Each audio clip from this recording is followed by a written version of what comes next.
Farming Life in Another World. Volume 16, by Kinosuke Nato, translated by SHM Trans, audiobook by Masquerade at Masquerade Audiobooks. Chapter 724. Village Chief makes his move. With the autumn harvest just around the corner, my hands are free, so I built a new tea house in the courtyard. This time, Anne notified the chickens in advance so they wouldn't take over the tea house. Thank goodness. I lounged on the tatami mats in the tea house. Yeah, satisfying. It's not just the tatami. This time, I'm also enjoying the scenery. I opened the shoji and looked at the courtyard. There, I can see a landscape garden with white sand and rocks as if it is a miniature sea. There was a flock of chickens there. The eye of the leader chicken is like saying, as Anne requested, we will not enter that structure. However, it will be fine for us to flock here. I see, is that what you think? The leader chicken and I stare at each other. The first one to look away loses. Just as I was thinking that, Anne came and chased the chickens away. No questions asked. I'll discipline them again later. Don't be too hard on them. I feel eerie if the chickens are so obedient. The next day, I'm crushing oyster shells until they are powdered in the courtyard. I plan to mix them with the chicken feed. I heard that this makes the egg they produce stronger. Oysters are often eaten by seekins, and I ordered some. They are readily available, so we had them for dinner yesterday. The oysters were large and delicious. The shells that I'm crushing now are from that time. The chickens want me to give them meat instead of shells, but why should I care? I don't care about their likes, since they chicken had already devoured a whole box of oysters last night. We were having a barbecue on the patio to celebrate the harvest, so I let my guard down. I'm a little impressed with their attitude today, even though they were severely scolded yesterday because Anne's favorite food is oyster. No, I guess it's because they are birds. Incidentally, Aegis only eats meat too and not the shells. Yesterday, he was even roasting his own oysters. Seeing how he squeezed lemon was amazing. HNN, what's up, Aegis? You want to eat more oysters? It can't be helped. I'll order some more. When I said that, not only Aegis but the chickens were pleased too. What's this? Okay, I'll order some for the chickens too. I spent my day like that and night came. While I was relaxing after taking a bath, I received an emergency letter from Village 5. It was addressed to Yauko, but she was taking a bath with her daughter Hito, so I read it for her. It came from Braun and he was asking for help. Count Pudjaru is missing in Shashato City. Count Pudjaru is Gal's wife's father, right? No, that's not all. One of the civil servant girls is also his daughter. This can't be left unattended. Let's go help in finding him. That's what I decided, but when I was about to make my move, I was stopped by a civil servant girl. She's Count Pudjaru's daughter. You don't need to worry about my father. He will survive given any situation. I guess she said those because of her trust in him. However, doesn't that mean that we shouldn't look for him?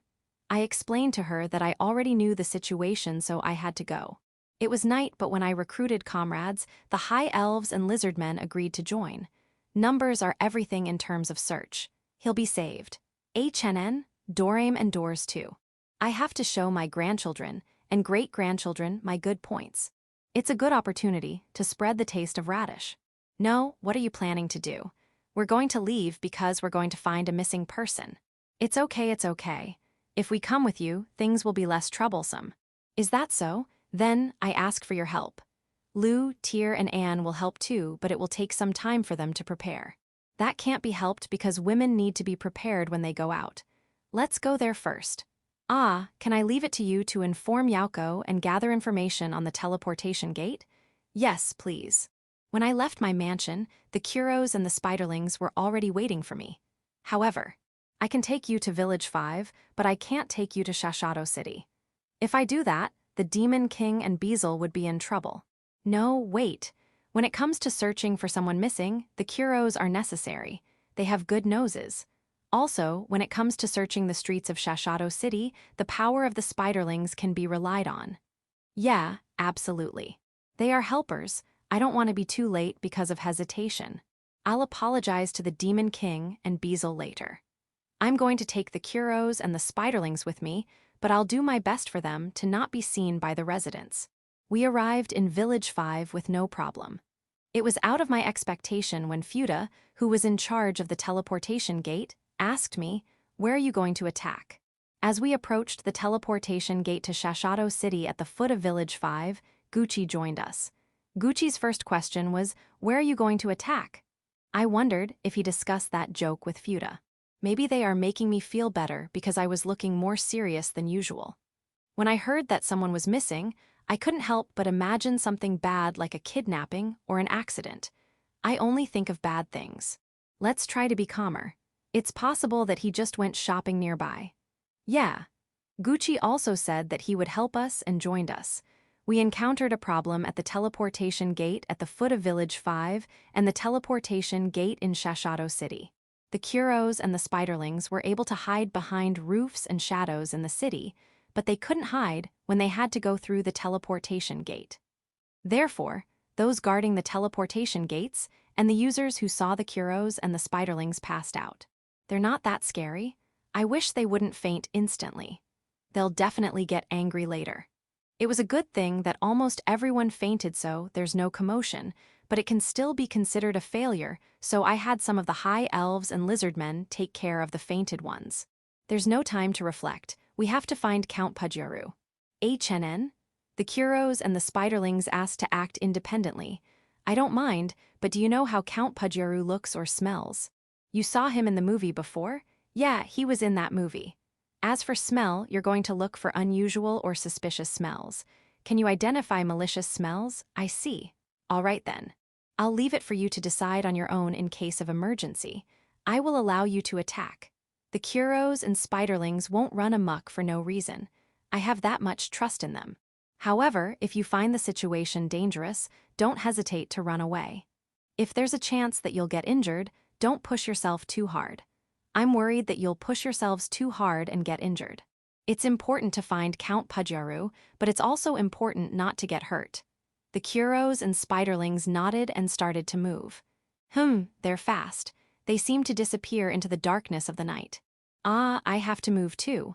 Let's meet up with Braun first. Let's hear the latest news from him. I'll be disappointed if they have already found Count Pudyaru, but that would be for the best. I hope he's okay. Dorame, Gucci, the High Elves, and the Lizard Men will be with us until then. Q. Does Fuda still manage the teleportation gate at night? A. She has free shift, so sometimes she's there, sometimes she's not. When she's not around, gate users can just write their own names in the notebook she keeps there.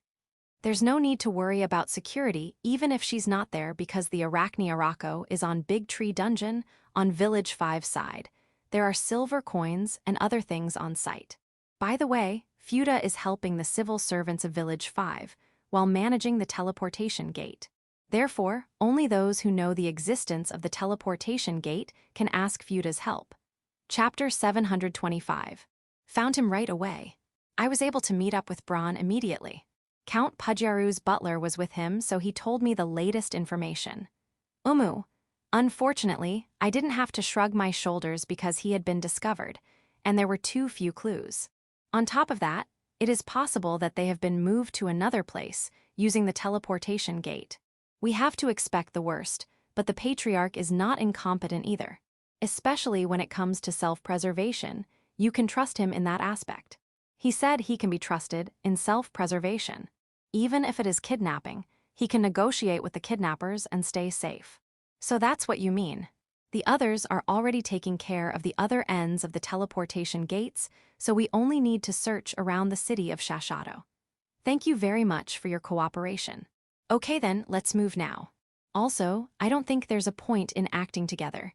I think it would be better if we spread out and search in small groups. Ah, that's true, but there's a possibility that the Patriarch won't come out without our people. He won't come out. If he's hiding from a crisis, even if a stranger calls out to him, the Patriarch won't come out. Right, I see. My apologies, but please allow someone from our family to accompany you. I think it's the other way around. It is us who'll accompany you. I have to say something, or maybe not. I don't want to be handed the command of the search. I'm not a professional searcher or anything. In any case, we divided the High Elves and Lizardmen who accompanied us into several groups and started searching. I'm with Dorame, Gucci, Braun, and the butler. What's this? Aren't we too many? Shouldn't we break up? I asked Braun, but he told me to give up since this is already the optimal squad. Those who should be kept an eye on, and those who will keep an eye should be put together in one group. Is that so? So, are you saying we have to keep an eye on doors and Dorem? Just to confirm, I'm not the one you're referring to when you said, someone to keep an eye on, right? Village Chief is the only one who can suppress Dorsan and Dorem-san. Right, let's start searching. Count Pudjaru's people have already decided on the search area, and they are searching widely and thinly. So, we are free to search as we please. Though I don't like the sound of that free. We are currently in front of Big Roof Shashado. In other words, we are almost at the center of the city of Shashado. Where should we even start? East, west, north, south? There was an event in the south of the city this afternoon. The south has a lot of suspicious people. Especially in the southeast, there's even a campground for people who are not citizens of this city. Let's look there. Gucci insisted so strongly, and Braun agreed. However, Doors disagreed. Northwest. Doors' opinion was supported by Dorem. My radishes are saying northwest too. Don't use radishes to ventriloquize, Dorem. It will make it harder to eat. So, what's the basis of Doors and Dorem in going northwest? Don't tell me you use radish to tell your fortune. Doors thought a moment before answering my question. There is a devil who serves dragons over there, and she's with some others too. Really? Just because they are serving us doesn't mean they are always around us. What do you mean? They're in this city too. According to someone's report, there's something happening in the northwest of the city. He said someone has set up a suspicious barrier outside the city. Then, there's suddenly someone missing. Doesn't that sound fishy? Certainly, so, based on that information, you propose to go northwest. Can't you just say something like that from the start? Someone's life is at stake. No, Doors and Dorem are mighty dragons. However, that doesn't mean that they treat someone else's life lightly. So, why did they withhold the information? Does that mean that Count Pudjaru is safe? Doors and Dorem are not telling me even though I'm already pleading with my eyes. Let's just hope he's okay. And now we know where we are going. Northwest. Braun, is that okay?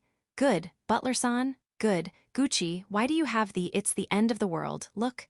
No, we don't know if Count Pudjaru is definitely in the northwest, so we can go our separate ways. No, please let me stay by your side. I don't mind, but... Gucci, I'll give you the task of guiding those who will follow us. Before I answered, Doors told that to Gucci. Gucci had a look of resignation on his face. Then he took Braun's hand and asked him to do something. What was that? We only have to go in a straight line until we arrive at a suspicious place. I don't see any suspicious place at all. I left the direction of travel to Doors. Then the butler's complexion suddenly changed. Thank you very much. We have found the patriarch. My apologies, but I'll move ahead. The butler bowed to us and then ran off at a great speed. I wondered if it was okay to go in the direction the butler was sprinting to. We followed him, and the butler came back carrying an unconscious man. As you can see, the patriarch is safe. As you can see, it looks like he has fainted. Don't worry, this is one of the patriarch's self-defense technique, pretending to be hit. So he's conscious. No, it's a dangerous technique that no one should try half-heartedly. He really fainted. The way he's acting, he won't wake up for a few days. I'll take the patriarch to a safe place during that time. I see. Yeah, get him to a safe place. We also need to contact all those people who are looking for him. Leave contacting them to me. By the way, can I trouble you with something? There are people over there who seems to be the ringleader of this matter. Can I trouble you to hear the situation from them? Ringleader. I only want to know why they kidnapped the patriarch. Yeah, I want to know that too. However, they are people who even kidnapped Count Pudjaru. Aren't they dangerous? No, even if I'm with Doors and Dorem, it's better to stay away from dangerous places. Village Chief, it's okay. Prada's there. I'm a little surprised with what Dorem said. Could it be that it was Prada who kidnapped Count Pudjaru? I don't know, so let's ask her about the situation. It's not dangerous. Really? Since Dorem said so, let's go. Let's hear from her. I told that to the butler and decided to move on. However, will they stay at that place? They should be running away already, right? No, they're not. There were 3 women at the scene. I know 2 of them, Prada and Hermes, and a stranger. My name is Baton. The frightened Baton greeted Doors and Dorem. Now let's hear what's going on. Yes, from what I heard, Prada and Hermes did not do anything wrong. Chapter 726. Evening meal. A meadow at midnight. Illuminated by the light magic casted by doors, there are large pits here and there. There were even gigantic holes in some places. There must have been a fierce battle here. I wonder how Count Pudjaru survived in such a place. Is he actually very strong? No, the butler said that Count Pudjaru's self-preservation methods are off the roof. He might have managed to negotiate. That's still something amazing. Yeah, well, I brought food and cooking utensils. Or rather, that's all my luggage is. To be honest, I came out to look for the missing Count Pudjaru, but I didn't think I could be of any help in finding anyone. I had no experience in searching for missing people, and it was even the middle of the night. So I thought it would be best if I acted like a man who would follow instructions and not get in the way. That's why I carried my own food on my back so that I could at least prepare food. Well, Count Pudjaru was found safe and sound, so I wasn't able to use them. Regretful? No, it's a good thing that I didn't need to use them. I'm not sad. Prada's stomach growled. It seems like she hasn't eaten anything since this morning. That's not good, very not good. Even if it is already midnight, you still have to eat. It's not a bad idea to eat outdoors. No, there's no need to rush back to the city. Fortunately, I brought food and cooking utensils. Ah, really fortunate. So, let's eat. I unpacked my luggage and started cooking. Oh, I need to start fire first. Phew. Unlike in the past, I'm able to make fire quickly now. I can feel my growth. HNN? I heard that Dorame cooks, but doors can cook too. Aren't you the Dragon King? Ah, Bitan-san, please sit down. Braun, Hermes, and Prada will help me. Doors and Dorame will cook on their own since what they want to cook doesn't need extra hands. Excuse me, it's this, Ado. Aren't you going to ask what happened? We can always listen while we are eating. Yeah, let's go with that. I continued cooking. Okay, it's done. But don't expect too much since this is only a simple soup. How about doors? Mine's done too, village chief. Don't look at me with too much surprise. When I was young, I cooked for myself. If it's just this much, I can do it. How about Dorame? I think it would be better to wait for the radish to soak up more for more flavor. I'll take care of this, so please go ahead. Okay, then prepare the bowls and plates. Bitan-san. Excuse me, they are in the box over there. Can you please take them? Yeah, that's it. Thank you. Ah, how many mochi do you want in your soup, Bitan-san? What I mean by mochi is this white food. 2. I really don't mind if you want 3. Ha, 3 then. What about Braun, Doors, and Dorame? 2, 3. What about Prada and Hermes? 3, 4. Yeah, we have more. I've brought more than enough since I expected that it would take time to search. Besides, we will be pounding new mochi soon, so we need to consume them. Don't be shy. 1 more for Doors and 1 more for Dorame. 3 more for Prada, that's 6. Can you eat them all? You haven't eaten since this morning, okay. 6 for you then. Braun and Hermes will think about it after they eat their share. Okay, how about you, Bitan-san? 3 is enough, is it? Just let me know if you want more. Well then, let's eat. Since we were eating outdoors, there were no tables or chairs, so we each sit on a moderately sized rock. I thought Bitan-san was going to sit at the best spot, but he asked Doors to sit there. So, she's someone who respects her elders. She doesn't seem to be a bad person. Since I was impressed with her kindness, I hoped that Doors would not try to give up that seat to me. You just need to cast a spell on the ground and make a table and chairs. No, I'm not against it, but I think, in order to converse about what happened, it is better to set up a more formal venue like that. Right, we still have to talk about that. Got it. I'll leave it to you. The table and chairs are luxurious and not suitable for outdoor use. They are reasonably sturdy, but they are made of clay, so I'm not comfortable putting dishes on them. I put down the cloth I brought with me on the table to make it a tablecloth. I put down the bowls of soup that I had made and the plates of stir-fried rice that Doors had made. It looks like Dorame still needs time, so we'll start eating what we have first. By the way, he is making stewed radish. He needs to keep an eye on the low heat to make sure the temperature won't increase. Because of that, he has to enjoy his food a little far away. Now, let's eat. This is Doors' stir-fried rice. It's delicious. To be honest, I was surprised. The dragons were generally happy with the food in the village, so I thought their cooking level was the same as the old Oni maids, but this stir-fry is on the same level as the current Oni maids. Were the dragons cooking properly in their homes? No, that is not the case. The dragons, or rather, the ancient dragons, have a rule that civilization and culture that we should live in should be according to the average civilization and culture of the world. What does that mean? To put it simply, according to our law, we can only live as much as the average of the world is. If we want to live a better life, we should raise the world's standard of living. I see. However, too much civilization and culture can be dangerous. Us, the ancient dragons, are in a position where we have to regulate excessive civilizations and cultures. It's pretty difficult, right? Not a long time ago, Lu and Doors talked about the universal ship. However, how is that related to Doors' cooking skills? It's not uncommon for young people to do several dangerous things out of curiosity before they take on their roles at that time. I thought the law was just a distraction. So, there was a time when Doors was young and impulsive too. That's how it is. Well, a role is a role. If I didn't have this opportunity, I don't even know when will I be able to cook next. That's tough. Yeah, seriously. In Big Tree Village, the Oni maids are all glaring at me. Erohata. I'm sure they're not doing that. They are just treating the kitchen as their territory. If you ask them nicely, I'm sure they'll let you use it. Also, I'm sure the children will be pleased with the food you cook. They'll be happy. However, Raymarin's mood will worsen twice. What about Raymarin? She's good at roasting something. The amount that can be eaten will be dependent on her mood. I see. Next time, I'll ask Anne and the others to casually make a move to teach her how to cook. Yeah, that's a good idea. If Raymarin can cook something edible, then Doors no longer need to hold back in cooking for the children. That's good. HNN, what's the matter, Baton-san? Do you want a refill? Well, Dorim's stewed radishes will be ready soon, and they will be distributed right away too. No, that's not what I want to say. Well, I was wondering what happened to asking about what happened. Isn't that the reason why this table was set up? I didn't forget. Yes, I haven't forgotten about it. I was just about to ask. Hehoha. I'm sorry, I forgot. Chapter 727.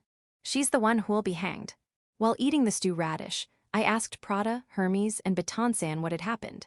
Prada said that as soon as she arrived at Shashato City, she noticed malicious magic circles set up all over the city, and while disarming the magic circles, she and Baton-san fought here.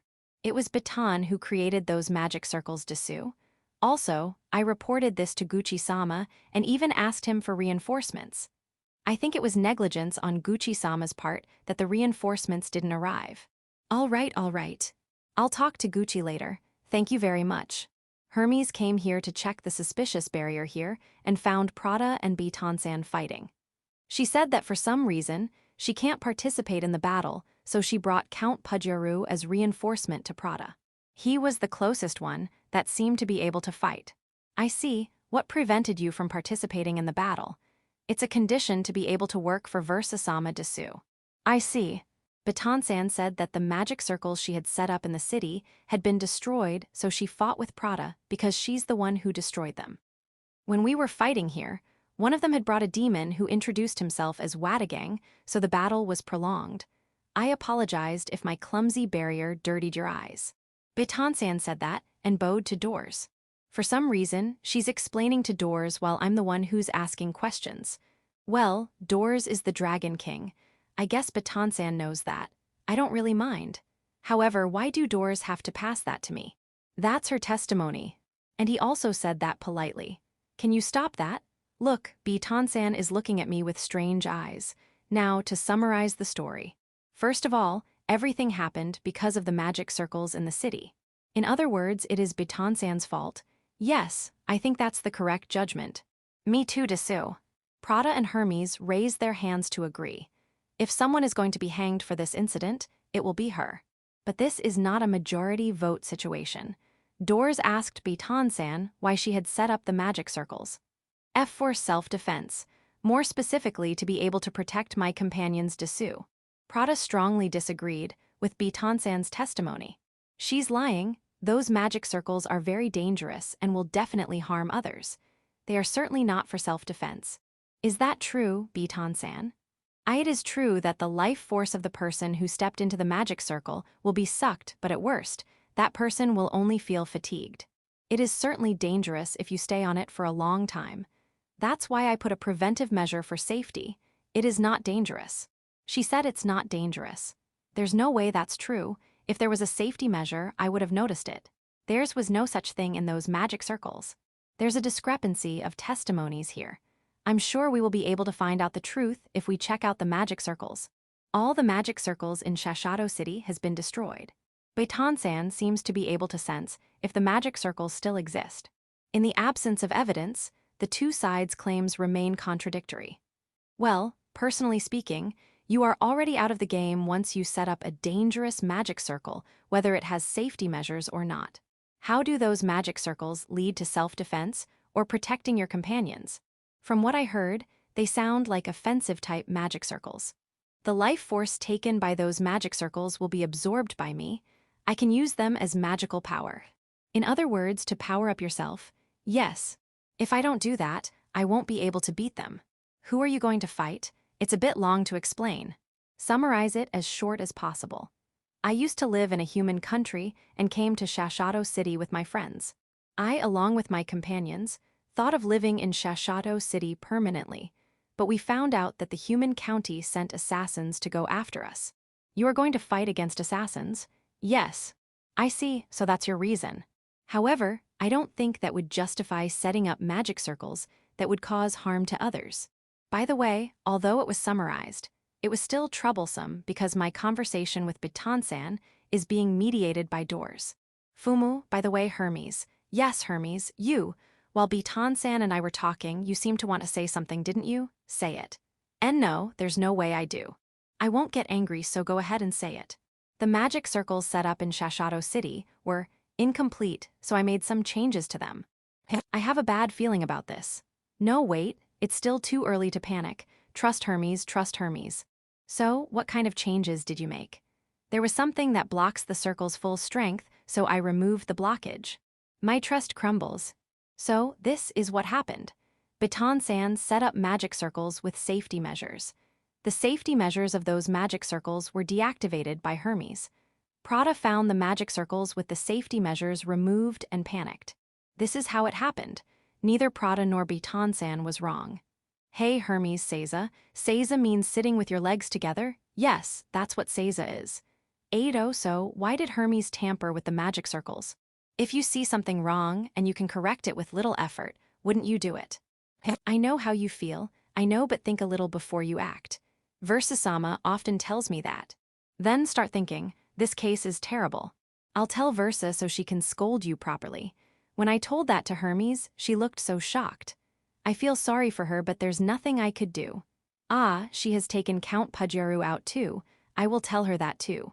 However, Prada said that she reported to Gucci and even asked for reinforcements. Why didn't Gucci send reinforcements? Given Gucci's past behavior, I don't think he's the one who would cut corners in those areas. Yeah, Hermes. You seem to want to say something. Tell me everything.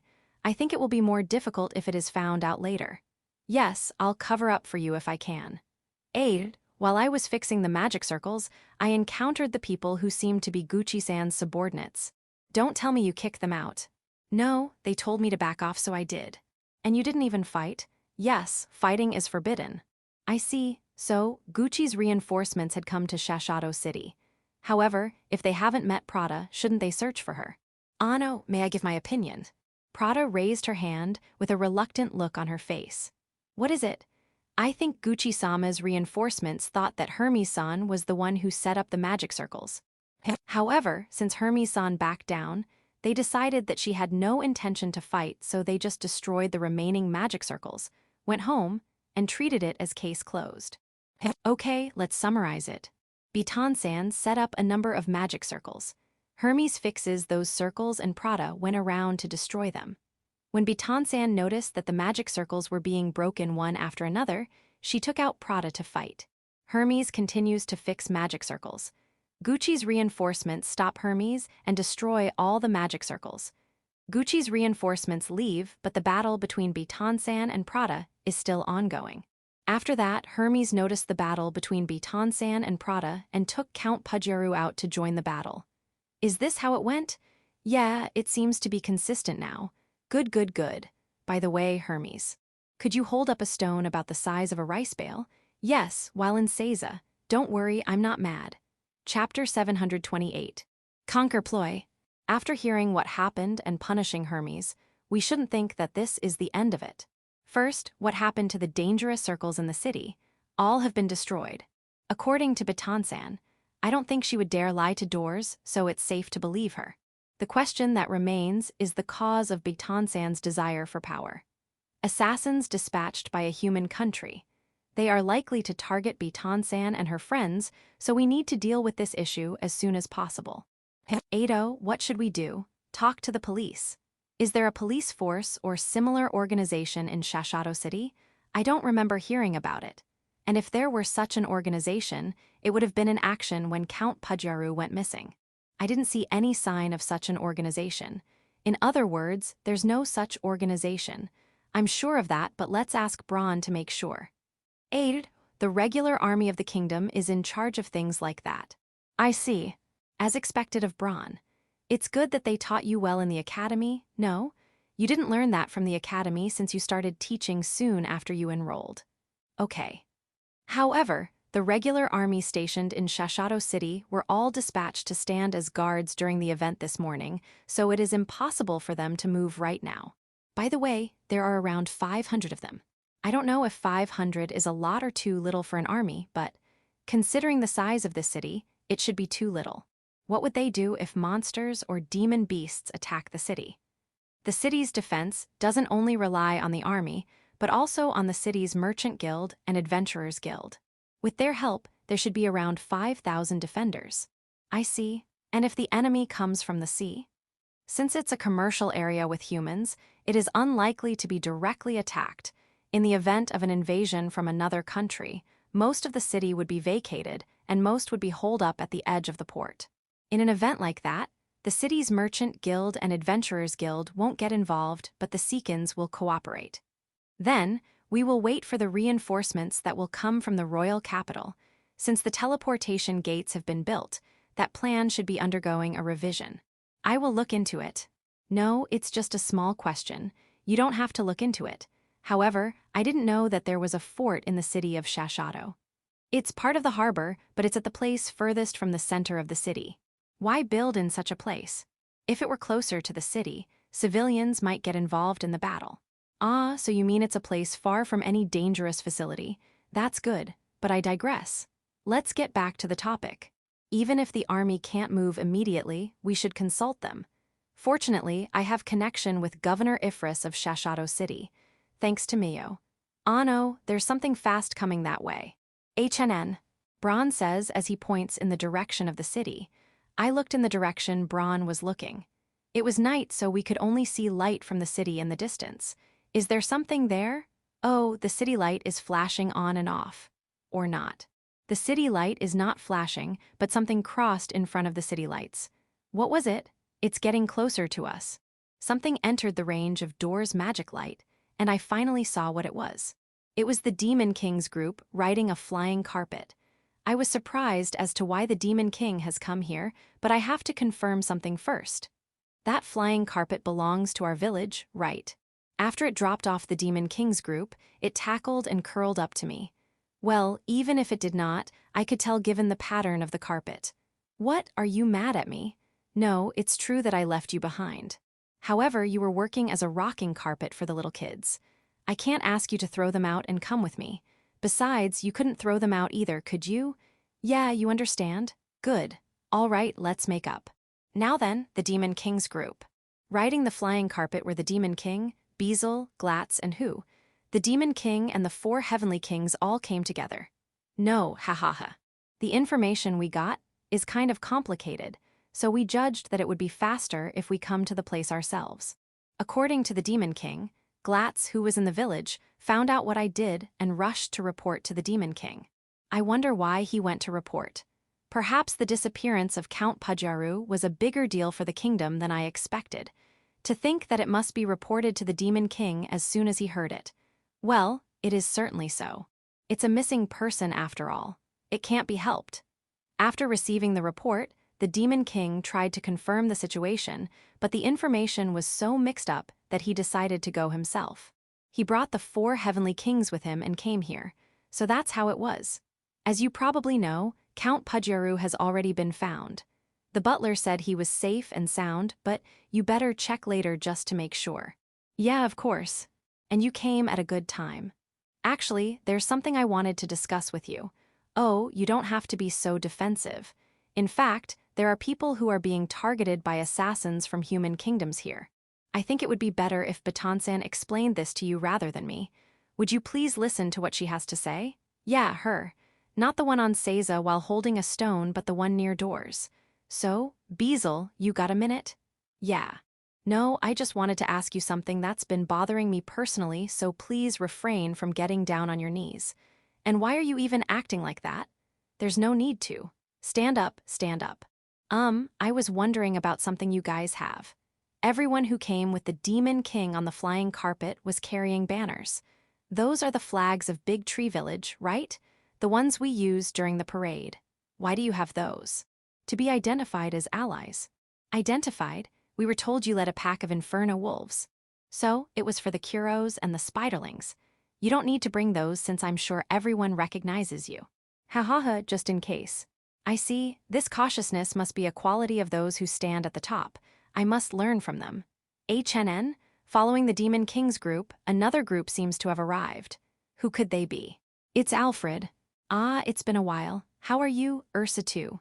Good, good. Sill's here too, it's already midnight. Asa and Earth too. Medora stayed at the royal capital's house? Well, you don't even need to all go here. If I say a word, you can move right away. No, no, no, Count Pudyaru has already been found. Ah. By the way, why is Tysell wrapped with a rope? Ado, she kind of lost control. Lost control. When I had them explain what was going on, Ursa and Alfred discussed it first. In the end, Alfred agreed to imitate Tysell. Father finally stood up. Now is the time to conquer the Demon King's kingdom. Everyone, rally your armies, and take action for the Big Tree Village. Ah, that resemblance. You are truly siblings. So, what happened? Did Alfred admonish her? It was Ursa who answered. Metora managed to restrain her before she could issue orders, so everything was contained within the house. However, her voice was very loud, so there was a bit of commotion in the school. I don't think it will become a big problem. So, it's a small problem.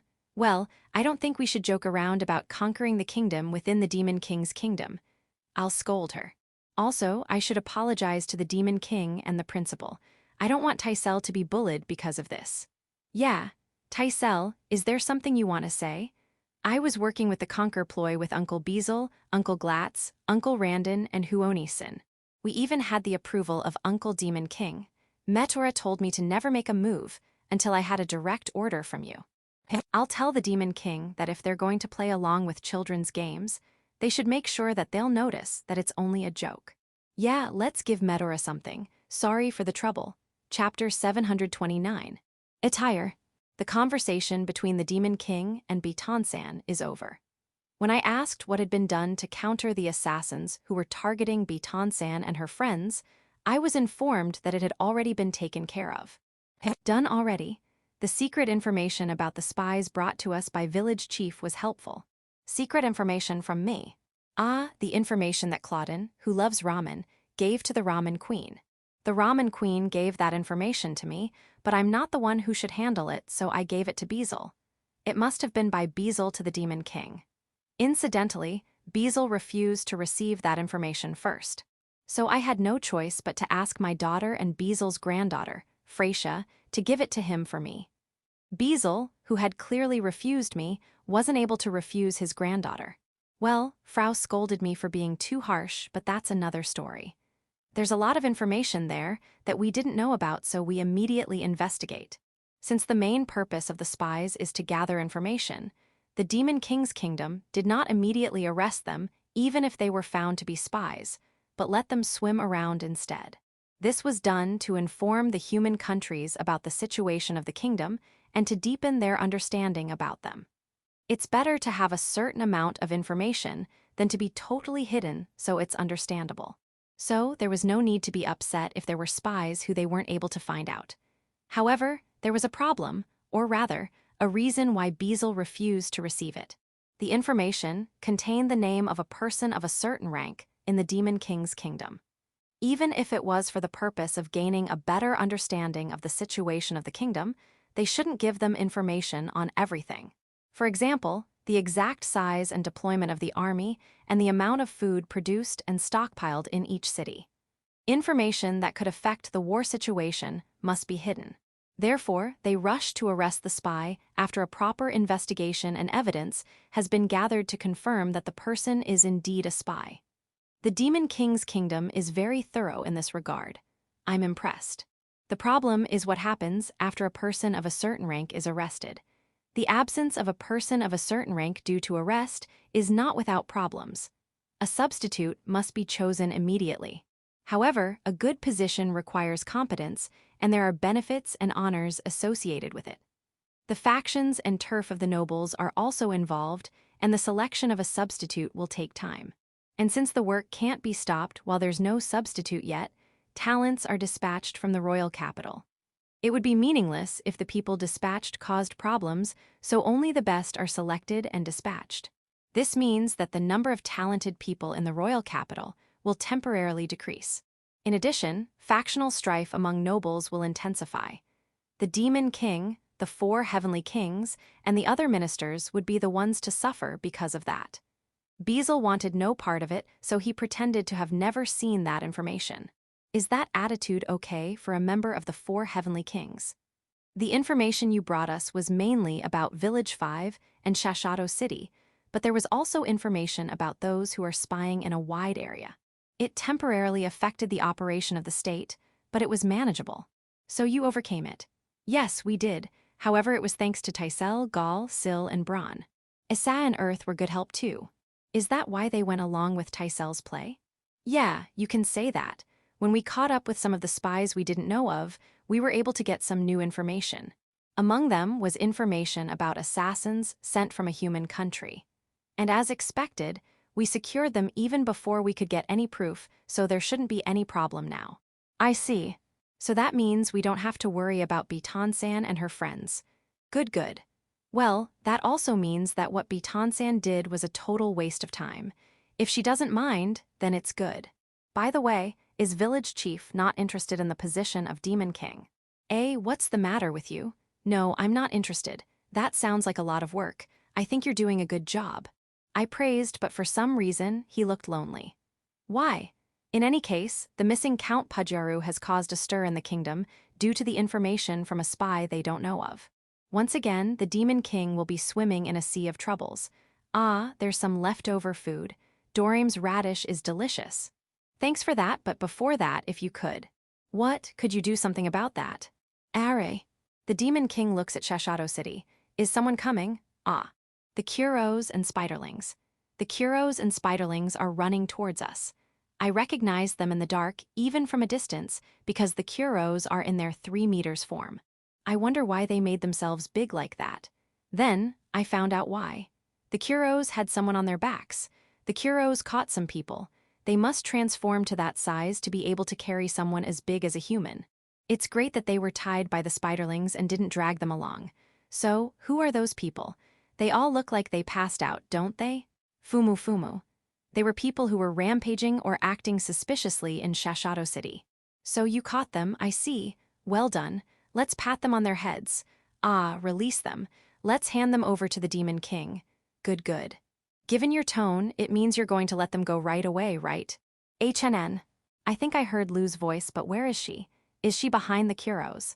Lu was not on her usual body size, but an adult body size, and she's wearing an unfamiliar attire. How should I describe it? My first impression is that she's wearing magic warrior attire. She's wearing several layers of clothes that have many magic crests, and there are also 6 shields magically floating around her. Who are you planning to fight? It's for a night out. I'm a woman, you know. All right. However, behind Lu are Anne and the Oni maids in matching outfits, and what they are wearing is also unfamiliar. My first impression of their clothes, or rather, what they are wearing are white and red hakama, and on top of that, they are wearing something that looks like a chihia. In other words, a shrine maiden outfit. But of course, it's not the same as the shrine maiden outfit that I know, especially the chihia. It has shining magic crests all over. It looks sturdy even though it is made of cloth. And on both sides of their hips are 4 swords that look like Japanese katana. Who are they planning to fight? Zabuton-san has prepared these for the upcoming spring parade. I thought we should unveil them a little early. Why yeah. In addition, behind the Oni maids are Ria and the other high elves. Ado, these girls are also wearing completely different attires. They are wearing black jackets, black pants, black boots, and black hats that hide their skin as much as possible. Even their faces were painted with black paint, making their presence difficult to grasp. Oh, even their swords and spears are black. Hee hee. They look like night fighters, but you are here to help with the search, right? Next is Frau, alone. No other civil servant girls. Well, it's not safe to move in the middle of the night after all. Frau's attire is fully armed, thick clothes, chest and shin pads, and bangles to protect her forearms and wrists. Her weapons are sword and spear. Why again? Just trying to keep myself safe. Really? Does that mean that the village is still dangerous at night? Come to think of it, I'm always with someone when I go out, so I never considered others. I must reflect. I look around. Are, I can't find Tyr's group. Where are they? Ah, Tyr and the others were supposed to come here. However, Yauko and the other civil servant girls stopped them, saying they are too stimulating. Lu said that. Stimulating? What do you mean? I'm not sure, but until around 500 years ago, the angels were in conflict with the demons. It will be difficult for them to move around in battle gears. Yes, in this kingdom, there are a good number of people who have lived for more than 500 years, so they have taken this into consideration. Heth, why did you decide to come in your battle attires? If you are going to do something seriously, it is a tradition to wear your battle attire. I see, since it's a tradition, it can't be helped. Yeah. Are they really here to find Count Pajaro? You're here to search, right? Of course. Ahahaha. It's okay. There's no way I'll shut Shashato City down since it's a hassle, and I'm not using this opportunity to build an organization to deal with the hassle. Right. Good, then. What about Hakurin and Rasuti? Ah, they stayed behind to take care of the kids. That's an important task too. Last but not the least. Gucci is tied up. What's going on? Gucci hasn't done anything wrong, has he? Yes, the reinforcements to Prada did not arrive, but that was due to confusion during the mission. I think it was Hermes' fault. Maybe. I think Gucci is the reason why Hermes can freely do what she wants. Ah, we didn't tie him up. He tied himself up, saying it's the embodiment of his remorse. It will still be a while before the sun rises. Chapter 730. Gucci's circumstances. Gucci is the reason why Hermes is free. What do you mean by that?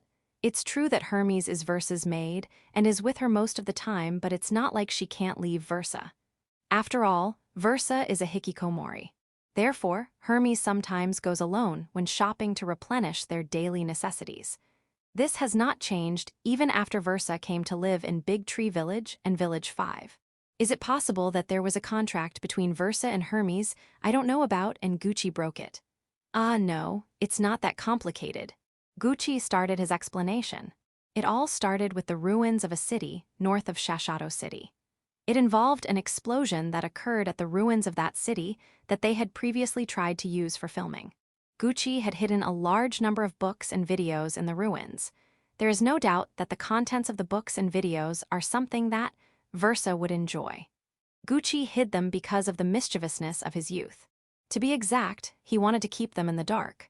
Simply put, Gucci starred in those books and videos. I'm not the main actor. I only have supporting roles. Ah yeah, of course you do. Let's see, Gucci has supporting roles in those books and videos. When I was trying a lot of things, I think I have lost my mind to sue. Why yeah? Well, to Gucci's credit, I won't delve into the details. However, for Gucci, those were books and videos that had to be destroyed. However, when the devils came to serve the dragons, there was a clause in the contract saying that they wouldn't intentionally destroy culture, and it would be a violation of the contract to dispose of the books and videos.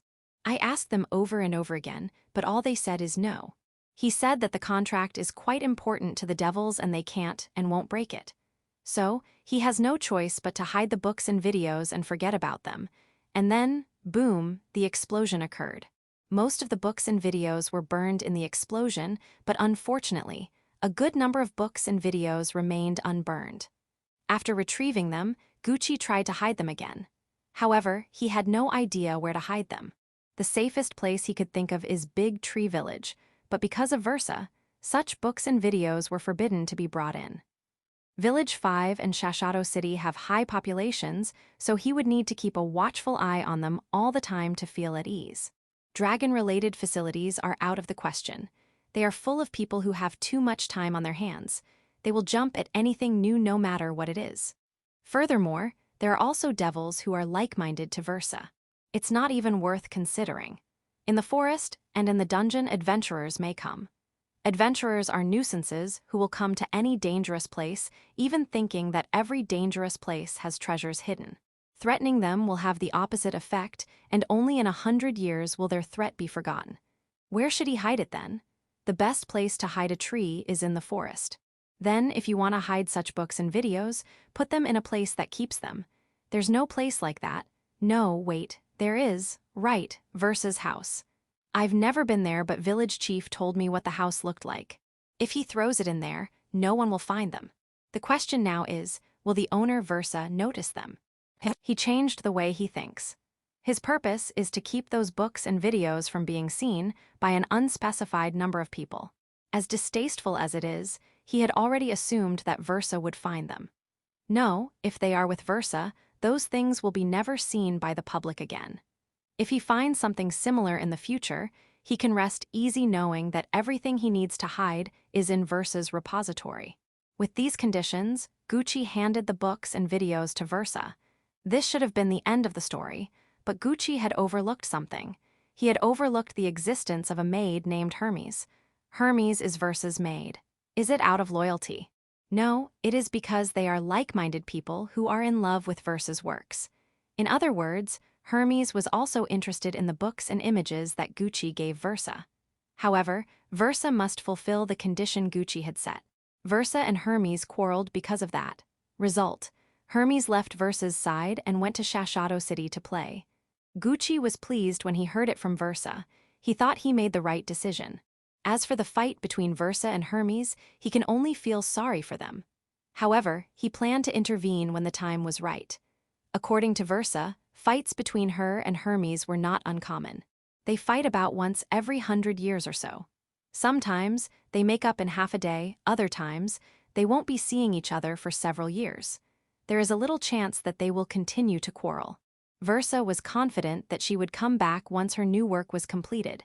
So, Gucci did not take it seriously, until he heard what kind of trouble Hermes had caused after she left Versa. Hermes is a perfectionist. However, she has a unique standard of judgment. She ignores the flow of the world. Because of how perfectionist she is, simple problems can become quite big if she gets involved. On top of that, Hermes has no malice. Leaving the details of the trouble for another time, Gucci panicked. He was in the midst of taking action to bring Versa and Hermes together in a hurry when he heard about the trouble. While looking at the problem, a new one popped out, Fufufu. When Prada told me about Baton, all I can do was scream, but when I heard the report the village chief had gone out in the middle of the night, I almost went on a rampage. Gucci stared into the void. I did not leave about that issue though. I'm only going to search for a missing person. I don't know who reported it, but teach them how to do it properly. Well, I've heard Gucci's circumstances one way or another. The battle started because Hermes is free, so he's like the root cause. I don't think it's enough to tie him up though. All right, let me untie you. Thank you very much. No, you don't have to, but if possible, it would be helpful if you could help Hermes and Versa make up. This is a request. Of course. Lou, what do you think? I don't think Gucci is the root of all evil, so it's fine. I see. Good. By the way, who do you think is the root of all evil? Count Pajero. He's a victim. Given his social standing, he should have either resist or leave a message for someone when Hermes took him out. WL, yes, that may be so. Why yeah, how about the human assassins? What about them? They were just doing their job. We can decide that the country that sent them was at fault, but... You can, but what? Should we destroy it? Geez, good joke. Ha ha ha ha ha. Come on, Lou, everyone, laugh. While I was having a hard time, doors came over to me. How about you leave the matter of your wives for now and listen to what Baton has to say? Baton-san, the assassin's case is over, right? Another issue? No, I think that's important, but I also think that talking with Lou and the others is important. I understand, however. Leave the matter with your wives to this Dragon King. Oh, dependable. I've been meaning to warn you about this for a while. Don't worry about it. Warn me, the content will put too much burden on you. Okay, go. Okay, got it. Ah, Gucci, using village chief to prove your innocence is not a very commendable move. I'll let you off this once. Yes, I'm aware. What do you mean? The fact that you untied him with your own hands. Well, village chief can do what you want. You don't need to worry about it. Just listen to what Baton has to say. I don't know what's happening, but okay. I headed to Baton-san. Chapter 731. Returning to Shashato City. When I went to Baton-san's place, she got down on one of her knees and greeted me. HNN, is she imitating Beazle? I apologize for all the disrespectful remarks I have made. I look at the Kuros and Spiderlings around Baton-san. The Kuros and the Spiderlings shook their heads and legs to deny that they threatened her. Well, good. I didn't even expect you to do that, so that should be Demon King, or Lu, or perhaps Doors pointed it out. It can also be Braun or Prada. Yeah, who made Baton-san's attitude change? None. I guessed it from the atmosphere. Am I wrong? Well, I prefer your previous attitude. Is that so? Ado, I'm sorry. No, it's okay. So is there anything you want to tell me? Why, yeah. Once again, I apologize for causing trouble in Shashato City. Well, that's just the difference in common sense between races, right? Though I'd appreciate it if you could choose a way that doesn't bother others in the future. Also, you don't have to apologize to me, but to Ado, to whom? You apologized to the Demon King, right? Yes, I did. And the punishment has also been decided. Punishment? Yeah, even if you're trying to protect yourself and your friends, you should be punished for setting up magic circles around the city. As expected of the Demon King. After this, I'll go to the governor of Shashato City to explain the situation and apologize, so I thought I must speak with village chief before that. I see, by the way, what is your punishment? A certain period of labor. Fumo. To be honest, I don't know if that's appropriate or not, so I'll trust the Demon King. Well then, do as the Demon King has said. Also, an apology to me is unnecessary, is it? Braun is appealing to me to accept it. I have no choice. I'll accept your apology. Count Pudjaru has been found. We also found the cause of the trouble. Is this case closed? There's more? What is? The migration of monsters and demon beasts due to the movement of the Kuros. Oh, so some territories might get destroyed? I hadn't thought about that. I'll take care of that. Doors came over. The talk with Lu and the others might be over. Even if they're scared of inferno wolves, there are beings much terrifying than them. Much terrifying than them. Door's gaze turned to Dorame. I see. So since a dragon's nest is nearby, it really doesn't matter if the inferno wolves play. Yeah, that's it. That's good, what a relief. Let's go home. Or so I thought, but the Kuros were looking at the radish dish that Dorame had made. There were still some of them left. Some of us didn't eat them. However, considering the number of Kuros, there won't be enough. It's good that Anne and the others brought cooking utensils and ingredients. It's natural to prepare for provisions. Given what you are wearing, no one would have expected that. Well then. Cook a little, eat, and go home. No one objected with my decision. Just before dawn, I decided to head back to Shashato City. Before that, the Kuros and the Spiderlings would cause commotion, so I asked Beazle to send them to Yaoko's mansion in Village 5 with his teleportation magic. The Spiderlings and the Kuros don't want to leave me, but I promised them that I would play with them later, and they agreed. I wanted to use teleportation magic to teleport Doors, Lu, and the others with me, but I gave up the idea thinking of the burden on Beazle. Well, there won't be any problem if we act together. With the Demon King with us, and Lu, and the others' flashy attires, it looks like we're having a parade as we make our way back to Shashato City. At the end of the line are the Kuros and Spiderlings, who have caught the rioters, and those who have been acting suspiciously. I guess I'll just have to draw attention while riding the flying carpet.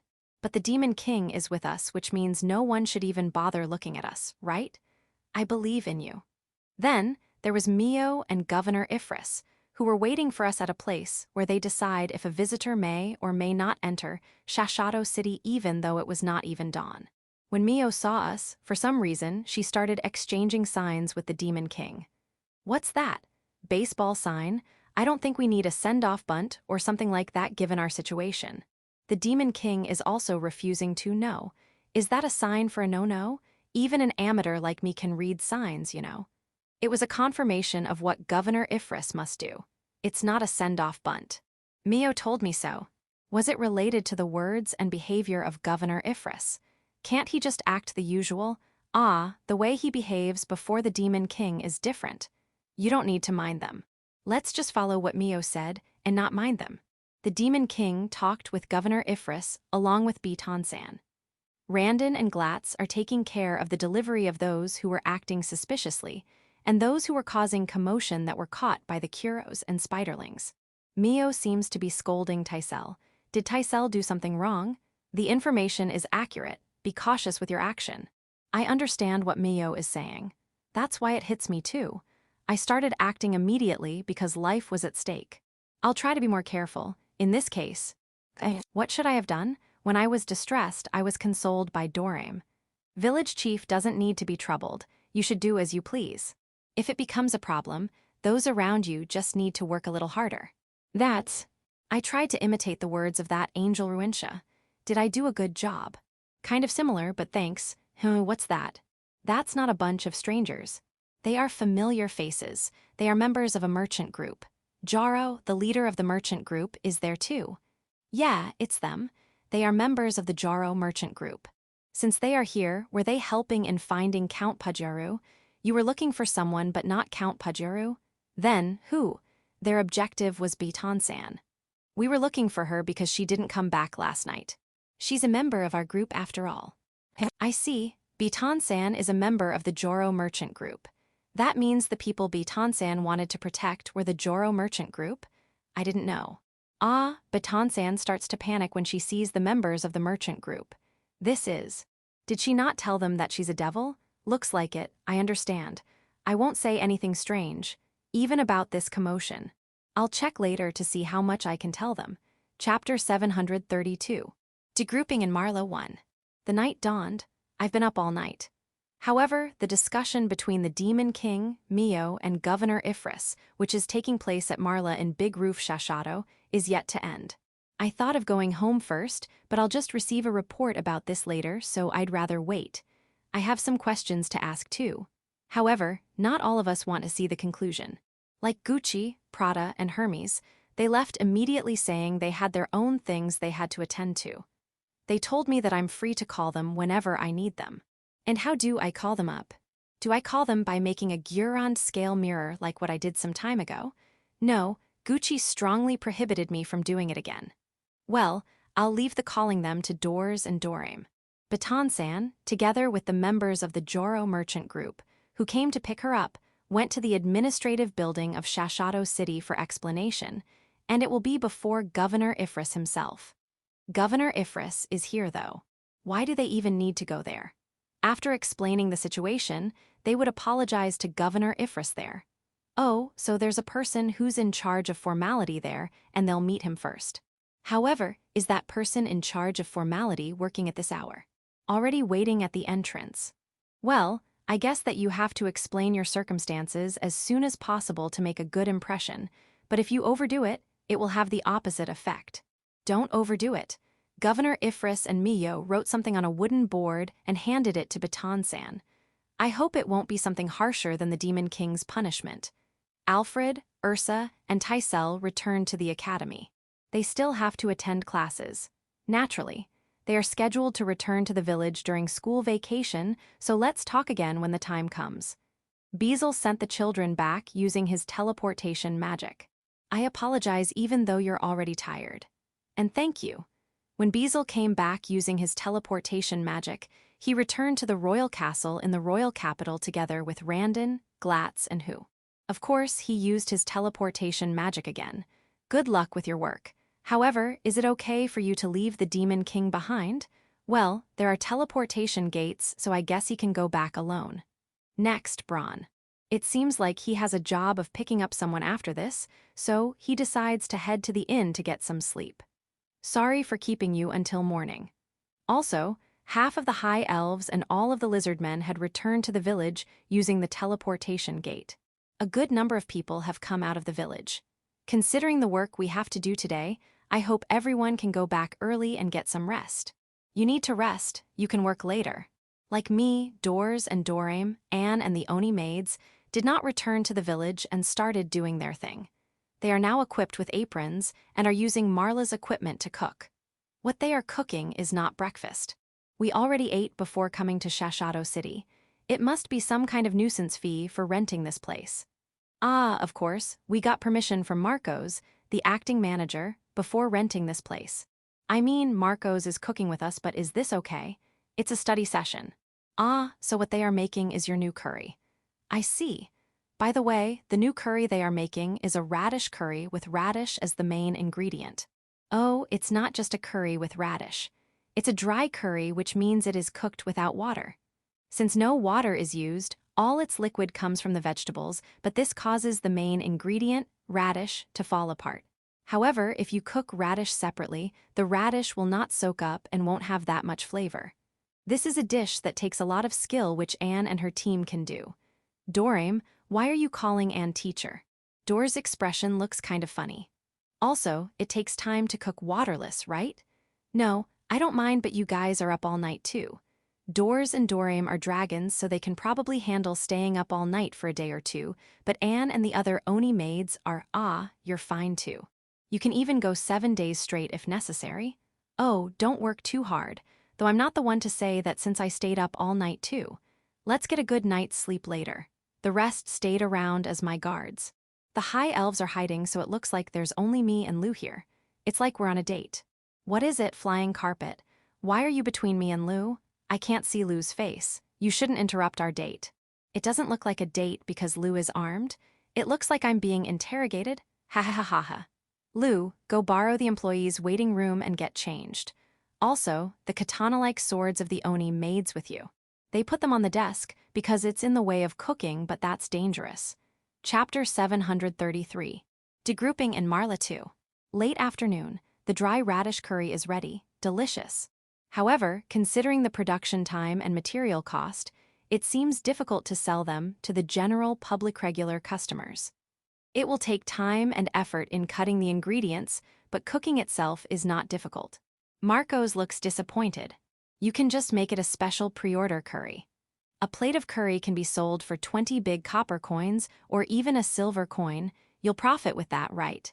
If it's 20 big copper coins, it should be. However, will it sell? If it tastes like this, it will be fine. Be confident. However, if you are worried, you should limit the period of time you are going to sell it. Make it scarce and name it something impactful. Impactful name. Yes. For example, naming it Crown Prince Curry would be more impactful than naming it Radish Curry. Yes, that's true. Thank you for your guidance.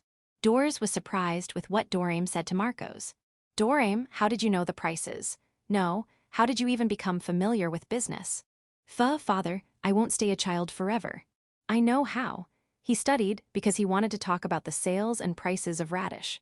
I guess the fact that he has grown so much in a short period of time means he is indeed a dragon. Perhaps he knows more than I do. I leave a lot of things to the hands of the civil servant girls and the Garon company. Now that we've had curry, let's get down to business. First of all, the reason I was in Marla until this time was not because I was helping to open the store, but because reports came in one after another from the Demon King, Governor Ifris, and Mio. I lost the timing to leave.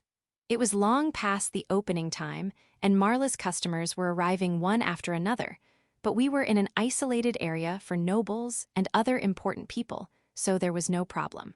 The main issue, Count Pudjaru, he's still unconscious, but he has already returned to the Pudjaru mansion in the royal capital. He will be resting for the time being. Take care.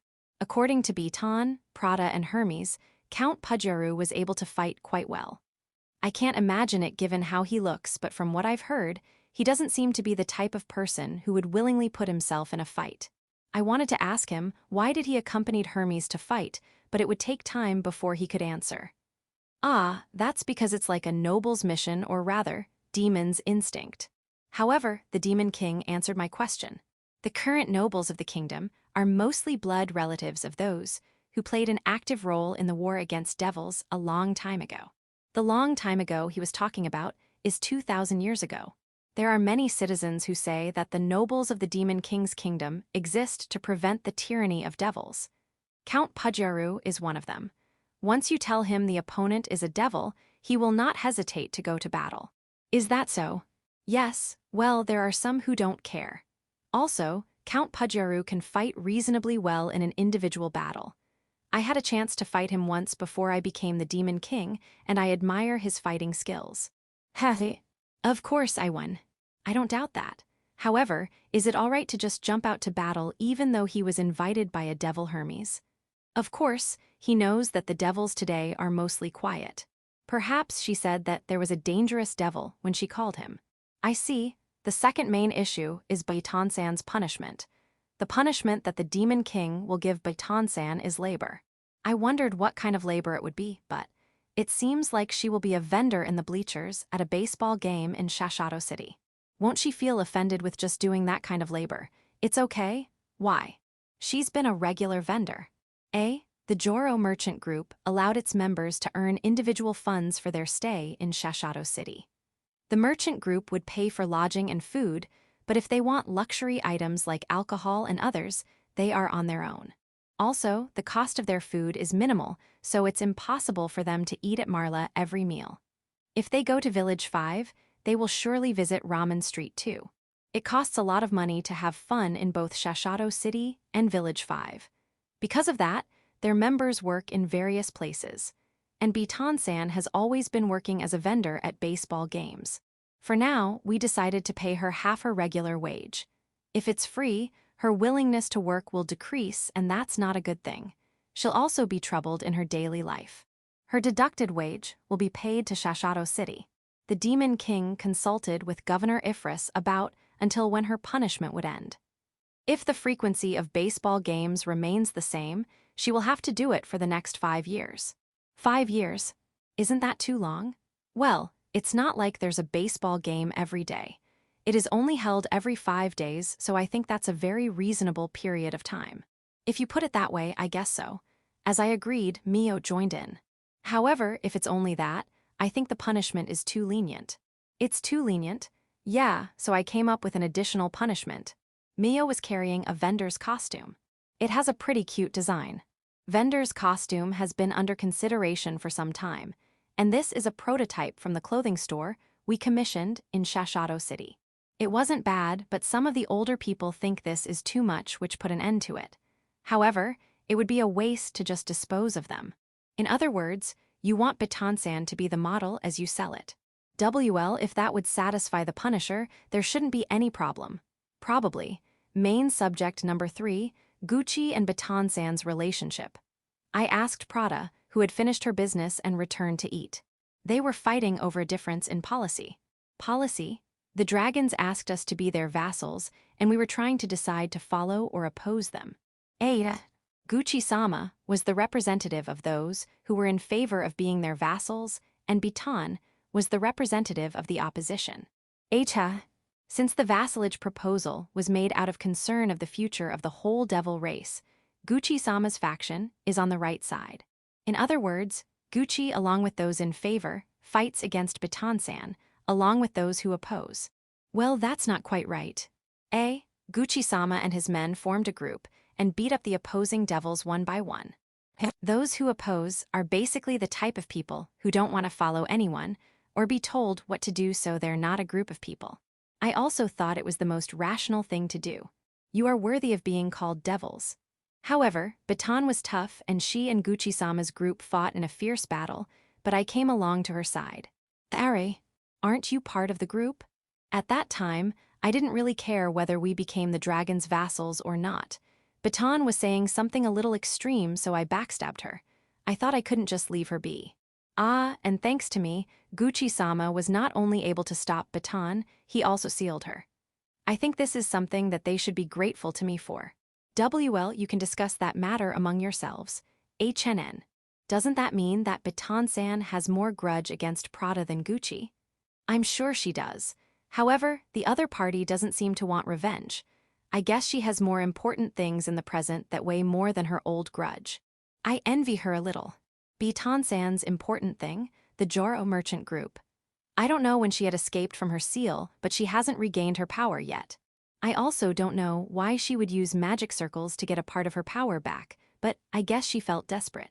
Is it possible for you to take care of it on her instead? Will I get paid? You're shrewd. Well, I'll make sure you will. Thank you, I'll take care of it. Thanks. When I was gathering information, Gulf and Daga came to Marla to be my guards. No, you came to pick me up. I am already very late. Sorry. Tyr and the rest of the angels are on standby, armed to the teeth, waiting for my order. Kuro and Yuki too, even the Arachne Arako. 8. I look at the flying carpet. It spreads out itself as if telling me to ride it. I don't want to stand out though, but I have no choice. Lou, get Anne and the others. Doors and Dorame, let's go back to the village. I said goodbye to the Demon King and Governor Ifris and returned to the village. Chapter 734. Great Demon King. My name is Kairos. I'm a human living in Shashato City. From the perspective of human kingdoms, those humans who live within the Demon King's kingdom are traitors, but since I've lived in this place for generations, I don't feel that I'm any sort of traitor. On the contrary, I even wonder why they are so hostile to the demons. Well, if you ask me if I have ever felt inferior to the demons or beastkins, I will say I do, many times. However, that doesn't mean I agree with the idea that they should be exterminated. Even among humans, there is a difference in height and limbs length, and it's normal to feel inferior to others. Do we want to exterminate someone every time we feel inferior? I, at least, won't. Besides, each demon tribe has its own inferiority complex, and even each beastkin tribe has its own inferiority complex too. Therefore, I would not accept an invitation from a human country. I immediately informed the House of Governor of the city of Shashato about it. The governor's aide, Miyosama, took care of the matter, and the person who invited me was caught. I don't know what happened to him after that. I'm happy that I was able to protect my current life. One day, at noon, I was strolling along the main street until it was time to start my evening job. Is that holy music? Holy music starts. I wondered where it was coming from, but it was from Marla, where we had just had dinner. It's not surprising if it came from Marla. That place always surprises the residents of Shashato City. I thought it would be the same this time. Since that is the case, as a resident of Shashato City, I have a duty of witnessing it. I was about to head for Marla when someone from Marla called out to the people on the street. Please, give way. A parade will come through. I thought to myself, oh, so it was a music parade. I wondered who in the world it was, but the one leading the parade was none other than the sword god, Gulf-sama. He is advancing with his sword raised in front of his chest. Behind him was a group of elves. They seemed to be playing music. There are beastkin lizardmen. There were also employees of Marla. What kind of parade is this? Ah, isn't that Ifris School's Lusama? She's waving, and she's wearing something flashy. But who's that? Who's that human man on the magic carpet behind Lusama? From the looks of it, he should be an ordinary human. However, given the number of guards around him, he should be a very important person. However, that's all we know. Behind that human is the Demon King. The Demon King? Why don't you have any guards with you? Are you sure you're not escorting the wrong person? Next to the Demon King is Governor Ifris. Mio-sama's there too. Why? What's this parade? The route the parade is taking is going around the big roof Shashato, which houses Marla. Is it some kind of Marla's promotion? If that is the case, I don't understand why the Demon King, Governor Ifris, and Mio-sama are there. After going around big roof Shashato, they are now heading to the teleportation gate. Beyond the teleportation gate is the royal capital. Right, so they are marching towards the royal capital. That means this is, no way, impossible. The birth of the new Demon King, that's absurd. The Demon King is chosen based on his ability. That means there could be a replacement at any time. The Demon King Gulguld has been laying low for the last dozen of years or so. That could be considered a decline in his strength. That's possible. Was that the reason for so many people creeping in from the human countries these days? I'm now witnessing a moment in history. My body's trembling. However, I shouldn't be impatient. Perhaps it was only my imagination. Calm down. I ordered myself to calm down, but my body was speaking on its own. Long live the Demon King. After shouting, I felt as if the sounds around me had stopped, but it was only for a moment. The next moment, with loud cheers, Everyone praised the new Demon King. The new Demon King smiled wryly with all the praises and headed for the teleportation gate. There, I was even more surprised. Although there were guards and facilities around the gate itself was not luxurious. It was just a beautiful, shiny, and glittering door. But this time, it was different. There were dragons on both sides of the gate. Yes, 2 dragons, one on each side. The dragons were raising their heads high, but they lowered their heads just as the new Demon King passed by. Ooh, as expected of the new Demon King, even dragons bow to him. Amazing. And then, the employees of Marla, the old Demon King, Governor Ifris, and Mio-sama led the parade and saw the new Demon King off. What a scene we have encountered. I thought to myself, this is an event that I'll be telling my grandchildren for generations to come. It's just, I have one question. Yeah, just one question. The new Demon King. The gate he used is the gate that goes to Village 5. The gate leading to the royal capital is that way. Did he use the wrong gate because the dragons made a mistake? If so, wouldn't it be difficult to come back here? Will he be okay? After watching the 2 dragons fly away, I expressed my concern to Mio-sama. Unfortunately, he is not the new Demon King. Really? He is an existence beyond the Demon King. An existence beyond the Demon King. That means he is the great Demon King? Ooh, that's even more amazing. However, this is still top secret. This parade is special. You mustn't spread the word too much. Haha, of course, I see. He was the great Demon King. It seems like she wasn't joking because both the former Demon King, the current Demon King, and Governor Ifris behind Mio-sama are nodding. Isn't he a human? If a human becomes the great Demon King of the kingdom, wouldn't the human countries have no reason to wage war? The long-running war will end. No, the great Demon King would not necessarily seek the peace route. However, if it's the one I saw, I think he's not someone who would want to start conflict. Whatever it is, I will talk about today's event for generations to come. Chapter 735. Sleeping till the evening. I'm back in the village. It is already past noon, but I lie down on the bed in my room because I haven't slept since last night. It's not good to rely on my God-given ability, healthy body, and live a reckless life. I want to get up at dinner and go back to sleep after dinner. Well, if I can't get up at dinner and continue to sleep, my body clock will be in a state of confusion that would be awful. However, what surprised me was the return parade. The Demon King and the others said they would see us off. Speaking of which, the Demon King is very popular. I can't believe that just by walking around, people would cheer for him. As expected of the Demon King. I wonder who they thought I was as I paraded in front of the Demon King. Should be a guide, right? Are guides supposed to ride on magic carpets? No, it's okay to be on board, right? Yeah, I'm sure it's okay. I'm sure they thought so too. Ah, right. Doors and Dorame offered to join the parade as dragons, but when I refused, they sulked. It can't be helped. The streets of Shashado are not wide enough for dragons to march on. As an alternative to not being able to join the parade, Mio suggested them to wait on the left and right sides of the teleportation gate. But was that a good idea for Doors and Dorame? I guess they are fine with it, since they look to be in a good mood. I thought the sudden appearance of dragons might startle the citizens of the city of Shashado, but they're totally fine with it. Dorame's nest is nearby, so I guess it's not surprising to see dragons from time to time. I envy them for their courage. Ah, by the way, I made one blunder. The Goron Company. Michael-san told me that the Goron Company is based in the city of Shashado, so why didn't I contact them? He said that he wanted to be contacted, whether we are looking for people or parading. Even if you say that. With regards to searching for someone, there's no way I'll contact them since I was also contacted to help.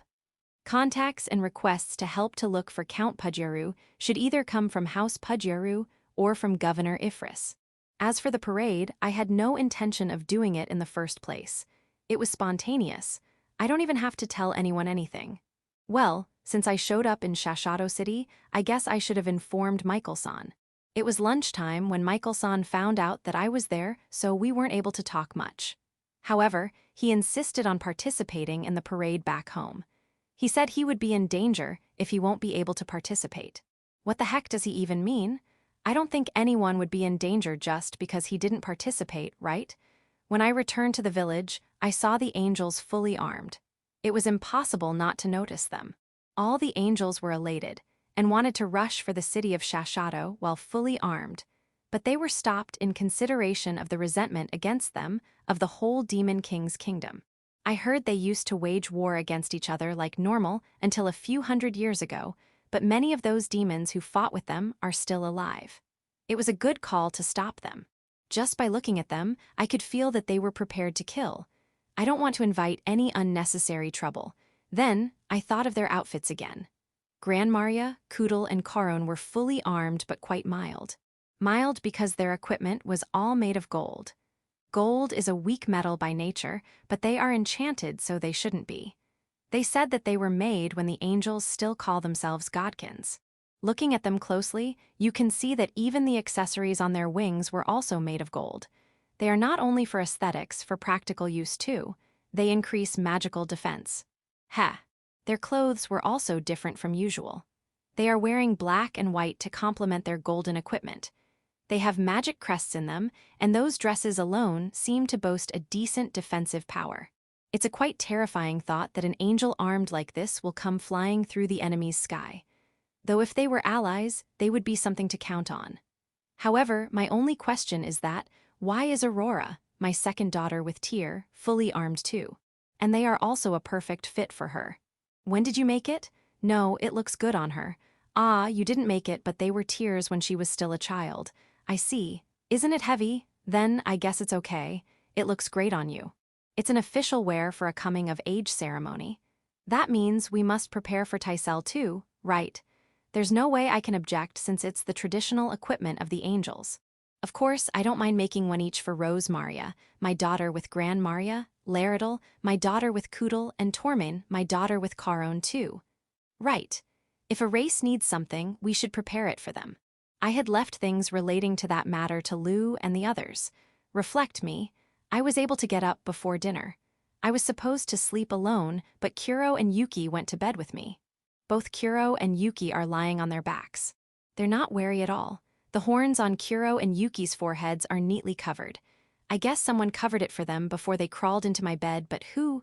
Spiderlings? On the beams of the room, there were spiderlings. Yeah, hello. I'm going back to bed after dinner. You know, you just want to say hello? I see. Other than those who went with me to Shashato City, everyone else wasn't able to greet me today. I'm sorry. Tomorrow, I'll play with the spiderlings. When I told them that, Kuro and Yuki were already staring at me before I knew it. When did you wake up? I know, I'll play with you too. Chapter 736. Civil Servant Girls Autumn. Hello. I'm one of the civil servant girls. Name? Don't mind it. Well, autumn is coming to an end in the village. The autumn harvest has reached its climax and the workload of us, civil servant girls, continues to increase. Well, we have it easy outside of harvest season, so we can't complain. We can only work hard. I think they made a mistake in the warehouse where it should be delivered, but I will not judge it as incorrect for now. First of all, report it first to the other party for confirmation. Even if I think it's a mistake, there's a good chance that they only delivered the goods to the warehouse for some kind of reason. Well, there's a gap in the record, so there must be some kind of mistake. As I predicted, it seems that they made some mistake on which warehouse the goods should be delivered. Everyone's busy, so it can't be helped. Let's just move it. Ah, spiderlings, you're going to help us. Thank you very much.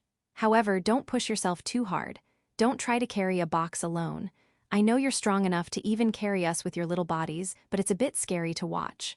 Ah, yes, please go 2 doors down to storage room number 22. Put it on the first shelf on the right as you come in. Yeah, this is where we store the crops that we will process later. Right. We will give it to the dwarves for them to make it into alcohol. I'm looking forward to seeing the finished product. Do you prefer to eat it as it is rather than turning them into alcohol? I see. I'll give some of them to you later as thanks for your help.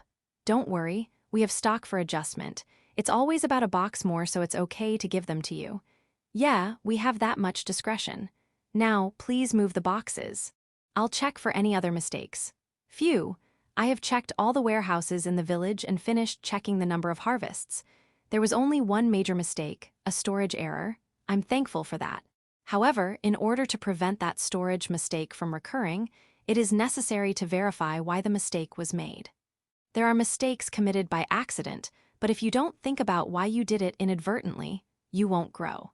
By the way, so far, the result of such verification and countermeasures are labeling warehouses, labeling shelves in warehouses with the same arrangement, and resizing boxes for each crop. Yes, every year, little by little, we make fewer mistakes and the work is getting easier. Next year will be even better. I hope. A trouble has arisen. The mountain elves have built a machine tool for processing crops, and it has really increased the work efficiency. However, they got carried away and processed the crops that didn't need to be processed. What kind of processing had it undergone? It peels the corn then, separate the kernels from the cob. Right. We were supposed to process around 200 jars, but they processed too much, and it became 300. Fortunately, they were able to put them all in jars. No, we are short of around 70 jars. The kernels are still unpacked.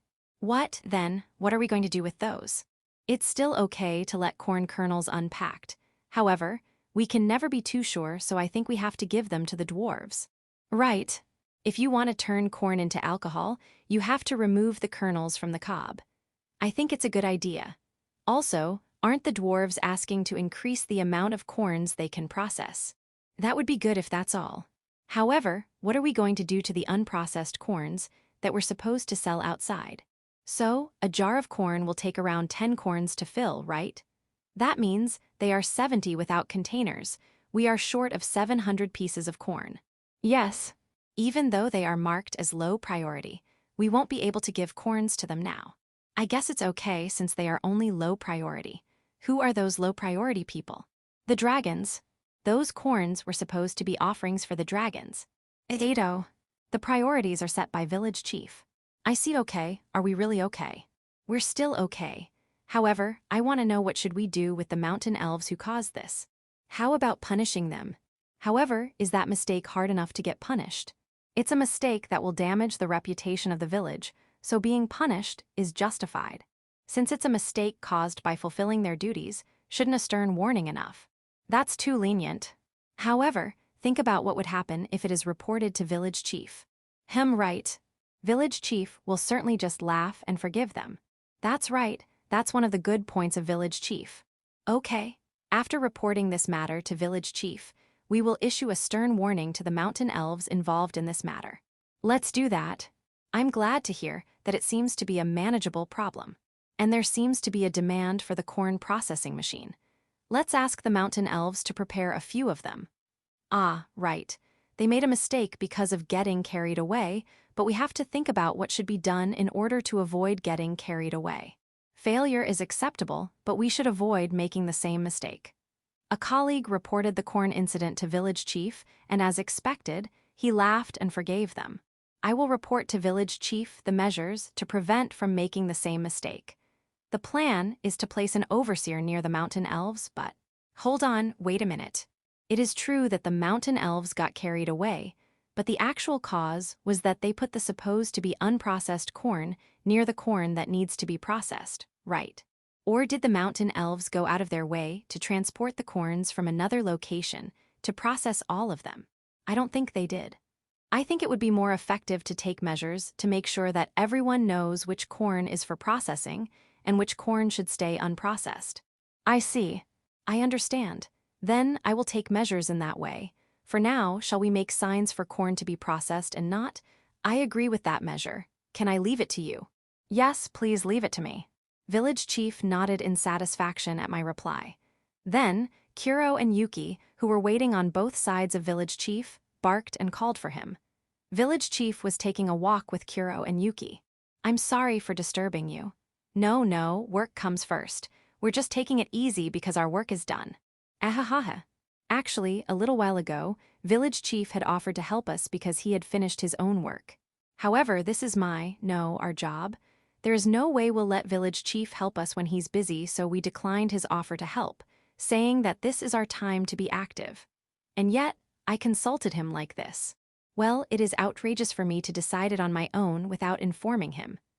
I saw off village chief, who resumed his walk, and also saw off the Kuros and spiderlings who were following him. Ah, those are the spiderlings who helped me carry the misstowed boxes. They greeted me by waving their legs and I greeted them by waving back. Well, I guess I have to reflect. Let's work hard on my remaining work. Today's hard work will make tomorrow easier.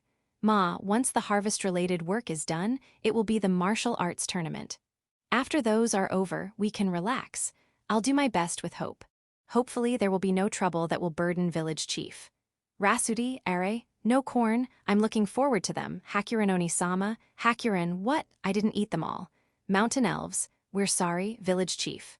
No, it was a mistake that resulted from fulfilling your duty. You are forgiven. Dorame, I can forgive you since it was corn, but if this had been radish. Mountain elf A, we are designing a machine that washes and defoliates radishes.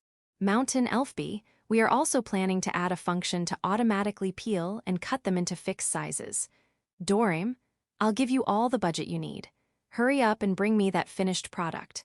Chapter 737. Village Chief's Day Off, Playing with Kuro and the Others. In the village, autumn harvest has ended and preparations for the martial arts tournament have begun. Once the martial arts tournament is over, it will be time to prepare for winter. However, at this time of the year, I have free time. Thus, I decided to play with the Kuros. I've also been told by the civil servant girls to take a proper rest. Ah, Kuro and Yuki are here too. Okay. Ado, let's see, what should we play? We came to the racetrack on the south side of the village. This is the only play where Kuro and the others can run to their heart's content. The field? Sure, the fields are empty until spring after the autumn harvest, but it's not a good idea to play in the fields. As for why, it is to prevent bad bacteria and unwanted seeds from invading. I have the aft, so this is a needless concern in the village, but we don't want to spread the belief that it's okay to play in the field. Children are going outside the village more and more often after all. Let's get back to the main topic. I decided to just start a classic fetch the ball at the racetrack. Since I can't think of anything else, fetch the ball would do. My first throw, I threw the ball and though around 50 animals were competing with each other, it was a battle royal. Yes, Yuki got the ball. Good, you were great. You did good too, Kuro. He was the first to catch the ball, but was challenged one after another. Okay. The Kuros are all looking at me, waiting to throw the ball again. I understand your excitement. However, before that, let's solve the problem that occurred during my first throw. It was my fault too, for throwing it out of nowhere, but yeah, it's not good to have anyone injured. It's okay since you brought the holy slime that can use healing magic. No, that's not the point. Okay? Then, let's limit the number of participants. 5 participants for each throw. Also, attacking anyone is prohibited. Once someone bit the ball, that's it. You can't do anything against the one who's going to bring the ball to me. Even if it drops it in the middle, you can't. The glory belongs to the one who fetches the ball first. How do I confirm that the first one properly bit the ball? I won't be that strict to check that out. However, don't try to attack no matter what.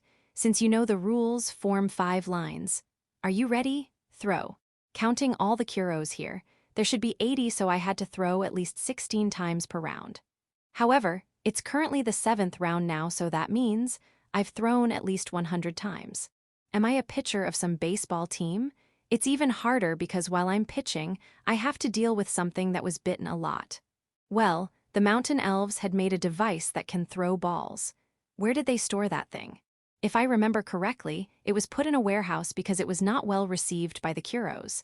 However, I need it now, so, the Demon King took it with him, saying it's for their baseball practice. Phew.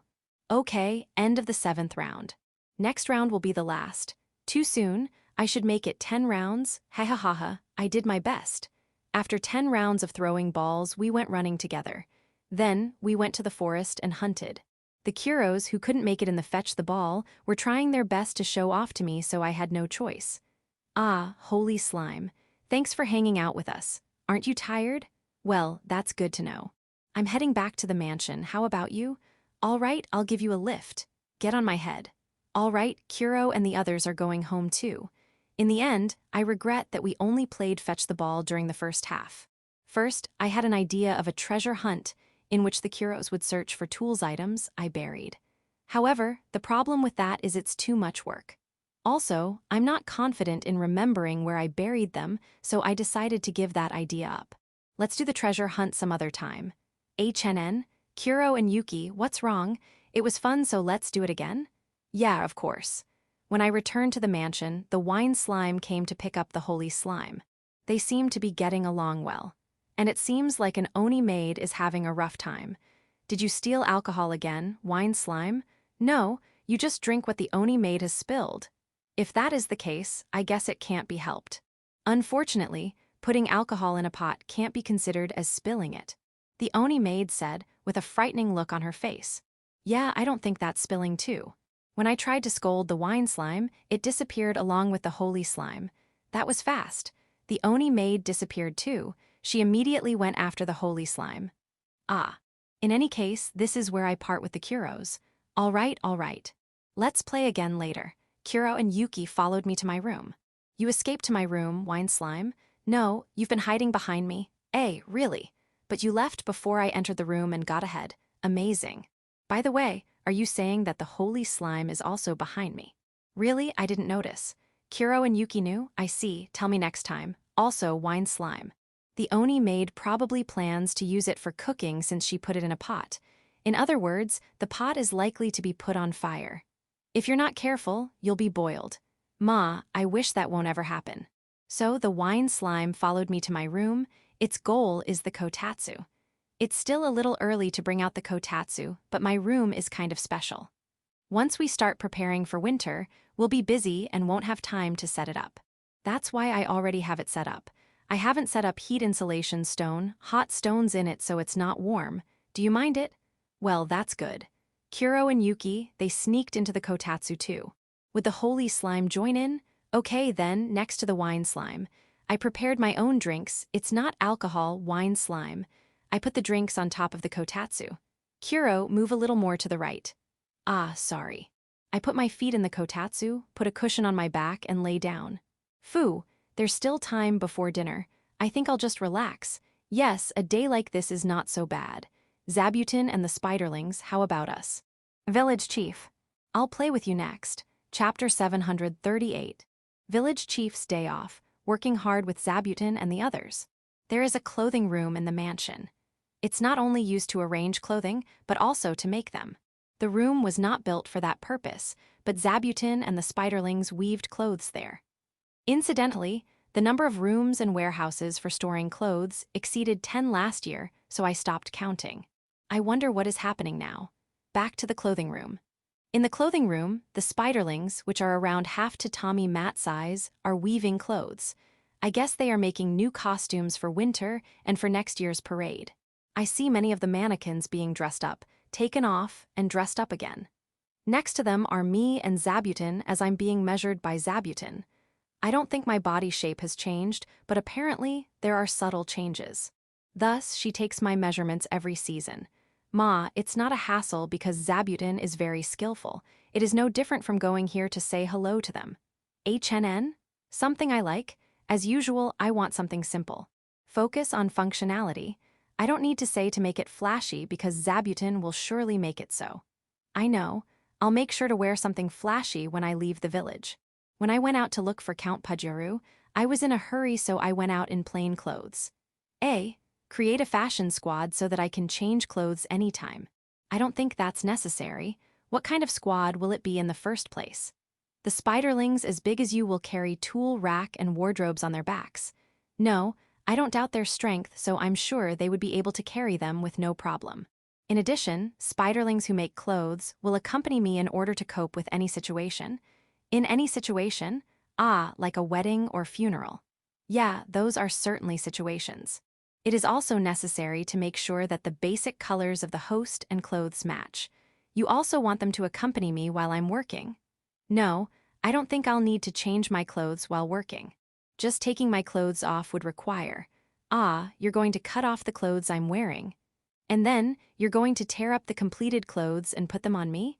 I don't want that much trouble, so I'll just change by myself. Anyway, that's all the fashion squad would do, right? There's more. You're going to appoint an Arachne as the captain. It's true, they'd be in trouble if they don't have a leader. After all, it's no exaggeration to say that the dungeon teleportation gate in Big Tree Village is being guarded by a team led by an Arachne. Arachne by herself is already strong, but she never lets her guard down and never fails to cooperate with the spiderlings inside the dungeon. She doesn't limit herself to the spiderlings and even cooperates with the lamias and titans.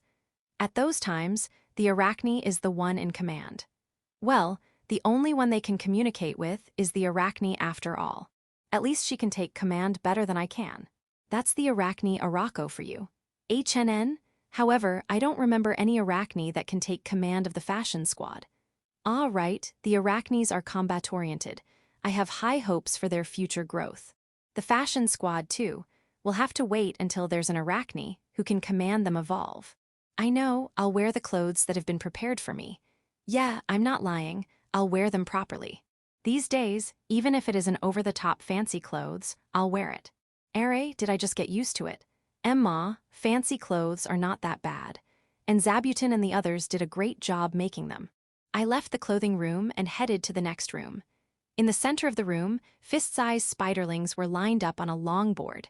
They are on the short side of the long board, standing in a row. Then, they attached the end of their web on the spot and moved toward the other side of the long board while stretching their webs.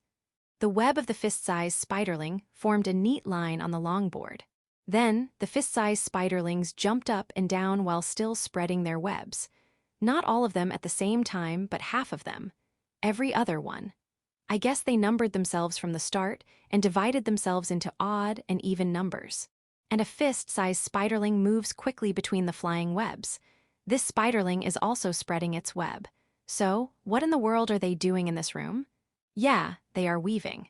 So, after the spiderling moves back and forth between the webs a few times, it stops moving and pulls the thread to the end, which is done by another spiderling. Brilliant teamwork.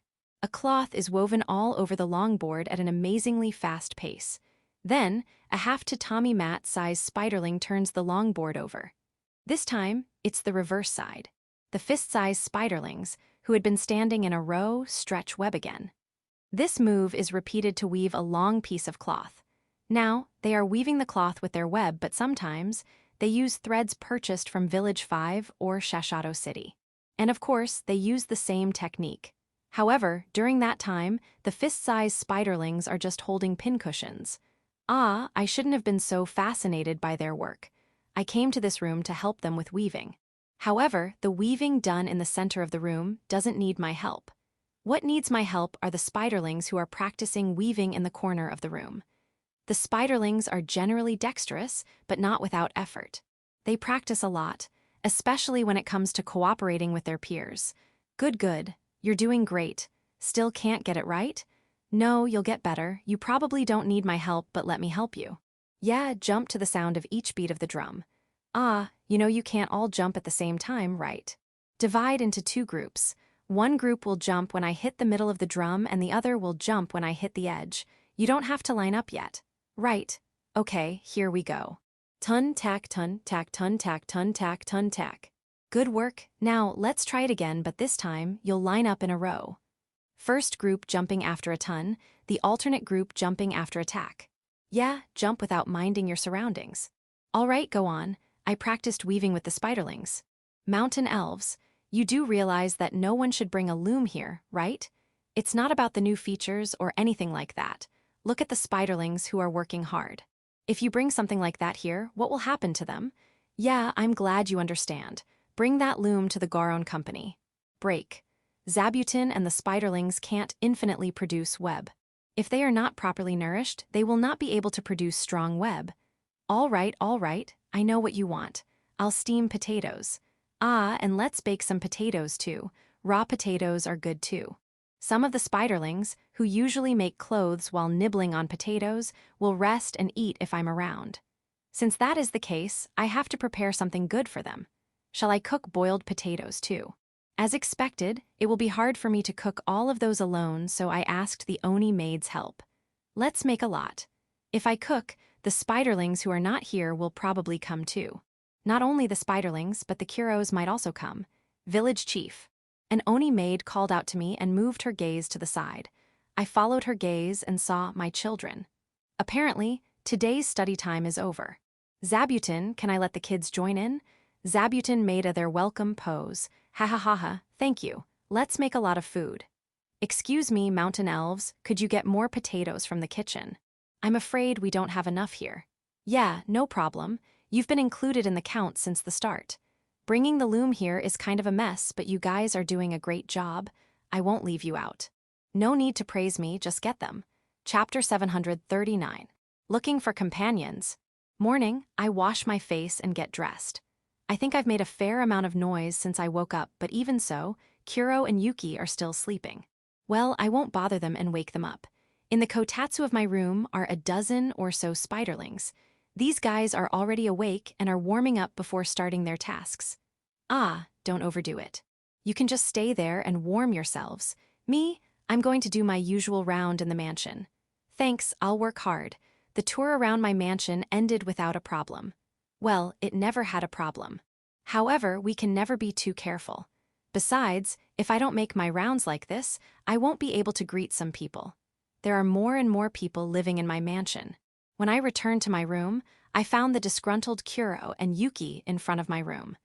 It seems like they were woken up and kicked out by the Oni maids since they were in the way of their cleaning. Don't be so angry. You know that it will be cleaned every morning, right? Come on, let's have some breakfast. The spiderlings who were in the kotatsu greeted me from the top of the beam in the hallway. Looks like they left the room before they were kicked out. Good. You guys join me for breakfast too. Ah, don't be shy. It was a lively breakfast. I regret saying goodbye, but I have to. Today, after this, I'll go to Village 4, also known as Sun Castle. Kuro and Yuki are going to go back to sleep again in my room. The spiderlings have their own jobs. Understood. Good luck. However, that means I don't have any companion. Ah, Wine Slime. Would you like to tag along? Yeah, Village 4. Wine Slime refused to accompany me even though I'm being considerate. Right, there's no reason for Wine Slime to go to Village 4. There's also alcohol in Village 4, but it's a closed environment, so production and consumption are strictly calculated. As expected, the Wine Slime is not so vicious to steal and drink in such a place. However, that doesn't mean that stealing in Big Tree Village is allowed. You are given more alcohol than any other resident on a regular basis, right? In addition, you're doing a job of measuring the quality of alcohol made by the dwarves. You can drink more if you steal. That may be the case, but you share the alcohol you get with the other slimes. No, I certainly didn't give any alcohol to other slimes other than you, but not all slimes drink, but there are slimes who do. I see, then we have to distribute it properly.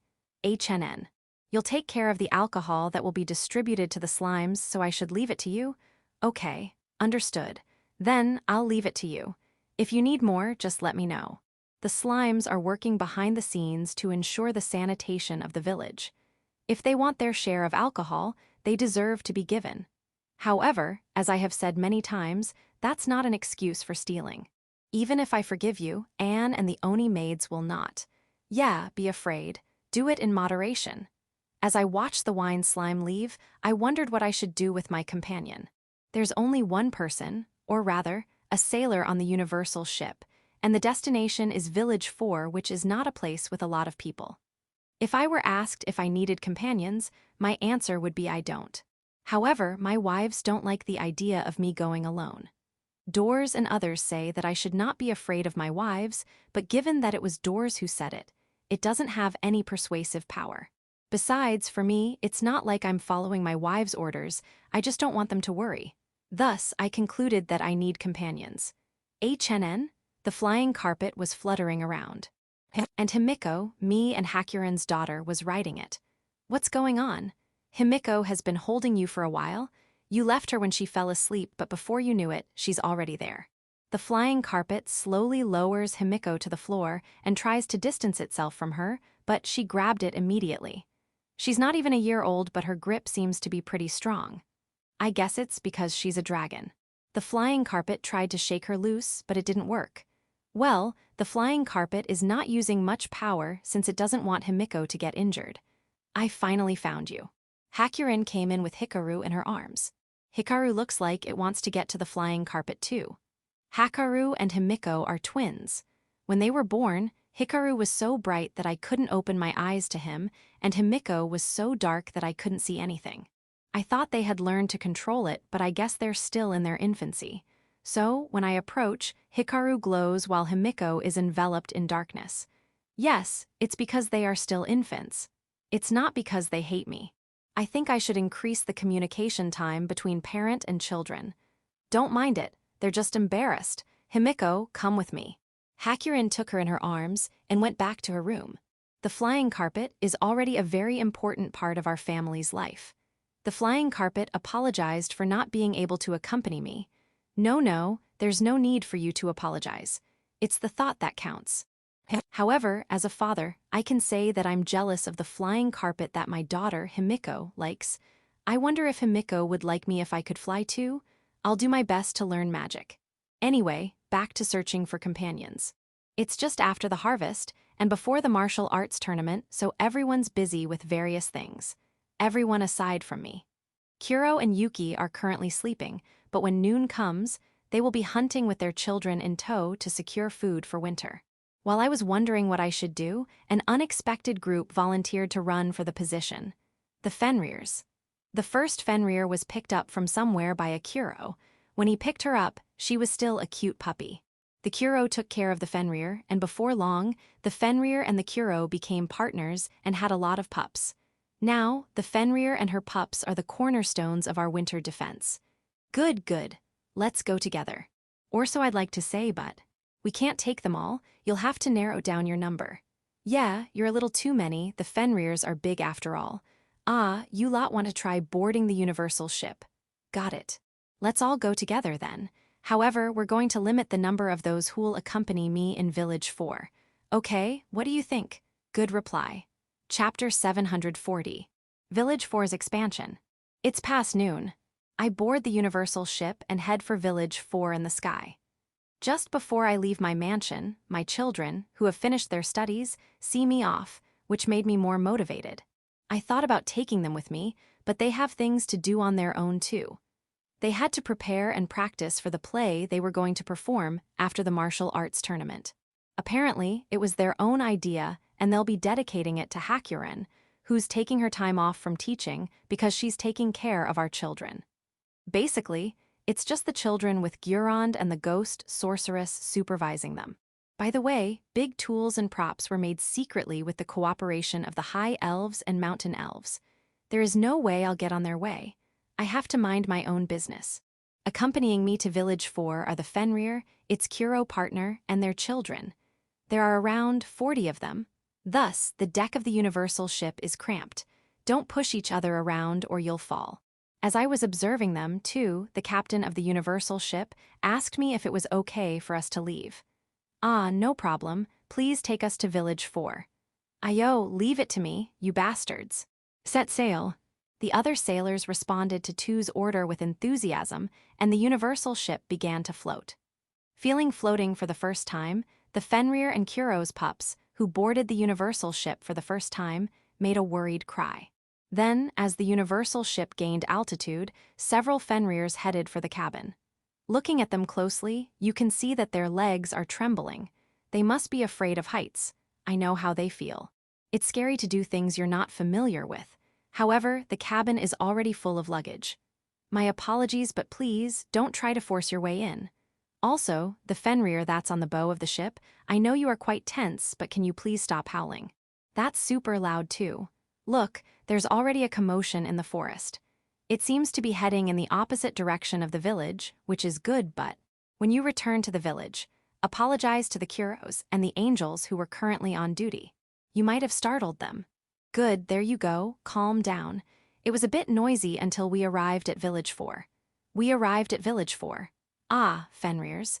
You might find the pier that's connecting the universal ship and Village 4 scary, but please move away. If you stay still there, you'll interfere with the unloading.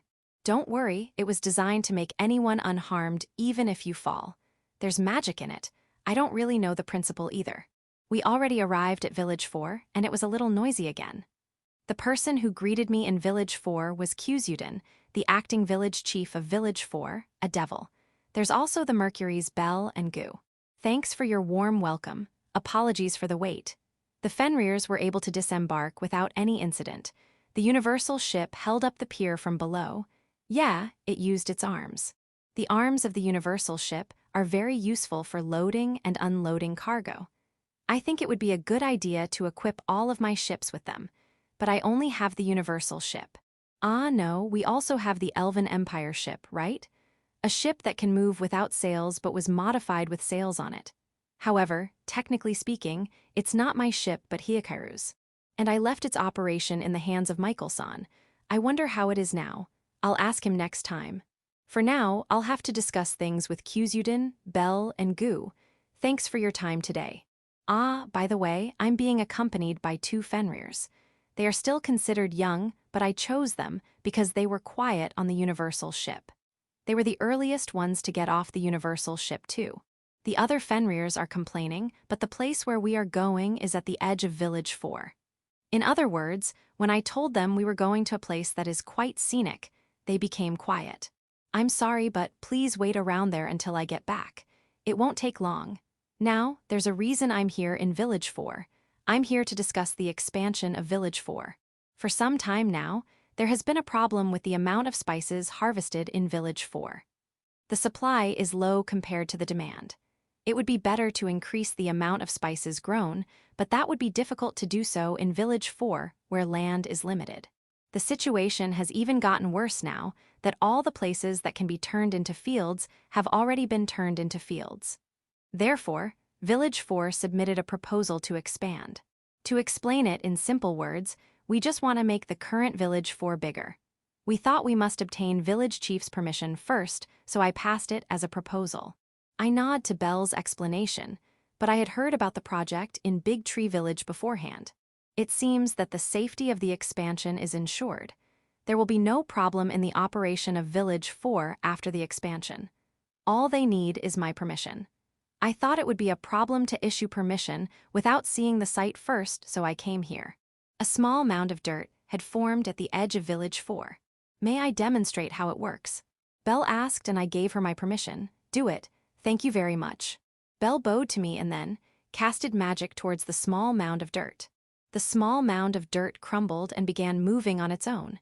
It spread out at the edge of Village 4. It spread into a 10-meter square. Considering the volume of that dirt mound from the start, it seemed small.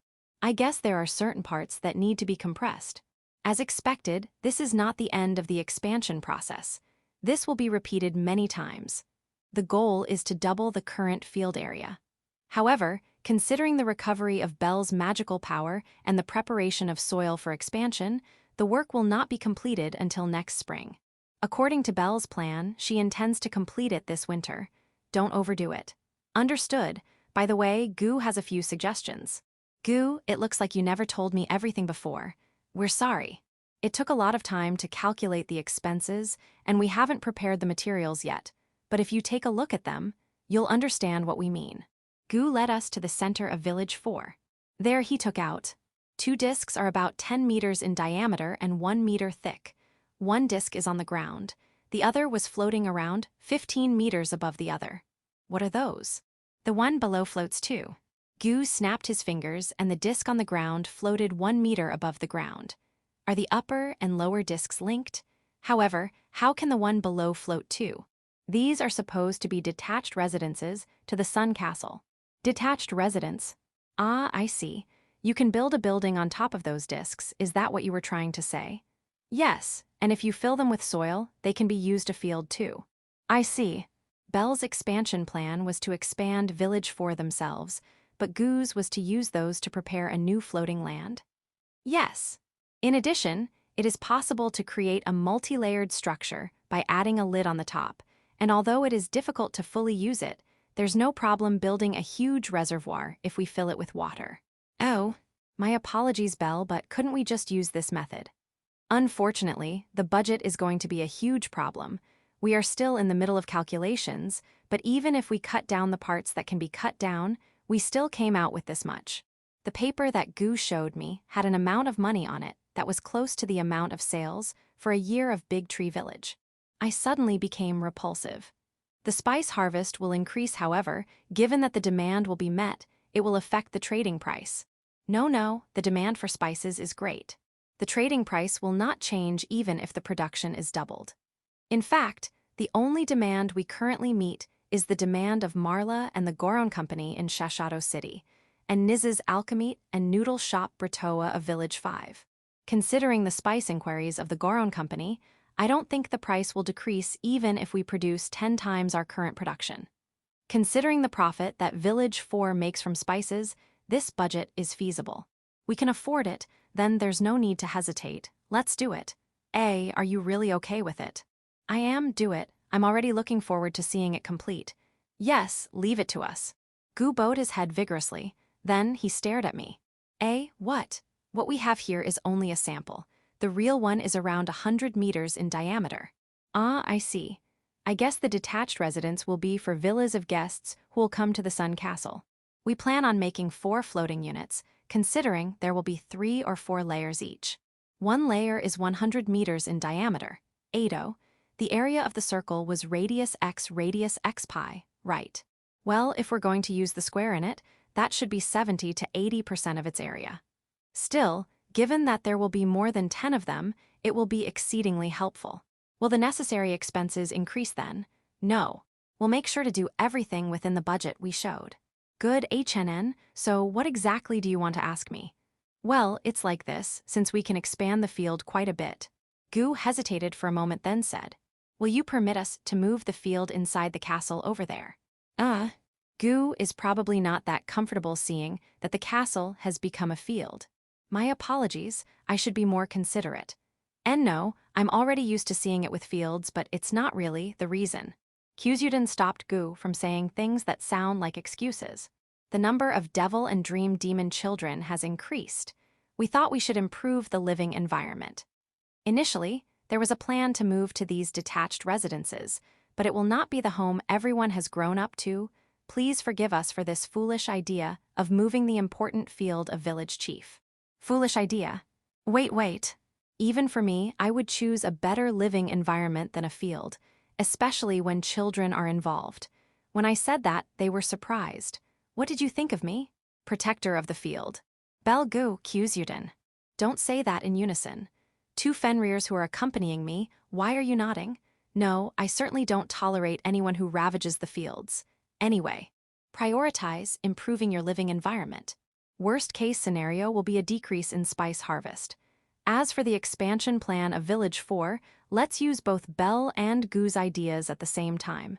If there is anything else, don't hesitate to tell me. I'm counting on you. Chapter 741. Floating Garden. The business at Village 4 is over, but the universal ship is not yet ready to sail. According to 2, it would take another 2 hours. Thus, we wandered around Village 4. The Fenriers are playing on the 10-meter diameter disc that Gu prepared. Even the other Fenriers, who were scared of riding the universal ship, are playing there too. The disc is not too high from the ground, so they are not afraid. I see.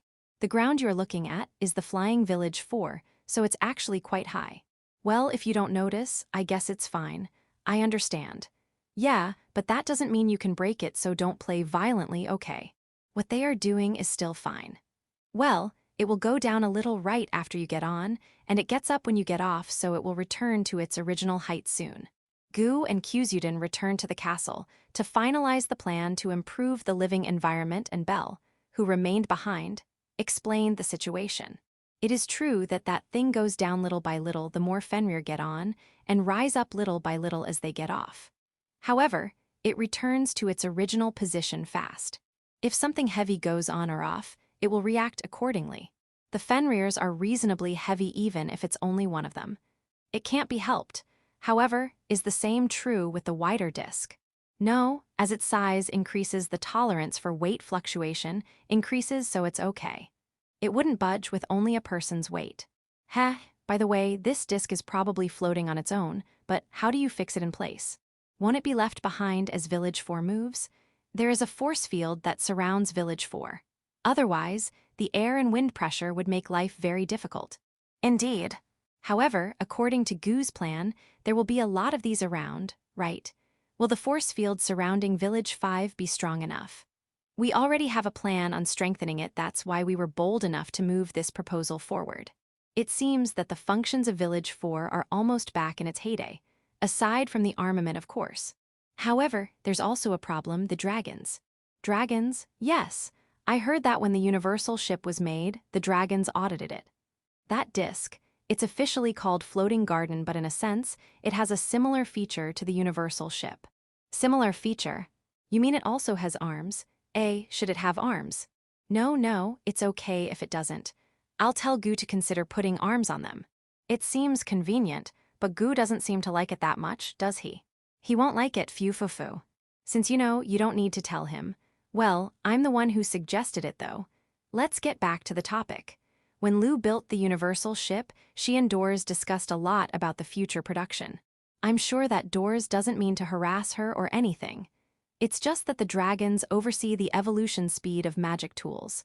However, it won't fly around like the Universal ship, right? Actually, it can. Really? Because it is like the solar castle. If you put it that way, I see. You can also use the floating garden to go up and down the ground. Can you elaborate? It simply means it can be used as an elevator. Elevator, in other words, elevator. It is difficult to go to Village 4, but using a small floating garden makes things easier. During our era, we used to use a floating garden enough for a single person to use. Only royalty and big merchants can use it. It's not something that commoners could afford. I see. In other words, the disc that the Fenrirs are riding on can descend directly to the ground. Yes, and its descent is at a decent speed, so there is less danger. Even if I explain it to them that way, the Fenrirs would be horrified. Perhaps hearing my conversation with Belle, the Fenrirs slowly dismounted from the disc and began distancing themselves. I won't force you to use it. We digress again. My apologies. Let's get back to the topic. There is a chance that the dragons might stop us from using this floating garden. But then, Gu's plan would come to a complete stop, right? We are already consulting Dorim-sama. I see. Hakuren-sama and Rasudi-sama seem to be busy raising their dragonborns. Yeah, they are. Then, Dorim-sama, who's dancing with Radish on him, passed by. He passed by. Well, since you were able to speak with Dorim, doesn't mean there should no longer be a problem. About that, he said that there would be a problem if we let the floating garden fly independently. In order to solve it, he advised us to make them part of Village 4. If they are part or extensions of Village 4, there shouldn't be any problem. He said we should just put a rope or something and claim it as part of Village 4. Hey, is that okay? It should be, right? I think it's fine, right? Since it was Dorim-sama's words, Gu accepted it and started to proceed with the plan. To be honest, I'm full of anxiety. I know what you mean. Ado, I guess Belle is having a hard time. In the meantime, I'll talk to Doors about the discs, the floating gardens. Thank you very much. Also, I have a personal request. Sure, what is it? If there's no problem with the floating garden, it would be great if you could put up a suspension bridge as well as ropes, so that those who can't fly can get around. I see, I understand. I returned to the village and immediately reported to Doors. The purpose of this project is to expand Village 4, right? I already heard it from Dorim. If they tie them with ropes, there shouldn't be any problem. Dorim already reported it to Doors. I'm sorry, I was a little worried. However, about the other use of the floating garden, it's okay. However, if you really want to use it as an elevator, only use it in this forest. In short, treat it the same as the Universal ship. Understood, I'll tell Gu and the others. Are you planning to sell it? No, I'm not. It seems to be pretty expensive, and I don't want it to spread. If it becomes widespread, there will definitely be falling accidents. In Belle's era, it is said that it was not unusual for mages to use flying carpets to fly in the sky, but in this day and age, it's not easy to do that. Though I thought it would be a good place for the angels to rest though. The floating garden has been approved. Lu was the one who said that. You know about it? Of course, I was the one who built the Universal ship. If anyone would want to build something similar, they'd come to me, wouldn't they? I see, Gu already consulted Lu about it. However, they are pretty expensive. Are you sure you wanted to expand Village 4 using those? Yeah, I'm already prepared to pay for it. The purpose of that project is to improve the living environment in Village 4. Partly because I also wanted to increase the spice harvest. What? Why are you looking like that? 8. What's wrong? That price was prepared, considering the price of raw magic materials I have to provide.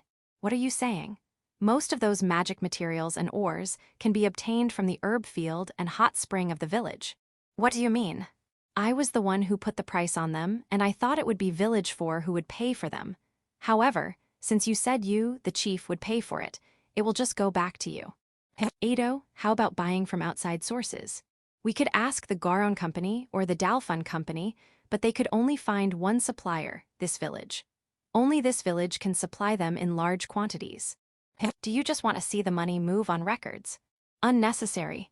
That would just burden the civil servant girls. Let's do it the easiest way. Okay, let's not use money. Let's just put on record that they are material support of Big Tree Village to Village 4. Please do so. However, Go asked for your advice for the purpose of expanding Village 4, right? You could have just done so from the start. Mr. Village Chief, can you tell me who was the one who always tells everyone that each village should be self-financing? Right, I always believe in self-sufficiency. Lou did the right thing. However, this time the goal is to improve the living environment. It's urgent. Also, I thought that if the harvest of spices increased, we would be able to recover the cost. I did no wrong too. There shouldn't be any problem. It's not good for Village 4 to be the only one who will receive special treatment. Let's go to Village 1, Village 2, and Village 3 if they have any trouble. As for Village 5, if there's any problem, Yauko will tell me. Well, let's ask her later. Doors, I don't really care even no matter how much you make them, but you better be careful and make sure it won't spread around the world. Chapter 742. Angel's Melancholy. In a big room of my mansion in Big Tree Village, the adult angels are all gathered. Tyr, the strongest, who is known as the Angel of Annihilation. Strongest. Please take note that it means strongest among angels. Ah, right, she's also Tysel and Aurora's mother. They are both growing well. Gran Maria, one of the three who make up the Angels of Holocaust, Rose Maria's mother. Lancer Gran Maria, please call me that. Is that what everyone's calling you? No, I'm the one who started calling that myself. If I keep calling myself like that, others will follow in time. Hey, Koodle, one of the three who make up the Angels of Holocaust. 100 shot, 100 hit. Yeah, whatever it is, glad you agreed. However, that doesn't mean you have to throw the real horned spear in practice. I love how it explodes. Also, I have to make that title a reality. So that's your plan. I'd like to praise you for trying to make it real, but 100, that's a lot, isn't it? I really want to show everyone that I really made an explosion 100 times. You don't have to. I'll only allow 2. Yay. Laladel's mother, Coron, one of the three who make up the Angels of Holocaust, Tormine's mother. I'll do my best to stand out more. No, you don't have to push yourself. No, I'll be the only untitled of the trio if I don't. It's not like you're going to be forgotten, but I guess it's great that you're willing to work hard for it. Do your best. I will. Suarurio and Suaruko, twin angels. We are twins, but that doesn't mean we should be treated as one. I agree, please treat us as individuals. No, even if you say that. What do you mean? Are you saying that we have no individuality aside from being twins? Is that it? You're saying that, but could you please stop doing everything together? But it makes us happy to do things together. Right, it puts a smile on our faces. Kirbit, daughter of Malbit, the angel's chief. The former Heavenly Wings Shrine Maiden of the Garrett Kingdom. She seemed too strict regarding the discipline of their angel race. Ma, you should learn that there's no point in talking about the details. Her character seemed broken now. Well, I guess since it's been a while. It was hard to get the Garrett Kingdom to let me go. You being here means you've succeeded in convincing them. I escaped. Is that all right?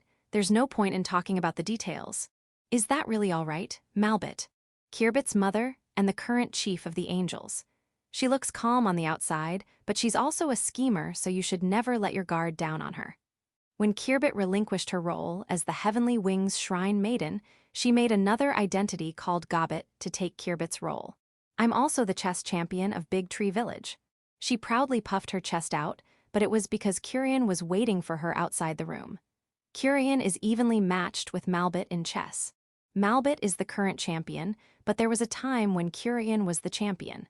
Hess, I will defend my title this winter too, so I can enjoy my kotatsu to the fullest. Ruincha, she's the vice chief of the angels. She is Tyr's mother and therefore, Tysel and Aurora's grandmother. Lately, my grandchildren have become cuter and cuter. She's been actively taking care of them, which I'm grateful for. However, can you please stop teaching strange things to Taisel? I'm just educating her as the angel she is so she won't shame us. Well, she absorbs knowledge as cotton absorbs water, so sometimes I end up teaching her too much. Taisel is very good at what she does, so all is well. Since all is well, I guess it's okay. Tyr sends me a signal saying she's watching over them, so I guess it's really okay. Thanks. However, let's have a family meeting next time Taisel comes back to the village. Yeah, we received comment letters about Taisel from the principal, who is the Demon King's wife, and Randon, the Minister of Internal Affairs. They're not complaint letters, they are opinion letters. It's just that the opening of those letters is basically asking, how's her education going? I hope I'm only overthinking this. Yeah, I really hope I'm only overthinking. Raz Maria. She has gorgeous hair and gorgeous chests. Her manners are soft, and the way she acts makes her more of a goddess than an angel. But she's a genuine angel. Gran Maria's mother and Rose Maria's grandmother. In terms of excellence as a granddaughter, Rose Maria won't lose. Rose Maria is still small, don't make her compete. All children are excellent and cute, don't you think so, Suaruru? She's short and looks like a little girl, but she's the mother of Suaruryu and Suaruku. She's also the leader of the Royer faction of the Angels. Formerly antagonistic to the conservative group led by Malbit now, she sits with her in a kotatsu and even eats tangerines together. Well, it seems like the conservatives and radical groups have already fallen apart. Why have they fallen apart? Because when the Angels learned about the existence of this village, there was no point in being radical or conservative. Since Big Tree Village stopped your conflict, I'm happy. The Angels are united and will work for the benefit of Big Tree Village. I ask for your continued blessings. Ah, of course, Reginleif, one of the elders of the Angels and even the eldest among the elders. Until recently, she has spent most of her time sleeping, but now, she's getting more active. It is important for one's life to have stimulation. Of course, a moderate amount of stimulation is important. I'm even surprised with my appetite these days. It's good that you're healthy. The village harvest is increasing, so don't hold back. Yes, thank you very much. Is that everyone? There are other angels that Malbit and Kirbit have brought, but they are resting outside the room. They arrived yesterday, and they seem tired from flying over the forest. I'll introduce myself to them in order to check if there's an elder member among the group. However, it seems like all angels look like young women. Looking at them, they look more like sisters. Let me think of it again. Tyr, Gran Maria, and the others. No way I'll forget them. Suaruryu and Suaruku have been in the village for a long time, so I won't forget them. Kirbit, Malbit, and Ruinsha have strong presence, so I won't forget them. Raz Maria is taking care of the little angels. Suaruru patrols the village whenever she's here, and Reginleif is acting as my bodyguard. I didn't forget anyone, right? Well, I thought of introducing a group to the angels who came here this winter, and there seems to be no problem. Who am I introducing to them? The angel children of the village. They are new adults, so they are very curious about them. Laladel and Tormine were brought by the Oni maids since they still need to be carried. Aurora seems to be memorizing their faces. Rose Maria goes straight to Raz Maria. Ruinsha, don't compete. Ah, Laladel and Tormine are still babies, so don't be too hard on them. Make sure to be gentle. Suaruku and Suaruru, don't trick the children by changing places. This is the reason why everyone recognizes them as twins. We have to take advantage of us being twins. Right. Yeah. It's been a while since you've seen each other. I'm sure you have a lot to talk about. I had food and drinks prepared. Feel free to eat and drink. Ah, those who just arrived, take it easy. You made it in time for the martial arts tournament, but if you push yourselves too hard, you won't be able to give it your all in battles. I said that and was about to leave the room with the children in tow. However, Kirbit stopped me. HNN, let only the children leave the room. She also stopped the Oni maids from bringing the food and drinks in.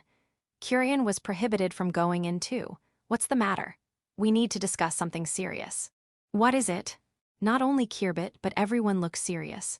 I don't want to say it, but I don't want to hear it, but it looks like I can't refuse, can't I? Ha, feel free to say it.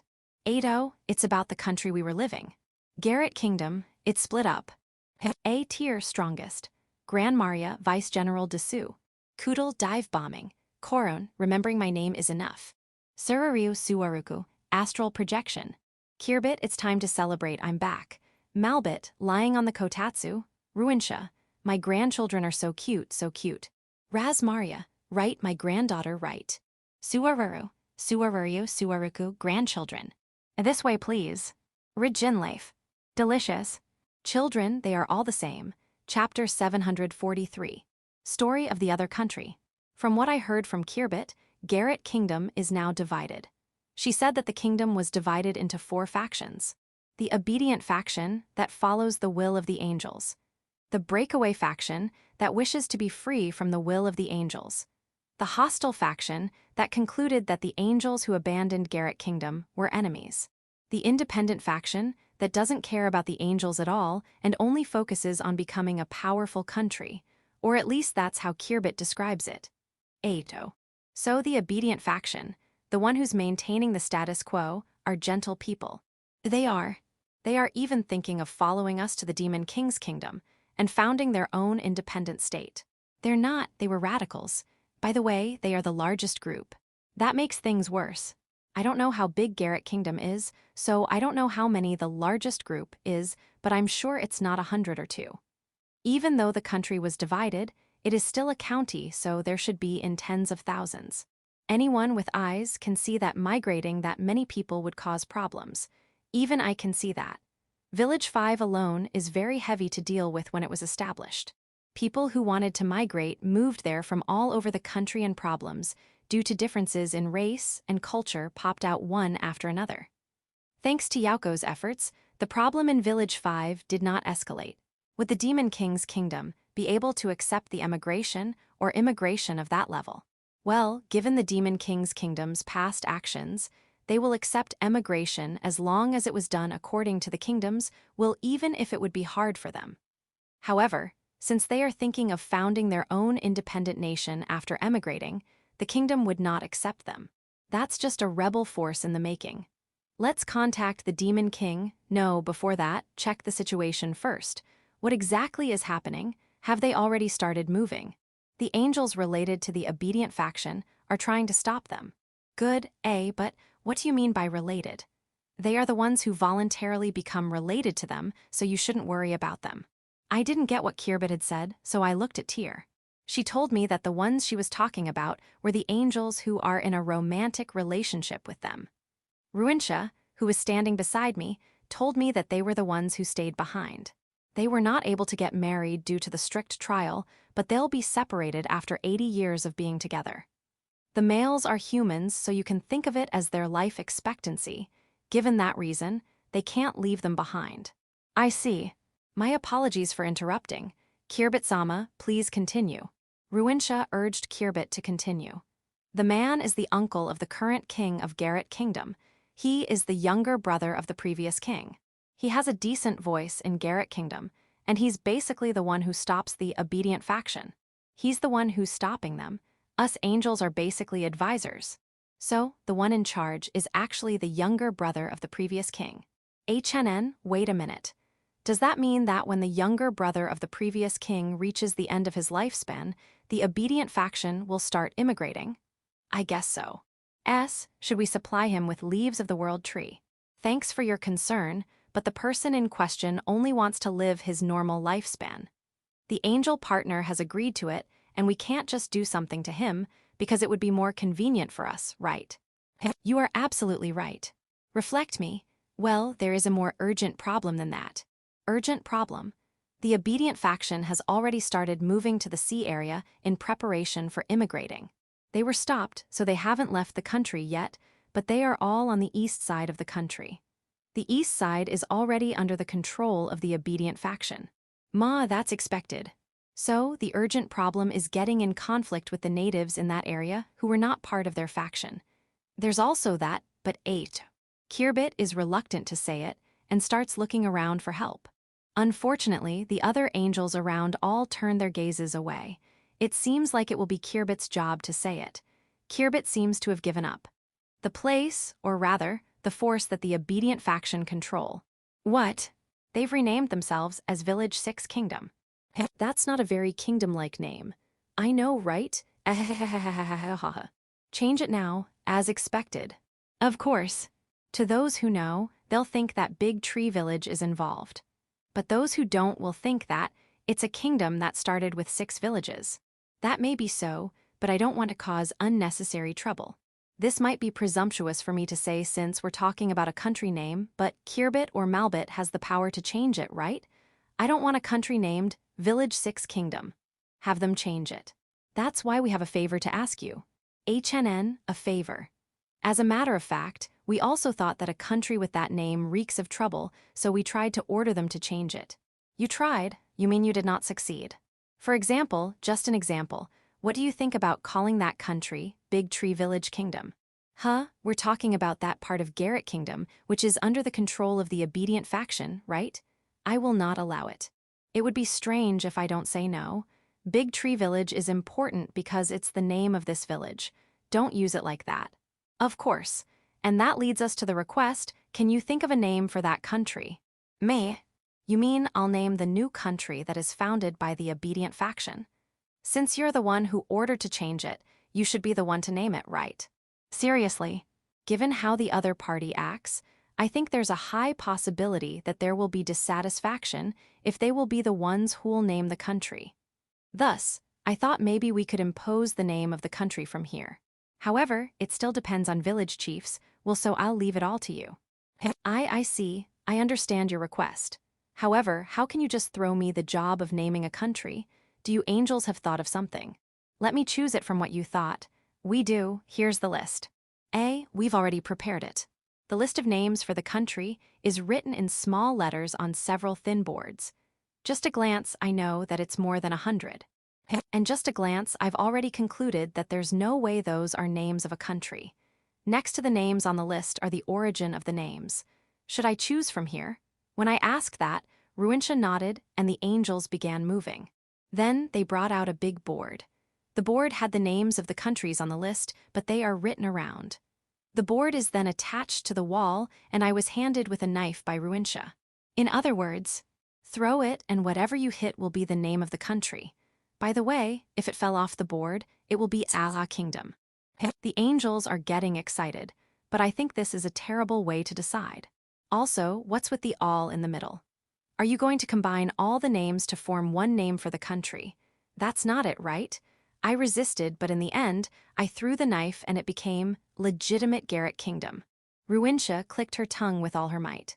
What do we have to bother village chief with this when we can just name it Allah Kingdom? I'm scared, I just want to confirm something. The breakaway, hostile, and independent factions are not causing problems, right? Good. I want to support the breakaway, hostile, and independent faction.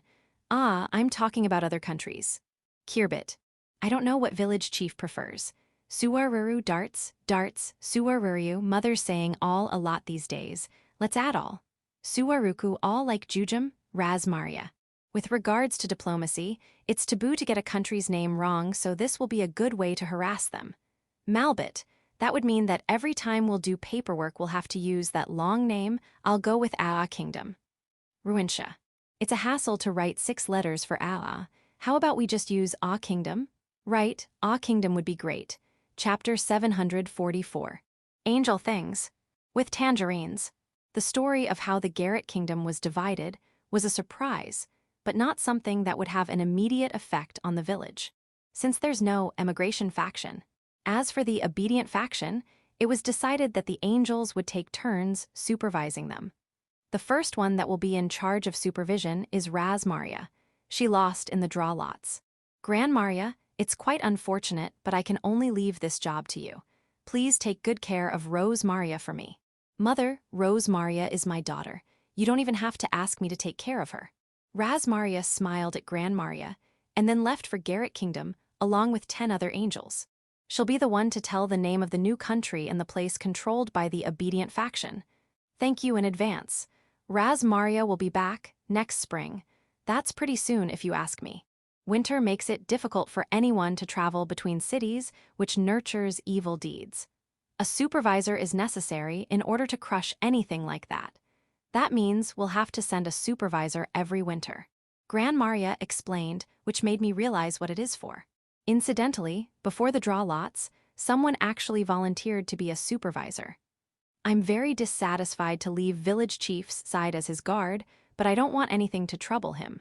I will go and be the supervisor. Reginleif volunteered to be the supervisor, but everyone aside from her objected. According to them, Reginleif will not hesitate to use extreme measures. The worst-case scenario will be the extinction of the obedient faction. Hence, it is impossible to have Reginleif to be the supervisor. Extinction, she won't do that right. Given her achievements in the past, Gran Maria muttered while averting her gaze. Also, can that evil deed be even called an achievement? No, thinking about it, Tyr and Gran Maria's group had dangerous titles. Angel of Annihilation and Angels of Holocaust. Contrary to how they look, angels are such a rowdy bunch. Well, during the ancient times, angels were both short-tempered and short-sighted. They prefer solving problems with muscles rather than brains. That's what people used to say. Malbit answered my question as she came into the room, got into the kotatsu, and picked up a tangerine.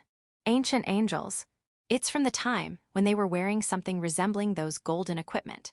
I asked Malbit and the others, who had come to the village, to see the golden equipment of the angels, which had been unveiled a short while ago, and they had complicated looks on their faces. The heyday of the angels, I mean, it's true that the equipment from that time was shining like those. It was glorious, but also shameful. In other words, during the time you were calling yourselves godkins, right? Ah, she glared at me. Excuse me, the word godkin was taboo. As Malbit reached out for her third tangerine, Kirbit, who was playing chess with Kurian, whined. Apparently she lost. Kai-chan, at least buy some time. He read all my tactics, so that's impossible. Kurian and Kirbit's match rule is first to win 3 will be the winner, and Kurian won 3 straight sets. It can't be helped. I'll defeat Kai-chan's enemy. Hearing Malbit's motivation, Kurian sneered. I guess you can call his match against Kirbit a warm-up. Good luck to the both of you. Since Kurian took on Malbit, my conversation partner became Kirbit. Yeah, tangerine's great for my tired mind. I'm glad to hear that. By the way, I apologize for us being late. I never thought it would take us that long to get here. I originally planned to help with harvesting. Well, you're doing your own job. Don't mind it. That said, I'll be doing things this winter. I'm sorry that we weren't able to do anything since we arrived just after the harvest season was over. You've been helping a lot by patrolling from the sky, right? Besides, you brought some souvenirs. About 500 kilograms of green magic ore from Garrett Kingdom. Lou was delighted since she could use them for her research, while Gut and the other blacksmiths were wondering what they should use them for. It must be very expensive. Ahaha, I brought a lot after all. The number of angels who came with Kirbit this time was 150. The total number of angels is said to be around 300, which means half of them are in the village. Well, Razmaria brought back 10 of them. Some didn't believe me when I told them about this place. I had to bring them here at least once. I see. Well, I've heard about the migration of the angels' plan. This place is vast, so we can accept them all anytime, but Malbit and Kirbit plan to have them migrate little by little. The Garrett Kingdom has been divided, but they treated us well. We can't just leave them behind. And there are also the things like the previous king's brother, right? Yes, and that's not the only couple. There are other similar stories. Ha, I think you should have trashed the trial earlier. The trial was also an ordeal to maintain the position of the angles in Garrett Kingdom, so it was really hard to do that. I was even too obsessed with it before. I'm glad that you were able to reflect. Yeah. Kirbit reached for her second tangerine. In another room, Ruintia is talking to Beazle about the current situation of Garrett Kingdom. Beazle had some information himself, but it was probably nothing compared to the amount of information Ruintia knew. I asked her to share information with the Demon King's kingdom in order to avoid unnecessary conflict. Sometimes, the most trivial things are the most important, so Beazle made sure he was not missing a single word by taking notes. HNN. It was the civil servant girls who were standing beside Beazle who were taking notes. Beazle is. Yeah, Beazle, you should bring down Freysia who's on your knees. Ruintia, you too. Bring Aurora down from your lap. It looks like they are just bragging to each other about their granddaughters. If you want, I'll take care of Freysia and Aurora myself. No, we're fine. Bezel took Aurora from Ruintia and put her on his lap too. Then, Ruintia took the notes from the civil servant girls and wrote down all the information about Garrett Kingdom. Once you're done reading it, dispose of it. She handed the notes to Bezel, who was taking care of Freysia and Aurora. Bezel hurriedly reads the information on the note and says, "Okay, got it. I won't take Freysia and Aurora from you, so please read it slowly. If you miss something, things might get troublesome. By the way, why didn't you do it from the start? You wanted to brag about each other's granddaughter. I guess it wasn't my imagination that you seemed to be bragging with each other earlier. From my point of view, both of them are my daughters, so please take it easy. I'll leave tangerines here. Freysia and Aurora can eat them too. But don't eat too much. No, I don't have to say that. Bezel and Ruintia know what to do. When I looked at the garden, I saw Rejinleif and Suwaruru teaching martial arts to some of the high elves and lizard men. It must be for the martial arts tournament. Ah, some beast girls are studying with them too. It's good that you're energetic, but don't overdo it. Tyr, Gran Maria, Kudel, and Koron are. It looks like they are showing the newly arrived angels around the village. Please do what you can in order to prevent trouble. Make sure they meet the Kuros, the spiders, and the dragons. Don't forget to greet the horses and the cows at the ranch. Yeah, if not, the horses and the cows will sulk. Especially the horses. You can have the eagle and the phoenix chick, Aegis, meet them at dinner. The fairy queen should be playing with the children, so let them meet her by dinner too. I'll tell her that there will be fruit ice cream dessert at dinner to make sure she'll be there, though it's very unlikely for her to skip dinner. Then, see you? Tyr stopped me. What's wrong? He is the village chief, Hiraku Samadasu. Ah, come to think of it, we've never formally greeted each other. Most of the angels who had come to the village for the first time had wandered off after a long flight over the forest, so I had put off greeting them until later. Ado, I'm also Tyr, Gran Maria, Kudel, and Koron's husband. Nice to meet you. I greeted them as cheerfully as possible, but for some reason they looked at me as if I were a rare beast. Why? When I returned to my room with tangerine refill, Curian came up to me as if wanting me to praise him. I see. How about loser Malbit? I asked Kirbit, and she said she had gone to the hot spring. She said she was still tired from traveling. She's just probably being bitter. I guess so. I patted Curian's head. Chapter 745. Gossip clearing the heart. Hello, nice meeting you. I'm a normal angel. Name. I won't give you my name. I don't want to stand out. I won't even tell you my faction. It is enough to think of me as someone who's lining up behind famous angels. It will be inconvenient if I don't say my name. Then please call me Skuld. Yes, it's only an alias. I got it from the name of a famous ancient angel. Now, feel free to call me that. Ho ho ho ho ho ho ho ho ho. Rejinleif Sama scolded me for using elder sister's name. The chief, Malbit Sama, asked me sarcastically if she should expect me to get the same result as Skuld Sama, and the vice chief, Ruintia Sama, gave me a body blow. It's not fair to suddenly punch someone without saying anything. No way I can evade it. Well, I guess it's my fault for getting carried away. Now, I'm currently in Big Tree Village. Big Tree Village. I had heard of it from the chief and vice chief, but this place really existed. A super dangerous village. It exists. The man who married Tyr Sama, Gran Maria Sama, Kudel Sama, and Koron Sama. I never thought he was real. I thought it was just a shared hallucination of Ruintia Sama and Raz Maria Sama, who both wanted to have grandchildren. I was not able to meet Tyr Sama's eldest daughter, Tysel Sama, but I did meet her second daughter, Aurora Sama. Yeah, she's truly Tyr Sama's daughter and Ruintia Sama's granddaughter. She seems talented. She probably already surpassed me. It would be a good plan to treat her politely and get close to her for my future by acting like an elder sister. Right, let's do it. I did my best to act like a big sister. I also told her about Tyr Sama and Ruintia Sama's jokes. Aurora Sama smiled while making a troubled expression as she looked at me. Fufufu, she's so cute. Ruintia Sama called for me. The back of the mansion. You mean the courtyard infested with rabid cocks? I guess she plans to show a newbie like me around. Ah, there's Ruintia Sama. So, the back of the mansion and the back of the big tree. I evaded the sneak attack. I'm not a fool to take the same blow twice. And the fact that she attacked me since it's okay to fight back, phew-ha-ha-ha, here's my left jab full of resentment from the past. Ruintia Sama parried it with her arm. Great. That's exactly what I'm aiming for. Seeing Ruincha-sama turn her attention to my left, I gave her a chop with my right. She avoided it by swaying her body. Why does it look so simple? Has she read my move from the start? No, it was a reverse trap. My side is now open. Ruincha-sama stepped in, and a hook came in. This distance. I can't evade it. Then, endure, hang in there, my flank. I'll be fine even after she gets a rib or two. But after that, I'll counterattack. Ruincha-sama's fist hit my flank. I can't, no way I can endure it. What's with this power? I shouldn't have talked about her jokes so much. I can't believe that a grandmother who wants to show her good side to her granddaughter was this scary. My body bent sideways. A passing by white slime casted healing magic on me, and I was revived.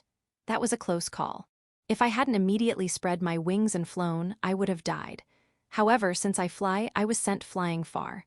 Where am I? And why is Tear-sama waiting for me here? I see. So that's how it is. It's okay. It only means there's another match. Ah, White Slime-san, my apologies, but could you stay here just a little bit longer? Yup, I'm sure I'll be troubling you soon. Yeah, sorry. I'll be sure to thank you properly after this. Then, let's get it on, Tear-sama. The strongest is called the strongest because she's the strongest. That's what I thought as I looked at the sky. It would be a lie if I say I'm not regretful. However, I'm not the type of angel that fights in the front line. I'm someone who does her things behind the scenes. Yeah, you can just consider me as someone who's climbing another mountain. Yup, I'm just making excuses. Ah, Ado, I don't know this Inferno Wolf, but I apologize for worrying you. I'm fine now since White Slime-san has healed me with magic. I thank you too, Demon Spider-san. Yeah, I can get up by myself. By the way, could you tell me where the mansion is? I don't know where I am. I can easily find it if I fly, but it's a little dangerous to fly after my matches, especially since I was beaten out. Over there? All right. You want to show me around? Thank you very much. The Inferno Wolf and Demon Spider-san led me back to the mansion. Gran Maria-sama's daughter, Rose Maria-sama. Kudal-sama's daughter, Laladal-sama. Koron-sama's daughter, Tormine. I greeted the three of them. Of course, I played my role as a big sister. And yes, I told them a lot of stories about the jokes of Gran Maria-sama, Kudal-sama, and Koron-sama. They are still too young to understand what I told them, but they seem to be pleased with it. That's what matters. To the back of the mansion, Gran Maria-sama, Kudal-sama, and Koron-sama are already waiting. It won't be 3 versus 1, right? That's not it, HNN. What? Why am I looking to be beaten up? Well, to put it simply, I want to take out what has built up inside of me. I, along with many, desperately tried to support Garrett Kingdom, but it was easily divided. How can I be happy about that? As an angel, I know I must follow the chief's instruction, but my heart just can't bear it. Thus, I'm asking you to go along with what I arranged. I'm sorry if I annoyed you. Also, I'm sure there will be others who feel the same, but please don't hesitate to reach out to them. There are few who can win against you, but even if they win, there are still people behind you, right? Village Chief. He's the most dangerous person in existence? I understand. I'm an angel who lived longer than you. I'm even older than Malbit-sama and Ruincha-sama in case you want to ask. I'm often told that I don't give that feeling though. Well, we've talked a lot, so bring it on. I will show you how much stronger I've become after experiencing matches with Ruincha-sama and Tear-sama. Good. It looks like White Slime-san has arrived. Normal angel. I'm younger than Rijinleif-sama, by the way. Kirbit, I heard that you also know about Mother's jokes. Normal angel, the chief's jokes, true. However, that concerns the dignity of us angels. Malbit. Kai-chan, go to the back of the mansion with me. Inferno Wolf, Are, it's this person again. Demon Spider, she fainted again? Normal angel. Of course not, I've learned from my previous experience Desuyo. Fainted previously, so she's a little resistant now. Chapter 746. Rich Man's Game. The martial arts tournament has begun. What's happening? That footwork and measuring the distance with a jab. When one sees an opening, he'll step in and throw a straight. And before the opponent can counterattack, step back and assume a defensive pose. Aren't battles used to be focused more on offense? I feel like I'm watching boxing now. It seems like a newly arrived angel taught them this kind of battle style. The high elf Rhea, who's standing beside me, told me so. It became this popular in the short time they got here? Amazing. And how about the angel herself? She didn't participate, did she? It turned out that she was good at paperwork, so Frau San secured her. Is that so? I bet she would have liked to participate. Probably. Have her work later. What's her name? She stubbornly refuses to give her name. She has a neck-long fly-away hairstyle, and she's wearing some kind of string-like anklet on her right leg. Right. She's the angel who came to me when I was playing the rich man's game with the mountain elves.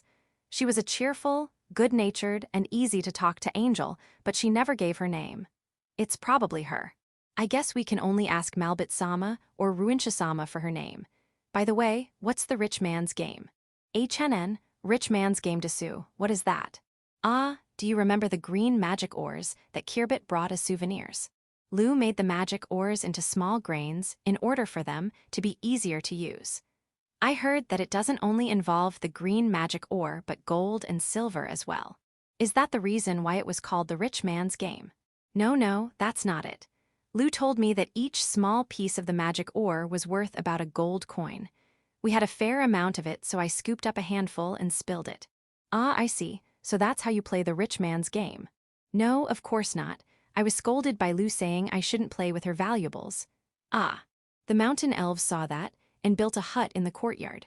They decorated it with extravagant furniture and fabrics brought back by Ancestor San and the others back in the day. And they have laid out gold coins on the desk and the floor. I was surprised to see that unfamiliar hut, so that's the rich man's game. Yeah, the hut has a contraption in it. Gold coins will fall from the ceiling. Gold coins. Yeah. When you sit on a chair in the center of the hut, gold coins will fall around you, making you feel very rich. The gold coins that fall around will be automatically gathered under the floor and will be carried to the ceiling to fall again. It will continue forever. I don't know what to say. Of course you don't. I sat there too, and after about a minute I felt my heart ache. The mountain elves too. Suddenly, an angel showed up in the hut. Wearing a super expensive-looking robe, she gave out a wide grin while enjoying it for 1 whole hour. That super imposing figure of hers looked like she was the richest person in the world. I even instinctively put a cat on her lap and have her hold a wine glass. That said, that hut was left as it was as a sign of remorse. The mechanism of collecting gold coins under the floor and carrying them to the ceiling seems to have various applications, though. I'll warn the children to stay away from it. That sounds really bad for their education. We have already been scolded by the teachers, Hakuren, Gurand, and the ghost mage. The hut is still there, but the furniture and gold coins inside have already been taken away. Currently, what lay there are the wooden pieces of furniture I made, and what's falling down are medium copper coins. It still sounds like it's worth a lot. It looks so brown, so at least you wouldn't feel that rich. And the medium copper coins are there just to check if the gathering system is still working. By the way, I applied that system to a game table I made. It will drop the metal that you will put in there, and it will be accumulated there. It's very common in game centers. There are many parts that could be improved, like a moving golem inside the table that will push the payout. The mountain elves are already doing their best to improve it. I'm certain they'll be able to make a few during winter, so I'd like to bring them to Village 5 or Shashato City. However, there's no metal there, so medium copper coins will be used instead of metal. It will become a complete gambling table. I don't want people's lives to be ruined because of it. By the way, what's the official name of that metal-dropping game? I call it Metal Game back then. Also, I've never actually played it. Most of my knowledge about it came from TV. Village Chief. As I was thinking about it, Ria called out to me. The final match is about to start. I'll have to watch it. That game table that uses medium copper coins, I think it's dangerous. That's what Yauko told me at the banquet after the tournament. That's what she thought of the prototype I had made. It was demonstrated to me after dinner last night. I played with it a little, and before I knew it, it was already morning. I thought I was under some kind of spell. Is that so? I could see the copper coins piling up on the table through the glass. That stimulates anyone's gambling spirit. I mean, isn't it supposed to be a medium copper coin game? Why are big copper coins and even silver coins mixed in? My instinct told me that I must pour my medium copper coins to get everything in it. That was the mountain elves' idea. I never thought that I had to remind myself that I was only playing with it as a test. The The medium copper coins that Yauko used were prepared by us, and she was reminded before she starts that everything will be returned even if she wins. I have no intention of making gambling popular in the village. However, if even Yauko was affected like that, I should give up on spreading it, right? Right, though I don't fully agree. I think it's fine to leave some in places where only rich people gather. I see, we can't have too many of them anyway. I'll tell the mountain elves to do things moderately. What did you ask them to do? They're improving it, I see. When the table is ready, show it to me first. You're that interested? I only wish to check it out to make sure they didn't overdo it. Ah, by the way, Michael played with the table after me. Michael-san, yeah. When he saw a lot of copper coins, it must have touched his curiosity. Come to think of it, I didn't see Michael-san during the whole tournament. Come to think of it, I don't see him at this banquet either. It couldn't be. No, it's possible. It's possible. Yauko and I rushed to the place where the game table was set up and rescued Michael-san. Wait, just a little more. Just a little more and that mountain of coins will collapse. I should consider installing it in places where rich people gather. Chapter 747. Joint Pain and World Tree Field. Now that the martial arts tournament is over, preparations for winter are in full swing. However, we have been gradually preparing for some time, and each of us knows what we have to do so there's no confusion. My job today was to check on the beehive sheds. I look for any damaged parts and repair them. I couldn't find any damaged parts. Well, if anything was damaged, the spiderlings would report it immediately. The bees told me there was no problem, which means beehive inspection complete. The fat queen bee seems like it's healthy too, which is good. HNN, the joints in your legs hurt lately? That's because you're overweight. You need to exercise. What? You want to exercise but were unable to do so because your feet hurt? Joint pain due to being fat. Aren't they supposed to be exoskeletons? In the first place, do bugs feel pain? No. I shouldn't be bound by my common sense. That was the common sense from a different world. Since it says it hurts, it must really hurt. I'll ask Lou to prepare some medicine or even use the leaf of the world tree. The queen bee says she's afraid of the leaves of the world tree, so I can only ask Lou to concoct some medicine. I'll bring it to you later. Ha, I know you're happy, but is it okay for you to move around that much? Is it still painful? I better prepare the medicine fast. Back at the mansion, I asked Lou for some medicine to cure or alleviate the bee's joint pain, but what she gave me was a strange look. Are you sure you're talking about a bug with exoskeleton? Yeah, that's what I thought too. Foon, Ma, if you feed it with nutritious food, it will heal on its own, right? Well, its joint pain is caused by obesity, so I guess we should prevent it from getting any fatter. Ah, so the patient is that queen bee. Since it's the one, perhaps this should work. Lou brought out a square piece of wood. Is that some sort of medicine? No, it's a platform where it can lie its body on. If it doesn't use its legs, it will heal on its own. I see, there's no medicine. There are medicines for joint pain, but if you use them on bees, it will be dangerous given the high medicinal effect. It might take some time, but I think the best cure is to keep it from using its legs. I see, I guess we have no choice. Let's take this platform. HNN, spiderling. There was a spiderling that had just molted in the medicine cabinet, and it had a cool pattern on its back. I think it is called Curse Spider Elite or something. A few of them are born every year and work in various places. You can take care of the bee's joint pain.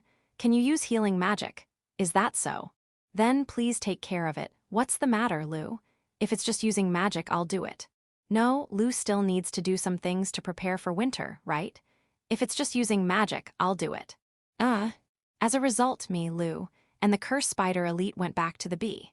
Well, it's not a bad thing if you think that there will be a second opinion on the spot, right? Anyway, it was me who prepared a draw lots to decide who will cure it first.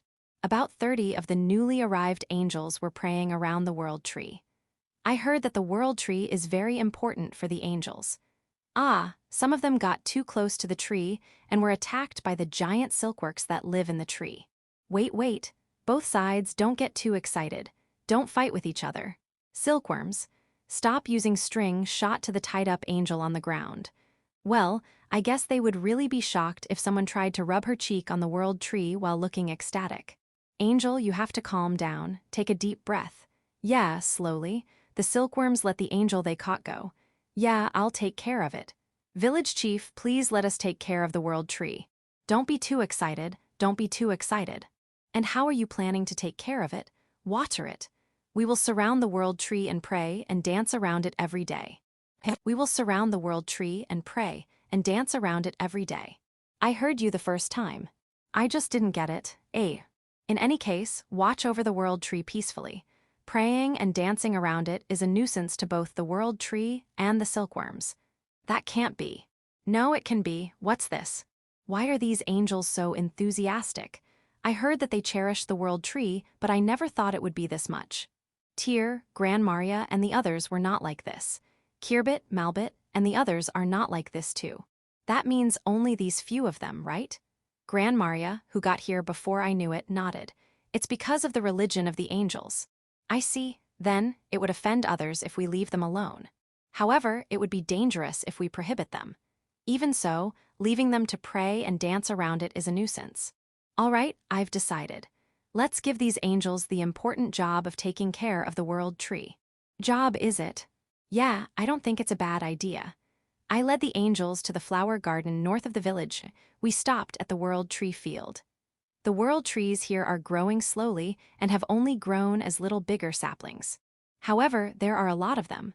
I'll have them take care of this place. So far, it was the beast girls who have been taking care of this field with the curos and spiderlings guarding it. However, taking care of the world trees is so unpopular because it requires a little work and they attract beneficial insects but no pests. Since they are believers of the world tree, they should be very happy to take care of them. Am I a genius or what? Are, why are these angels not responding? And why does it look like the light in their eyes disappeared? What's wrong? I asked Gran Maria, who came here with us for an explanation. Ado, let's put it this way. They thought there was only one god, but then they found out that the god has a lot of siblings. I think that's what they feel now. I see, I don't understand. Then leave it to me. Gran Maria said that and clapped her hands. Everyone, please choose the world tree you want to take care of. It's on a first-come first-served basis dessous. There are many world trees here, but they are still fewer than you. When Gran Maria said it was first-come first-served, the light in the eyes of the unresponsive angels returned. Around the time Gran Maria said the trees were fewer than they were, they started running. Ado, please don't hit each other. You are before the world trees. Don't draw lines on the field and claim it as your territory. Name tags are fine. It's fine to put name tags on the world tree. And just to remind you, it's fine even if there are more than one person to take care of one world tree. Talk it out with each other and decide. Please take care of all the trees. On top of that, take care of the world tree you are in charge of. Don't forget that. What are you doing? Don't fight over which one is bigger or has more leaves. And don't make faces as if you don't understand what I'm saying. What an outstanding move. Dividing the believers and making them fight and beat each other. No, why are you praising me like that? That's not what I meant to do, Gran Maria. I don't care about religion or what anyone believes in as long as it doesn't cause trouble. Anything is fine as long as you don't cause trouble to anyone. That's a Koran religion verse. Amazing. Yeah. Well, this place is far enough from the village that they probably won't cause anyone trouble even if they pray or dance around. However, since we've given jobs to 30 angels without permission, I guess I need to apologize to Malbit. There's no need to apologize, though I guess we must report it. Really? Yeah, and I'll have them guard the village as well. Even though they have to take care of a bunch of world trees, it doesn't mean they don't have time to do anything else, right? Right. I'll be looking forward to working with them. Chapter 748. Additional personnel. Alfred and the others have returned to the village. They opened the front door of my mansion and loudly greeted us, who were waiting for them. We're home. The one with the loudest voice was Ursa. Zabutin and Hakurin ran up to her. Zabutin is especially happy to see Ursa before she goes into hibernation. Oh, don't fight for her. Look, Ursa looks troubled. You want to take Ursa with you? It was Nut and the others. I don't mind. However, we'll have a sumptuous dinner later, so don't be late. Ah, Lou, wait a minute. Don't take Alfred with you yet. I want to speak with him first. I'm home. How are you? No, I received all your letters and know what you have been doing. Ha ha ha. I'm glad to hear that you're doing great. Even so, you've grown up a lot. Given his age, he should be around middle school, but he looks like a high schooler. Children grow up fast. While I was being overwhelmed with emotion, Lou asked me if I still need to speak with him. Sorry. Alfred, please keep Lou company. Let's talk later. I left Alfred with Lou and went to Tysel. Tysel was surrounded by angels. Her mother, Tyr, and grandmother, Ruinsha, are proudly introducing her to the other angels. Let's talk to her later. I greeted Issa, Earth, and Medora, who have been taking care of Alfred and the others at school. It must have been a lot of work. Sorry for troubling you. Alfred and the others are yet to graduate, so I'll trouble you again next year. If you have any requests, I'll be happy to comply. No, it should be us who should apologize for not being able to fully fulfill our duties. This winter, I wish to train hard again. Issa said that it was his personal request. I'm especially focusing on the store. However, troubles about the store all fell to Medora-san. If you could, please fulfill Medora-san's wish. I understand. Earth said that, but does Medora has any request? I do. I am very sorry since this is all rooted in me being inexperienced, but can I really? Of course you can. Then, please send us additional personnel. Please send us additional personnel. I heard you the first time. Ado, are you saying that the three of you are not enough to get the job done? That's right, Desu. Currently, we are getting help from Gal-sama, Sil-sama, and Bron-sama, and there are also the High Elf Rigyun-san and the three impure dragons Ojas, Hayfricta, and Kihatroy. General Glatt's men and the Dalfon Company also help us, but if things continue as they are, it will become unmanageable. We don't need a lot of people. We can hire them at the royal capital. We don't even need someone with strong fighting power since the Demon King is nearby. What we need is someone who can speak his mind to Alfred-sama, Tysel-sama, and Ursa-sama. Someone who understands the wishes of Big Tree Village. Someone who can lead people. If I may say the person I choose, it would be Mio-sama of Shashato City. That can't be. If we pull Mio out there, Marla will be in big trouble. In addition, Mio is also involved in managing Big Roof Shashato, and Governor Ifris especially chose her to be his assistant. Yauko-sama would be great too. If we do so, Village 5 will fall. I'm sure you're aware of that. But if you don't send another person to the capital, it will hinder our activities. Do we even have someone like that available? The first person that comes to my mind is Kirbit, but she's likely to refuse given her position in their race. Malbit and Ruinsha can't be chosen too. Until the issue with Garrett Kingdom settles down, sending an angel will be tough. Then who? Flora. However, no way she'll leave her lab, right? She's also not the type who will lead other people. Senna. She's the representative of the Beastkins of the village. However, if we keep her away from the village for a long time, it will affect her standing among the Beastkins. In addition, Senna's daughter, Set, is still a child. It would be difficult for her if her mother is outside the village. As for Gut, he has some leadership skills, but it would be difficult to ask him to work in an unfamiliar territory, especially if that place is the capital. In addition, he won't leave his job as a blacksmith. Gulf and Daga are warriors.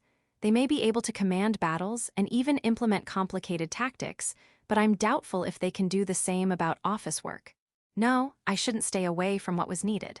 What Medora wants is someone like Mio and Yauko, who doesn't need to move much themselves and can use subordinates to get things done.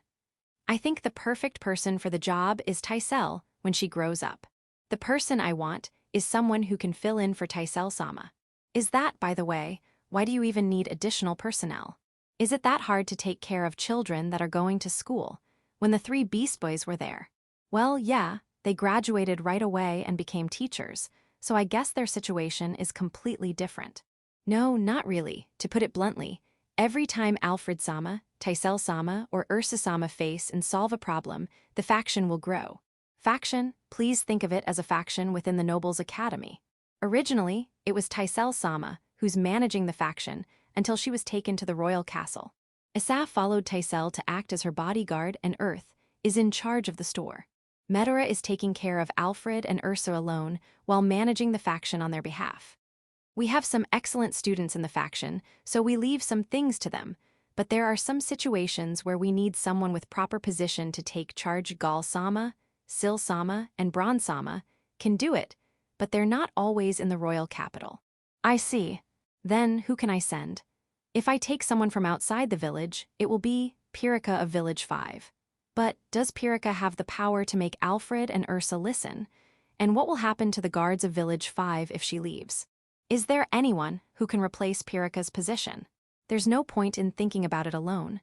Let's consult others.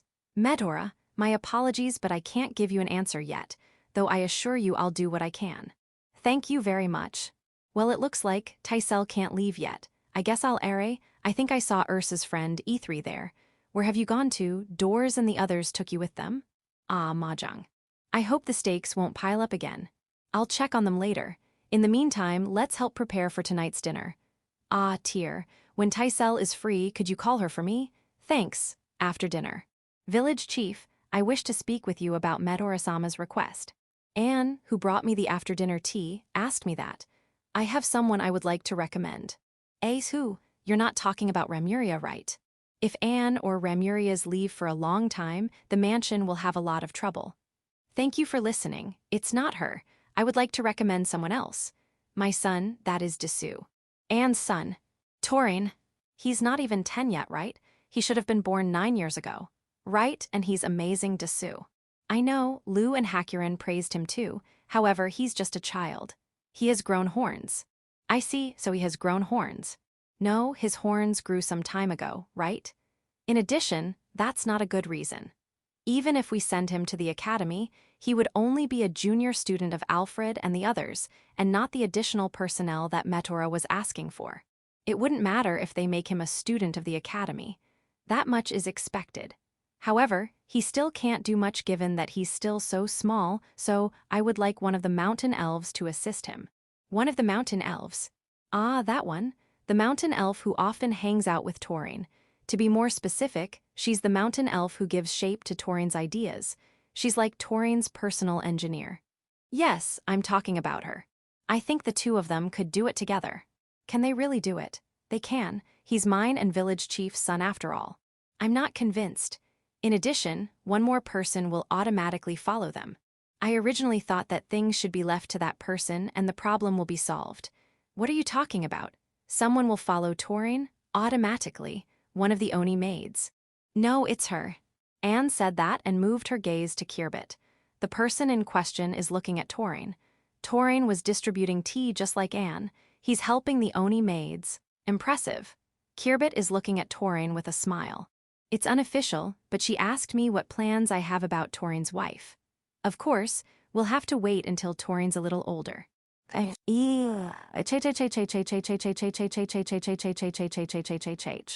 Torin's partner, the mountain elf, has yet to appear. She asked Anne because Torin is still a child. Once she gets a good response from Anne, Kirbit is thinking of talking to Malbit and village chief about her intention. That's when Torin is of a reasonable age. Malbit. I thought you were aiming for village chief. Kirbit, there are too many rivals, not to mention Tyr. Malbit, what about Alfred Kun? Kirbit, Wall Ursa is too thick. Chapter 749. Anne and Remurias. Yeah, Torin and Kirbit, that's a pair I have never thought of. The age difference is, well, let's not talk about it. Torin is still too young. For me, I'd like to hear something like this once Torin is a bit more mature. At least when he's already old enough to deny his parents' opinions. I should have said that before. You did, and I'm looking forward to talking about it. Then let's talk about our son. I want to do it right. And I also want to hear Anne's opinion. Whatever village chief's will, I'll follow. As a maid, that's fine. However, as Torin's mother, you can't do that, can you? I want to talk to you about it now as her mother. Let's discuss it now that we both have time. Understood. That said, I sense that Anne is very open to this conversation. She knows Kirbit's personality to a certain extent, and she looks like she's not that dissatisfied with her being her son's partner. In that case, what are we going to discuss then? As a mother whose son is going to be taken from her, there's no way she'll just let it be. Absolutely not. Anne loves Torin very much, to the point that it's excessive. She trains him hard, but it's because she cares about his future. She is happy that someone wants to be Torin's wife, but at the same time, she's anxious and lonely that Torin is leaving her. If we don't straighten this up, once Torin gets married, no matter who the other party is, there will be trouble. Are, wait a minute. Weird, something's not right. Why does A not mind Torin being taken away? What is happening? If it's the usual, Anne would say, a filthy angel is eyeing my taurine, can I kill her? I won't be surprised if she said something like that, and in fact, she would have already attacked even without asking me. Yeah, she would have attacked. And yet, she accepted the proposal and even reported it to me. HNNNNNNNN? Did they have a fight and Anne lost? That can't be. If it's an all-out battle, Anne would do it in a place and situation where she has all the advantages. Even if she wasn't able to, she has enough ability to fight. She can even go toe-to-toe with Lou. She should be no worse than Kirbit. If Anne were to lose, it would probably be a sneak attack from the sky. But there's no way that will happen in this village. The Kuros and the Spiderlings will definitely move. Some Kuro pups are even treating Anne better than me. She's the one who's feeding them after all. Well, those Kuro pups will follow me in the end when they grow up. I digressed. Let's move back. Why is Anne taking Taurine's marriage positively? Let's ask the person herself to find out why. Anne, what's going on? Did Kirbit offer you some kind of behind-the-scene deal? Or did you put some conditions about Taurine's after-marriage life? Were you threatened with regards to your future grandchildren? You didn't lose your love for Taurine, did you? No, it's nothing like that. Are you sure? Yes, I am. It's just that Kirbit-sama was able to notice and grab the opportunity to sue. What are you talking about? Village chief, I have to announce something.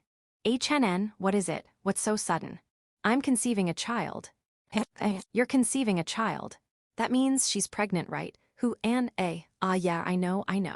Anne is pregnant, second child, ooh. I'm still in the early stage of pregnancy, so the baby will probably be born around summer. Is that so? No, I'm glad, very glad. Awesome. Then, I finally understood what was happening, I see. It's not like Anne lost her love for Taurine. She was just looking for someone who could take care of Taurine now that she was conceiving her second child. Very well planned. Are, then, we can just leave him to Ramuria's, right?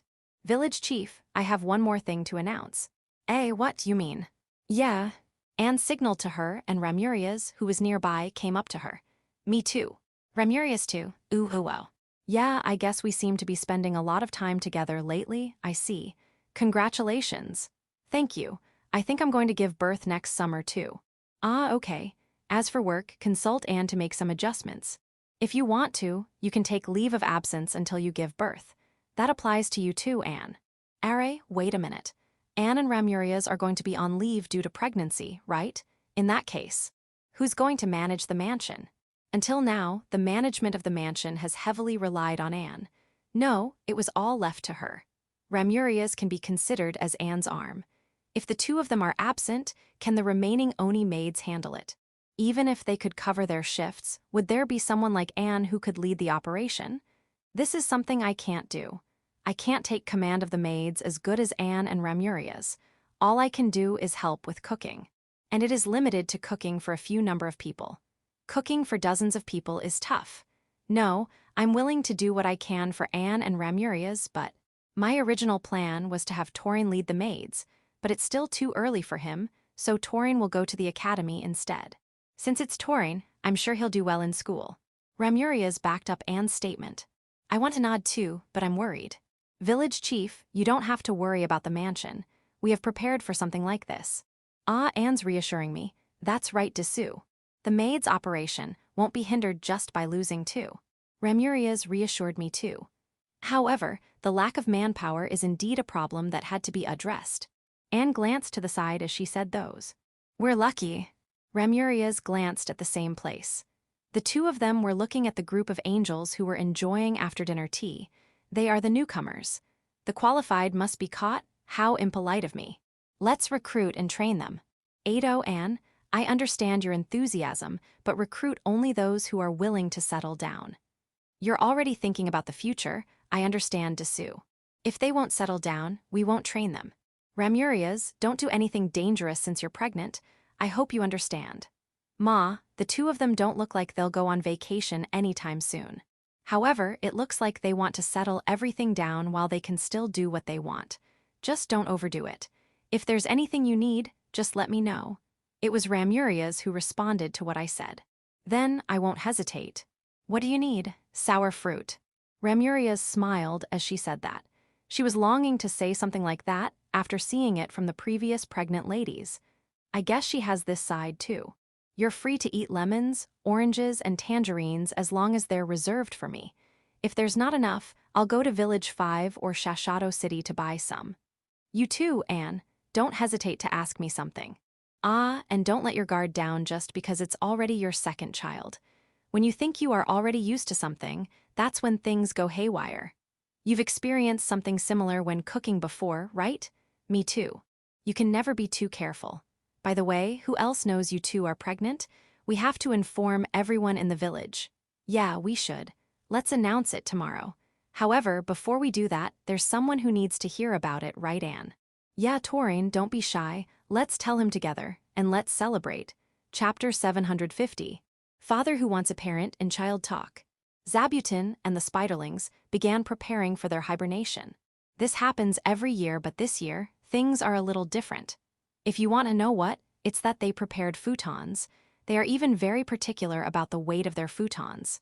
Is hibernation really like this? I can't say for sure since I've never hibernated myself, but I imagine them staying in a hole or something. Well, if Zabuton and the Spiderlings are going to use beddings, feel free to do so. No one will go in their way. Some even prepared pajamas and nightcaps, but that doesn't matter. Yeah, they look good on you. The pajamas are going to be a little hard to wear though. They have to put all their legs on different sleeves. Do they stretch okay? They are acceptable pajamas. I think they are very well made. You made pajamas for me too? I already have pajamas, but... new type. Okay, I'll use them when I go to bed, by the way. Yeah, by the way. I don't mean to interrupt you, but there is one thing I really want to ask. I'm sorry. This is just a simple question. Can I ask you a simple question? Yeah, a truly simple question. When you put on those pajamas, nightcaps, and use the futon in your hibernation, do you lie on your back? Or just lying down? You have individual preferences. Is that so? Okay, I see. Understood. Ado, those who prefer sleeping on their backs might surprise someone thinking they are dead, so be careful. Since I'm almost done doing my part in the winter preparations, I'm basically in laid-back mode. However, that doesn't mean there isn't something to do. For example, making medals. This is my job. Every year, I make hundreds of new medals during winter. I need to complete it by spring, which means I have a lot of spare time. Even so, if I take it easy, I'll be in trouble later, so I make one whenever I have time on my hands. I also need to make furniture and things that can be used for games that can be exchanged for medals. The High Elves and the Mountain Elves help me with this, so it's easier compared to the previous one. The other thing is to farm in the dungeon. Basically, what I plant there is food for those who live in the dungeon, but if there ever be an emergency, it can also be used as our food. For that reason, I have to plant a lot. Well, we never encountered a situation where we need to use it as emergency food, but we will not let our guard down. We work with the intent of not letting anything go to waste.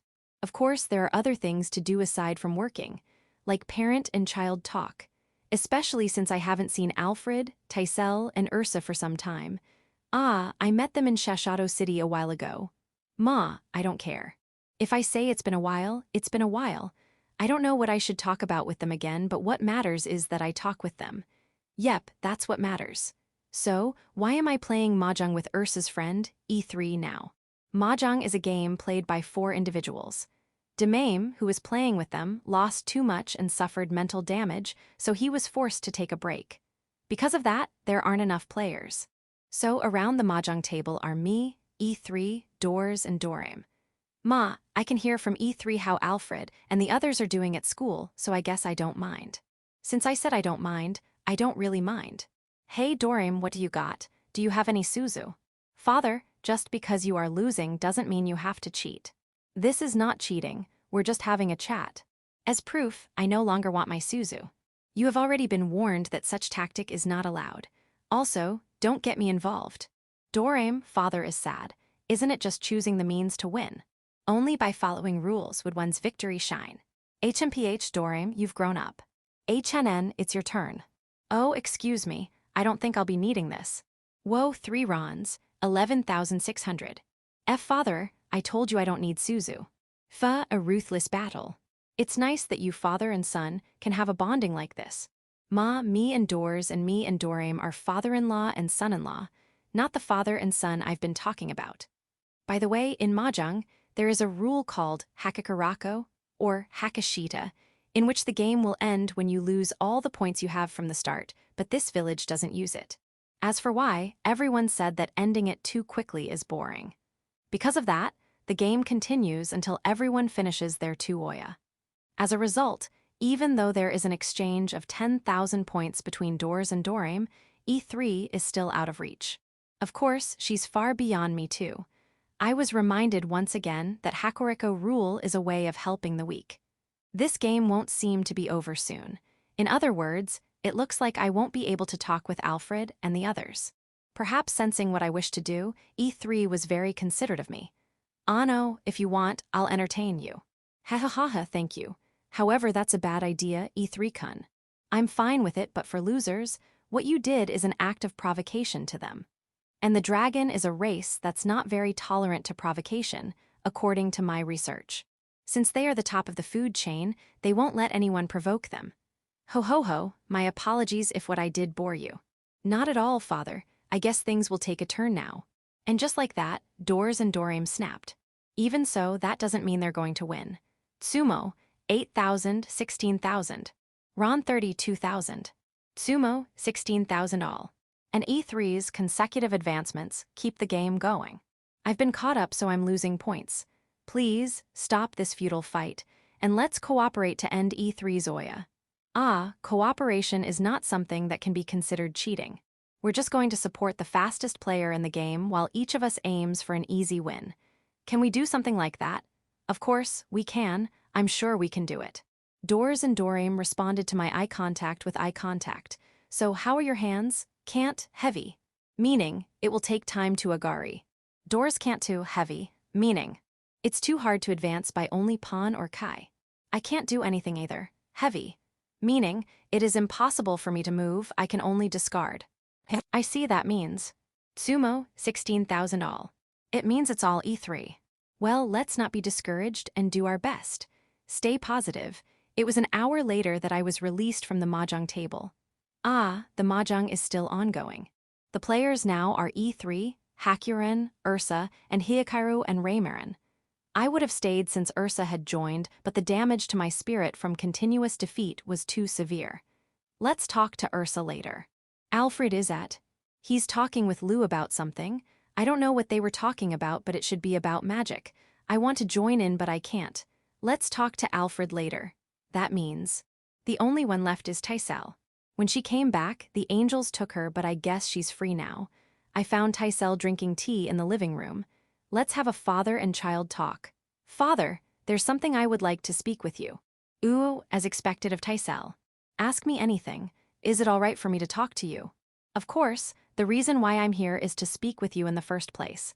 "I see. So who am I going to marry?" H. "Excuse me, did I mishear it? I thought I heard you asking me who you are going to marry." "That's what I said." Why are you asking?" "I heard that Torine's partner has been decided, so I thought you had decided on mine too." "Why did you even think of that?" "Though we have different mothers, I'm still Torine's elder sister. Shouldn't the older sister marry first?" There's that order, but that's not absolute. Think about it, Dorame got married first compared to the elder sister Hakuren, right? If you ask around, you'll find out that there's no need to follow such order. But in the academy, everyone is following the order strictly. That's a noble's academy, all right. If you don't marry in order, there will be a lot of trouble. But maybe they can make an exception. The order is important to the angels too. Is that so? Don't angels have the culture where they don't care about things and just beat up each other to decide who'll be followed? Beating is the last resort. Malbitsan said that the order will be followed first to settle things before beating each other up. Is that so? I have doubts if they even thought about following order, but I guess that's not a bad way of thinking. I hope they do so in the future. Maybe you'll be exempted from that too. Exempted? Yeah, and I don't know who told you that, but Torine's marriage is not set in stone. The only thing confirmed is that he's been proposed to. If it's up to me, I'll respect Torine's wishes. Of course, this also applies to Taisel's case. Therefore, I won't do anything like deciding for you without asking you first. Father, on the other hand, if you find someone who you'd like to marry, don't hesitate to bring him to the village and introduce him to me. When I heard about touring, I thought I'm going to be married too. However, I'm not ready to marry yet. Is that so? But Taisel is so cute, I'm sure men won't leave you alone. That's why once you think you found someone you like, bring him to the village. Understood? Yeah. I'll follow father's instructions. Good. Taisel went back to her room while I stayed in the living room, content with our father and child talk. Then, Tyr came in. Are you sure? If Taisel finds someone, she should bring him here. You heard us. I did and I agree with it. Is that so? But are you sure that's the right move? I trust my daughter. I don't think she'll bring back a bad guy. Is that so? There are places where it seems like the marriage partner is decided by interests alone. I guess so. Well, the relationship between men and women is complicated and strange. Sometimes people get married by chance, so I won't nag about it. HNN? No, that's not it. I just don't want Taisel to think that I'm a nagging father. And I don't think Taisel is ready for marriage yet. 10 more years. No, I want her to continue to be my little girl for another 20 years. I wouldn't want her to act like a little girl and miss out on marrying. There is also a talk among the angels about finding Taisel a marriage partner. If you continue that, you might come out with someone you can't refuse, so stop.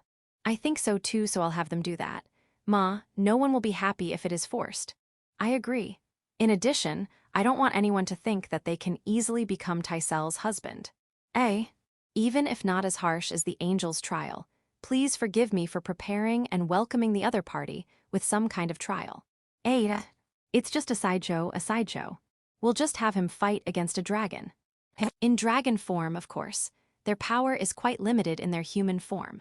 Tyr, let's stop talking about Taisel's marriage. Tyr is obviously against it. I'm sure it will still be a long way to go. Until then, Taisel will only be our daughter.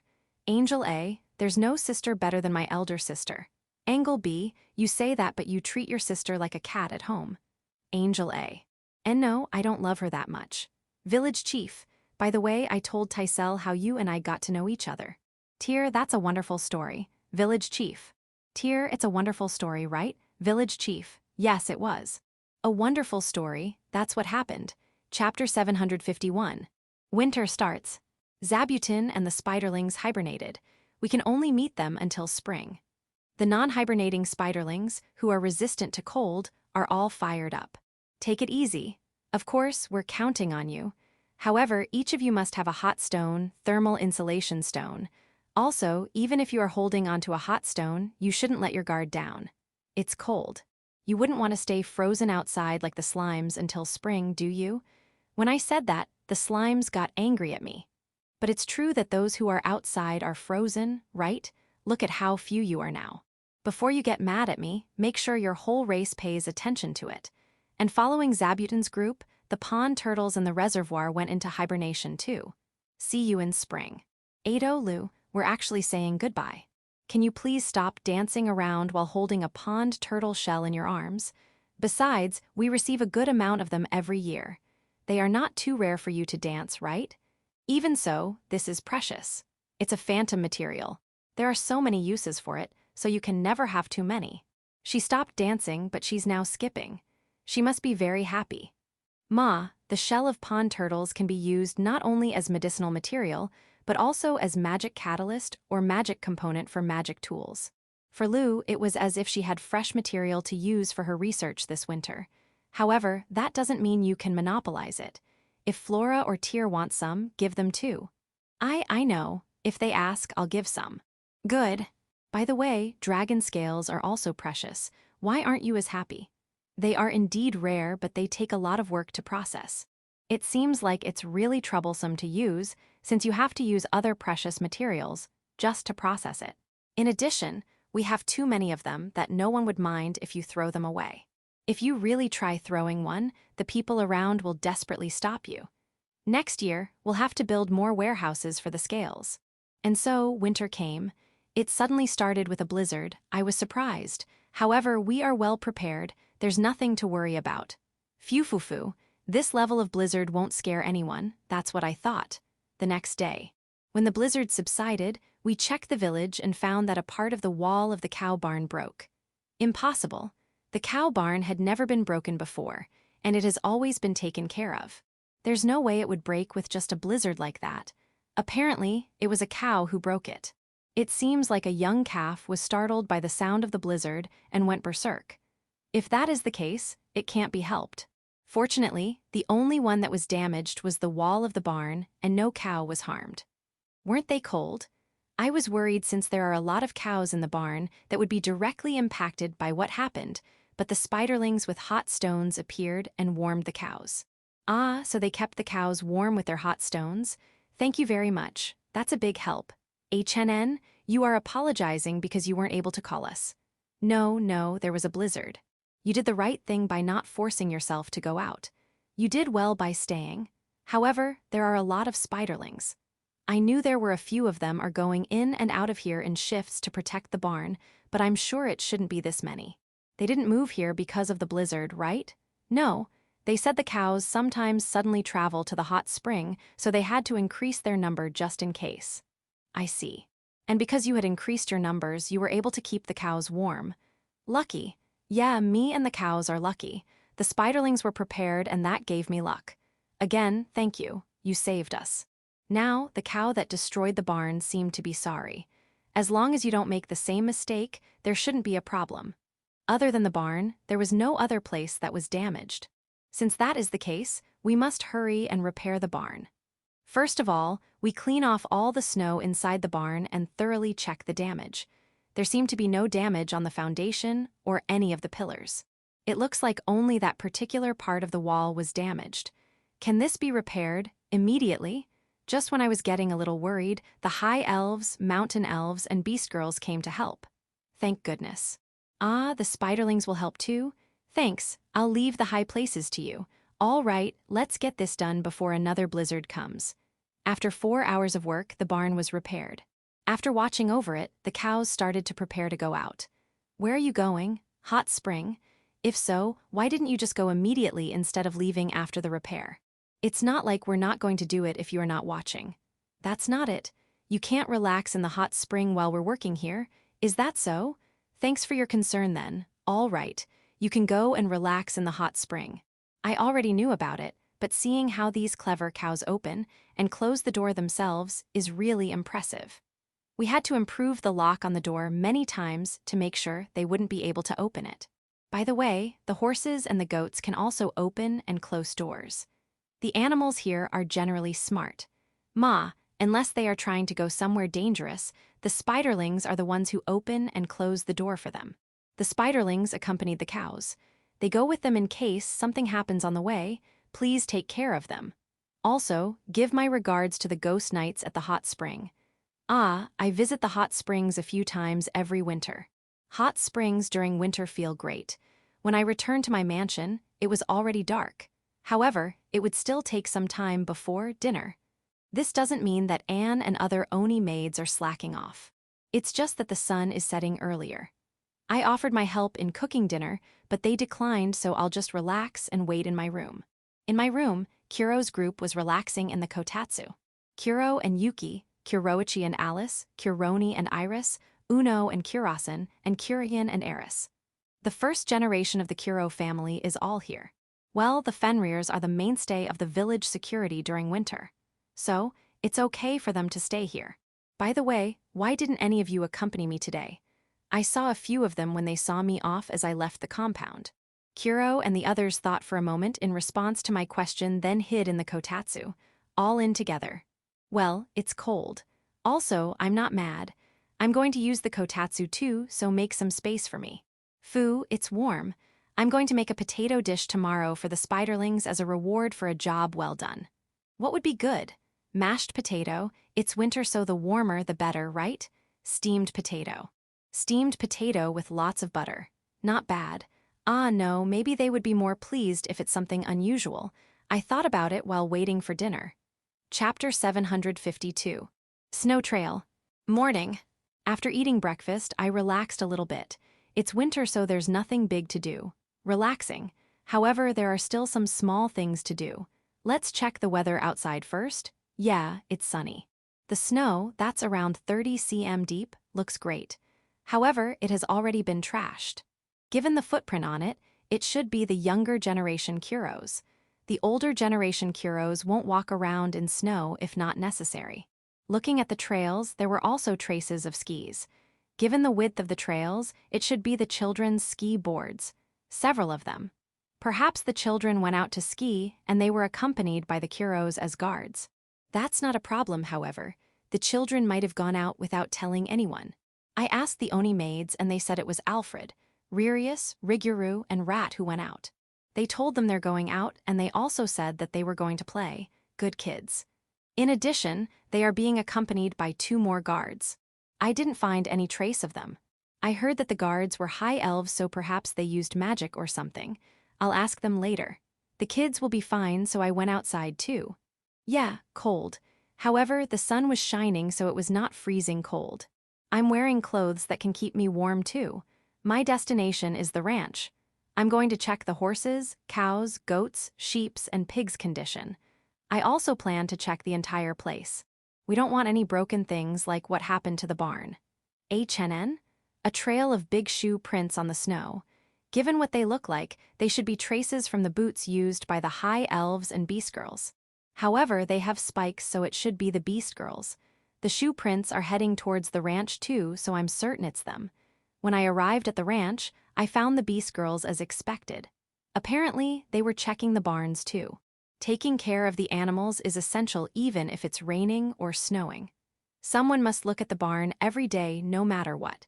It is quite an easy job on sunny days though. I would like to help, but it looks like they're almost done. I guess I came too late. No, of course not. The animals are happy when village chief visits them. Is that so? Though it's only the goats who are rushing towards us. I looked around again and saw that the Pegasuses and unicorns were rushing toward us too. Ooh, what's up? What's going on, HNN? You thought I only cared about the horses and forgot about you. Hahaha, I haven't forgotten about you guys. Don't lump you together with the horses. Why can't I? Aren't you similar? Okay, I won't lump you together. I'll treat you differently. Is that okay? Good. By the way, the unicorns and Pegasuses are all dressed up. Horse coat. The Pegasuses are wearing horse coats that don't get in the way of their wings. They are beautifully made, which is expected, but what's with that? It seems like Zabuton and the others made it for them. As expected. Did you thank them properly? If you did, that's good. Take good care of them. I look around the ranch and made sure everything was okay. Not a lot of snow, but I did remove the snow on the roof of the barns. I also broke off the icicles that had formed. They are dangerous. Incidentally, something related to that happened. An animal licked an icicle to rehydrate and had its tongue stuck on it. In order to not humiliate the animal, we are not allowed to say this outside the village. Ah, a horse had buted me. I'm not telling anyone. On the way back to my mansion, I found Alfred, Ririus, Riguru, and Rat wearing ski boards. They seemed to be on their way out again. It looks like they had just taken their lunch. The Kuros escorting them seemed to have noticed me and inform Alfred and the others. I waved to say hello. It's a pity we missed each other. By the way, there were strange creatures. Or rather, round, fluffy-looking creatures following Alfred's group. It's the high elf escorts who were wearing white winter coats. However, it's not the winter clothes that are eye-catching but their feet. The high elves are equipped with sticks at the sole of their feet. Bamboo stilts, no, more like clogs with horn soles. Though what's on their soles are not horns but sticks. Because of that, their footprints are just small holes. I see. So they were not using magic to erase their footprints. I just overlooked them. However, those sticks are too long. They are around 1 meter long. I asked a passing high elf about it, and she told me that it was a countermeasure against stepping on something dangerous in the snow. We just made it recently. We're trying to use it this year, and if it's effective, we'll recommend it to other races.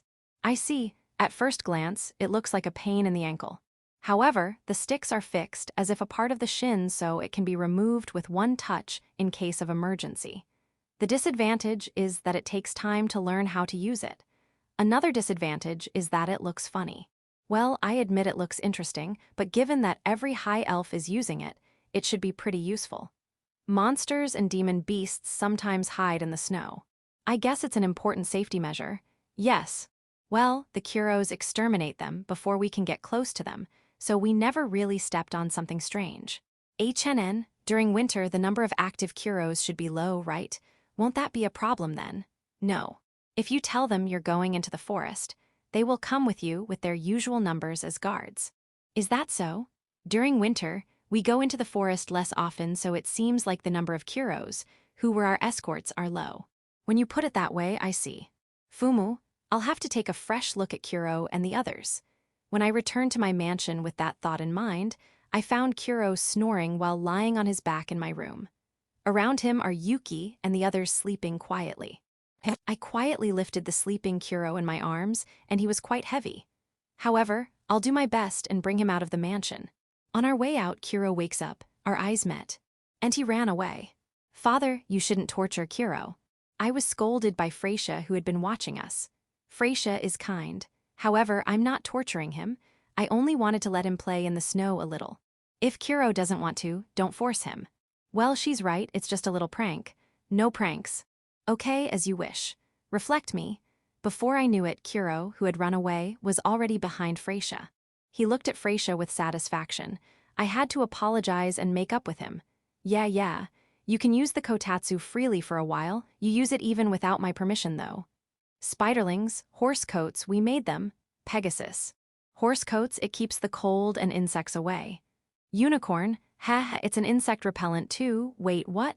Spiderlings, technically speaking, spiders are not insects.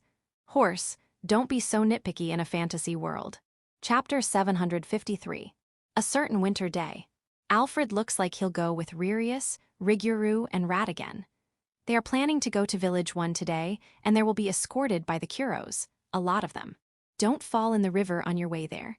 Be careful on the road. And their high elf escorts are following them a little further behind. Their sticks are longer than before, is this okay? Their steps are really wide. And they are also wearing thicker winter clothes, making them look like some kind of creature. No, I guess the correct way to describe it is camouflage. Take care of the boys. After seeing Alfred groups off, I went to the playroom of the mansion. In one corner of the playroom, there's a crowd of people. In the center of the crowd is a mahjong table occupied by E3, Ursa, Nut, and Taurine. Is this the children's tournament? No, this is a match to determine the best of the best. Dorame, who's watching them, told me, it seems that the table has all the present top mahjong players. Heh. I was surprised that Ursa, Nut, and Taurine were strong players, though E3 is expected. After watching the game for a while, I noticed that there were many matches where no one wins. And even when someone wins, it's only by a small margin. There isn't much to see.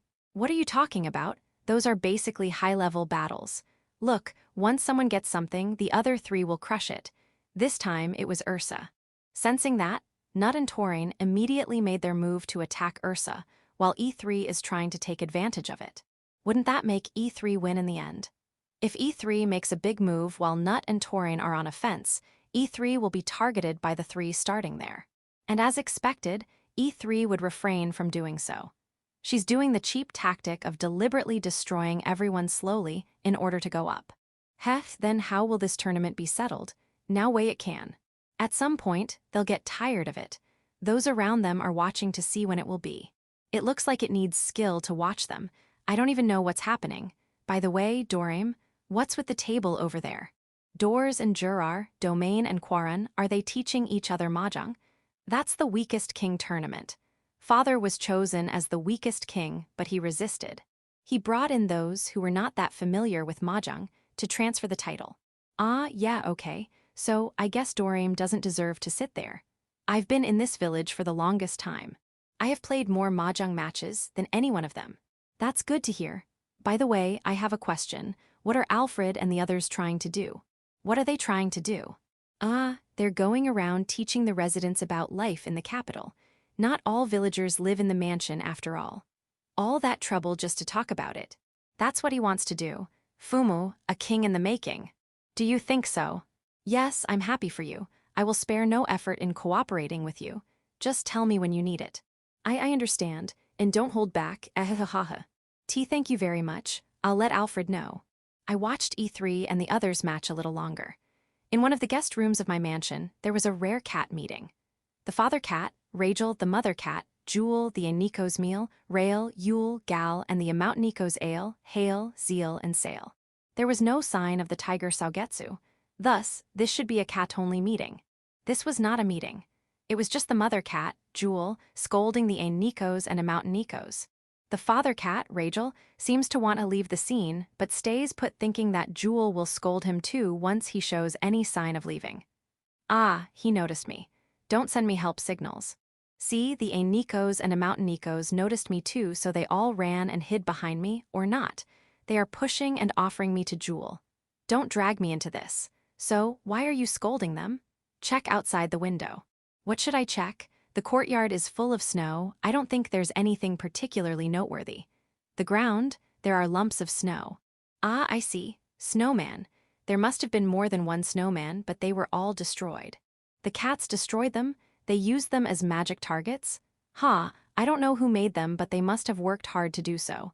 It's not very nice to destroy them. You really need to be scolded. Hey, don't protest.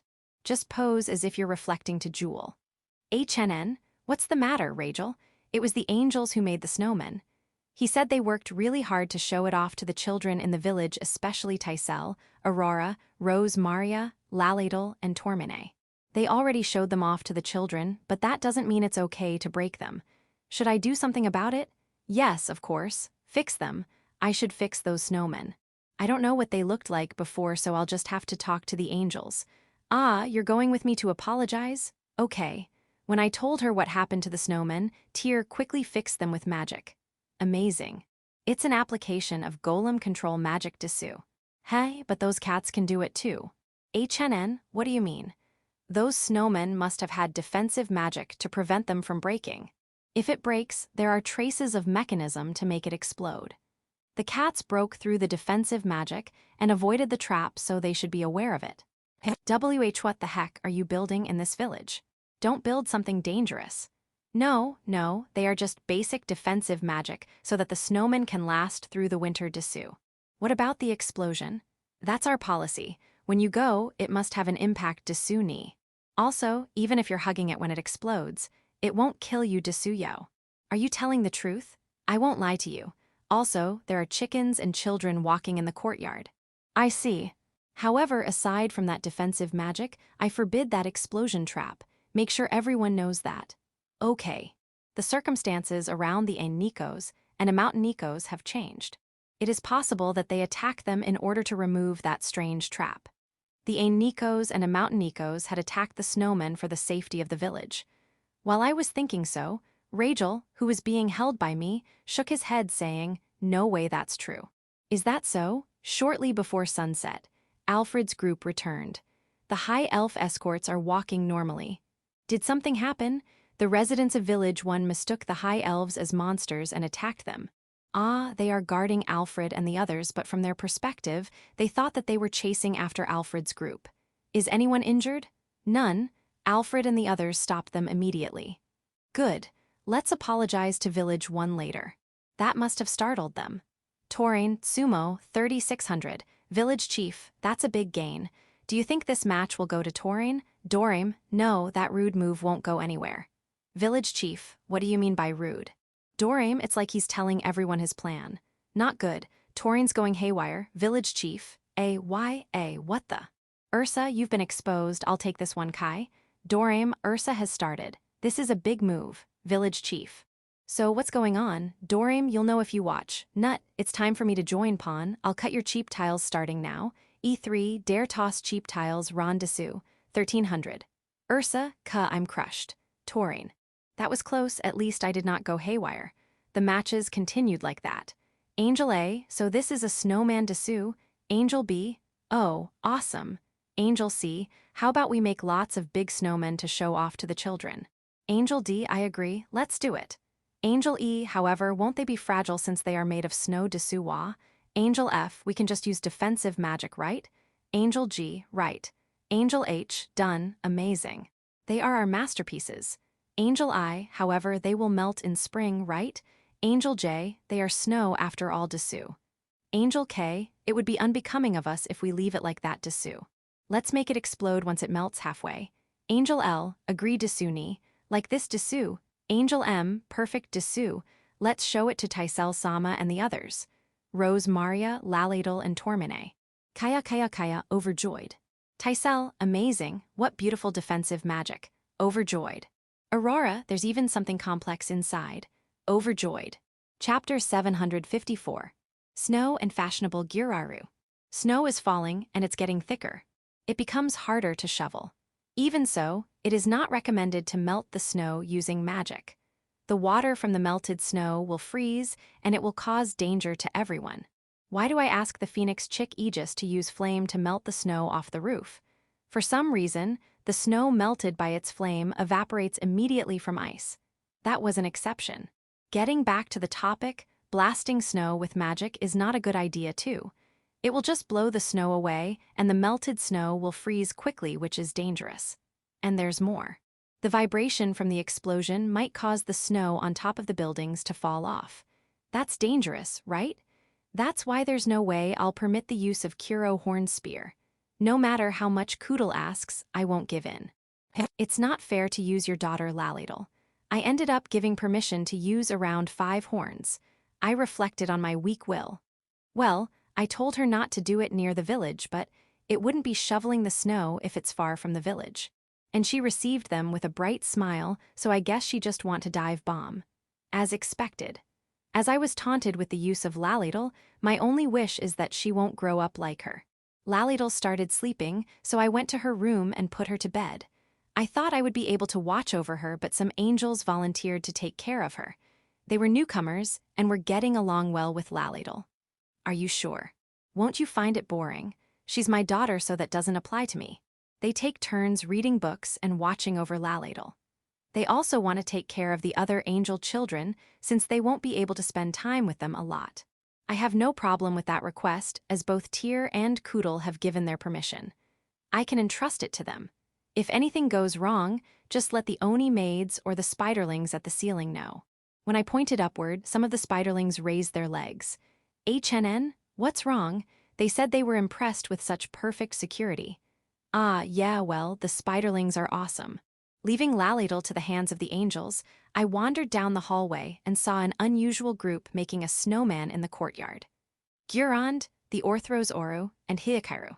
No, the ones who were making snowmen are Gyurond and Hyakairu, while the Orthros Oru is just hanging around Gyurond. I put on some warm clothes and went to the courtyard. Yow, where's Raymarin? Raymarin-sama has gone off to make a snow mountain. She took her husband Dor-sama with her. I see, so that's why Gyurond's the one taking care of Hyakairu. I apologize for that. Raymarin should have called for me or Hakurin. Perhaps she has chosen me, since she'll return right away. That's true. In addition, Hakurin-san is taking care of Hikaru-san and Himiko-san. That's true too.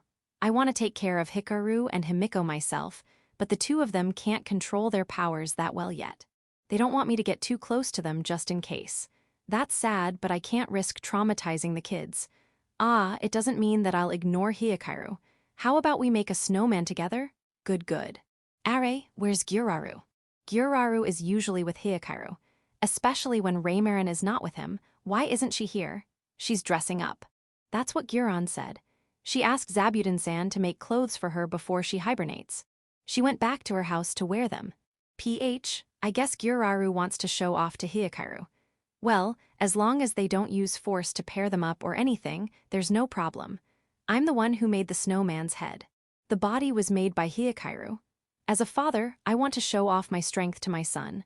Unfortunately, I can't win against race. I asked Hyakairu to put the head on the body. Yeah, not bad. Gyurond's done with her snowman too. Gyurond's snowman has a semicircle-shaped body with a sphere head on top of it. I was going to make its torso like an igloo, but you have to make the torso hollow. If I do that, the head will fall sink, won't it? I guess it would. Igloo can be found all over the village during winter, so Gyurond knows about it. I guess she was trying to make it more practical. It was a failure of a plan. Well, don't be so downhearted. I've done something similar, and it indeed lost its head. Gyurond is better than me since you've foreseen it before it happened. Phew. Let's just make a legit igloo. Hyakairu is willing to make one. The Orthros Oru climbed on top of Gyurond's snowman and looked very happy. A little later, Gyuraru arrived. Ah, black and red winter clothes. My first impression when I saw it, priestess outfit. Even though it can be categorized as winter clothes, it's not stuffy and you can even feel holiness. Is it not cold? No problem, I wish that's true. But it complements Gyuraru's gray scales. In short, it's not clothes for her human form but for her dragon form. I was wondering why it took her a long time before coming here. It all makes sense now. Ah, go easy on landing. The snowmen will break. We're also in the middle of building an igloo. Land there. Slowly, all right, nice landing. Hikaru, please say something about Gyuraru. Lots of wings. Well, it's true that Gyuraru in her dragon form doesn't only have one pair of wings but 3 pairs. Was she always like that? I have seen Gyuraru's dragon form several times, and I'm sure I've only seen a normal pair of dragon wings. She only didn't let them out because she can't fully control them yet. Gyuran said, I see, so that's how it is. She says she can't fully control them yet, but she looks so cool while posing with her 3 pairs of wings while staying stationary in the air. Well, I didn't say it, but she's exactly what a fallen angel or a dark priest looks like according to my imagination. Impressive. All is well, which is great. Hikaru, what do you think about having lots of wings? Do you want more yourself? You were more jealous of Gyurand for having lots of heads. I see. Gyuraru looking at us, no, at Hikaru. She's gone to the trouble of dressing up. It can't be helped, so let's ask one more time. Hikaru, please say something about how Gyuraru looks. As expected, it is impossible for Hikaru, who's still a child, to read the atmosphere. Thus, I whispered my words of wisdom. Does Hikaru like that kind of clothes? Yeah, Gyuraru's clothes are cool. In other words, you look good on it. I translated it for her so it should be fine. Gyuraru seems not dissatisfied. Good. Oh, Gyuraru's going to transform back to her human form? What will happen to her clothes? Magic storage? That's convenient. Gyuraru, why do you look like that? You look like a high school girl, you know? What's more surprising is that she's not in a dark priestess outfit, but in a priestess outfit. You have it made for your human form too? Yeah, it looks good on you. But that how? I know that dragons can freely change the age of their human form. They usually think of dignity first, but there are also those who are similar to Reincarnation, who looks young. Gyuraru must have chosen that age to fit the clothes. However, that's a bad move. I glanced at Hikaru beside me. He's clearly unhappy. He had always thought of Gyuraru as someone as old as him, and now he found out that she was ahead of him. As a boy of delicate age, he'll surely be jealous and wouldn't be able to praise her. Gyuraru seems to have noticed it. What should I do? Soon, you will look good next to me. She stirred up the pot. Good job, Gyuraru. You are motivating him to chase after you. Gyurand nodded full of emotion while looking at Gyuraru. As for the Orthros Oru, he looks bored. Let's finish this igloo. Will Gyuraru stay like that from now on? No. Gyuraru returned to her usual appearance. Her clothes resized accordingly. Ah, yeah, you look cute. Edo, I'm not sure if this makes sense here, but you look like you're going through Shichigasen. It means 753. It's a celebration of children's growth. 3 and 5 years old for boys, and 3 and 7 years old for girls. What does that mean? It means adorable. Anyway, can I leave the sulking Hikaru to you? Okay, I'll leave him to you. No, I don't approve of her as Hikaru's wife yet.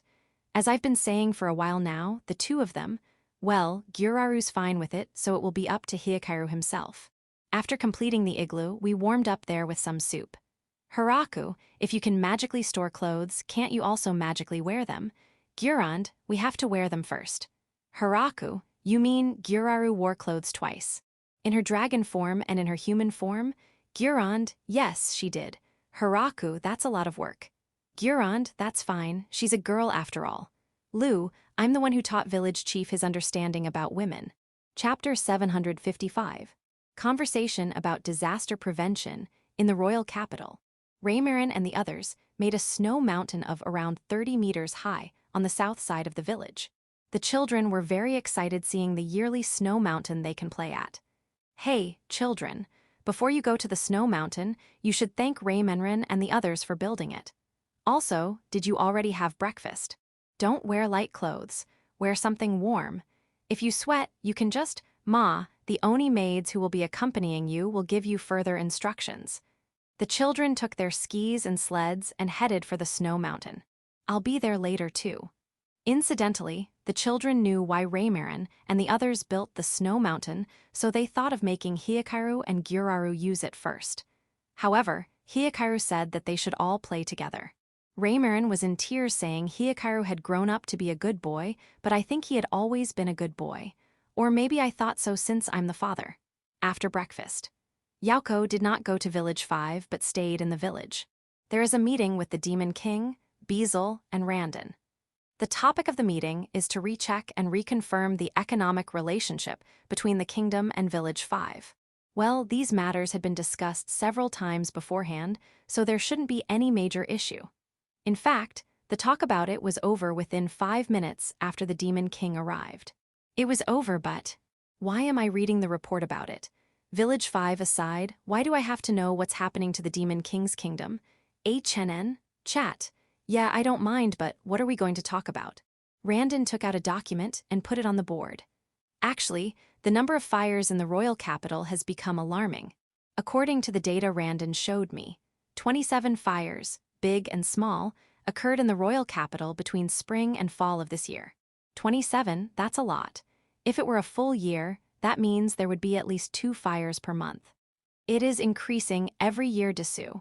When we were discussing about countermeasures, someone talked about the fire incidents of Village 5 Dessous. I don't know about this year, but last year and the year before, there was not a single fire incident. That's amazing. I would like to know if there's some kind of countermeasure or initiative for you to achieve this. I don't know any countermeasures or initiatives you are talking about. I'm just urging the residents to do the usual fire drills, mainly fire extinguishing and evacuation drills. No, Village Chief, that's not all. Yauko began talking. Village Chief was very particular about disaster prevention when he founded Village 5. Not only did he make sure that evacuation routes and evacuation sites were secured, but he also strictly set the width between houses to prevent the spread of fire in case there was fire. Well, that's natural. I'm sure you're doing the same, right? Hearing my question, the Demon King, Beezle, and Randon turned their gazes away. You haven't done it. Didn't you design your cities? The Demon King started talking. In building a city, the only things that will be planned are the defense facilities and the nobles' mansions. We give them the freedom to do what they want. Translation: the royal capital was close to the front line. Why would we waste our time designing the city? Beezle argued. We converted an already existing city and turned it into the royal capital, so there are some parts that are hard to touch. Translation: even if we design the city, it will be stopped considering the effort required to realize it. Randon says, giving the citizens freedom and liberty is our policy. Translation: even if we order them, not many will listen. And you're telling me you're running a country. No, I understand that you have to step back in designing the city considering war with other countries. However, there hasn't been any conflict for the last 10 years or so, so you have to think about improving the city. I'll encourage them. We'll do our best. We'll try. No, why are you so reluctant? I see. You're joking, right? I guess there's nothing wrong with being lighthearted. This will be a long conversation, so the Oni maids brought a new tea, green tea. There's also some kanako mochi made from soybean flour, given to everyone. Green tea was served because of kanako mochi. Nice choice. The kanako mochi was made from last year's mochi powder, but there's no problem with the taste. We haven't pounded them yet this year. I'm planning to do it on a nice day when we can get a certain number of people together. Today would have been a perfect day, but it was taken by the snow mountain. Let's get back to the fire issue. It's important to find out the cause of the fire. We need to find out what is causing the fire and take countermeasures from the findings. At the same time, you should build evacuation routes and evacuation sites. If there's an emergency, I think it is necessary to evacuate people to houses with big yards. I see. Randon was impressed, but as far as I was concerned, I'm not even saying much. I'm sure you did something similar, right? You investigated the causes, right? That.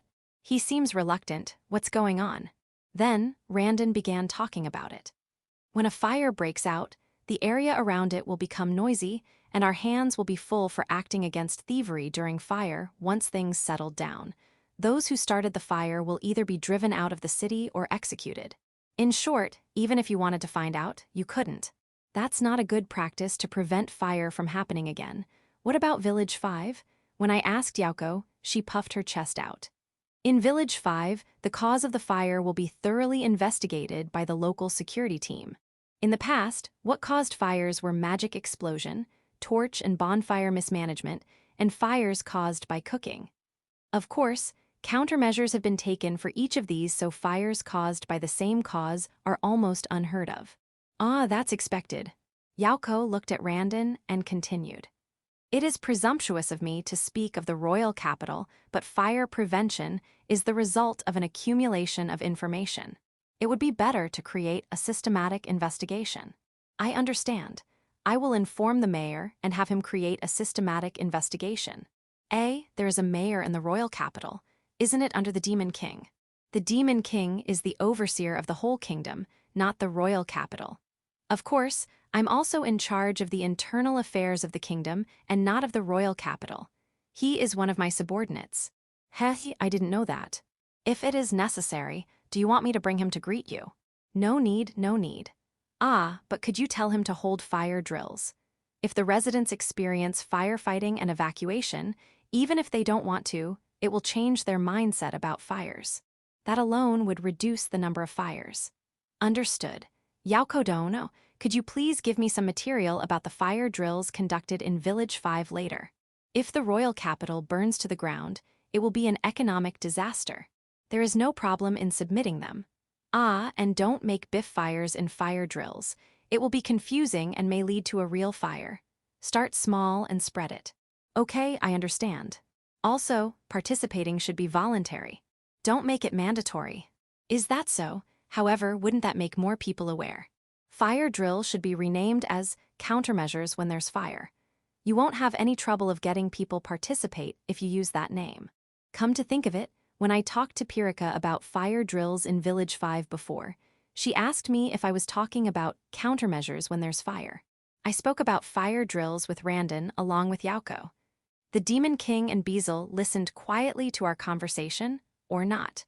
The Demon King was enjoying his Kanako machi while playing with the Amount-Nikos. Beezle had Freysha on his lap and was very pleased with her. Hey, aren't we talking about disaster prevention in the royal capital? It is best to leave things to the person in charge. If I misspoke or something, it will only cause confusion. Agreed. I see. Anyway, the conversation was over. After this, I'm going to the snow mountain to check on the children. What about you? Randon will immediately get back and tell the mayor what we just discussed. Good luck. The fewer fire victims, the better. Beezle sent Randon back to the royal capital and then came back here for a family reunion with Frau and Freysha. The Demon King is building a camp for a snowball fight. Ah, that's what Glatz has been doing with the High Elves since yesterday. I don't know how they divide themselves, but I think Glatz is on the Demon King's side this time. Ma, don't overdo it.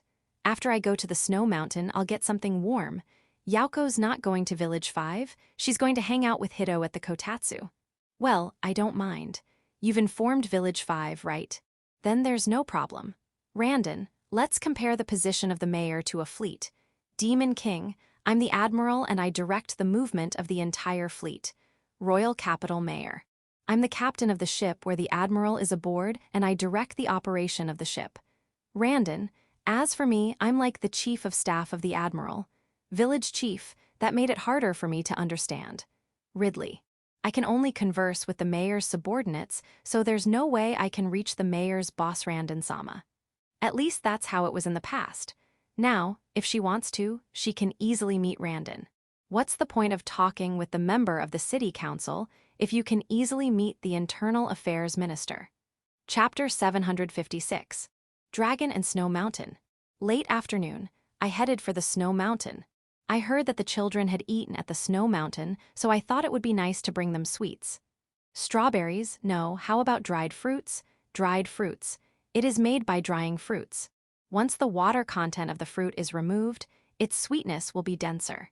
You can enjoy a different taste from eating the same fruit. We have made dried fruits several times in the village, but almost all of them had been consumed by the Fairy Queen as snacks. It was probably because the amount of dried fruits we made was small.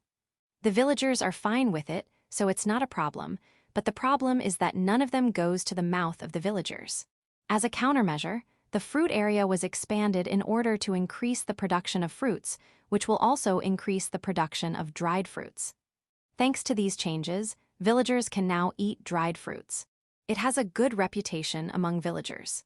The Demon King and Michael-san also tasted it and wanted to take some home, but for now, we don't have any plan about it other than being consumed by the villagers. Since we made so many, there are bound to be a fair amount of failures. We are very strict with our quality assurance, and we don't want any failed products mixed in with what we sell to others. If it was in the village, people would just laugh at it, but if it reaches outside, it would be a quality problem. I would like to wait until our dried fruit production skill develops before selling them outside the village. Incidentally, dried persimmons can be considered as dried fruit, and since the village has been making a certain amount of dried persimmons every year, the technique has been well developed, and there have been almost no failed products. It is all thanks to the dried persimmon enthusiast called Rasuri, I guess. Dried potatoes. Can dried potatoes be considered as dried fruit? Dried plums, this is troublesome. While I was thinking about some strange things, I arrived at the snow mountain. Ah, the children are sliding down the snow mountain and they look pleased. They are using ski boards, sleds, and snowboards. HNN. What's that ski board with a chair? Do you plan on enjoying a cup of tea while sitting on it? Maybe, but is that fun? Well, there's nothing wrong with taking the challenge's everything attitude. Ah, these dried fruits are for you. Please share it. The Oni maids have probably prepared hot food and their soup to warm you up. No, this smell, it's not just soup, it smells like curry soup. Yeah, drinking curry soup in a snow mountain is a good idea. It goes well with snow mountain. However, does curry soup and dried fruits taste good together? Dried fruits are sweet, but they have a weaker impact compared to fresh fruits. Did I make the wrong choice? Then, what should be curry soup's partner then? Ramen, yakisoba. Steamed potato? No, I wanted something sweet for the children who are probably tired from playing in the snow mountain. I mean, what's good? Something warm and sweet, and something that will complement curry soup. Roasted corn is the way. Dried fruit, delicious. The children's voices brought me back to reality. Ah, I see. Dried fruit is delicious. The Oni maids put dried fruits in their curry. I see. This is a learning experience. Can I have some of that too? Curry soup with dried fruit. Not bad. I'll try making it myself next time. By the way, I'd like to verify something. What is that rope that stretches from the top to the foot of the snow mountain? Rope for children's use when they climb up? Until recently, the dragons were carrying the children up to the top, but the children said they wanted to climb up by themselves, so they set up that rope. I see. So they found fun not only in sliding but also in climbing. No, Hikaru doesn't want the dragons to give him and Gyuraru preferential treatment, and Gyuraru agreed. I see. Ah, the ski board with chair was carried by the dragons, right? As expected, the children can't carry something like that, so I guess it can't be helped. However, the dragons look sad that they no longer have to carry the children up. Seeing my concern, Taisel took the initiative to have the dragons send the little ones. The dragons' reaction was, ah, they look reluctant, but they are happily wagging their tails. They don't seem to feel bad about being asked for help. That day, the children enjoyed the snow mountain until the sun went down. The next day, the rope that was used to climb the top of the mountain has turned into a lift.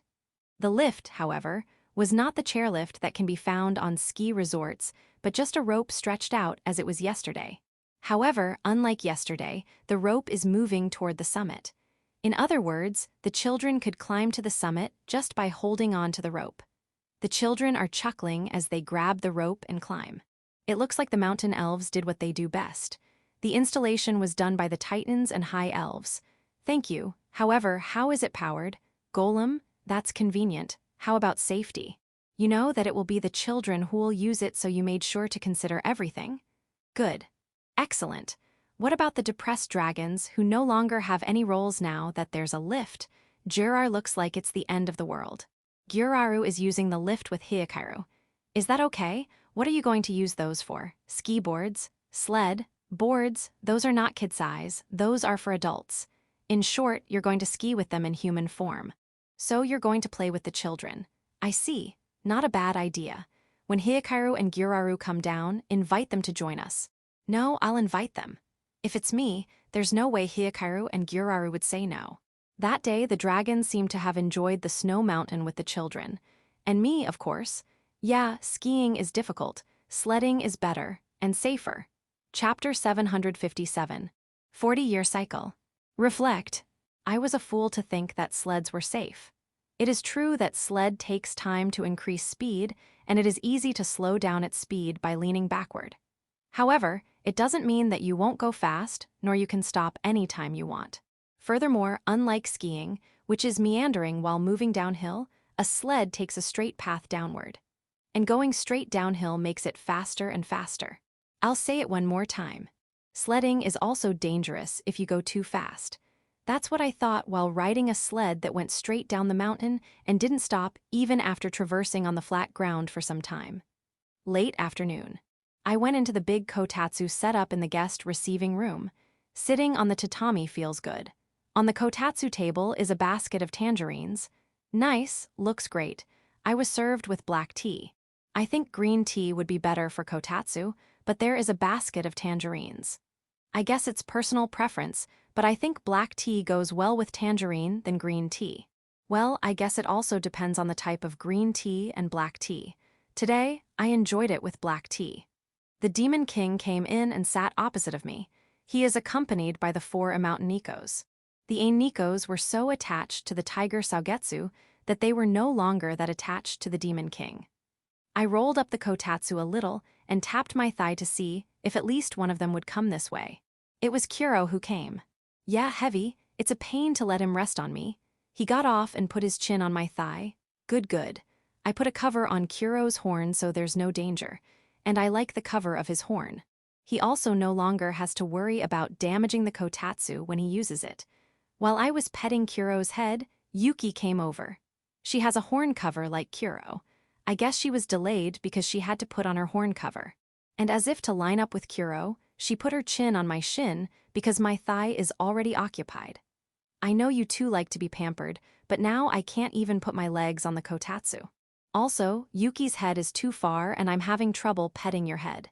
Yuki seemed to have noticed it and turned her gaze to Kuro. He looked back at her. I think Kuro did a great job. Yeah, I think he should be proud. If it were me, I would have given up my position instantly. Here, you can get in the kotatsu. You want to stay next to me? I don't mind. Okay. Yuki's fine too. However, you have to consider Kuro from time to time. I got into the kotatsu again. Kuro and Yuki are in the kotatsu while sandwiching me. The Demon King on the opposite side of me is relaxing with the Mountain Nikos while drinking a cup of coffee. Then, Yauko came in. She entered the right side of the kotatsu. It's unusual to see Yauko in the village when it's only almost evening. Is there something wrong? I promised to eat lunch with Hito, but I just finished my work today and went back. She said we should eat here in the village. Yauko is so sweet to Hito. It is normal for me to spoil her since she's my daughter. Besides, Hito has prepared kamakura and nabe udon for me by herself. It should be quite difficult for someone as young as Hito to prepare kamakura and nabe udon by herself, so she must have asked for someone's help. Honestly speaking, I'm envious. The Demon King seemed to feel the same. In response, he shared a story about his daughter Yuri, who worked hard to make a flower ornament for him when she was young. When I was about to counter it, wait a minute, village chief. I have something to discuss with you. Yauko stopped me. It's about the monster investigation team that village chief asked me to form a little while ago. The monster investigation around Village 5. Was there a problem? It's not really a problem about that, but when we investigated monsters around, we found scattered villages throughout the remote regions. And we obtained information from there. Yauko then unfolded a map. A long horizontal map. It's a map of the outskirts of Village 5 and Shashato City. The reason why the map is so long horizontally is because the north is the mountain range where Doraeme's nest is located, while the south is the sea. The Demon King also looked at the map with interest. According to the information we have gathered from the villages around here, there are stories of plague outbreaks that occur every 40 years. Plague, the disease, is a prolonged period of fever and vomiting. It is said that those who are physically weak will die. By chance are we nearing the cycle? Next winter to be exact. Next winter, that's a whole year away, we have plenty of time. There is enough time to prepare medications and treatments. However, there's something that bothers me. Something's bothering you? Yes. There is a story about a monster that becomes active every 40 years in a certain village northeast of the one where the plague was reported. A plague that occurs every 40 years, and a monster that becomes active every 40 years. Are they related? I don't know, but according to the information we got, it will be active this winter. This winter? Yes, what should we do? What else do we have to do aside from finding it out? If it's the cause of the plague, we'll have to exterminate it. If not, leave it alone. It's okay to leave it alone, right? Or could it be a rabid monster? I did not receive any information like that. I've only heard that it's a rare demon that can only be seen every 40 years. Then, check it out. I think I should be the one to handle this, but since Alfred and the others are here, I don't want to leave the village. I could investigate with them, but since there is a plague involved, I'd better not. I'm afraid of the possibility of an epidemic. Can I leave this to Yauko? Of course. I'll ask the Adventurers Guild to send adventurers. However, I want to minimize the risk to the investigation team. Of course. It would be up to the adventurers' fate if they were attacked by monsters, but it would be bad if they approach the Adventurer Guild if they'll actually be infected. Thus, I would like your permission to use the leaves of the World Tree to treat them if they'll get sick. Yes, I'll allow it. Take as much as that would be an exaggeration. Take 100 or so, as you wish. Also, it would be helpful if Village Chief could inform the silkworms of the World Tree first. I don't really mind, but don't silkworms hibernate? They are special silkworms. If you knock on their cocoon, they will come out. I didn't know that. Okay, I'll inform them. In the meantime, tell them you have my permission to take some. Okay, I'll do that tomorrow before going to Village 5. I'll take the rest of the day off. After saying that, Yauko took the map she had spread out and went out of the kotatsu. Seeing that, the demon king bowed to me. Excuse me, Village Chief. Since this is about a plague, it should fall under the jurisdiction of the kingdom. We will investigate this matter as soon as possible. Okay. Well, since you didn't know about the 40-year cycle, it can't be helped. It's not like it's your fault. Just let me know if you need any leaves from the World Tree for treatment. I'll give you some. I could not ask for more. And while we're on the subject, can I? What? Can I have a copy of the map Yauko Dono was carrying? There's no map as elaborate as that in the kingdom. I'll tell Yauko, however, I'm sure you'll have to pay for it. I know the effort one must take to make a map. I never plan to take it for free. I'll prepare a sufficient price for it. The Demon King got out of the kotatsu. The Amountainikos complained, so he walked back into the kotatsu. After apologizing to the Amountainikos for around 30 seconds, he finally left. I guess he'll return to the capital to order an investigation about the plague. He looks like a proper Demon King who's not crazy about cats. Author's note, regarding the treatment of the leaves of the World Tree. Outside Big Tree Village, it is never called World Tree Leaf, but has names like Village 5 Elixir or Demon King's Kingdom's Secret Medicine. Chapter 758. Yuzu Pepper and Blizzard. Ah, winter is cold, all right. I find it hard to get out of the kotatsu. As if my thoughts were read, dinner was served in the kotatsu. That made me not want to get out of the kotatsu more. The only time I get out of it is when I'm going to the toilet. The dinner was chicken nabe with lots of wild vegetables. I enjoyed it with citrus seasoning. Sharing it with me in the kotatsu were Lu, Tyr, Ria, and the phoenix chick Aegis. Every time like this, I wonder if it is really okay for Aegis to do this. No, I'm not asking about not using spoon or anything. I mean, we're going to eat chicken nabe. No, well, I guess carnivorous birds eat other birds. I've already said this a number of times. You want me to stop saying it every time? Ah, okay. Do you want some yuzu pepper? Here you go. Ah, that I was about to ask for that too. Give me some. Lu asks for a small plate of yuzu pepper, which Aegis handed her. It is both fragrant and spicy, which is great. Tyr, who already got some, compliments yuzu pepper. Thanks, Ria helped me. I did my best to combine various ingredients to make this yuzu pepper. Well, the finished product isn't even pepper. Ria looked a little annoyed, so I asked Lu what was wrong. Actually, that yuzu pepper was made without the use of any pepper. Really? Yeah, after all the experiments, What passed through Village Chief's taste was something that didn't use any pepper. I think we should change its name. I agree. We shouldn't call something a pepper if it doesn't have any pepper in it, right? Ria and Lou say so, but this is the yuzu pepper that I know. Should I add a small amount of pepper? I guess. There, you don't have any complaints about the taste, right? I'm sure it was called like that to confuse everyone and make it a secret seasoning, right? Given what Tyr said, I decided not to add pepper. And the name of the seasoning remained the same. After eating, we continued to relax in the kotatsu. We chatted while drinking tea, which was brewed by the Oni maids. We are talking about sending Torin to the academy. I have my doubts, but I'm sure it will be fine. One of the mountain elves will accompany him after all. Yeah, she's the one who often hangs out with Torin. If possible, I would like to send a few more adults in addition to her. The angels are certainly able to send some of their people if they want to, but it seems like their race is not very welcomed in the Demon King's kingdom. The Demon King himself said that it would cause trouble even in Village 5 or Shashato City, let alone the royal capital. Thus, I am in the process of consulting Beazle, Randon, and Glatz to see if they can think of anything. I've talked to Hu about it, but I have already asked her to take care of Gaul, Sil, and Braun. I know that they are already married and have families of their own, but I can't help but think about how much trouble they caused in the village in the past. Right? They only started making trouble when Ursa came to the village, right? It must be Ursa's influence. No, I think that's a good influence. Probably. While we were chatting, one of the Fenriers came to the kotatsu we were using. What's the matter? Do you want to go in the kotatsu too? No, blizzard. A strong blizzard is coming tomorrow night. I see. Understood. It's already dark today, so we'll start preparing for the blizzard tomorrow morning. Thanks for the head up. I pat the Fenrir's head.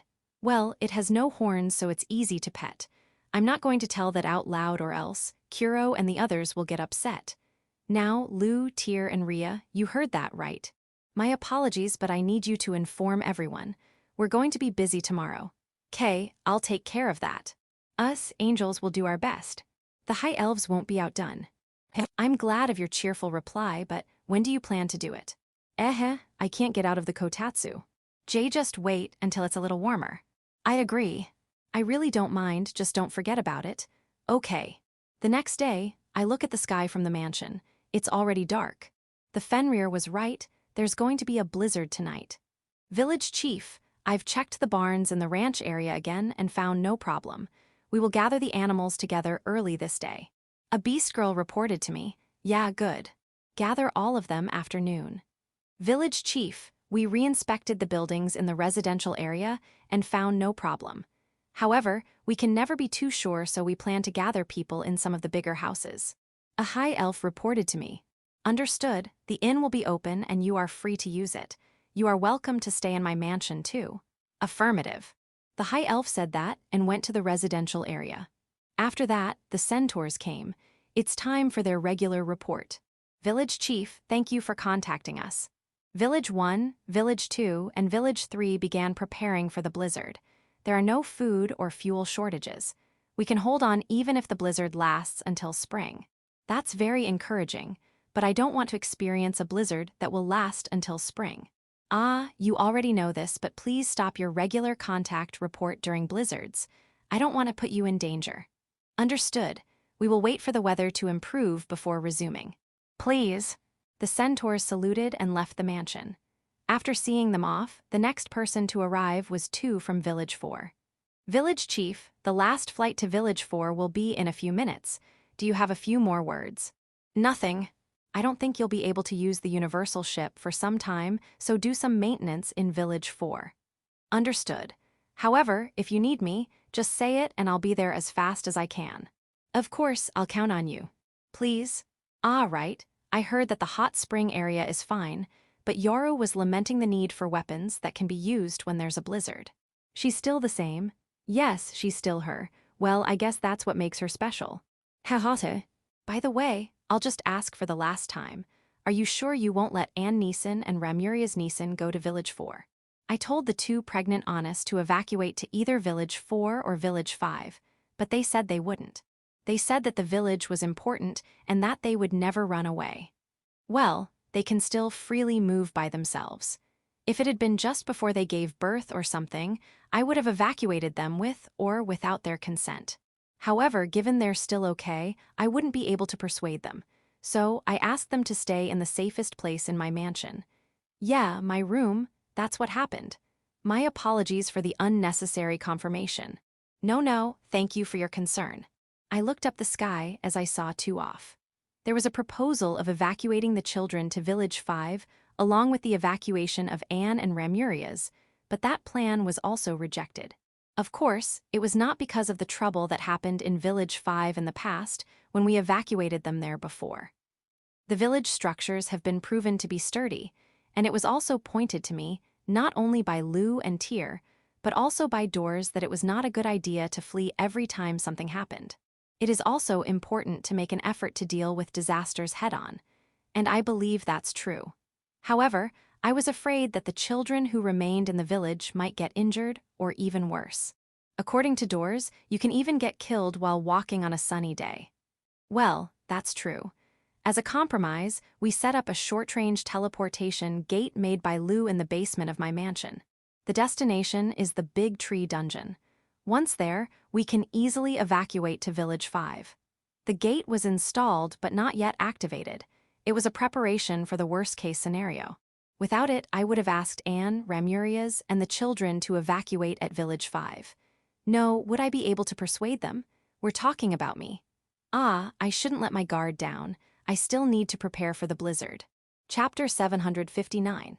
Trapped Days. The blizzard has come, and it's pretty strong. It was so strong that it was impossible to get out of the house. Even so, the houses don't seem to be affected. There's no problem inside my mansion too. Maybe I'm just being paranoid. No, we should never let our guard down. We don't even know how long the blizzard will last. Well, there's no use in getting all worked up while in the kotatsu. Let's take it easy. Second day of the blizzard. I was making new seasonings with the Oni maids. As for why, it's because of the yuzu pepper. It was made by me and the High Elves, but originally the Oni maid should have joined us. Unfortunately, Anne and Ramuria's, who lead the Oni maids, were pregnant, so their sense of taste was not stable. Or rather, they became sensitive to smells, which makes it difficult for them to make new seasonings. Even with all that, the yuzu pepper was made. If it had only been made, there wouldn't be any problem, but given how it was well received, stimulated the competitive spirit of the Oni maids. The maids, who have free time now because of the blizzard, began to work on a new seasoning. And as expected, Anne and Ramuria's both did not participate. Since the two of them did not participate, no one's controlling the Oni maids now. They did whatever they wanted with me in the background, making sure they would not waste any of the ingredients. Result: since they were influenced by yuzu pepper, I thought of using chili pepper. Thus, we add chili pepper to sesame oil to make Ryu Japanese chili oil. But what happened? What we made was a solid Ryu and not a liquid Ryu. Well, whatever it is, it's a good seasoning if you want something to be spicy. It also adds texture, which I think is not bad.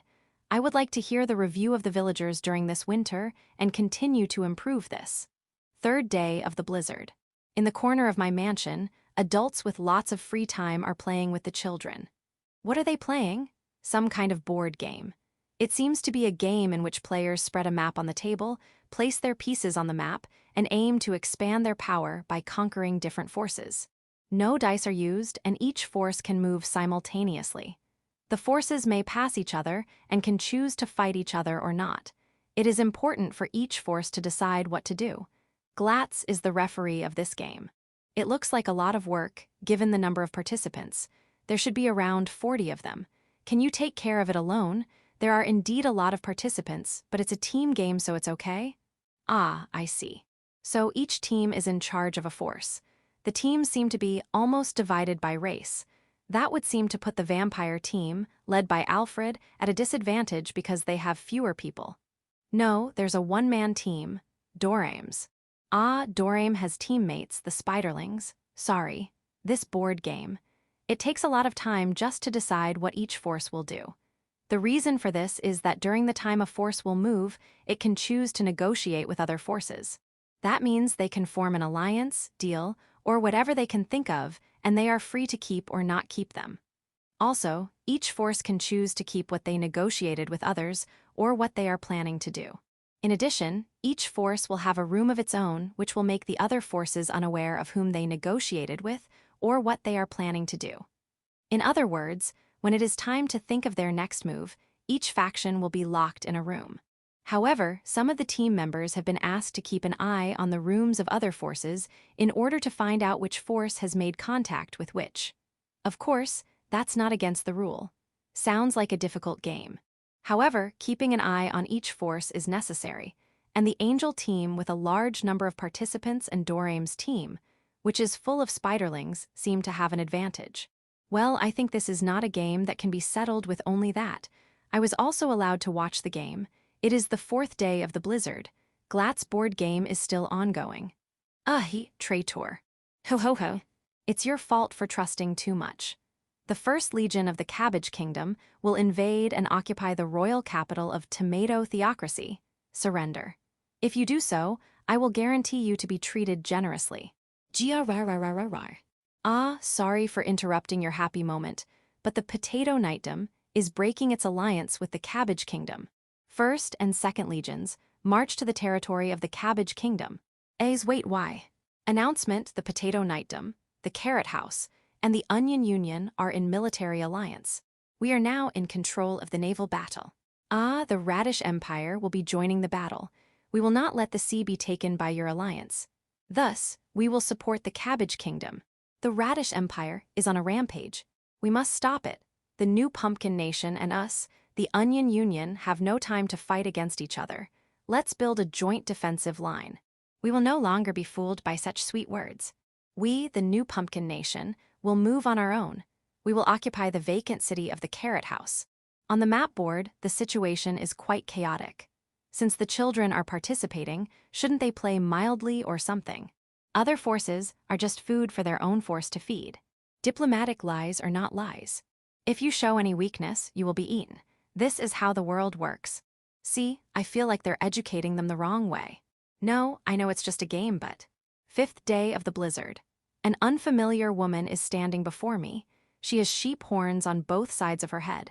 However, she looks like a demoness and not a beastkin. From the way she dressed, she looks like a girl from a wealthy family. What do you think? I immediately knew who she was when I heard her voice. That unfamiliar woman's real identity is Kirbit. If you're not familiar with my voice, it looks like you won't find out. Ma, I've always known it was you. Why do I look puzzled until I hear your voice? In any case, can I go to the royal capital now? Yeah. Kirbit's purpose is to accompany Taurine to the academy in the royal capital. I consulted the Demon King about it, and he said that he doesn't really mind an angel going to the capital, but the problem is that angel is Kirbit. Although it is often forgotten, Kirbit is the former Heavenly Wing Shrine Maiden of Garrett Kingdom. Although former, she still has a great deal of influence. Moreover, Garrett Kingdom's civil war broke out when the Demon King's kingdom and Garrett Kingdom were in the peace process. If Kirbit were to be seen in the royal capital, they would suspect that the chaos in Garrett Kingdom was induced by the Demon King's kingdom, and peace talks with other human countries would no longer be possible.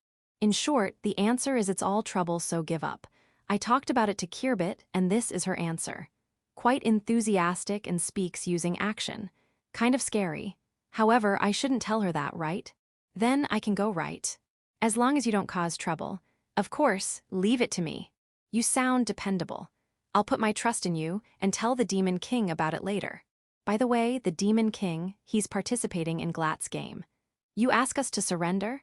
Our Carrot House will never surrender. We'll show you how foolish you were. And he sounds like he's having a good time. They take turns in taking breaks and eating, so the game is continuous.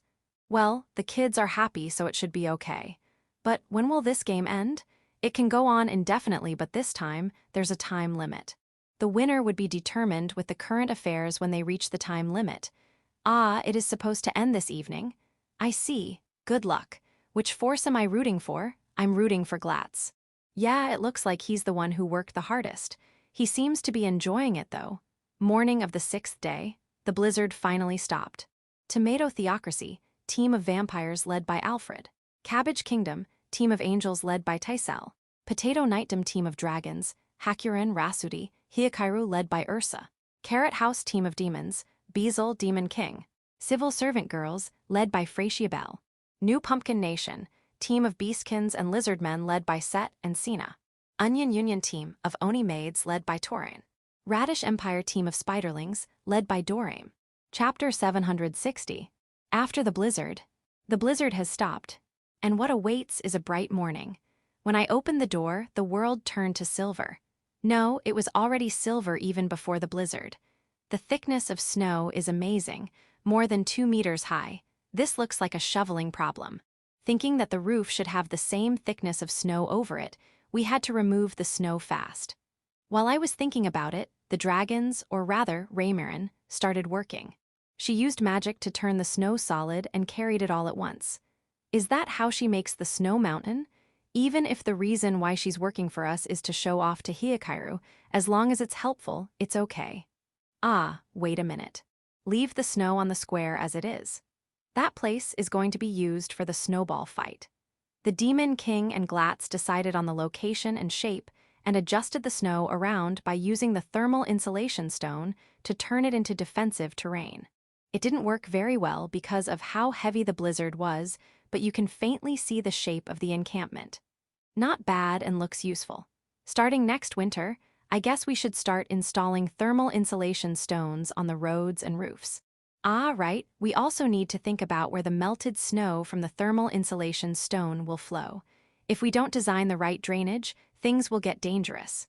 Let's do it while consulting the villagers. Later. For now, we still currently have something to do. Leave the snow to the dragons and have the adults who can move around split up and check every part of the village. The most important thing to do now is to confirm the safety of the villagers and animals. Next, check buildings for damages. Ah, children, don't go too far away yet. It should be fine for you to stay at the places where the dragons have cleared the snow. As for other places, you might get stuck in the deep snow. If possible, please don't get in the way of the work of the dragons. As for the dragons, they look very motivated. By the way, Gurand, I would appreciate it if you could keep an eye on Doors and Jurar in case they get carried away. Orthros Aru, go escort Gurand. Oru, you're wearing some warm clothes. They were made by the Spiderlings. They look good on you. I don't think it's overkill for you to wear shoes. I mean, snow is cold, right? Yeah, all right. We also need to check the beehives in the fruit area. They are checked and reinforced before winter every year, so they should be fine. Good, they haven't collapsed. Great. However, we have to be careful about the snow piled up on tree branches. There are icicles everywhere. We should break off anything within reach. I'll ask the angels to break the icicles in high places. Kuros, I'll ask the angels so you don't have to tackle the trees. Falling snow, especially icicles, is dangerous. They are dodging it lightly, but I'll get a heart attack just by watching. Ah, look, you got burrowed by snow. Are you okay? Good. I know you've been indoors for a while, so I understand that you want to move your body. However, be careful. There could be a hole hidden in the snow or even something else. No, only a fool would take it lightly just because you used to come to this place before the blizzard. There are many people in this village that can make holes with magic. I hope you understand. Then, let's go back to the mansion. When I looked up at the sky, I saw the Universal ship from Village 4. 2. The captain of the Universal ship reported that there were no problems in Village 4, the Lamias of the South Dungeon, and the Titans of the North Dungeon. They must have checked on them first before going here. Thank you. Especially since we won't be able to inform the Lamias of the South Dungeon and the Titans of the North Dungeons immediately about the blizzard. I was worried. It seems like both the Lamias and Titans have detected the blizzard based on their time-taught intuition. That's great. I've lived here for around almost 19 years. Even so, my intuition never detected a blizzard. At most, I can tell if the weather is going to get worse. It's more accurate to ask Kuro and the others regarding things like that. There seems to be nothing urgent that needs to be delivered at Village 4, so I asked the Universal ship to head for Howling Village. It's also a village in the mountains. Sina and Gut said that there should be damage from snow. As neighbors, we should be concerned. As for the rest, Village 5. Yauko, the acting village chief of Village 5, moved to Village 5 before the blizzard. We don't know how long we will be trapped by the blizzard after all. It was a consideration to make sure her work in Village 5 won't be affected. I thought she would take her daughter, Hito, with her, but Hito stayed in Big Tree Village. Hito feels more at home at Big Tree Village. There are too many people in Village 5. I'm happy for that trust, but that also brings pressure. Well, Hito didn't mind Yaoko's absence and lived normally with the Oni maids and beast girls. When I entered the Big Tree dungeon with Hito in my arms, we bumped into Yaoko, who had just returned from Village 5. I'm glad we did not miss each other given how many paths the dungeon has. I'm glad we met on the way. I handed Hito to Yaoko and returned to my mansion. That night, a small banquet was held to celebrate the end of the blizzard. The main event was a thanksgiving for the fact that there was no major damage to the village. In addition, there is also the celebration for the winner of Glatt's game. Apparently, the forces of the Spiderlings, led by Dorame, won. However, although they lost the game, I can't help but feel that the Angels, who managed to obtain a lot of gains with bribes and other underhanded tactics, were the team with the highest advantage. That's how the Angels are. Glatz complained to me, and the Angels didn't seem to mind at all. Yeah, just eat as much as you like. The main dish of the banquet was udon noodles cooked in a small pot made by Gut and the other blacksmiths. Under the pot is a pot stand with thermal insulation stone. This small pot is quite extravagant Desuni. One of the Angels praised it, and I agree with her. I agree all right. It can only be used in this kind of banquet after all. Ara, is that so? I would like to have some of this size. Given the size, it can be used to make a small amount of medicine. I agree. I would like some as well. Lou and Flora wanted small pots too. It's all right, but don't take the ones we use for cooking. I'll ask Guts Group to make some for you. Thanks. And I'd also like some pot stands. Me too, me too. Okay, that's a mountain elf. I'll tell them to make some. Ah, the Oni maids have brought extra udon and mochi. If you want one, just let me know. It was a lively after-blizzard dinner. Chapter 761. Troublesome guests. The blizzard has stopped, but it is still winter. In other words, it is still cold outside. Very cold. However, the children rushed outside as if to relieve the frustration of being confined for so long because of the blizzard. They look very energetic. Well, they were forced to wear thick clothes by the Oni maids before they started running outside, so I guess I don't have to worry about them catching a cold. They are also wearing scarves and gloves. The Kuros are following them as guards so they run without holding back. They look courageous. However, one of them immediately came back and asked another Kuro to replace him. Seeing that, Yuki scolded it so it immediately chased after the children. As for Yuki who scolded it, she went into the kotatsu. I stared at her. She stared back at me as if saying, "What?" and I told her nothing. Ah, winter.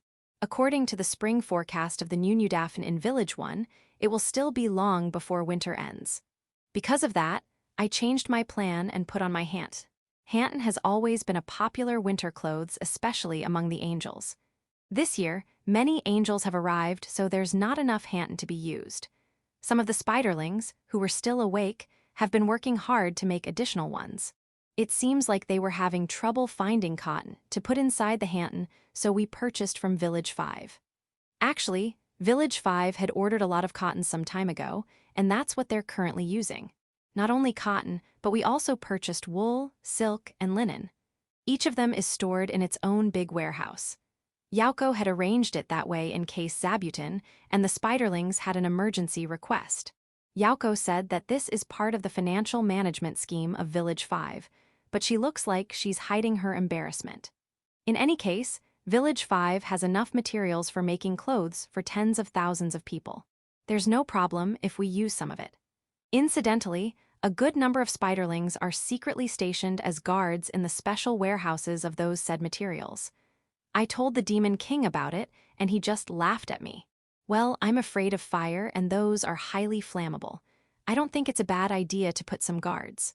While thinking about it, I moved to the second floor of my mansion, where there is a nice view out of the window. When I was about to ask for a cup of tea, I was stopped. By Yaoko, Ere, I thought you were in Village 5. What's wrong? My apologies, there's trouble. I moved with Yaoko to Yaoko's mansion in Village 5. We went to the guest receiving room beside the office Yaoko is using. What awaits us are two strangers, a man and a woman.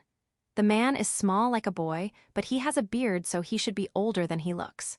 The woman is a little taller than me, and she has beast ears and tail, so I guess she's a beastkin. Then, village chief, let me introduce them to you. This one is Satan, the monkey holy beast, and Khan, a silver fox. Satan bows his head in response to Yaoko's introduction. I am the monkey holy beast, Satan Desu. It's an honor meeting you. I'm Khan of the silver fox Desu. Satan and Khan greeted me while bending their waist politely. Satan then stepped forward. I apologize for calling you while you were away from the village. Normally, it would have been me who should go to the place where you are, but Yaoko Dono insisted I wait here. Khan-san took a step back, so I guess it is only Satan who wishes to converse with me. We apologize for getting your son, Gal-sama, and his wives in the dispute of us, the monkeys, and the goblins. On behalf of the monkeys, I sincerely apologize. Satan said that and handed us a letter. Yaoko took the letter and handed it to me. The letter seems to be a catalogue. I was told that it was a token of apology. I've heard about the trouble between the monkeys and goblins, but since they went all this way to me, I guess it's not completely irrelevant. Well, it's related to Niz after all, but I don't want to make the matter worse. Furthermore, I heard that they had already gone to Gal and the others to apologize before coming here. Thus, I don't really have anything to say about it. I'll just accept the apology and be done with it. Yaoko told me that it doesn't end with just that. She said we need to have a banquet with Satan as the main guest. Yaoko said she already made a reservation at Niz Alchemite. Understood.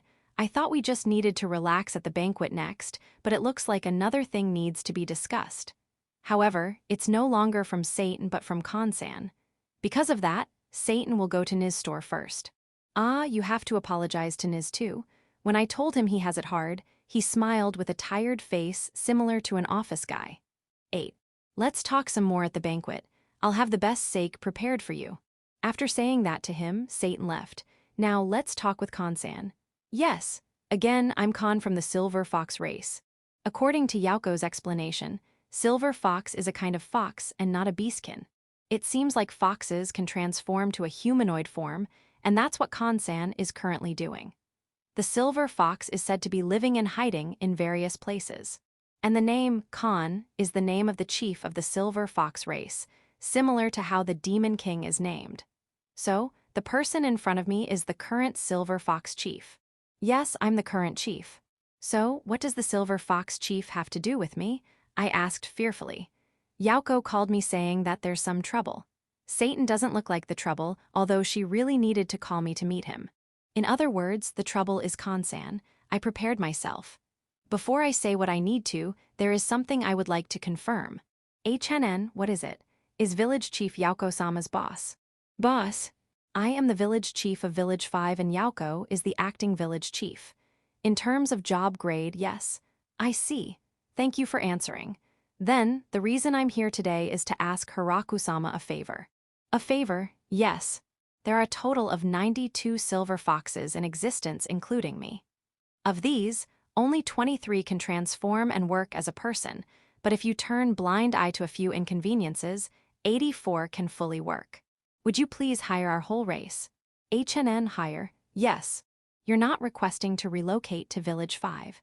The silver fox race is not very good at living among other races. Okay, but you said you can work, right? What kind of job can you do? Assassination Desu. Assassination Desu. No, it's not like I didn't hear you. Ado, please leave. The moment I said that, the aft in spear form suddenly appeared in my hand and pieced through Khan-san's chest. What's happening? And Yaoko is already gripping the spear-pierced Khan-san's neck before I knew it. Khan, I told you that if you dare do something to Village Chief, I won't forgive you. I don't think I managed to do anything. Khan-san looks at Yaoko, not caring about the spear that still pierced through her chest. Think of what you have done. If you continue to speak nonsense, I'll annihilate your entire race. I know what I did. Even so, I'm in a position where I have no choice but to do it. I understand. Village Chief, I'm sorry. Let me explain what's happening. Yeah, please. But she's pierced through her chest. When I took back the aft in spear form, I saw a hole in Khan-san's chest. She's okay.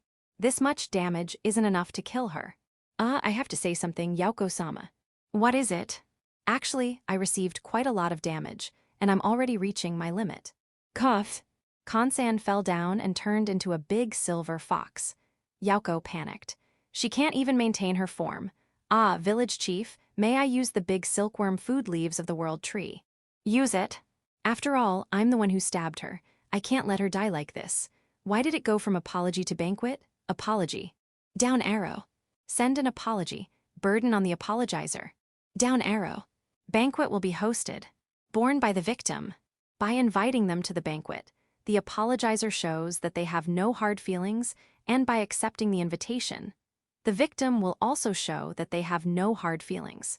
This is also a mean to give back for the apology given by the apologizer. Incidentally, being silent at this banquet will ruin the banquet. It is necessary to show that both parties had a proper discussion. If the wrongdoer apologized one-sidedly, the victim might not take it and reopen the topic in the future.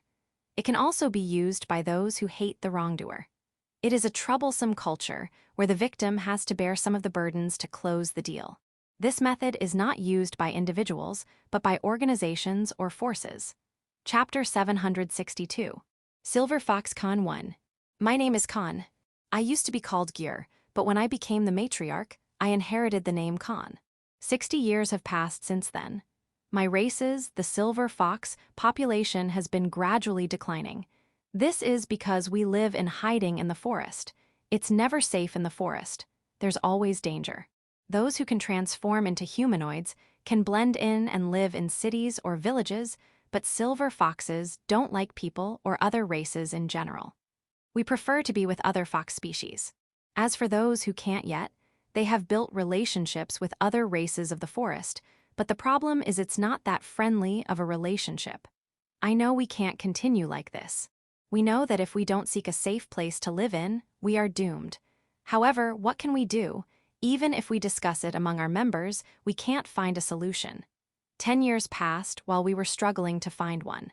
At the end of fall of a certain year, a request came to us, the silver fox. It was from Satan-sama, the monkey holy beast.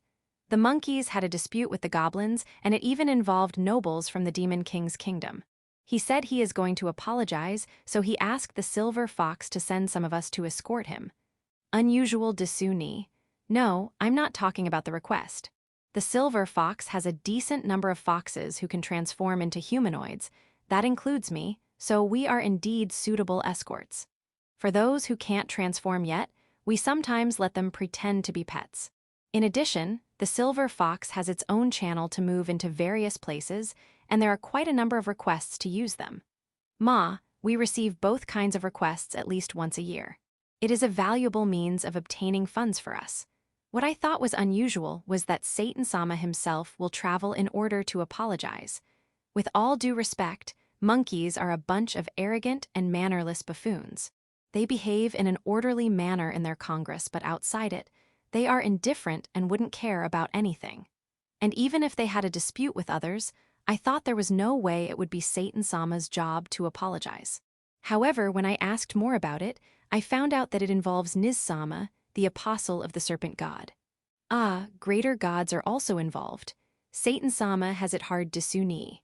Yes, I will gladly accept your request to lend you our channel and escort you along the way. The destination is the royal capital and a city. Village? A village that is as big as a city, okay. When are we going to depart? Soon desu ni. What is it? Elite guards. As you wish. I'll take part in this mission. Yes, it's my honor to guard someone as distinguished as Satan-sama. I look forward to working with you. I had a strange premonition when we were deciding on the number of guards. I felt that I should be part of it.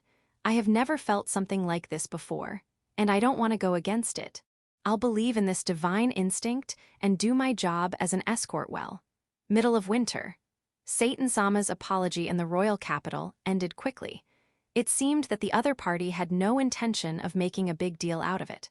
Since Satan-sama had apologized according to the procedure, a banquet was held immediately after. We, escorts, can join in? No, there are 12 of us. You don't mind? Thank you very much. The food was delicious. The drinks were good too. Next, Village 5. It's a city. It's not as big as the royal capital, but I'm certain that it's bigger than most cities. Why is it called village? Well, there's no point in complaining. Ado, the people you need to apologize to here are the village chief and Niz-sama. Then, let's go to Niz-sama, village chief first. We will not disobey the client. Just obey Desu. We went to the building where the Council of Village 5 is located, and Satan-sama requested to meet with the village chief. According to our plan, we will get in touch with him this day and be done with it, but we were stalled. We were told that the village chief of Village 5 was not available. However, they told us that the acting village chief will meet us soon. Thanks for that. However, that will make things troublesome. The purpose of this meeting is to apologize, so if we only meet the acting village chief, we will not achieve our goal. No, normally, it would end even if the apology is with a proxy. However, in this case, greater gods were involved. Even someone like Satan-sama has no choice but to go to the village chief and apologize. However, it is understandable that it can't be considered as an apology if you just barged into their place. You need to contact them in advance first and ask for their most convenient time. We might have to wait for a long time. With this in mind, I was surprised to meet someone again. It was the nine-tailed fox, Yauko-sama. And she's the acting village chief of Village 5. It's been a while, so you have become Khan. Indeed, it's been a while, Yauko-sama. I have a lot of things I want to tell you, but first of all, we must talk about Satan-sama's case. I understand that you want to apologize. I thought it would take a few years before you come here, so I commend you for coming this fast. I will call the village chief and arrange a meeting with you. How about Gaul? You already apologized. Good. Niz, after this, I see you did well, no problem. It looks like we apologized in the right order. What did you prepare for your apology? Satan-sama showed Yauko-sama a list. You did not hold back. Good enough to throw a banquet.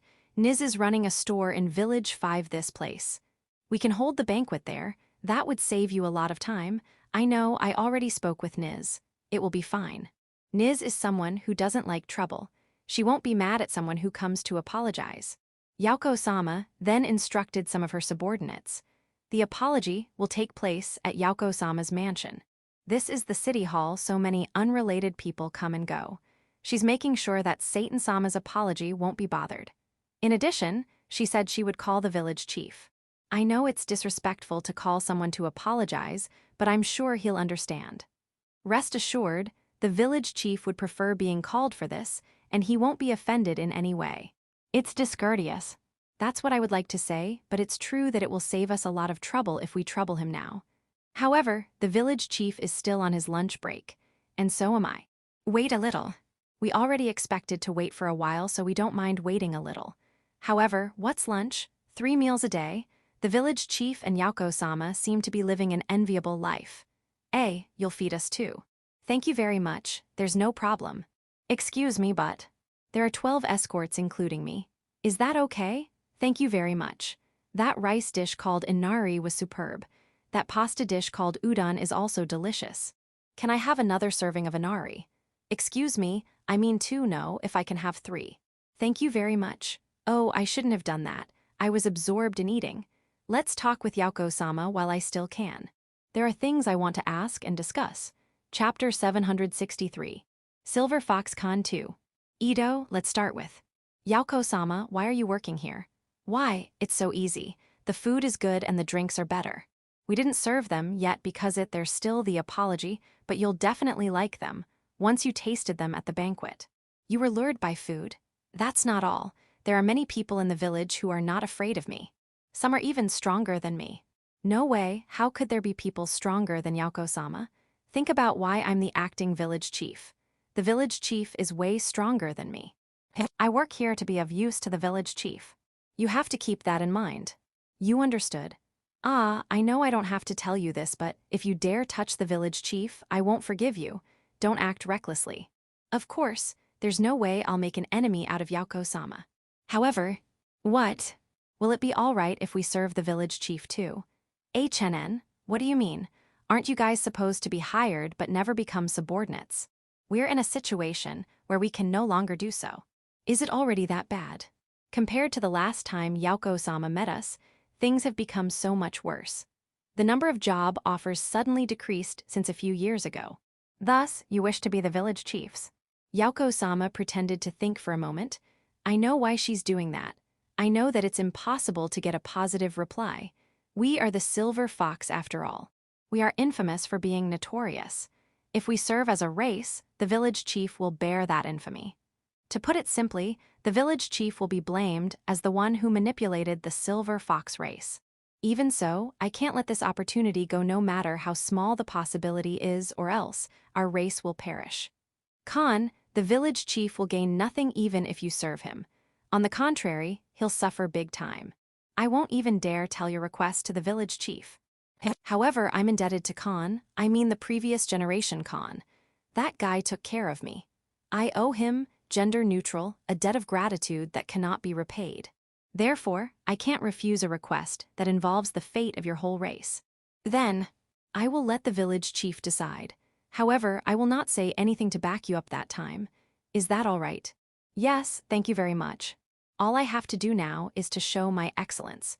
By the way, Satan-sama, why have you been covering both of your ears since the end of the meal? Preventive measures in order to not get involved in something dangerous. Is that the monkeys famous for? The don't ask, don't tell attitude? I'm learning a lot. A little later, Yauko-sama went out to call the village chief. In the meantime, I will decide on the deployment of guards. The ones who would be left in the room are only Satan-sama and me. The other guards will wait in the room prepared by Yauko-sama. However, if we really set it up like that, what's the point of us being hired as guards? Only 3 should wait in the room that was prepared for us. Of course, I will get angry if you just take it easy there. Always be on alert. Be ready to move at any time. Be prepared for surprise attacks. The 3 of you stay inside the mansion. I'll leave the place where you'll stand guard to you, but don't go inside any room. Yes, stay hidden in the corridor. The 5 of you will stay outside the compound. This is to secure an exit. If anything happens to me, Kitsu will take over the command. All right, good reply. HNN, I thought it will take more time, but Yauko-sama has already returned. Was the village chief nearby? My impression of the village chief is a normal human. I can't believe she's stronger than Yauko-sama. However, given Yauko-sama's attitude towards the village chief, it is obvious who's the boss and who's the subordinate. That alone shows he's not a mere human. Is he a sage then? He and Satan-sama greeted each other and finished the formal apology. It seems like the village chief has no intention of making a big deal out of it. Perhaps he was encouraged by Yauko-sama to just let it go. I'm grateful for that. Satan-sama's apology is over. Satan-sama is going to Niz-sama's store first. The 3 who are waiting in the room prepared for us, and the 5 outside the compound will be Satan-sama's guards. Butch will be in command until I rejoin them. Kan-sama, wouldn't it be better if I go? Kitsu asked me. It's true that if we're going into a separate group, the other group should be led by Kitsu. However, the fate of our race is on the line with my meeting with the village chief. If we do not show our resolve, we will not be able to serve him. If push comes to shove, I'll die with the infamy of the Silver Fox on my shoulders. If I do that, perhaps Yauko-sama will show mercy. After that, the rest of our race will just have to negotiate with the help of Yauko-sama. I beg she'll do so. Then, let's begin my discussion with the village chief. I have been warned. It would be wrong to start at the main topic immediately. Let's talk about something different first. Before I say what I need to, there is something I would like to confirm. HNN, what is it? Is Village Chief Yauko-sama's boss? Boss. I am the Village Chief of Village 5 and Yauko is the acting Village Chief. In terms of job grade, yes. I see, thank you for answering. I would like to ask 2-3 more questions to understand how the Village Chief thinks, but the Village Chief was away from the village. Maybe he still has something to do after this. It's a bad idea to waste his time. I've taken 1 step closer to the Village Chief. That's enough. Let's do it. Then, the reason I'm here today is to ask Hiraku-sama a favor. A favor? What is it? This is it. I took 1 step forward. Yes, there are a total of 92 silver foxes in existence, including me. Of these, only 23 can transform and work as a person, but if you turn blind eye to a few inconveniences, 84 can fully work. Would you please hire our whole race? Hire. Yes, you're not requesting to relocate to Village 5. The Silver Fox race is not very good at living among other races. Okay, but you said you can work, right? What kind of job can you do? Well, we are Silver Fox, so isn't it obvious? Assassination dessous. Was my voice too low? Assassination Desu. No, it's not like I didn't hear you. Is that so, HNN? Why is Yauko-sama holding her head? Did I do something wrong? Ah, the village chief is going to open his mouth. It looks like he'll give us an answer. Ado, please leave. The moment I heard the answer, I released bloodlust toward the village chief and made my move. I released bloodlust, but I have no intention of killing him. It would be meaningless since we're the ones who are asking favor, and it will turn Yauko-sama into an enemy. I will only show my strength. And then, I will apologize with my death. After that, Kitsu will request him again. Yeah, I'll lay my life for this Desu. The fate of our race is at stake. I will not choose any means. Ah, since I a bodyguard attack, it will cause trouble to my employer, Satan-sama. I should tell them that Satan-sama has nothing to do with this before I die. I can only apologize to Satan-sama in the afterlife. It seems like Yauko-sama noticed that I'm trying to make my move, however. It's already too late. I'm not in the place where I'm supposed to be. My view has not changed at all. In other words, I didn't move. Why do I feel like I'm being pierced by something? It was by the spear held by the village chief. When did he take that spear out? Also, when he entered the room, he didn't have that, right? While I was puzzled, Yauko-sama gripped my neck. There's no way I can move now. I give up. The part pierced by the spear also seems to be quite injured. Kitsu, I'm sorry. This is the worst situation. Me dying without even being able to show off my ability. Escape and protect our race. After this, anyone who has ever been involved in assassination work should die. The rest will be praying for Yauko-sama's mercy. Yauko-sama is a strict person, but she takes good care of us. I know it's pathetic, but we can only rely on her.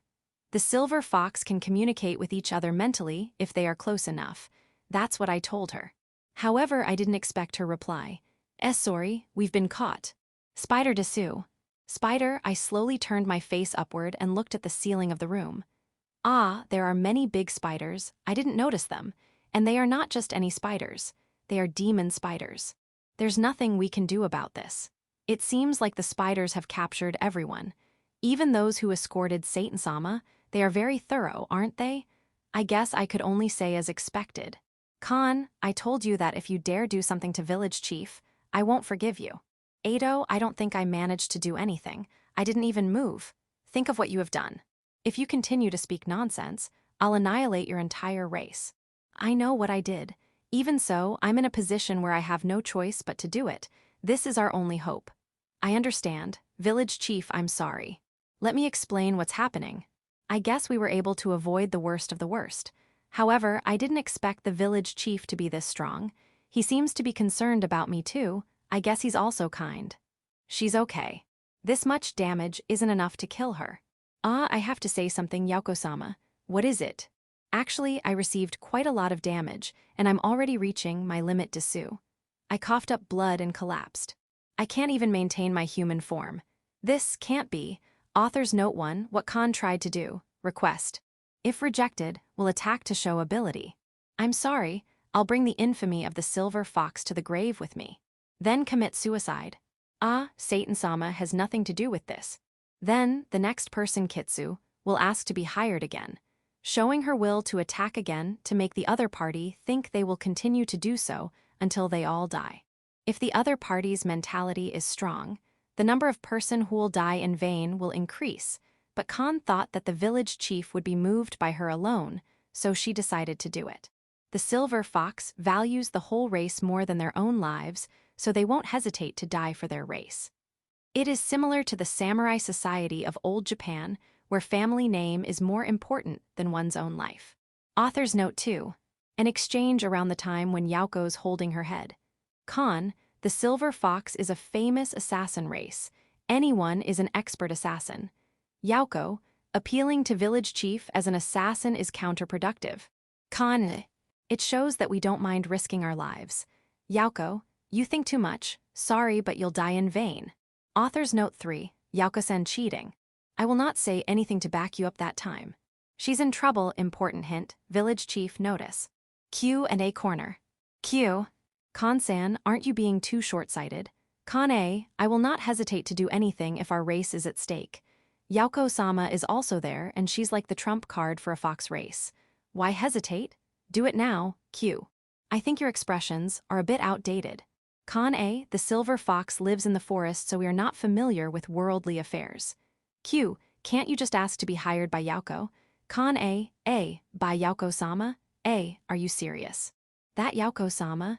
You want to be hired by that Yauko-sama? Ano that, you're courageous, aren't you? Yauko-sama is merciful and the trump card of the fox race, but if you ask anyone if they want her to be the boss for the sake of the race, anyone would shake their heads. The previous generations are still crying. Chapter 764.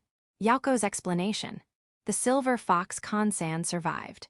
She was in a quite dangerous situation and was lucky that there was a leaf of the world tree available. Kansan regained consciousness and fainted again. She is now sleeping in her fox form in a room in Yauko's mansion. You don't have to worry about her. If she's awake, she'll start screaming about suicide. Suicide? Why? Because she tried to kill village chief. I guess she wants to apologize by dying in order to protect her race. Kill? Is that why the Afton spear form went out on its own? I was surprised since it had gone out without me asking for it, but I guess it was trying to protect me. And I finally understood why Yauko held Kansan down. However, why did she suddenly want to kill me? No, it was probably because I refused. I would like to explain the current situation of these guys. This isn't something that should be talked about next to someone sleeping. Let's go to the Japanese-style room. Okay, but what about Kansan? If she wakes up, there's a chance that she'll commit suicide, right? The spiderlings are watching over her. She won't die, so you can rest assured. I followed Yauko's gaze to the ceiling and saw several spiderlings. I see. I'll leave this place to you. There are tatami mats so I feel at home, and there's a kotatsu too. Yeah, this place is good. It doesn't get that cold in Village 5 during winter, but winter is still winter. In Yauko's mansion, which is located on the summit of a small mountain, a kotatsu would be a good addition. The village council members and some of my subordinates knew about the kotatsu. They beg for one. I told them to ask the Goron company if they really want one, so Michael might go talk to village chief about it. I see. If the people involved are good enough to be invited to this room, I think we can accommodate them. How many are they? Fuda, Locke, Nana, and he confirmed that they'll definitely get one. Mio wants one too. They are people who can use reward medals for one. So, 5 Mercuries from Village 4. Well, there are kotatsus at Bell and Goose Place in Village 4, and Yoru also has one in the hot spring area. Considering how hard they work, let's just give each one regardless of using reward medals.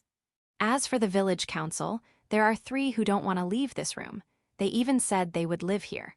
They are the Sword Saint, Pirika, and the 2 former 4 Heavenly Kings. Yeah, the long-named one and his partner. Only a few of them then. Michael will make some adjustments, so he won't ask for a lot. However, the vice manager of Kuro and Yuki asked if we could set up kotatsus in the store. Kuro and Yuki's vice manager. Kainesta, it wouldn't be a bad idea to set up kotatsus for the store during winter, would it? I'll consider it. By the way, what did Kainesta do here? To talk about new products. To you? Yes. As the acting village chief, I need to know the products of the stores run by village chief. Right? You can't just say, I don't know if they ask you. Sorry, I never thought of that. From now on, whenever there's a new product, I'll show it to Yauko. I assume you go directly and leave everything to the vice manager. I don't really mind you continuing this setup. Though I did find it annoying if there's already a new product available, and I don't even know about it until someone asked me. I see you have that concern too. Then let's leave it the way it is. Then, have you calmed down? HNN? Yeah. A while ago, I was upset because I had stabbed Kansan, even though I know it was because Kansan released bloodlust. Yeah. I guess I need to get used to it, though I don't think that I can get used to it. For now, let's listen to what Yauko has to say. Now, let's talk about their current situation, their wishes, and the reason for their actions. Please. I don't know much about them, though. I can only explain as much as I know. Yeah, the silver foxes are in crisis. Their population is dropping, their territory is shrinking, and fewer outside job requests. By outside job request, are you talking about the assassination that Kansan said earlier? Yes, you can say that. It's one of the requests they take to earn a living. I see. Assassination isn't their only work. From the time I know them, they also receive requests such as gathering information and escorting people. This time, they came here with Sate, as Satan requests them to escort him. Then, why did she only say assassination? I guess that's what made the most money. Ah, I see. What they wish for is a safe haven. Whether they want to live or procreate, they need a place where they can have peace of mind. Fumu, I think I asked Kansan if they can just move to Village 5. Ah, not all silver foxes can transform into humanoids. Only someone who has lived for about 50 to 100 years can transform. Is that so? However, silver foxes who can't transform into humanoid form are just foxes. They are prey to be hunted for others. The silver fox's fur is silver, which is rare. Their fur is expensive. Therefore, the silver foxes don't like other races. Khan and those who came with her might be able to live in Village 5, but it is different for the rest of them. Those who came with her. Yeah, Khan is Satan's escort, so she's not alone. Then, won't things become complicated if we don't inform them about Kansan? That's not a problem. The spiderlings already captured them. They did, of course. We can't risk leaving them around. They were just locked in one room. It is to prevent them from imitating Khan. I see, I'm glad to hear that. However, this time, I think things would have been different if they had done something like asking for protection rather than asking to be hired. Even if they are in crisis, the silver fox also has pride. Ah, right, I see. However, Village Chief was troubled when you heard the word assassination. Yes, I was. Village Chief doesn't have any assassination target after all. Even if I do, I wouldn't send someone to assassinate that person. Of course, Village Chief will just exterminate that person head-on. I won't, good grief. Ah, let's keep this between us. Why? If the villagers find out, there will be trouble. That's true, I personally would appreciate it if we could end this here. Yes, that would be very helpful. I'll report it though. Yauko made a troubled expression. It can't be helped since it will be difficult for me to remain silent about what happened here. I'm sure I'll talk about the piercing thing and others. It can't be helped, as you said. So, the reason why Khan released her bloodlust. To show me her power or something, right? I know there's a cultural difference that I find hard to understand, but I won't make fun of it. Khan-san must have been pretty desperate. I wish she would learn how to negotiate, though. After that, Yauko told me stories about the silver fox race. We have to go to the banquet. Let's go to Niz's restaurant. Ah, right. What about Khan-san and her fellow men? It's a banquet for the acceptance of Satan's apology. We can't call Khan and the others there since they made trouble. Right? Also, what Khan did this time was simply a slap on Satan's face. He was the one who hired and brought them here after all. I will explain the situation to Satan and apologize to him. The main reason why Khan decided to make a move was because I'm here. I have to do at least this much. I see. Ah, I'll check. By the way, does Village Chief plan to put the blame on Satan? He has nothing to do with this, has he? No, I owe you. No, Yauko has helped me a lot. I appreciate that. Also, if you can, could you tell them that too? I followed Yauko's gaze and saw the spiderlings. The spiderlings are still there. They were fist-sized spiderlings, but they should be from the old batch. They had an air of dignity. These old spiderlings were beckoning Yauko to join them with their feet. Given their attitude, they want to talk before we go to the banquet. They seem to be angry. Ah, they are angry at Yauko since she's the one who introduced Kansan to me. Thank you very much. However, Yauko was also cautious since she let you into the room, didn't she? You don't have to be that angry. Understood. However, I don't want Yauko to be absent from Satan's banquet. You'll just speak with Yauko after the banquet? That would be great. How about you, Yauko? Understood.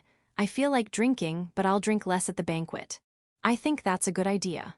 The drunker you are, the more emotional you are. I'll arbitrate the talk with the spiderlings at a reasonable time. Okay, however, I'll ask you to come as soon as possible. You must do it. If you abandon me, I'll cry. I won't let them make you cry. I'll surely intercede. I guess I shouldn't drink too much at the banquet either. I'll keep that in mind. Spiderlings. We've been waiting for Village Chief and Yauko's discussion to end. Yauko, I thought I could procrastinate if I'm with Village Chief. Sleeping Zabuton, I swear I'll strangle you when I wake up. Chapter 765. Reconciliation Banquet. Evening, Yauko and I went to Niz Alchemite. Niz Alchemete is reserved for today's banquet. However, it was not announced that someone reserved the restaurant. Thus, some customers came in. Lucky for them, Village 5 will pay for everything this day. I was tempted to ask whether the victim should bear this much responsibility, but I heard that the apology received was more than enough to cover the cost, so I did not ask more. Even so, Niz Alchemete is overflowing with customers. Some of them are even having a party in the cold outside. Are they going to be okay? Even if they get drunk and fall asleep outside, the guards will pick them up before they die. No, that's not what I'm worried about. If this continues, the banquet will spread all over Village 5, right? Phew, that might really happen. However, fear not. The finances of Village 5 won't be that affected. I know that, but won't those who couldn't attend be dissatisfied? Also, we have a limited supply of meat and alcohol, right? It's still winter. We don't want to run out of stock. Those who were not able to participate in the banquet can only blame themselves for not being able to participate. There's nothing to worry about. The guards will take turns to join. As for the stock of meat and alcohol, I already told them to only take out within the budget. You don't have to worry about it. As a precaution, I already told Mio and the others in Shashato to stock up meat and alcohol to ensure there won't be a shortage. Mu, the perfect person to run the government. I wish I could be like her. The restaurant is overflowing with customers, but Yauko and I have reserved seats inside. We are seated at the second best table. Niz and Satan are sitting there, drinking. Satan looks like he's done whatever he needs to. Perhaps he was done apologizing, so he's now drinking. I don't really care, but is it okay for Niz to be drinking? It's fine because the employees are trained. Niz is also involved in this, so it's better for her to participate than to serve. I see. By the way, there was someone familiar besides Satan. It was the tiger holy beast, Sanjetsu. When you came to stock up some alcohol, you saw Satan. Since you both personally knew each other, you decided to drink with him? Satan said the same. It's not strange if you knew each other. You plan to invite the elephant holy beast, Gainshui, next time? I'm not forbidding you to come, but please don't cause trouble. When I sat down, I smelled the meat being cooked by Niz on the table. Then Satan made me hold a cup and poured sake into it. These are definitely something I need to eat and drink. I looked at Yauko for confirmation and she nodded. Eito, thanks for the food. Thanks for the drinks. I drank the sake. It's not good to drink it all at once, so I only took a sip. And then, I went to get some meat. It's not fully cooked yet. Let's wait for a while then. By the way, I'm kind of confused why no one is sitting at the best table. I guess another group is coming, since food is prepared at a table enough for 10 people. Who is going to use that table? When I asked Niz, she told me that it is reserved for the gods. Satan-sama is also the familiar of the monkey god. It would be disrespectful for him to sit with me, the familiar of the serpent god, at a banquet, as it would look like we're treating gods as outcasts. Because of that, we prepared the best table for them to show respect. Oh, you're a very pious person, or perhaps, that is expected since she's the familiar of the serpent god. However, those who don't know the situation might cause trouble seeing the beast table in the restaurant is unoccupied. Don't worry, Desu-yo. If you explain them properly, they will understand. Is that so? Well, most people assumed that it is village chief's table. Is that a good explanation? Of course, that table is for the gods after all. Why are they convinced then? Is there some kind of strange religion born in Village 5? I'm a little uneasy now. Ma, let's just leave it at that. By the way, if you want to, why don't I build a shrine for the serpent god? Is that all right? It will be small though. I'm indebted to Niz after all. I'll find a place near the store. Thank you very much. As soon as Niz answered, a chair on the best table shone brightly. As I was wondering what was happening, Niz rushed over to the table and returned with something. She brought back something that was as big as her palm, emerald color. What's that? Eito, it looks like the scale of the serpent god. He said use it as Shintai. Shintai is an object of worship, believed to contain the spirit of a deity, typically housed in a shrine. Ha, I guess that means the serpent god wants a shrine too. I'll try to build one as soon as possible. Sorry for the trouble. Niz, this is not something you need to apologize for. During the banquet, Yauko took the opportunity to explain to Satan what Khan had done. Yauko then tried to apologize on Khan's behalf, but Satan stopped her. Don't mind it, don't mind it. I'd already prepared myself to some extent when I decided to hire the silver foxes. There's no need to apologize. Is that so? No, I really should apologize. Given that we are animals, we are prone to get in trouble with other races. The trouble caused by the silver foxes can be considered moderate. I don't really mind. I appreciate that you don't mind, but are you really okay with that? Ha ha ha, try taking care of the monkeys and you'll understand. I'm okay with it, I'm sure. If you want to, why don't I tell you some incidents? They're not very funny and they'll make the taste of steak bad. Ah no, let's talk about it some other time. Steak should taste good. Right. Come on, Yako-sama, drink too. I'll have some. However, that doesn't change the fact that Khan's group caused trouble. I think you should at least punish them. HNN, Khan and the others did not participate in this banquet, did they?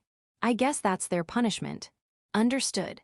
Satan Dono, monkey holy beast, familiar of the monkey god, I, nine-tailed fox Yauko, once again apologize and thank you on behalf of the silver fox race. You're so formal. There's no trouble to begin with, won't we take it as that? Understood, then I would like to offer you a drink. Of course. The explanation and apology to Satan seemed to have gone well. It was a relief that Satan was not the type that gets easily swayed by emotion. Before Satan returns home, I'll give him some souvenirs. The sun had completely set, but the banquet is still ongoing. As expected, there was no way I could leave in the middle of the banquet, so I stayed behind. Satan and Yauko are completely wasted. I don't know about Satan, but this is pretty rare for Yauko. Well, if Satan offered me a drink, I wouldn't be able to refuse. However, you completely forgot that you have a meeting with the spiderlings after the banquet. I'm a little worried. Niz is drunk as well, but she doesn't look wasted. Strong. How about the tiger Senjutsu? He's drunk singing, or is he composing a poem? I don't know if the poem is good or bad, but please don't write on the wall. It will be hard to clean it up. HNN. Someone came into the store. She easily passed through the many customers. It's the holy maiden Cells. She looks angry. What's wrong? I'm the one who should ask that, Desu Yo. What did you do? The beast gods are talking to me nonstop, one after another. I already have a headache. I don't know what they want, but the words village chief comes out at the end of every sentence. They said, I want one, or build me one too. Probably because I said I was going to build a shrine for the serpent god. I looked at the best table and saw that there were various things like gold, silver, and other shiny things on it. I looked at Niz and she turned her head away. T the serpent god has nothing to do with them. Neither do I, of course. I see. The noisiest is the fox god. Probably, she seems to be calling Yauko-sama. Is she on her day off? She just drank to death. I'll tell her when she wakes up. Please do. The voices have subsided. Apparently, a greater god came out and stopped them. That's good to hear, and sorry for bothering you. No, I'm sorry for yelling at you too. It wasn't village chief's fault to begin with, yeah, it was all those gods' fault. The holy maiden Cells went out in a good mood. Perhaps because she no longer has a headache, or not. Actually, I haven't had dinner yet. May I join you? Please do. There was still plenty of meat and steak to be eaten. The banquet continued, and after a while. And then, Yauko, who's wasted, floated in the air. When I looked up at the ceiling, I saw the spiderlings. It seems like they can no longer wait for Yauko and decided to pick her up. What should I do? Village chief, you don't mind if I cook meat over there, do you? Of course not. The meat will taste better if you cook it around here. Okay, I'll cook 3 at the same time. Village chief wants some too, right? I'll add 3 more. Sorry, Yauko. When Satan wakes up, it will be a problem if he doesn't see me or Yauko. I'll be sure to run to you when the banquet is over. Satan, please wake up soon. I prayed on my mind while staying at the banquet. By the way, Satan woke up the next morning. Chapter 766. Fox's Treatment. Morning, I greeted Satan again as he woke up. That means I can finally leave Niz Alchemite. By the way, the banquet is still ongoing. It seems like it won't end soon. However, since this is a reconciliation banquet, there's no problem with letting things be as they are. It seems like the Holy Maiden Cells will continue enjoying the banquet with the Sword Saint Pirika, Holy Knight Chelsea, and Kuro and Yuki, Vice Manager Kinesta, who all joined earlier. Don't overdo it. Also, Niz. Keep those expensive-looking things over there with the Serpent God scale. I'll come back for them later. Thanks.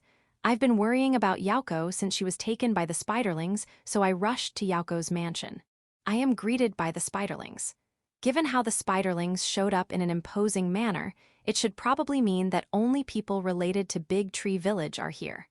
Following the spiderlings, I was led to the Japanese-style room. This is where Yauko is, at least that's what I thought.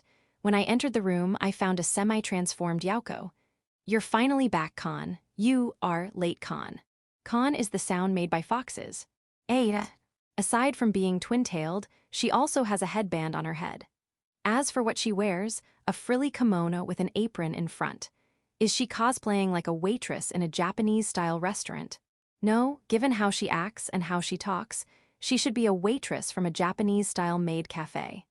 The fox ears and nine tails shouldn't be cosplay but her real body parts. Even so, given that she's always saying Con, it looks like a cosplay. She also takes on a pose that's clearly saying I'm angry. Kill me. Yauko has a bright red face, and she's also trembling. I'm not sure what happened, but it seems like doing her best to keep her sanity. And no, I mean you look good. Yeah, so why are you dressed like that? This is the result of the discussion, Con. Is that so? Result of the discussion. I glanced around the room and saw many dresses, maid clothes, and even shrine maiden-like clothes scattered around which the spiderlings are putting away. It seems like there has been a heated discussion. I'm sorry for taking too long to rescue you. No, it was my fault for getting drunk. When Yauko said that, the spiderlings tapped their legs on the floor while looking at Yauko. Then, Yauko talks again. Drunken Yauko's fault. Don't mind it, Con. Cute pose, I get it. I shouldn't get involved. So stop trying to tell me with your eyes I should do something. Now, it seems like you've already thought of characters for Yauko for a long time, but will she have to stay like this forever?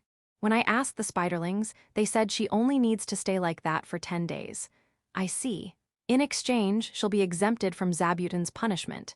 Is that so? No, I was planning to stop that too. When Zabuton wakes up, you're going to greet her dressed like that. Ado, is Yauko okay with that? Looks like she's okay with it. Got it. Then I'll go back to the village to sleep. I had an all-nighter. Also, Yauko. Satan said he was going to stay in Village 5 for a while. He said he'll come to say goodbye before he leaves. Also, the fox god is, you know about it, got it. See you, La, you're going to come back with me. Yes, I'll accompany you back.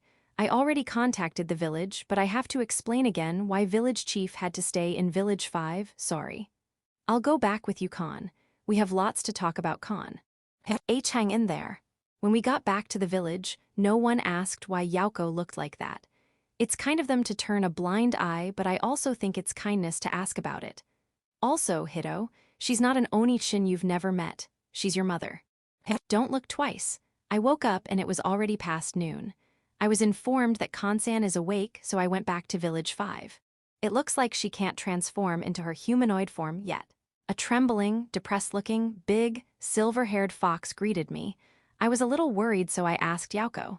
She said she was sorry, but she's also lamenting the fact that she wasn't able to attend the banquet. I see. I guess Satan was right. Not being able to attend the banquet is indeed a punishment.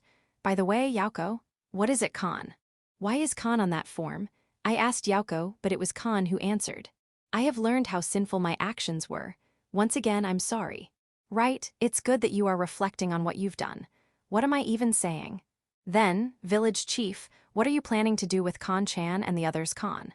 Yauko urged me to make a decision, but what do you expect me to do? I'm not sure what punishment should I bestow on someone who sent me bloodlust. I didn't even feel it to begin with. According to Yauko, even if Con managed to do what she wanted, she wouldn't really try to kill me.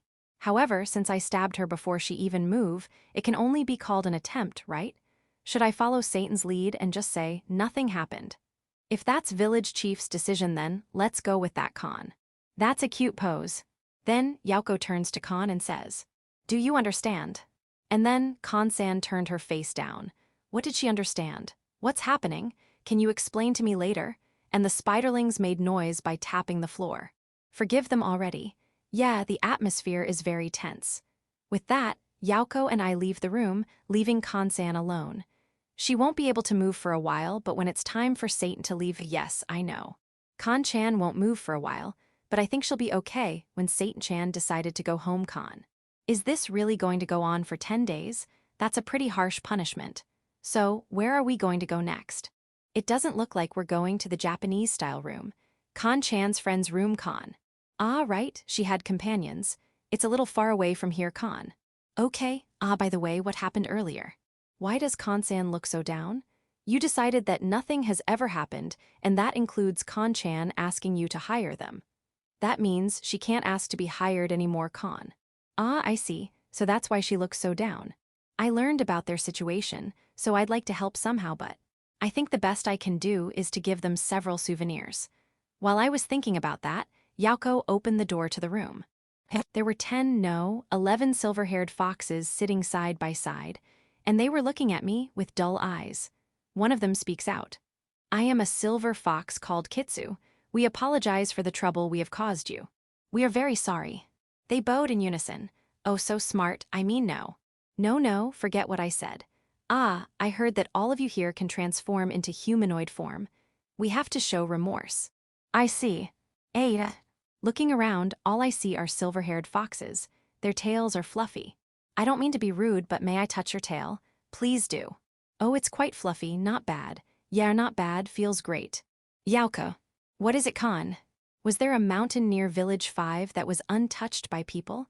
Not a bald mountain, but one with trees. There are several mountains like that, but what are you planning with it, Con? Let's turn one of the mountains into an animal sanctuary. Ask the adventurers to go there and exterminate any monster or demon beast on the mountain you'll pick. I will do so, but, Con. Suggest the silver foxes to move there. Are you sure, Con? Sure. I remember the day Hito arrived at the village, I tried to keep her and named her Con. The chief of the silver foxes who came here is named Con. That's fate. So, Kitsu-san, I hope you can tell Con-san later. Thank you very much. Hito, can I leave the room? You may leave, but if you let me pet your tail a little more, I'd appreciate it. Please do. How about the other silver foxes? Can I pet your tails too? Then I won't hold back. Let's enjoy this. However, Yauko's mood turned a little sour. No, you don't have to brag about your tail. No way I can say, let me pet your tail to someone in their humanoid form. While petting Kitsu's tail. Village chief, Con, Kitsu, other foxes have names too, don't they? Kitsu, yes. From right to left, Bachai Maru Hana Gon. Village chief, Gon. Kitsu, yes, Gon desu, is there a problem? Village chief, I see you are gone. Kitsu, Anna, why are you crying? Village chief, don't mind me, I just remembered a sad story. Kitsu, yeah. Village chief, by the way, Yauko, why are you pointing your tail at me since earlier? Yauko, don't mind me, Con. A small fox named Gon went to a small village in search of food. There, he steals food and causes trouble, but it easily escapes from angry villagers. One day, Gon takes an eel that Hyaju intended to give to his dying mother in front of Hyaju. Later, his mother passes away. Gon repents of his error and makes an effort to make amends by delivering things he took to Hyaju in secret, but the villagers now accuse Hyaju of stealing and assault him. Gon then only gives him the mushrooms and nuts he has picked in the jungle. Despite not knowing where the presents came from, Hyaju is appreciative of them. One day, Hyaju catches the fox creeping around and, in a fit of rage after remembering the death of his mother, shoots him to death. Only afterward does he realize to his horror that the fox he just shot was the one giving him mushrooms and nuts. Chapter 767. Beast Shrines. When the officials of Village 5 got used to Yauko's cute appearance and behavior, measures were thoroughly taken to prevent her from speaking as much as possible. Satan also decided to leave. He stayed in Village 5 for around 5 days. He seemed to have thoroughly enjoyed the food and entertainment in Village 5. When he came to say goodbye to me, I gave him Village 5 alcohol alternative as souvenir.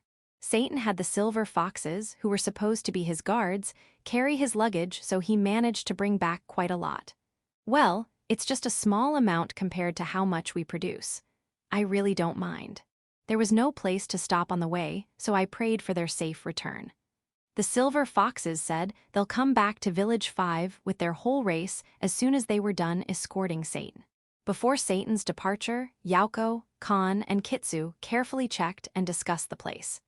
They had chosen the mountain, which will be a protected area. There are still some non-aggressive monsters and demon beasts there, but living with them seemed to be fine. However, that mountain certainly lacks something. Houses. Of course, I don't think giving them a mountain and turning it into a protected area is enough. Since they can transform, they should need houses, right? Plus, they also need ways to make money. I'm not going to approve their assassination business, which means I have to give them another job. If I'll just throw them in the mountain and tell them to live as they like, what's the point of migrating? Also, there are things that need to be considered, such as setting the boundary of the protected area. We don't want people wandering in and tearing up the protected area because they didn't know they were there. It's not practical to enclose the entire protected area with ropes. It's a mountain after all. A signboard would have been good, but not everyone could read. What should we do then? Also, we need a reason as to why this place is a protected area. We could honestly say that the reason is to protect animals, but if there will ever be a food shortage, that reason wouldn't matter to others. I suppose we could ask the Demon King to invoke his authority, but we still would need a suitable reason. While I was thinking about what to do, Niz came to Yaoko's mansion, which made an idea pop out of my head. Shrine. I decided to build a shrine in the protected area to turn it into a sacred ground. Fortunately, there were requests for shrines, and they are from the gods themselves. Since there was even a separate table prepared for the gods in a banquet, there shouldn't be any problem in preparing a mountain for the gods. There shouldn't be, right? I asked Niz to make sure. I think it's a wonderful idea since beast gods are more pleased around nature. Is that so? I can vouch that the serpent god prefers to be with nature. Okay. In my mind, snakes are indeed more likely to be found in the forest or by the river than in a city. Then, let's say we built shrines in that protected area. How many shrines are we going to build? Yeah, more than I could count with both hands. It would be difficult to build shrines for all of them. In other words, can we put them all together? How about building one majestic shrine and worshipping them all together there? Will there be a fight? I don't know. There might be a fight if they are all in the same place, but if we put them into different rooms, I think everything will be fine. Also, it might be nice to have some take a leading role as the main attraction. Different rooms. Yeah, it is better to be able to relax in a room of your own than in a big room with many others. I can relate. Then, what should we do with the leading role? It will be God something is the best. Won't there be a problem then? HNN. Right, why don't we make it like the Chinese zodiac? Every year, we would choose a god of the year that will take the leading role. Let's see, the 12 Chinese zodiac signs are rat, ox, tiger, rabbit, dragon, snake. Ado, dragon, snake, what's next? Wait a minute, calm down, breath in. Rat, ox, tiger, rabbit, dragon, snake, horse, sheep. I got it, I always get stuck at horse. But I remembered. Good, the rest is easy. Monkey, rooster, dog, and boar. The Momotaro trio and the boar. To sum it up. Rat, ox, tiger, rabbit, dragon, snake, horse, monkey, rooster, dog, and boar. Let's write them down so I won't forget them again. Come to think of it, I am somewhat related to these Chinese zodiac signs. Rat, no, I don't have any. Ox, there are cows in the ranch area, and there are also minotaurs. Tiger, senjutsu, and saogetsu. Rabbit, I eat them quite oft. Dragon, the dragon race. Snake, the familiar of the serpent god Niz, the lamias, and bloody vipers. Horse, there are horses in the ranch area, and there are also centaurs. Sheep can be found in Shashato City and Village 5. Should we include the goat in this group? Monkey, I got acquainted with Satan. Rooster, there's the phoenix chick Aegis. Eagle, chickens, and harpies. Dog, inferno wolves, Fenrir, and orthros. Boar, I eat them quite oft. I'm only not related to rats. As a farmer, rats are my enemies. Do I replace it with cats? No, it's not good to change something like that because of personal likes or dislikes. Thinking about rats, we can consider squirrels and beavers. I have never encountered a squirrel or a beaver though. Ma, we can adopt the 12 signs of Chinese zodiac, but that doesn't mean we have to stick with them. It would be better to decide this matter according to whether there is a Shintai for them or not. Depending on the existence of gods, there is a possibility that we might not be able to adopt the Chinese zodiac. After all, the only thing that has been confirmed is the snake. In any case, I decided to build the shrine immediately. Yeah, the more I think about it, the better it becomes. Aside from being a place to live in, it will also be the job of the silver foxes. Yeah, managing the shrine. That way, it would be justifiable for Village 5 to pay their salary. If they want to earn money themselves, they can also earn money by selling oracles and votive pictures. If they want to make a specialty of their own, I can give them ideas. Good. The plan is now confirmed. I just asked Yauko, and she said there's no problem with those, so let's start. I want this place to take shape before the silver foxes come.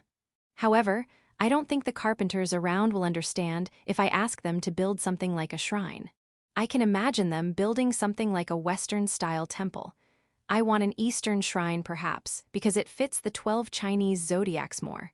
Because of that, I'll build a miniature plan. The concept is to have the main shrine halfway up the mountain, and that place is where the main god of the year be worshipped. At the foot of the mountain, a worship hall would be prepared, and it would be where the believers would pray. Visitors are not allowed to approach the main shrine. Otherwise, there's no point in making this place a protected area. Next to the worship hall will be the dormitory of the silver foxes, but it's for those who can transform to humanoid forms. It will also be the place where they work and the shrine's office. Near the worship hall will be a big shrine similar to the main shrine. The inside of the shrine will be divided into smaller rooms where the gods can be worshipped one by one.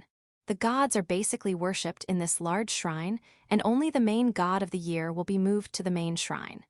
However, that would make the main god of the year less worshipped. I discussed the arrangement with Niz and Yauko. Considering that the number of gods worshipped will increase in the future, I think it would be best to make the shrine as big as possible. I agree, Khan. There's a possibility it would increase. Did you think it won't? Sorry. I also thought of that. This is actually a perfect opportunity for those gods who are not usually worshipped, Khan. They will surely, certainly, positively come, Khan. Okay, let's make the temple as big as we can. And when I finished the miniature plan after 5 days, the construction of the shrine had already begun. Why is that? Not only the carpenters of Village 5, but even the high elves of Big Tree Village are participating. From the time we started building the miniature, the high elves already came and were making arrangements. Really? They were very motivated since it was the first large-scale construction project after a long time. The general site construction manager is Ryasan Desu. I see, that saved us a lot, right? Well, it's good to shorten the period of time the silver foxes should wait. That's right, Khan. I'm sure they'll be pleased, Khan. Yauko. What, Khan? Your punishment period should be over, right? Why do you still dress and act like that? There was a strong demand from the residents of Village 5 to have me stay like this for a little longer. I have to stay like this for a while to ensure Village 5 will run fine, Khan. I see. Ado, hang in there. I will, Khan. Narration: nothing must happen in the next 240 HRS, 10 days. Village Council, narration, now extended. Village Council, who? Chapter 768. Fox's Migration. Related animals. I forgot about the pond turtles because they are hibernating. However, if we include turtles, we should include lobsters and crabs, right? I was thinking about that as I watched the shrine building on a mountain northeast of Village 5. Yeah, it's already being built. As a matter of fact, when the construction began, merchants from Village 5 and Shashato City came out in batches, asking me how they could help. They probably thought I was trying to start a new business. I explained that I'm not, but they still offered me funds. And of course, the Goron Company is involved too. When I was thinking about how to refuse, Yauko advised me to just take and spend them without worrying about it. Thanks then, Yauko said. I already informed them that we are erecting shrines for the gods, so you shouldn't bother what the merchants think, Khan. Use their money with confidence, Khan. I followed her advice and bought all the materials we could find, hired 1,000 construction workers, and here we are. Yeah, there's power in numbers. Buildings are being completed one after another. Magnificent, it will be completed in a few more days. HNN? Maybe not, because it will take time to complete the road from this place to Village 5. Yeah, we have to think about that too. Well, it's just a normal road though. Or so I thought, but they have already started installing stone pavements and lanterns. It looks like even the road will be on an Eastern theme. It's not wrong, so it should be fine. Yeah, I think it's not bad, By the way, why are both sides of the stone-paved road being cleared? It is necessary since it will definitely develop. Is that so? Yauko told you to do so. If that is the case, there's no problem. If Yauko says it is necessary, it must be necessary. I will not object. By the way, as far as I know, we should have only hired 1,000 workers. Why do I feel that there are more than 1,000 workers working? Volunteers. I appreciate that, but we can't have them work for free. However, that doesn't mean that I'll pay them salary. If I do that, it would set a bad precedent that even if they are not hired, as long as they participate, you can work. Thus, all I can do is prepare food for everyone. I asked one of Yauko's subordinates who happened to be nearby to procure food. He said it has already been taken care of. As expected. I'll leave the details to Yauko and think about the interior design of the buildings. The interior of the main shrine, the dormitory, and the shrine office had already been decided to some extent, but what has yet to be decided was the interior of the shrine to be built at the foot of the mountain. The shrine is divided into smaller rooms, and each room is around 12 tatami mats in size. There are 40 rooms like that. The interior design of those 40 rooms has yet to be decided. Presently, they are only rooms. I guess each god has his or her own taste, right? What should we do then? Also, will there be a problem if we decorate them differently? All the rooms are the same. There is a worshipping area in front of the room and a place where to set up the Shintai at the back. I guess we should leave the decoration to the believers. However, what will happen to those gods whose believers can't come? In that case, should I just leave everything to the silver foxes? They'll just have to decorate it to the point it won't embarrass the god. After all, it is difficult to tell which one must be decorated with what. Ma, let's just talk about this when the silver foxes arrive. The sun is about to go down. If we don't hurry back to the village, I will be late for dinner. I need to talk to Ria and the others, the carpenters, and the people who volunteered. Ado, it's winter so you shouldn't work all night. Make sure you go home. Light and warmth will be provided, but you don't have to work too hard. The construction site will be guarded at night by the Village 5 security, so you don't have to worry about thievery. You can go home in peace. A few days passed, and the silver foxes arrived. Yauko had told them to not go to Village 5 when they arrived, but to the mountain where the shrines are being built in order to avoid being seen. Because of that, even though there are a lot of them, it didn't make a fuss. Little foxes, cute, they arrived safely, but they arrived earlier than expected. It's a good thing that the dormitory has been completed. They don't have to worry about spending their days outside. By the way, Khan said there are a total of 92 silver foxes in existence. And I think she also said there are only 23 who can transform into humanoid form. However, there should be around 40 in humanoid form. Village Chief, before you ask any question, something must be done first, Khan. Yauko stopped me when I was about to ask. Something that must be done? Ah, right. Khan-san, Kitsu-san, and the others transformed back to their fox form, and all the silver foxes gathered in front of me. Then, they bowed to me. We, the silver fox race, a total of 92 people. No, 92 foxes, accept the invitation to migrate and have come. We offer our lives, our loyalty, and our entire race to Village Chief. In response, I nodded like a boss and said, "Your lives and loyalty, I'll keep them. I welcome you." Then, howls of the silver foxes echoed. With this, the welcome ceremony for the newcomers is over. The truth is, I don't think we have to do this since we have never done so aside from this group. However, Yauko insisted that it was an important ceremony. Even if they can transform into humanoids, they are still animals. If you don't tell them who's the boss and who's the subordinate, things will get troublesome later, Khan. And that explanation convinced me. I was glad that it went through without any incidents. Now, I look at those in humanoid forms who did not participate in the ceremony. Who are they? I mean, are they even silver foxes? Ah, they seem to be Yauko's acquaintances. I was thinking of greeting them myself, but Yauko stopped me. This gentleman here is the village chief I serve, Khan. No disrespect will be tolerated, Khan. Ado, Yauko, are you threatening them? They all cowed. I am the red fox Seki. I am the black fox Noir. I am the round-face fox Pondesu. I am Hiraku. Nice to meet you. Ado, why are you here? Thank you very much for helping the silver foxes in their time of need. We are relieved that someone helped them, since we were unable to even though we knew what was going on. It looks like Seki will be the one who will explain on behalf of the group. In other words, they were worried about the silver fox race, so they came with them to check where they are migrating to. We would like to use this time to take a step forward. We would like to help Yauko-sama and the silver foxes. Thus, we'd like to migrate here as well. You've already talked with the silver foxes, haven't you? That's what I thought, but the fox Kansan shook her head.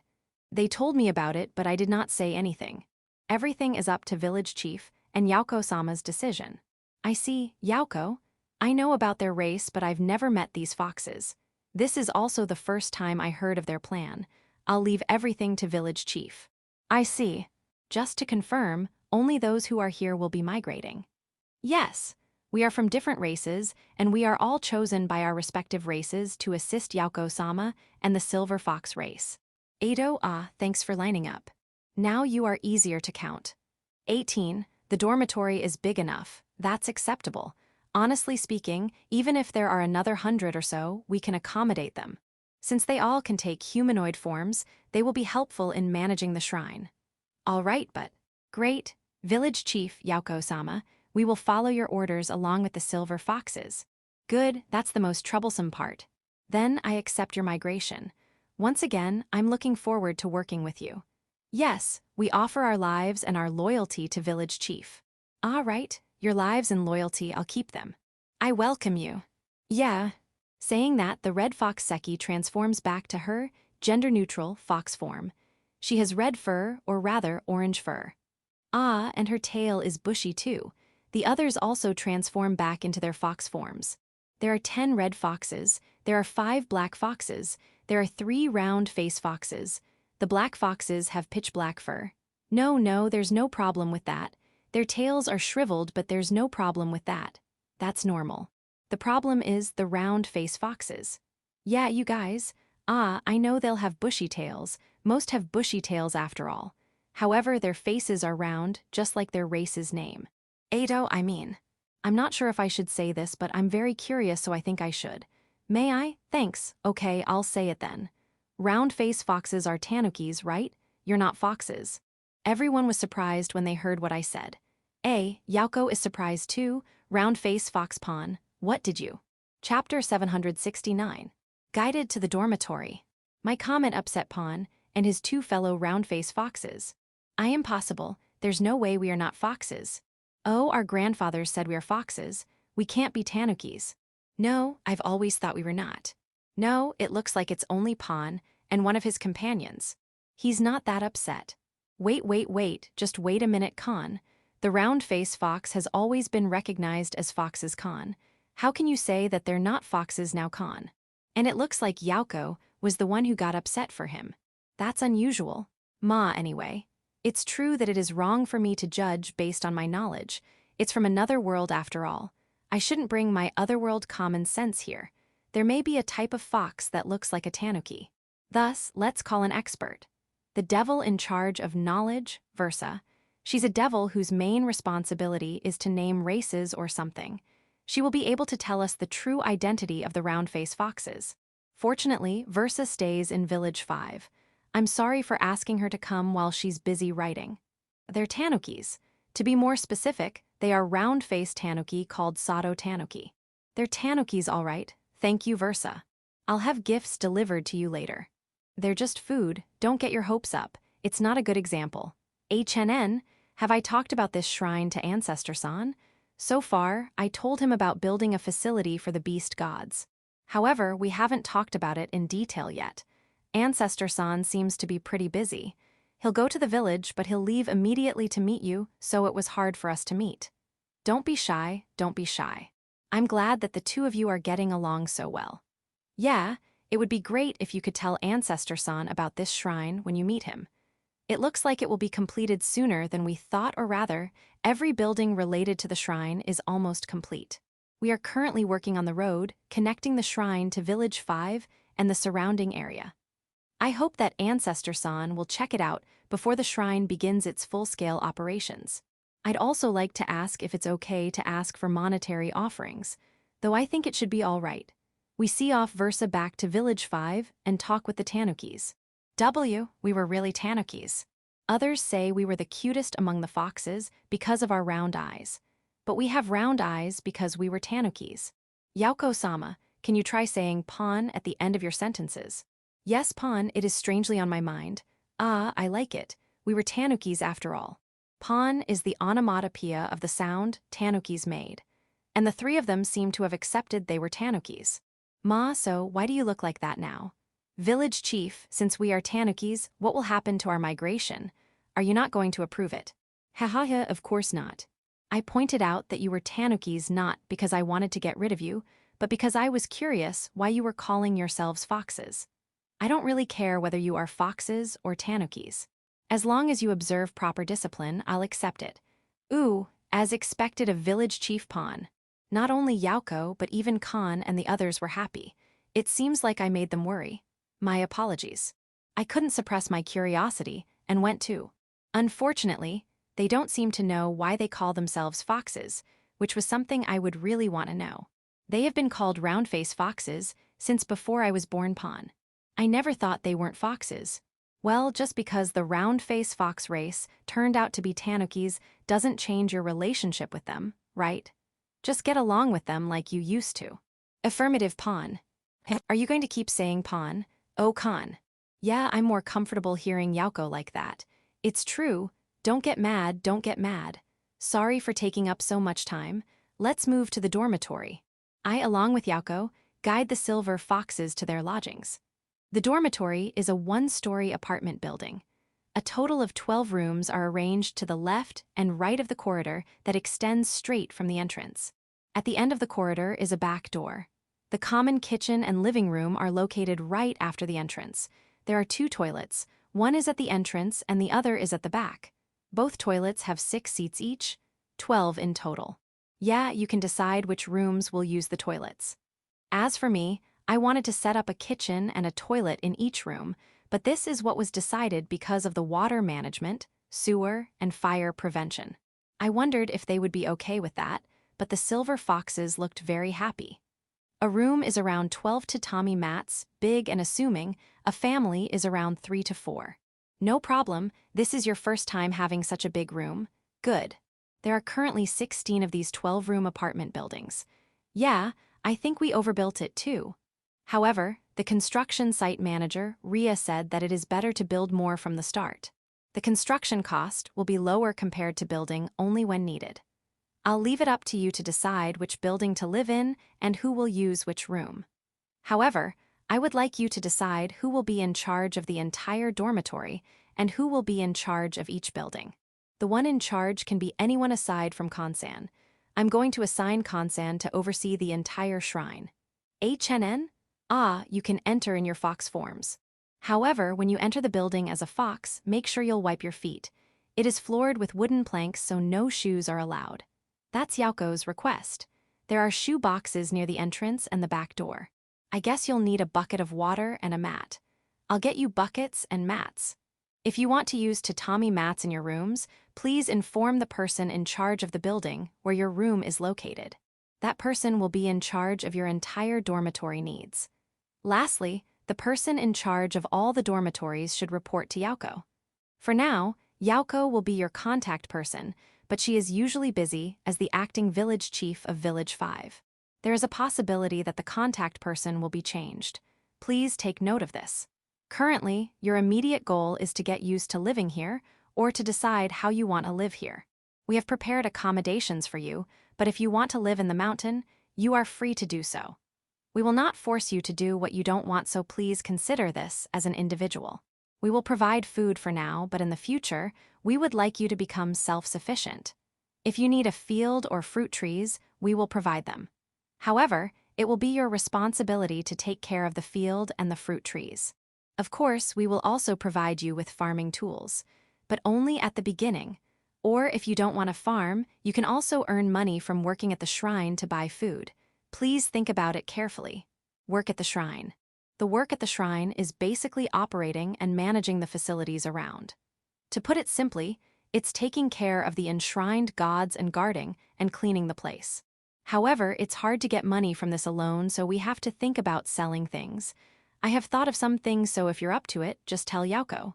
This concludes the wait a minute. Sorry, I forgot to say something important. Those who work at the shrine must be in humanoid form and must wear this costume. For men, wear an oriental priest-like costume, and women must wear a shrine maiden-like costume. You don't have the right to refuse. Sorry about that. I told the spiderlings about the costumes, and they made them excitedly. So when you take on your humanoid forms, don't wear anything else aside from this costume. Keep your ears and tails out and don't hide them. That's what I've been told to tell you. My best regards. Yeah, sorry. Then you're free to do what you want. HNN, we have informed Village 5, Shashato City, and the elven villages near Village 5 that access to this mountain is forbidden. I don't think anyone will go, but if they have to, you will be notified in advance. However, that doesn't mean you won't be vigilant. We have eliminated aggressive monsters and demon beasts from the mountain, but non-aggressive monsters and demon beasts are still around, which means there won't only be you, foxes, and tanukis who will live in this place. Remember to remain vigilant. Ah, right, the treants around the mountain are guards we prepared for this place, so don't attack them. Even scratching them is prohibited. All right, good response. Pawn left the other foxes and came to me. What's the matter? I heard that the fox god can be worshipped here, is that true? Yeah, Yauko said it was unnecessary, but since we're going to have the silver fox manage the shrine, we decided to reserve a place for the fox god. Ah, thank you. And, well, we already accepted that we are tanukis, but is it okay for tanukis to worship the fox god? Right, so you have always thought of yourselves as foxes and worshipped the fox god. However, now that you know that you are tanukis, you find it harder to worship him, is that it? Yeah. However, there is freedom of faith. No matter who Pawn is, I think you are free to honor and worship the god you believe in. Yes, and that's what I wanted to do. However, well, I'll feel sorry for the tanuki god. Well, you're right. Tanuki exists, so there should be a tanuki god. Is that bad for the tanuki god? That's a reasonable question. Then why don't you honor and worship both? A. What's wrong, is that bad? And no, I don't think so, but A, both. That's right, why not honor and worship both the fox god and the tanuki god? What's the problem? An eye-opener. I would like to honor and worship both gods. Do what you like best. Ah, do you get what I'm saying? There are other gods here aside from the fox god. Understood, I will not be disrespectful to other gods. Good. Pawn returned to the foxes. Reflect me. I had my curiosity get the best of me and pointed out a sensitive issue, being a tanuki. I did ask them if I could ask something, but I never thought that no one there would dare say no to me. Since everyone had thought that the round-face foxes were foxes, they probably wouldn't have expected what I was going to ask. I think I'll have to compensate Pawn and the others in some way. Come to think of it, there shouldn't have been any tanuki god, should I? Perhaps I should carve a statue of the tanuki god as a replacement for a shidai. Hopefully, that would compensate them. Pawn, should I go back to my hometown to inform everyone that we were really tanukis? Village chief. Given the reaction earlier, there would be a mass hysteria. Don't. Chapter 770. Guided to the shrine. I took timber from the forest near Big Tree Village and carved a statue of the tanuki god using the aft. I worked hard without thinking about anything else, but I ended up carving a Shigaraki Yaki tanuki. When people mention tanuki figurine, a big ball sack will come to your mind. Though I had expected it to some extent, I never thought I would really carve it like this, wearing a woven hat, a sake bottle, and a bank book. Then, what will others think about this? Ma, let's just show it to others to hear their opinions. I asked the lizard men to take the statue of the tanuki god to the mountain northeast of Village 5, where the shrine is located. Are revealing Desuni. It's basically a naked humanoid tanuki, similar to a Buddha statue in terms of body. By the way, Pawn is a man, male I mean. Although he did not blush, his gaze was fixed on the crotch of the statue of the tanuki god. I guess I made the ball sack too big. However, those big ball sacks have a meaning too. Is it lots of offspring? No, money luck. The bigger, the better. By the way, one of the tanukis with Pawn is female, so she's blushing. The size is not realistic. Too big you can even see everything. Ow. Let's put a front cover to hide it. Yeah, do as you wish. Is there anything else you'd like to fix? If you want it to be a figurine and not wood carving, I'll think of a way. No, I've actually never seen the god, so I have nothing to point out. I'm also not particular about the material, so I think it's fine as it is. I see. Then, for the time being, this will be worshipped as a replacement for a Shintai. By the way, the silver foxes praised it for being charming and friendly. Now, while we are at the shrine, let's check the condition of the silver foxes. It has been around 10 days since they stayed here. Have they gotten used to the environment? The silver foxes were all living in one apartment complex. The red foxes, black foxes, and round-faced foxes tanukis were also there. I thought they were being reserved, but it turns out that they feel safer when they can see their companions. I see. Also, just to confirm, are foxes who can't transform into humanoids living here. Inside the apartment complex is a fox heaven. Everywhere you look, there are foxes. There were also tanukis and sometimes humanoid foxes. Don't you want to go to the mountain? You prefer it here since it's safer. That might be the case, but don't you find it too small? You're fine with it.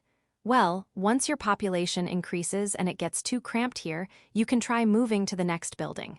Though that will be far in the future. Who's going to manage the remaining 15 vacant apartment complexes now?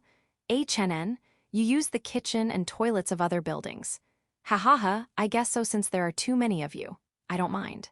Tell Yauko if you need someone to take care of them. So, what's with the board at the entrance? Signboard? This building you are using is called First Fox Cottage, the next one is called Second Fox Cottage, and so on. I see. I think that's a good idea. There is a big bath and changing room not far away from the apartment complex. I thought about building a bath for each building, but considering the fuel cost, it was decided to just build one for everyone. It now runs like a public bath, and I don't think it's bad. The male and female sections are separated.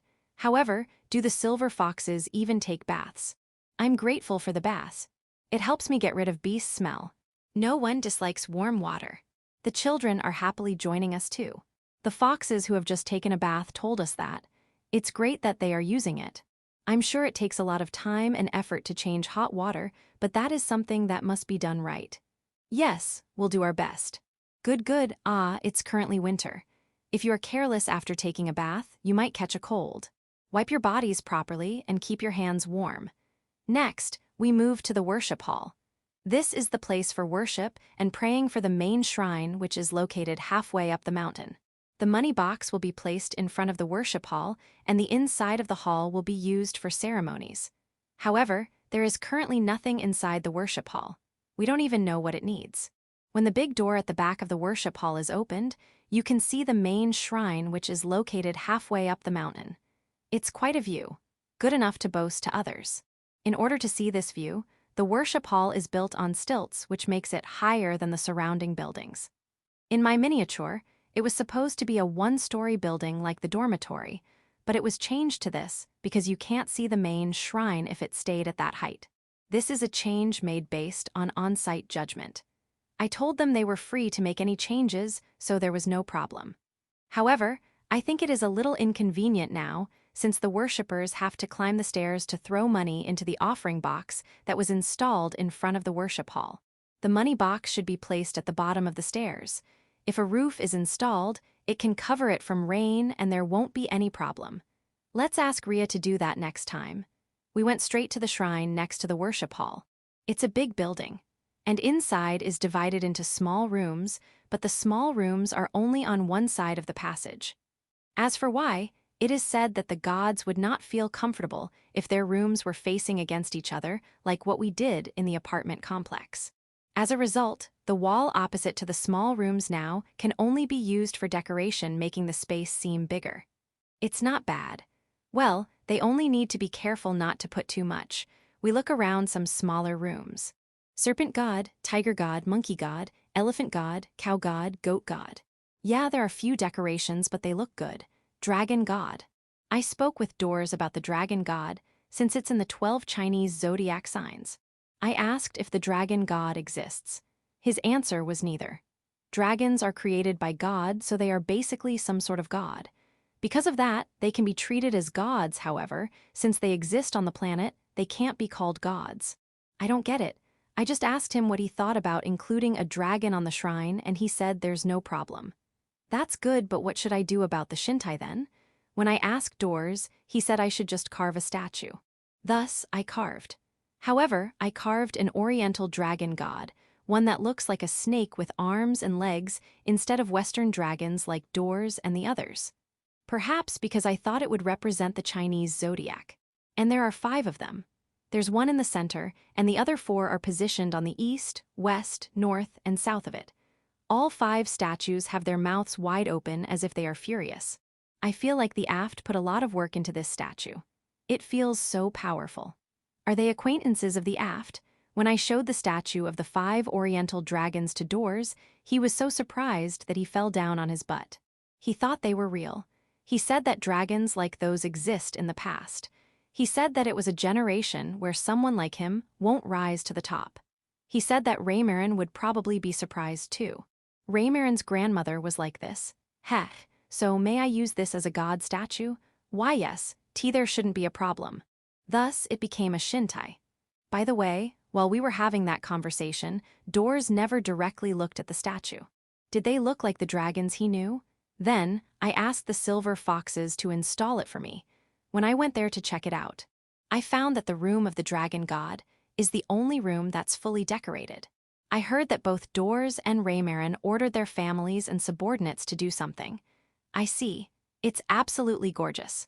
The other rooms look like paupers' rooms in comparison. Also, why did they put so many luxurious items that even I, an amateur, know they're super expensive? Good thing there are a few devils stationed there as security guards. That's a relief, eh? Are the silver foxes against it? You're fine with it, they even eat with you. Is that so? But didn't the silver foxes hate other races? When they explained that they were my wife's, Hakurin father's subordinates, you accepted them. Great. Ah, you were wary of them for a few days. I see. Well, various people will come here from now on, and the silver foxes are not aggressive as to be hostile to others just because they're from another race. I heard that Yauko is strictly instructing them about that matter, so there won't be a big problem. One less thing to worry about when the shrine opens to the public. HNN? Is that a worshipper? No, it's Dorame. The silver foxes led him here. Village chief, you're here too. I heard that there are statues of our ancestors here, so I brought a votive offering Ujiaya.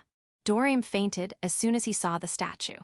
When Dorame woke up after a while, he told me that he remembered his old memories of being scolded by Raymarin's grandmother. Is that enough for someone to scream? So much that I have to scream. I see, he also told me that I shouldn't show it to Grapharoon, Hakurin, and Jurar because they would feel the same. Oh, okay. I nodded and looked to the side and saw that Jurar had already come to see the statue. Too late, chapter 771. Lottery. A bamboo blind was installed in front of the oriental dragon god I carved. The publicized reason was because everyone's afraid to look at it directly. As for the behind-the-scene reason, some dragons are afraid of it. Well, if someone wishes to see it, we will just take the screen off and show it to the person in question on the spot. In any case, something surprised me. Doors said there used to be, but Quan and Quarren were both able to take the form of oriental dragons. Amazing. I couldn't help but want to look for their 7 balls. No, there are 2 of them, so I guess 14. That's a lot of work. Ano, is there something wrong? Don't mind me. By the way, why aren't you transforming in those forms? I've seen Quan and Quarren's dragon forms a number of times, but they were in their Western dragon form. Father-in-law Dor-sama gets scared of me. I see. Pedigree-wise, I think Raymarin-sama and Grapharoon-sama can transform into oriental dragons as well. Is that so? Yes, although there are pros and cons. In the East, this form is more revered, so our father and mother are both living in this form. In this place, Dor-sama's form is more revered. I see. By the way, in the past, there was a time when dragons fought for the stupid reason of which form is superior. In order to avoid that from happening again, we are taught to never compare them. I understand. Then, can you please transform to your human forms now? Yeah, the silver foxes were so surprised that they thought the Shintai had become real. There's no need to look at it at the shrine if that happens. Reflect me. Now, the reason I came to the shrine now is to have a serious discussion about how to manage the shrine. It has been about 20 days since the silver foxes came to this shrine.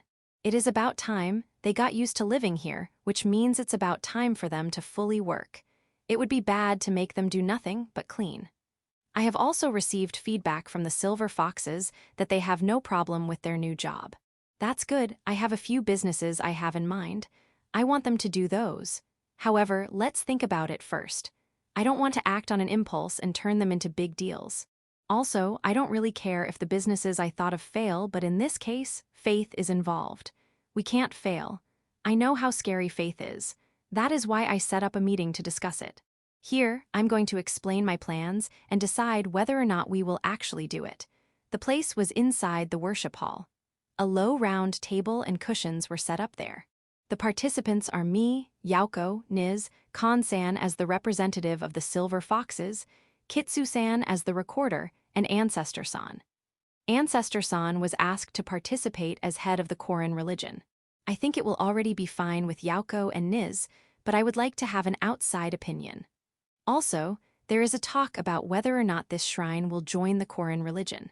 I'm so glad that he made time in his busy schedule to join us. I appreciate it. Let's start with the report on the current situation. The facilitator of this meeting is Kan-san. The lives of the Silver Foxes, Red Foxes, Black Foxes, and Round-Face Foxes are going well.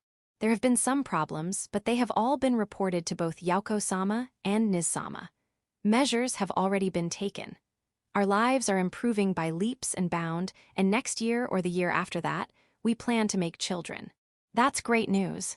I'm happy for you. If you become too many, you'll be in trouble. Don't forget to control yourself. Yauko, who had already stopped dressing and acting cute, is in her usual clothes and in her usual strictness. By the way, the reason she stopped dressing and acting cutely was because her daughter, Hito, started imitating her.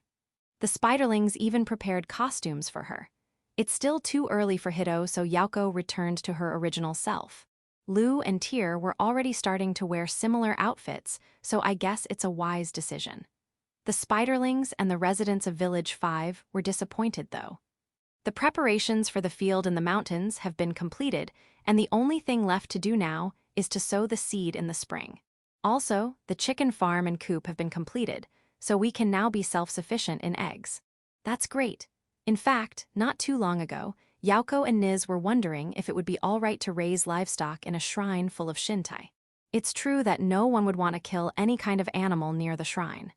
After much deliberation, it was decided that it was safe to keep chickens and just eat the eggs they lay. And so, the chicken coop was built. Well, the coop was built halfway up the mountain, hidden from the eyes of worshippers. I'm glad that everything's okay.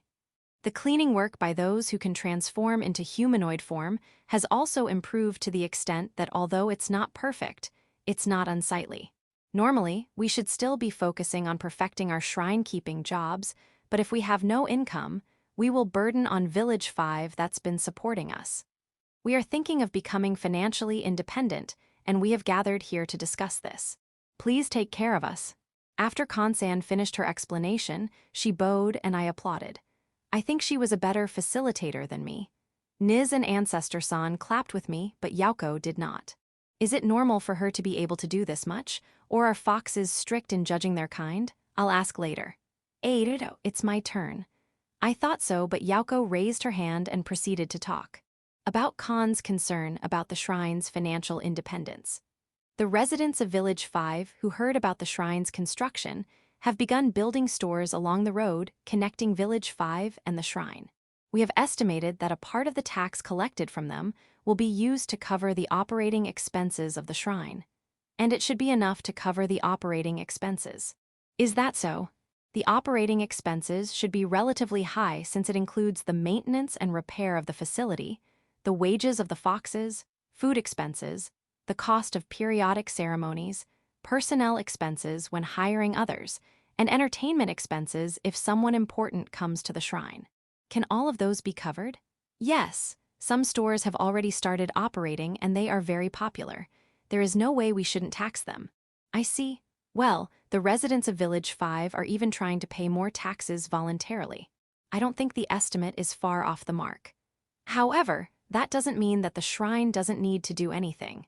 In addition to ceremonies, we would like to hold events and make the road connecting Village 5 and the shrine livelier. That's true. However, I am thankful that the operating expenses are already covered. We don't have to be obsessed with making a profit from the shrine's business. We can just shift in the direction that makes the worshippers happy. Let's scrap the lottery then. Lottery, what a nice name. Oh, it caught Yaoko's interest. Niz and Ancestor-san looked interested too, so I explained it to them. Just a simple explanation. Lottery. For example, we will sell numbered tickets in order to raise money for the operation of the shrine. After a certain number of tickets have been sold, a draw lot will be held in order to determine the winner based on the number written on the ticket. The winner will receive cash prize, but if there's only one winner, the tickets won't sell well, so the number of winners will be increased, and the prizes will be changed to first, second, and third. It's a system of exchanging prize money for the winning number tickets. Kansan and Kitsu-san are both anticipating it.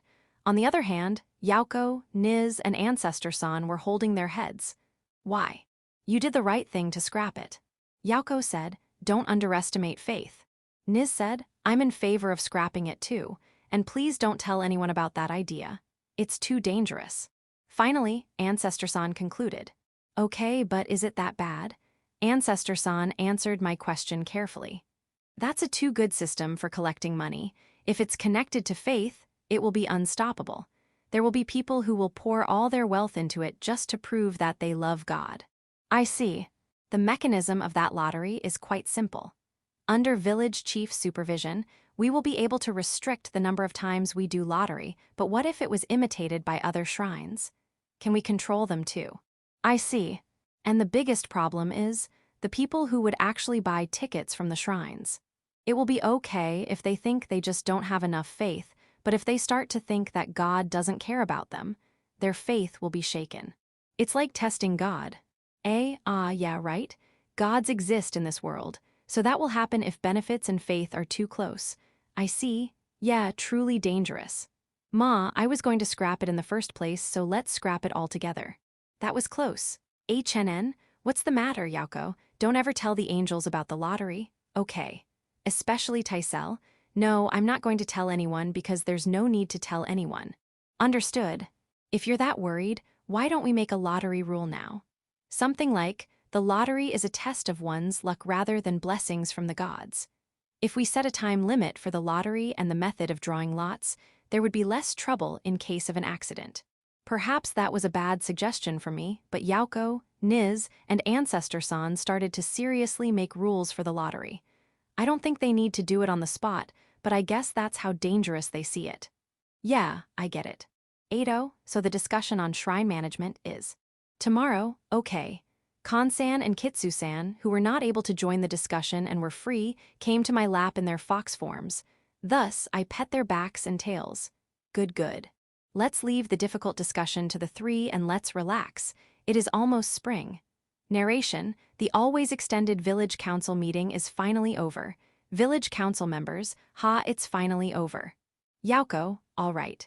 Now let's proceed with today's agenda. Village council members, Bufu, Yaoko.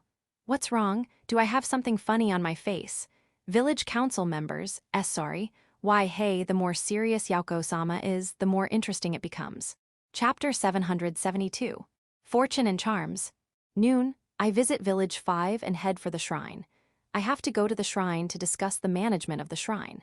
You've become quite close. Niz, who joined me on my way to Village 5, said that. She was probably referring to Kitsu-san, who ran up to me in her fox form and let me hold her in my arms as soon as we arrived at the shrine. True, we've become quite close. I'm envious Desu. Really? If only Niz would take her snake form. No, sorry, it isn't good to pet a snake. Fufu, right Desu-ni. Snakes are sensitive to temperature. Human body heat has an adverse effect on them. It's not a problem for snakes to get entangled in people's arms, but it's not good to touch them. No, that's not the reason. Is that so? Incidentally, the lamias, whose upper body is human and lower body is snake, are said to have no problem being touched. Is their body temperature the same all the time? Well, that would make sense. There are so many wonders in this world. My petting must have been too gentle. Kitsu-san presses her back against my palm. Good. After waiting for a while, Kansan, Ancestor-san, and Yaoko came so the meeting started. Kitsu-san reluctantly leaves me, and transforms back to her humanoid form to preside over the meeting. However, first of all, there is some additional information from Ancestor-san about the lottery. When I looked into it, it seemed like there were already people who had thought of the mechanism that Village Chief had suggested earlier. However, it was banned as it turned out to be as bad as we imagined. The information about it was also sealed. I see, so the danger that Ancestor-san and the others noticed is correct. In addition, we came up with countermeasures rules for it just in case, but I found there are already rules for it. From limiting the sales of the lottery, limiting the price, limiting the content, controlling the purpose of the lottery, limiting the use of God, and so on. You can see how they've thought of it in detail. Ancestor-san brought out a stone tablet with the words, "Top Secret," engraved on it. It seems to be around 2,000 years old. Underneath the words, "Top Secret," the rules of the lottery are engraved in detail. I can certainly see how hard they worked after seeing those details. For the time being, let's use this as a standard. We will not sell lottery tickets, though. If there are similar activities, please let me know so that we can use this tablet as the basis for cracking them down. Ancestor-san asked Yauko. Yauko nodded in agreement, so this will be the basis, huh? However, what's with the names lined up at the bottom of the tablet? By the way, can we keep this tablet over here? This is sealed information, so I guess that would be trouble. Yauko protested to Ancestor-san's answer. Are you telling me to memorize all of these? After some discussion, we decided to keep a copy. I asked them if I would be the one who will carve a similar stone tablet, but I was wrong. It's a stone tablet with letters engraved on it. In other words, if you paint it with ink and press a paper against it, you can make a copy. I see. So that's why it's a stone tablet. The ancient people were clever. HNN, wait a minute. If we do that, won't the letters look like they're reflected in a mirror? That isn't good, right? I looked at Yauko and she looked surprised. Village Chief, can you read these letters normally? Aren't these letters already carved in reverse? In short, it is meant to be copied from the start. Is that so? When I was told so, I realized that they were indeed mirrored letters. I was not aware. That means there won't be any problem in copying it using ink. Good. Now that the lottery issue was over, a meeting continued in regard to shrine management. The first major item in the meeting was the question of how to deal with Korin religion. It was decided that this shrine will be under Korin religion's banner since Niz and Khan, and even Yauko, saw no problem with the doctrines of Korin religion. The doctrine of Korin religion is like a set of rules on how to spread religion. As long as the religion is not too strange, the Korin religion will accept it. The next meeting agenda was what I want to do with the shrine. The financial problem is already solved by having a part of the taxes turned over to them, but I don't think they would mind having their own source of income. I was quite alarmed by the lottery, but I did my best to present it. First, fortune. I told them about a draw lots containing papers with great luck, or bad luck written on them indicating their present fortune. It's not an oracle or anything like that, but getting a great luck will usually make people happy, and a bad luck will alert them to the fact that they have drawn bad luck. Also, even if they draw bad luck, it is just their luck at the time they draw it, and I think they can handle it if we say that it shows that you will be lucky afterwards. I explained this, but Ancestor-san looked like he was thinking deeply. I think there's a demand for that. However, who will be the god that will give the judgment? Judgment is such a big word. Yauko was also thinking. For criminals, death penalty should be imposed if they committed violent crimes. If they get great luck, won't it be a problem if his life is spared? Niz, if you get bad luck, there's a possibility of resenting gods. Now I'm worried.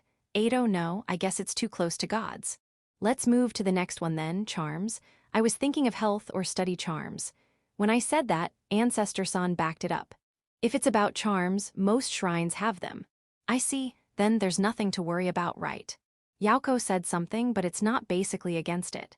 This is my suggestion, don't tell them what the benefit of the charm is. I tilted my head. What's the point of a charm if you don't say its benefit? Niz answered my question. By wearing a charm, you can feel closer to God. That's enough. Is that so? Even if we don't tell them, the god's authority is well known. Serpent god is money luck. Fox god is easy delivery. What a believer seeks is up to him.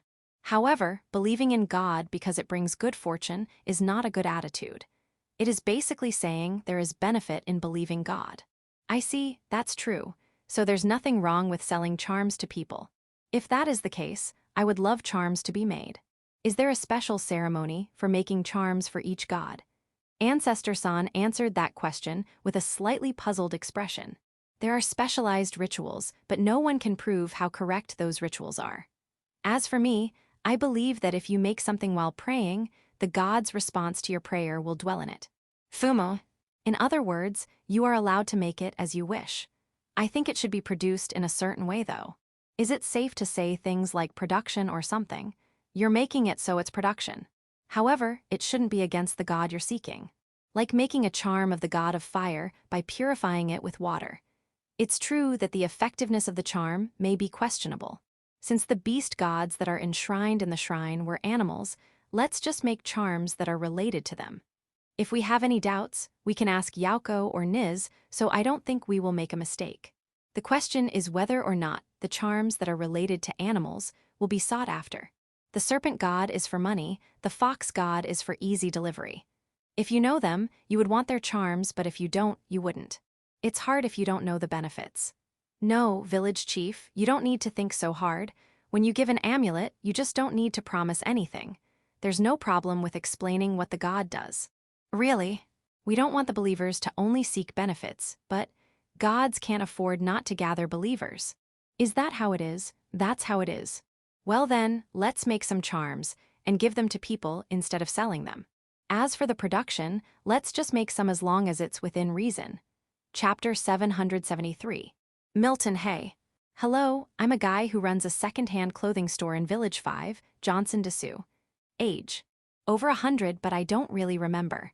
My memory is filled with customers and old clothes. Considering my customers, I should be around 200 years old. Fufufu. Since I'm a demon, age literally doesn't matter. Then, everyone. Do you know about the situation of commoners in regard to clothing? The clothes of commoners are basically second-hand clothes. When they can no longer wear the old clothes they are wearing, they'll seek new old clothes. That's how it has been. Therefore, very few wear new clothes. New clothes for commoners mean new old clothes. An average person has 2 or 3 pieces of clothing. They don't wear those 2 or 3 pieces of clothing all the time, but rather, layer them according to the season. Until a few years ago, that has always been the case in every place in the world. However, Village 5 is different. A commoner here has around 10 sets of clothes. Instead of layering their clothes, they wear summer clothes during summer and winter clothes during winter. They also change their clothes depending on their mood. Therefore, the residents look very colorful, and my store, which sells second-hand clothes, is always full of people. This is probably because of how secure Village 5 is. Clothes are property. If you think about the danger of your clothes being stolen, you usually won't consider having extra clothes. However, if there is no danger of your clothes being stolen, you would be more inclined to keep more. Of course, another reason is that the residents have warm enough pockets to buy new clothes. Yes, the residents of this village have money. In addition, the taxes in this village are very low. So much that the residents are worried that it is not enough. I had a chance to meet with the acting village chief of this village and talked with her several times and succeeded in finding out the reason for the low tax rate. She said the reason is that they are raising the residents. What the village and city want are residents who are willing and will honestly pay their taxes. And how can you make them do that? The residents should be financially comfortable and benefit from paying taxes, which means that they should want to continue to live in the village or city. Thus, you shouldn't squeeze the wealth out of the residents through taxes. Keep taxes low and provide entertainment, and make it safe. If you do that, people will gather. If people gather, the village or city will have more tax money in its hand, so there will be no problem in running the place. Entertainment gives residents enjoyment, and at the same time, boosts the economy by making residents spend their money. When the economy is good, there will be more goods needed and more jobs. Naturally, the more the public safety improves, the more the people will welcome it. The government's job is to use the collected taxes. It can't be saved. Money is something that has to move. That's what the counselor said. I kind of understand what he means. Well, the secretary beside him said, "It is also the government's job to save money in case of emergencies." In any case, the idea of the acting village chief is to nurture the residents. In other words, it should be to enrich the residents. And the village chief also agrees with the acting village chief's idea. No, it should be more correct to say that the acting village chief is carrying out the village chief's vision. If that is the case, we can do business with peace of mind. For the residents, second-hand clothes are one of the luxuries they can easily afford. It doesn't disappear like food and can be worn and enjoyed. At my store, we don't sell used clothes as they are. We adjust them to the size the customer needs and even add embroidery to give them uniqueness. This is something that anyone can do at their own home, but I aim to distinguish my store from other second-hand clothes stores by providing such a service. In the second-hand clothing business, it is important to have a connection with the customers. One day, I received a call from the counselor. As for why, they want to buy a large amount of clothes and cloths. We don't want to be outbid because they will buy at a fair price, but is there a problem? No, if we sell the quantity you are asking for, our store will run out of stock. We have no intention of interfering with your business. Just sell as much as you can. Thank you very much for your kindness. Then, we will sell you what we can. A certain degree of quality is required, but given the amount, the value can be stretched. Is the payment going to be in installments? We have money, so we'll pay in one go. If you prefer that kind of payment, we have no problem with it. Hahaha. I heard your idea of turning the economy around, so I'll use the money too. Wait a minute. Calm down, me. Yes, calm down. I have met the village chief. It was when I came to visit the acting village chief. We met by chance. At first, I thought he seemed like an unreliable young man. However, I soon changed my mind. The clothes he is wearing are made of demon spider web. How could a village chief, who can wear such a super high-end luxurious item in his daily life, be unreliable? Besides, he is the one whom the acting village chief, who is known to be someone not ordinary, bows down to. He is not someone I should take lightly. I remembered that I had to brace myself. Right. The village chief's clothes were made of demon spider web. The clothes were the perfect size for the village chief. Demon spider web, of course, can only be obtained from demon spiders. It is extremely difficult to get demon spider webs since they are synonyms for disaster. The existing clothes made from demon spider webs are adjusted clothes from a long time ago. I assume that the village chief's clothes are the same. In short, it should have been adjusted. In other words, there is a possibility that there are edge cuts. It's too rude to say that I want those scrap cloths, however. Even if I die, I want to take the chance of getting some of those scraps. Even scraps of cloths from the clothes made from demon spider webs are a treasure to a second-hand clothes merchant like me. I can say that I have no regrets in my life, and I can boast about it to my children. I want scraps of the clothes made from demon spider web that the village chief wears as payment. Will I be scolded if I say it? I shouldn't do this, but this is my only chance. I tried saying it.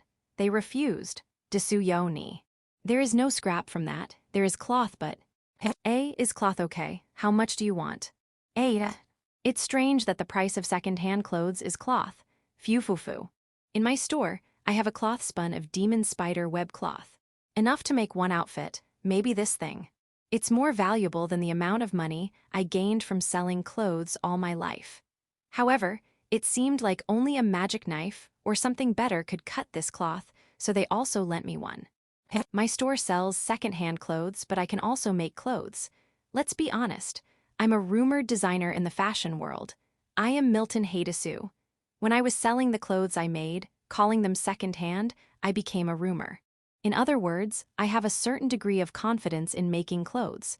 However, I still can't touch this fabric yet. It's not that I'm afraid of failure. I have yet to know who to make the clothes for. Since the clothes will be fully made from this kind of cloth, the price will be amazing. Thus, the number of people who can wear it is very limited. The first person that comes to my mind is the village chief. It would be best to make clothes for the village chief to wear. However, the village chief already has clothes made from demon spider webs. Can I stand being compared to those? I can't. I'm confident in making clothes, but I don't like to be compared. If it's comparison, Milton Hay would take you on Desu. The next person I thought of was the acting village chief. However, the clothes that the acting village chief wears are made of magic. She only wears clothes made of magic. Since she likes them, would she go out of her way to wear the clothes I made? Then, clothes for me. What a waste. Yeah, I can't dissue. My sons and daughters are cute, but given their age, they've already passed the cuteness stage and are full-fledged adults. I have a good number of grandchildren, but I can't just make for one of them. Trouble. Who should I make it for? The day goes on while I'm worrying about that. Counselor Khan. The acting village chief was wearing a cute outfit made of demon spider web. At that moment, I had a flash of inspiration. Or it should be better to say that a new door opened. I decided to make it for the counselor. I decided. Yes, cute clothes would be my rival, but I don't care. I want to give form to the spark within me and have the counselor wear it. The price doesn't even matter. I immediately went to cut the cloth. Wait, calm down me. I have to speak with the counselor first. Yes, please let me measure your body. Can I even say that? I tried to tell her, she refused. Desuyoni, then. I can only measure you with my eyes. Place something around where the counselor will be and make a measurement of her with those things as reference. I can do it. I can do this. I will do it. Please wait for me, Counselor Sama. I will prepare clothes for the new you. I'm sure you'll like it. Phew. Yauko, I gathered the cloths and old clothes for you. At least pay with your cloths. Spiderlings, with pleasure. Cute Yauko. Recently, there have been a lot of square and mesh-like objects placed around Khan.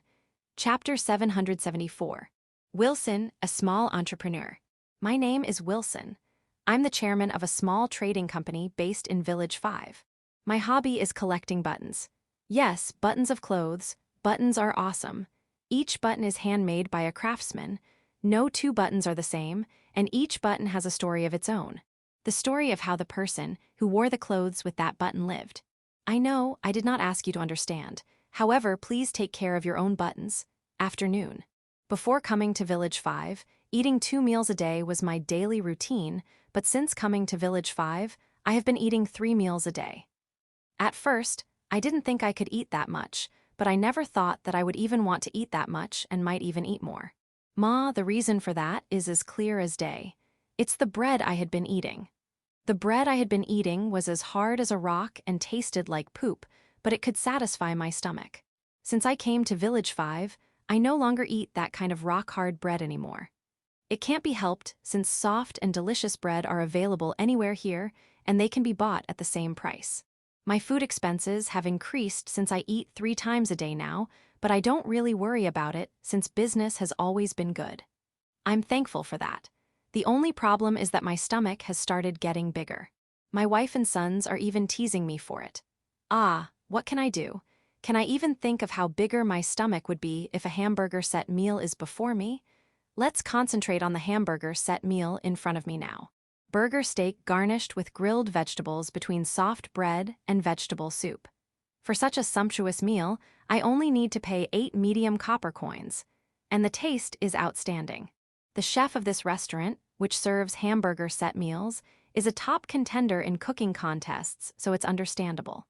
No, it would be better to say that he is a chef who was trained by the Oni maids, who are regular winners. They teach Village 5's residents from time to time in order to increase the skills of the chefs of Village 5. I'm sure that's how it is. Truly delicious. It makes me want to open a restaurant of my own to spread this deliciousness. Even though I look like this, I have a little confidence in my cooking. I can't make it as good as the hamburger set meal here, though. While I was enjoying my aftermeal drink after eating my hamburger set meal, an employee of mine came to the restaurant. I'm sure it shouldn't be his break yet. Given how restless he is, did he come here to inform me about something important? The Garon Company is making its move. They are gathering people, especially carpenters. Garon Company. It's a major business firm in the kingdom, whose influence can't be ignored even in Village 5, but that's not even what should be looked out for. The most important thing about them is that they are the purveyor of the village chief of Village 5. The fact that the Garon Company is making a move that they don't usually do means they are ordered by the village chief to do it for him. Of course, we can't ignore the possibility that it was the acting village chief's order. However, it is inconceivable that the acting village chief will ignore the village chief's intent. When something big happens, it means that the village chief himself permits it. In short, there is no problem. The Goron company is doing something not usual. It is absolutely profitable. I must make my move fast. There's a possibility that we may not have enough funds. I have to consider borrowing from my father's store. The village chief wishes to build a temple on a mountain near Village 5. Not a temple. Shrine? They're the same. And a magnificent building was completed. We were involved with the procurement of building materials, so we made a profit there. Yes, we did sue. And we did not cheat on anything for greed. This is all for Village 5's development, and for the gastronomy of Village 5, I'm not lying even a bit. To be honest, I don't want Village 5 to disappear. That is why I would like them to collect more taxes, but the village chief and the acting village chief don't want to. Frustrating. No, I'm sure they have deeper plans than mine, a chairman of a small company. They must have plans I could never think of. I only need to believe and follow their lead. Yeah. With the construction of the shrine, there has been a great change in Village 5. Until now, the south side of Village 5 has been the most popular and most developed. The road leading to Shashato City's there after all. Shashato City is in the southwest direction of Village 5. The west side also benefited from this. After the teleportation gate was built, the value of that road decreased, but the south side was still the most popular place in Village 5. The east side and north side were not happy about it, though no one's saying it out loud. There was definitely dissatisfaction. I think they took that dissatisfaction into consideration. The mountain where the newly built shrine is located is to the northeast of Village 5. Right, Dessous. A road leading to the shrine will be built Dessous. The residents of the east and north side of Village 5 have already paid for the project. Those who do not have money also participated in the construction of the road as labor force. The moment the acting village chief granted the permission, the road was built at an incredible speed. It will improve the popularity of the east and north sides after all. The village chief and the acting village chief cared about the east and north sides too. Ha, you south side and west side must be jealous. No, the residents of the south and west sides also paid and helped build the shrine and the road. It's all for Village 5, right, Dessous? Even if something is done on the south or west side, the east and north sides will cooperate generously. However, this is a wide road. How many carriages can line up here? More than 20, around 50 meters wide. Since it is the village chief and the acting village chief's plan, this road will probably be used for some kind of event. I'm looking for it, Dessous. Both sides of the road are separated by stakes and ropes. This is where the stores will be located. The basic rights are owned by Village 5, and the counselor said that they will sell them to those who wish to buy them using draw lots. Therefore, the separated areas are marked with symbols and numbers. From the information I gathered, it seems like food and beverage-related items will be included. I guess they are thinking of serving those who are going to the shrine to pray. I see. I would like to participate too. Even if it's impossible to run it myself due to the amount of work required, it's not a bad idea to open up a restaurant. Should I put my hope in others then? While I was thinking so, an employee of my store came running. He seems to be in a hurry. Has the Goron company made a move again? Chairman's child has collapsed, Dessous. Huh, WW, what do you mean? Did my father give my son a dangerous job? He said he had recently acquired some rare cloth. No, my father would never do such a thing. If it was a job that would make him collapse, my father would rather do it himself. Yes, my father is that kind of person. So, is he ill or something? Or was there an accident? I'm worried about my son. Let's hurry up and go to father's store. Chapter 775. Dancer Henderson. My name is Henderson. Henderson Wilson Johnson. I'm aware that I have a strange name. However, it was given to me by my parents. It's a name I can't dismiss. Besides, Wilson is the name of my father and Johnson is the name of my grandfather. I will always cherish it. Well, my family will continue to use the names of my father's side of the family. It's so obvious. We don't mean to belittle our mother's side of the family. We have a solid relationship with my mother's family. The last things I can rely on are my blood and muscles. Ha. I'm currently living in Village 5. My work is going well and I have no trouble making a living. HNN. Ah, my apologies. I'm a backup dancer and costume designer for 5kun, the proud mascot of Village 5. Today, I performed 6 times on stage and received an order for costumes for the next performance in spring. It was quite tiring. No, not the choosing and preparing costumes, but being a backup dancer. However, being 5kun's backup dancer is a very popular job with high competition. I am happy to have won a slot and to be able to protect it a number of times. Of course, it is also an honor to be able to work with 5kun. Phew, wait. Don't panic about what I'm going to tell you. You probably don't know this, but let me tell you a secret. 5kun has no one inside him. One day, when I was working on this and that for my daily work, my grandfather called me. He wanted me to help him make clothes. Unexpected. My grandfather is the type of person who would monopolize that fun. He also said that he had acquired a rare piece of cloth. I was puzzled since I can't think of any cloth that would require my muscles to handle. With that in mind, I headed for my grandfather's workshop. My grandfather's workshop is just behind his second-hand clothes store. Although it's small, it has enough space to provide a comfortable environment for making clothes. I'm envious of it. I wish I had a workshop like this. Where is grandfather? When I was thinking so, I saw a spider. I woke up, but I'm in a state of confusion. Why am I lying down? Had I fallen? Had I fainted? Why then? As I was thinking about it, an image of a spider came into my mind. It was a fist-sized spider. There's no doubt, it was a demon spider. Right, is it still here? Is this place safe? Where am I to begin with? This looks familiar. Is this the small bedroom built next to grandfather's workshop? This should be the bed grandfather used to sleep on when he works overnight, right? Why? Ah, no, more importantly, is grandfather safe? I just slept on his bed, so he should be okay. Is the spider still there? No, am I hallucinating? There's no way something like a demon spider will appear in a city. They are supposed to be in the depths of the forest or at the deepest part of the dungeons. It is said that those who will see them will die. Of course, I've never seen one myself. However, for some reason, the words demon spider came to my mind the moment I saw that spider. Thus, it must be a demon spider. Why? Thinking about it, I got out of the bed and went to the workshop next door. Both my grandfather and my father were there. Father came in a hurry when he heard I collapsed. I apologize for worrying you. I'm okay. Well, I'm okay, I think. By the way, there's a spider. Before I managed to say what was on my mind, my grandfather covered my mouth. There's no spider, got it. I was surprised at grandfather's words and father backed him up. I agree. There is no way there can be a spider here. Huh. I think, then look around. On the desk of the workshop was a piece of cloth that looked expensive and unfamiliar. This must be the rare cloth grandfather mentioned.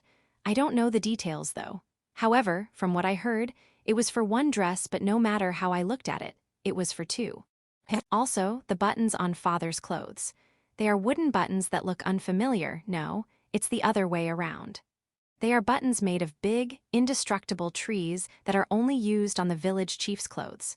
The material itself is precious, but the technique of processing it into a button is even more amazing.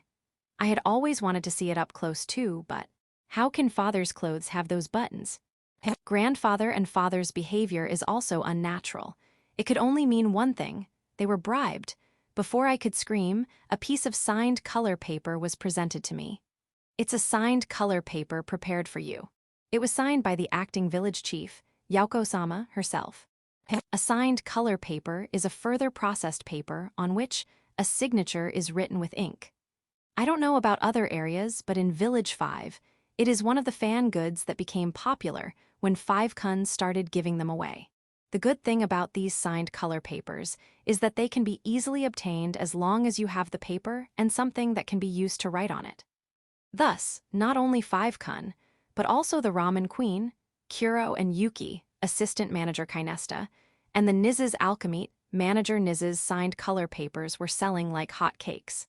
No, they are no longer in circulation because no one's willing to part with them, and I recognize this one. As you can tell from how I reacted, I am a big fan of the acting village chief, Yauko-sama. Let me say it out loud. I am a big fan of Wyoyukeo Asime. So, You thought you could bribe me with her signed color paper. I'm not a fool. I already have 17 signed color papers of Yauko-sama. Do you think one more will be able to sway my heart? This is a signed color paper signed by the cute Yauko-sama. Just recently, she changed from a strict Yauko-sama to a cute Yauko-sama. I love how she uses "kan" at the end of her sentences. However, the cute Yauko-sama did not respond to our request for her signed color papers. No matter how many times the big guys ask her, she will refuse. She wrote a few signed color papers to prevent fakes, but the only one that was made public was the one displayed at the village hall. Since there were several incidents of theft over that one piece, security was tightened and time limits were imposed, but the residents of Village 5 still lined up to see it. I have seen it many times. This one is a little different from the one on display, but it's the real deal. A seal is stamped as proof of authenticity, as is the quirkiness of Yauko-sama's writing. Forgery of a seal is a serious crime. No one in Village 5 would be stupid enough to forge Yauko-sama's seal. In other words, no matter how one looks at this, it's genuine. Moreover, there's a number on it. The signature of the cute Yauko-sama has numbers, and the number of this one is 4. 4. The one displayed in the village hall was 3. According to rumors, 1 was given to the village chief and 2 was given to her daughter. 4. In other words, this is the first signed color paper given to the public. And it's currently in front of me. There's no spider. Yeah, absolutely none. My mind was occupied with what to do with this signed color paper. Village Council, please exhibit a real one as a countermeasure against fakes. Yauko. Won't fakes be made in reference to that con? Village Council, there won't be that problem. Yauko, wouldn't it be better if it didn't exist con? Village Council, it's all right. Yauko, understood con. Village Council. Also, please prepare one for Village Chief and one for Yauko-sama's safekeeping. Yauko, I guess it can't be helped con. Village Council, there have been many theft attempts on the signed color paper on display, so we will increase security. Yauko, why don't you just cancel the exhibition? Village Council, we will increase security. Yauko, no that's. Village Council, we will increase security. Yauko, understood con. These two conversations may or may have not happened. Chapter 776. At the end of winter. Afternoon. The days are getting warmer, but it's not spring yet. The Nunudapnas say it's still winter, which means it's still winter. Thus, I thought of making a nabe tonight. It's getting warmer, but the nights are still cold. There shouldn't be any problem. What shall I cook then? Actually, I'm not sure. How about crab nabe? The crab that Mio sent me from Shashato City via Village 5 arrived a few days ago. Of course, it was not those giant crabs, but normal-size crabs that are easy to eat. Thank goodness. I had already eaten all the crabs we ordered from the Seekins. I thought I would have to wait until next winter to eat crabs, but I was sent with crabs. Fufu, I'm looking forward to tonight's dinner. Now, it is still winter, but it's almost spring. Because of that, the villagers are already preparing various things.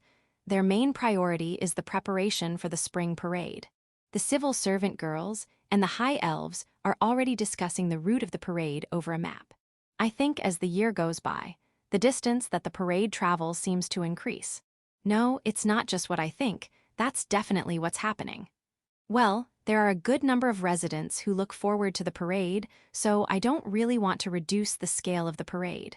However, if it gets too big to handle, I will stop it. The mountain elves are holed up in their workshop, making parts for something.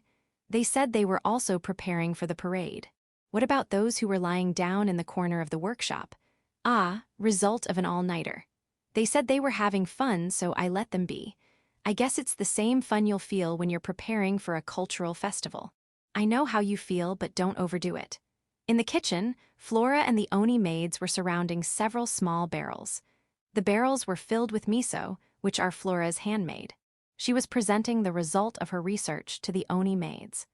I tried changing the manufacturing process and even the places they take place when I feel like they're going to give me a good result. I see. She never stopped researching for the perfect miso. That's wonderful. It's because village chief's demand standard is too high. Is that so? That is so. I see. However, there's nothing wrong with miso tasting good. The Oni maids also commented. Given how much the flavor change, It is already a different dish, so I think we shouldn't call it miso. I'm afraid that my taste will be different. Right. I prefer this whitish miso. I think this black miso seems to be easier to use. Isn't it more red than black? I think the normal miso is good enough for me. I'm already used to its taste. The Oni maids tasted some of the miso Flora brought, and they seemed to be using it in cooking dishes to try them out. Should we ask Ann-sama and Ramuriya-sama for their opinions? Not a good idea. I've heard that your sense of taste changes during pregnancy. Ah, that's true. However, it's impossible not to consult them. The kitchen is in our hands until Ann-sama and Ramuriya-sama return. We must decide upon ourselves and serve it with pride. I agree. Reliable, everything's going to be okay even if Ann and Ramuriya's are not here. Fufu, leave it to us. Yeah, I'll leave it to you. By the way, about the miso. What about it? You can combine different kinds of miso to get even more flavor. It is called combined miso. Ado, combine. Yeah, you are free to combine them as you wish. Free are we? Taste and preferences differ for everyone. There is no right answer. Well, I think you should try one first. When I said that, Flora made an indescribable expression. Fufufu. Even if Ann and Ramuria's aren't here, we can still leave them to you, right? The combined miso you'll made, I'm looking forward to them. Hey, don't pressure them that much. It's okay. Just do what you can. Don't force yourselves. Village Chief, thank you for thinking of us. However, please leave it to us. We'll come up with the formula ourselves and serve you a dish that matches the miso. Ooh, the leave it to us aura is too dazzling. Okay, I'll leave it to you. Do your best. However, don't overdo it because it will definitely take time.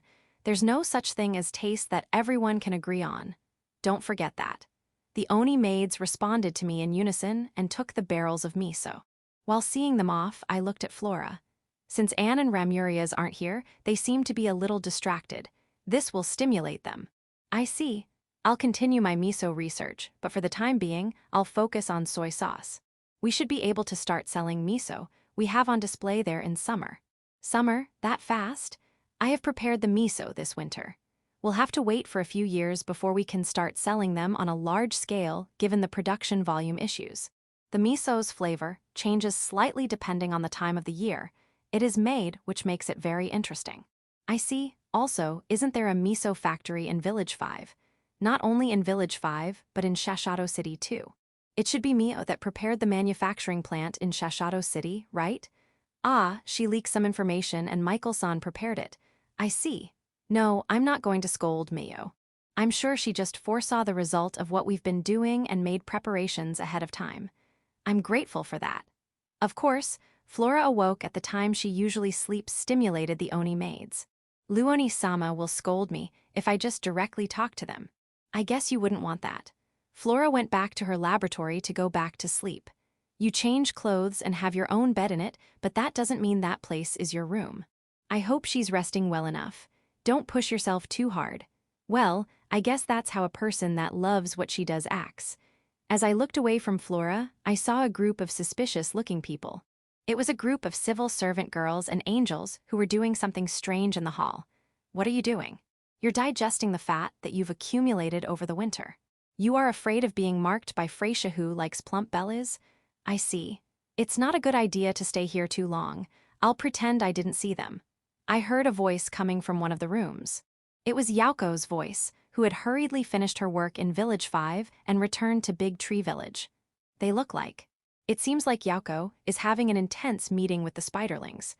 Ah, they are deciding on lines and locations. Are they planning to have a play? Can I watch? Village Chief, you don't have to be sneaky. Watch if you want. This is a matter of life or death. The spiderlings nodded at Yaoko's serious words. Ah, you're practicing greeting Zabuton. This was because I was targeted by the silver foxes that were invited by Yaoko for me to meet. I wasn't harmed, but the spiderlings got angry at her for putting me in danger. They said they would report it to Zabuton as soon as she wakes up. No, I heard that even if she's hibernating, she can still receive messages. I don't really know the details. Ma, it was agreed that when Zabuton woke up, Yaoko would greet her in a cute outfit. It can't be helped. I need to apologize properly. Really, a mistake is a mistake. Also, I don't want the silver foxes to take the brunt of it. I see. Is there anything I can do to help? I already thought of having village chief to cover for me, but even if I was forgiven at that moment, I'm afraid something will happen later. There's a possibility of that making her angrier. I appreciate the sentiment, but I'll refrain from doing so. I see, sorry to hear that. Whoa, don't be hasty. I'm not refusing you to come along with us and soothe Zabuton when the time comes. I guess the reason you didn't say it clearly is because you don't want me to be offended when I found out that I'm already included in that. That is, I'm grateful if village chief moves at the right moment. Let's think about it. Also, aren't the spiderlings angry at Yauko? Why are they practicing greeting and apologizing with you? Ha ha ha ha, these little guys did something that will anger Zabuton. Ah, you mean that time one of them was seen by a Village 5 resident? Yeah, because of that, we had to deal with it with a reasonable expense. I don't think that's not enough expense, though. I think they were only cloths of the spiderlings, button I made, and Yauko's autograph, right? They received those items and accepted the apology. They went out, so I had to apologize for them. Now, there is nothing wrong with them apologizing with me. The laughing Yauko aside, the spiderlings made a pose of remorse. They were so excited and let their guard down because they wanted to speak with others about clothes. Well, it doesn't really matter since they were already satisfied with our apology. Even so, I guess it's true that they scared those people a lot. All right, break is over. Let's resume. Yauko turns on her cute appearance and practices greetings. Well, she's cute, but isn't that a bit too cute? That's a problem I shouldn't be. That's a problem con. I have to be naturally cute. Yauko continued practicing diligently. I quietly left the room, not wanting to disturb her. Yeah, Yauko is practicing seriously. The way she practices makes others feel like they should work hard too. I got to work hard too. Ah, Hito, Yauko is busy. Yeah, don't watch her. Why don't you come with me and take care of the farming equipment? Okay, I'm going to polish my aft until dinner. It will be a little while before I can use the hoe again, but I'm sure it won't be a bad idea to maintain it. Dinner, as per my request, crab nabe was served. However, the broth was miso flavored. It was not the taste I was looking for, but it was good enough. Section, Audiobook by Masquerade at Masquerade Audiobooks. Chapter 777. It will be spring soon. The new Udafn said, it's still winter, and just like that, the cold weather returned. It's not freezing cold, but it's still cold, so the heaters in my residence are all working again. The kotatsu in my room is also working hard. I'm glad I hadn't put it away. I'm enjoying a tangerine while using the kotatsu in my room. I had frozen these tangerines to keep them fresh. It will be spring soon, so it is best to consume them. Incidentally, some of the strawberries were also frozen and stored, but they are already consumed because they are popular with the children. Let's plant more strawberries next time. No, it's not that tangerines are not popular. It's just that we have an enormous harvest, so there are still surplus. There are even kuros and spiderlings who are tangerine lovers. Yeah, it's just that there are more strawberry lovers. Even so, I miss TV when I do things like this. When I was lying in my hospital room, there was nothing to do but watch TV. Well, there's no use in asking for something that doesn't exist. Even if I wanted to make a TV, I don't really know how it works. Let's hope that Ira's activities will develop and become a TV broadcast. I don't know how many years it will be, though. While I was enjoying tangerines, Kuro and Yuki came over. They came to join me in the kotatsu. Of course, I let them. I rolled up the futon and invited them to come in. Kuro and Yui turned their butts to me and went in. Backstep, they're dexterous. However, didn't you enter with your head first before? To avoid damaging the futon with your horns? Right, the Oni maids certainly complained about that. However, Kuro and Yuki wouldn't make that mistake, right?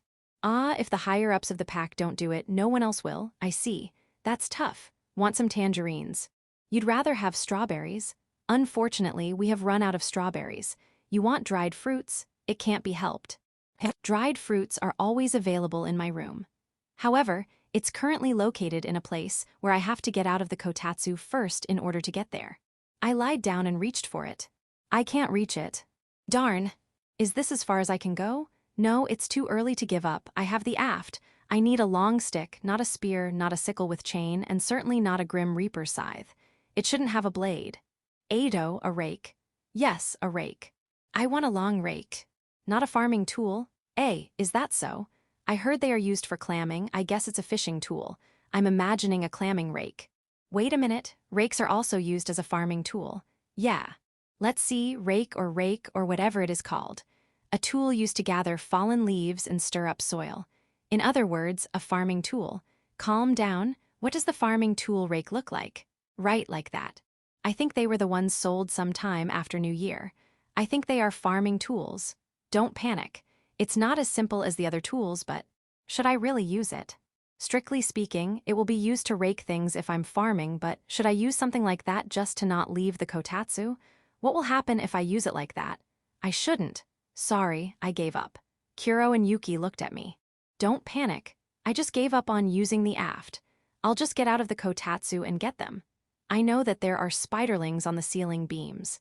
They have been waiting for me to ask them to pick them out since a while ago, but I've made a disgusting scene myself. Thus, I have to take it myself.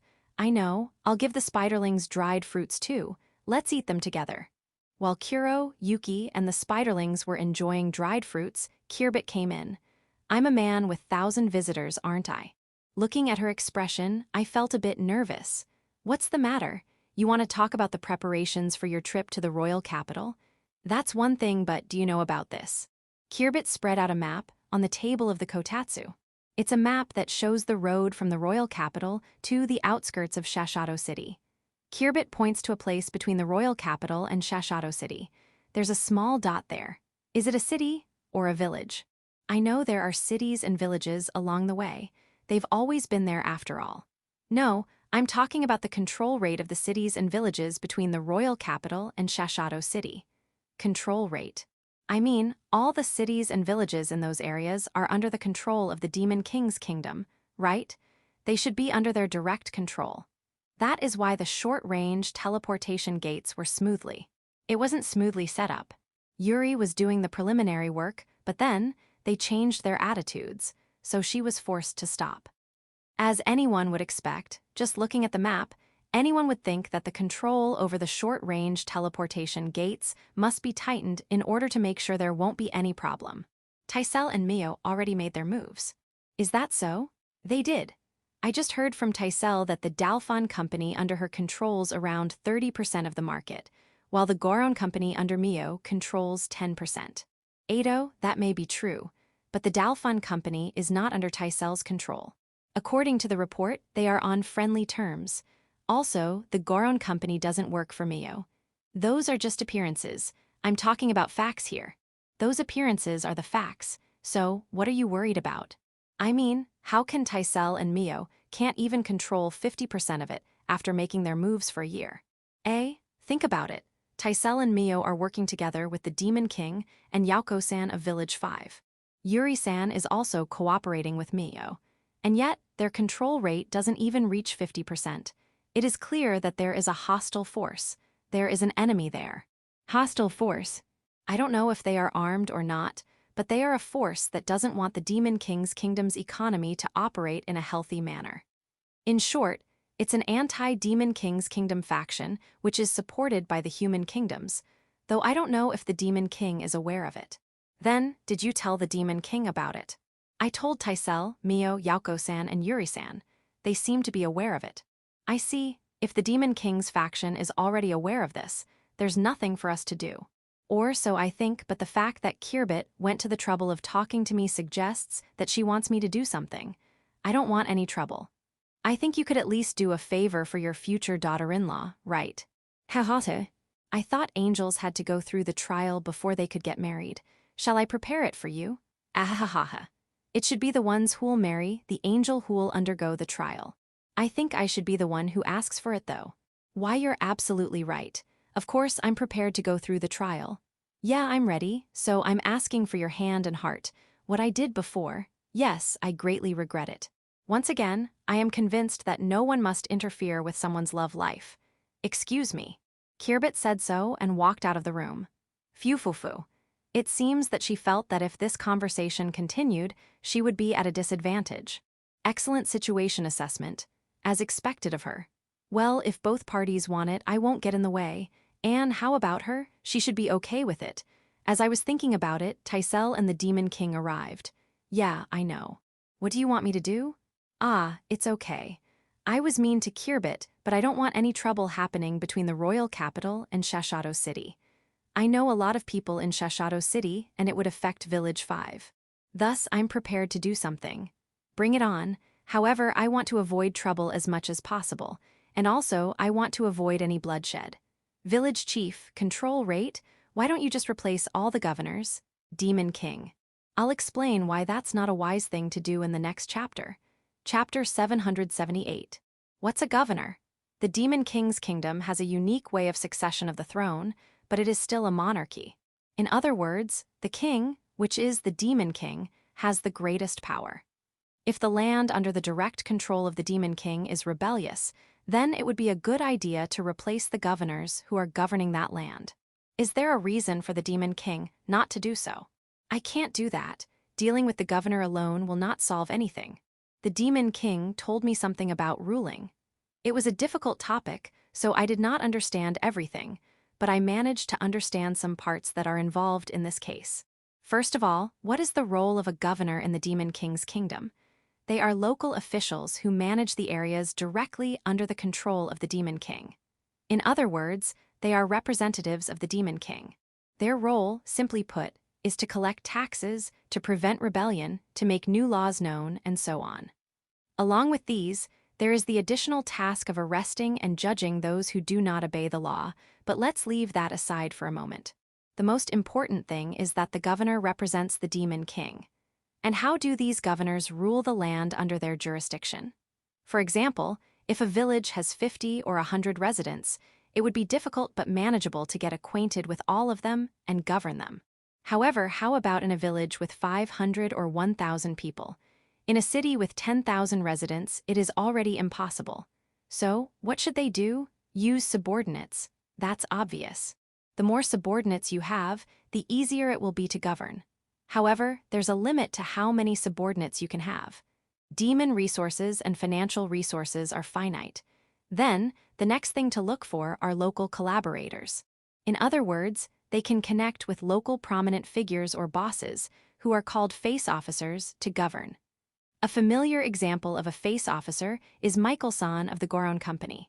He is one of the face officers of Shashado City, and he is often consulted by Governor Ifris, the governor of Shashado City. But then, there's this case.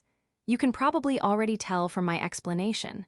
The governor's subordinates, or even the face officers, are doing something behind the governor's back. There's no way it was the governor's subordinates. If it was caused by the governor's subordinates, the area under the governor's control and the suspicious area would be the same. In the Demon King's kingdom, there is a limit to the number of people who can become governors, so the governors are stationed in big cities and are allowed to manage the surrounding villages altogether. If there is a problem with the governor's subordinates, then the town or village under his control should be the problem, but apparently it's not. If that's the case, the face officers are the ones who are suspicious. Hence, there's no point in replacing the governors. No, there is indeed a point if we replace them with governors with higher competency, but such people are limited, and we cannot move them lightly because they are entrusted with important roles. I see. So, what do you want me to do? Nothing difficult. You'll have a spring parade in Big Tree Village, right? I want you to hold that parade from Village 5 to the royal capital.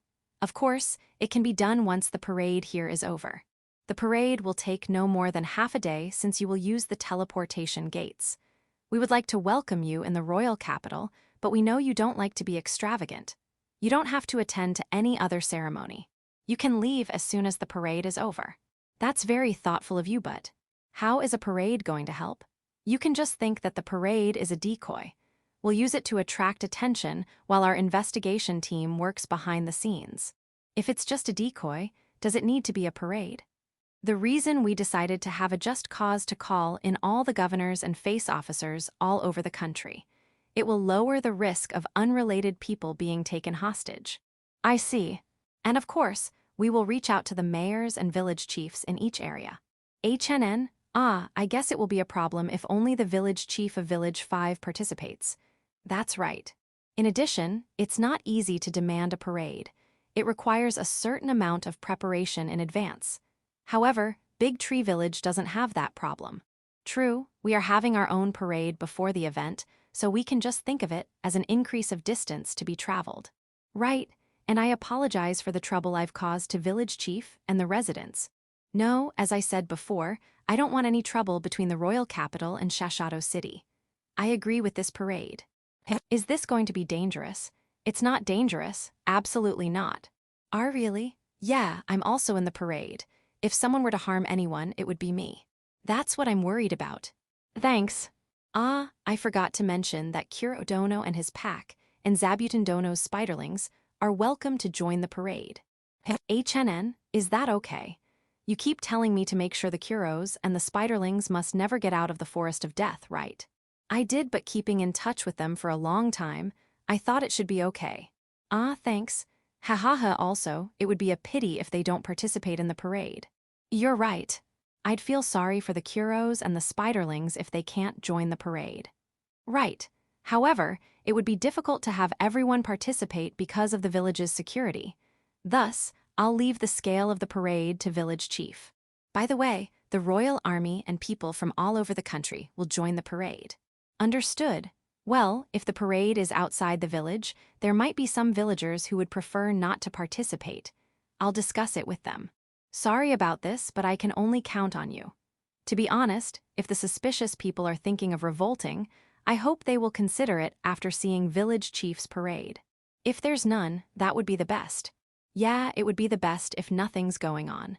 However, from the looks of Kirbit and Tysel, it is almost certain that there's something. Still, thinking that the other party will reconsider after seeing the parade of us who live in peace. Yeah, the Demon King is a respectable king. Night. In a room of a mansion in Big Tree Village were the Demon King, Tysel, and Kirbit in the form of a wealthy family's daughter. All right, he agreed to the parade. However, isn't Village Chief going to be in danger? If anyone sees him, won't he go for Village Chief rather than me? Our mothers will line up near father, so he won't be in danger. In addition, even if they plan to rebel, they are still not fully prepared. They won't use force. However, we have to assume the worst-case scenario. Should we hide Village Chief and prepare a substitute? Kirbit casts a spell that turns him into Village Chief. I don't think father would approve of that. Yeah, Village Chief would not want someone to be in danger in place of him. However, I don't think it's a good idea to put him to danger. Village Chief snapped his fingers, and he turned into someone who looks like a wealthy family's daughter. That's why we won't let Village Chief know that it's dangerous. Any danger would be handled in secret. Kirbit said that to the Demon King and Tysel, and the two agreed. And Tysel, I understand what you're thinking, but it's not good to get 2 or 3 benefits from one action.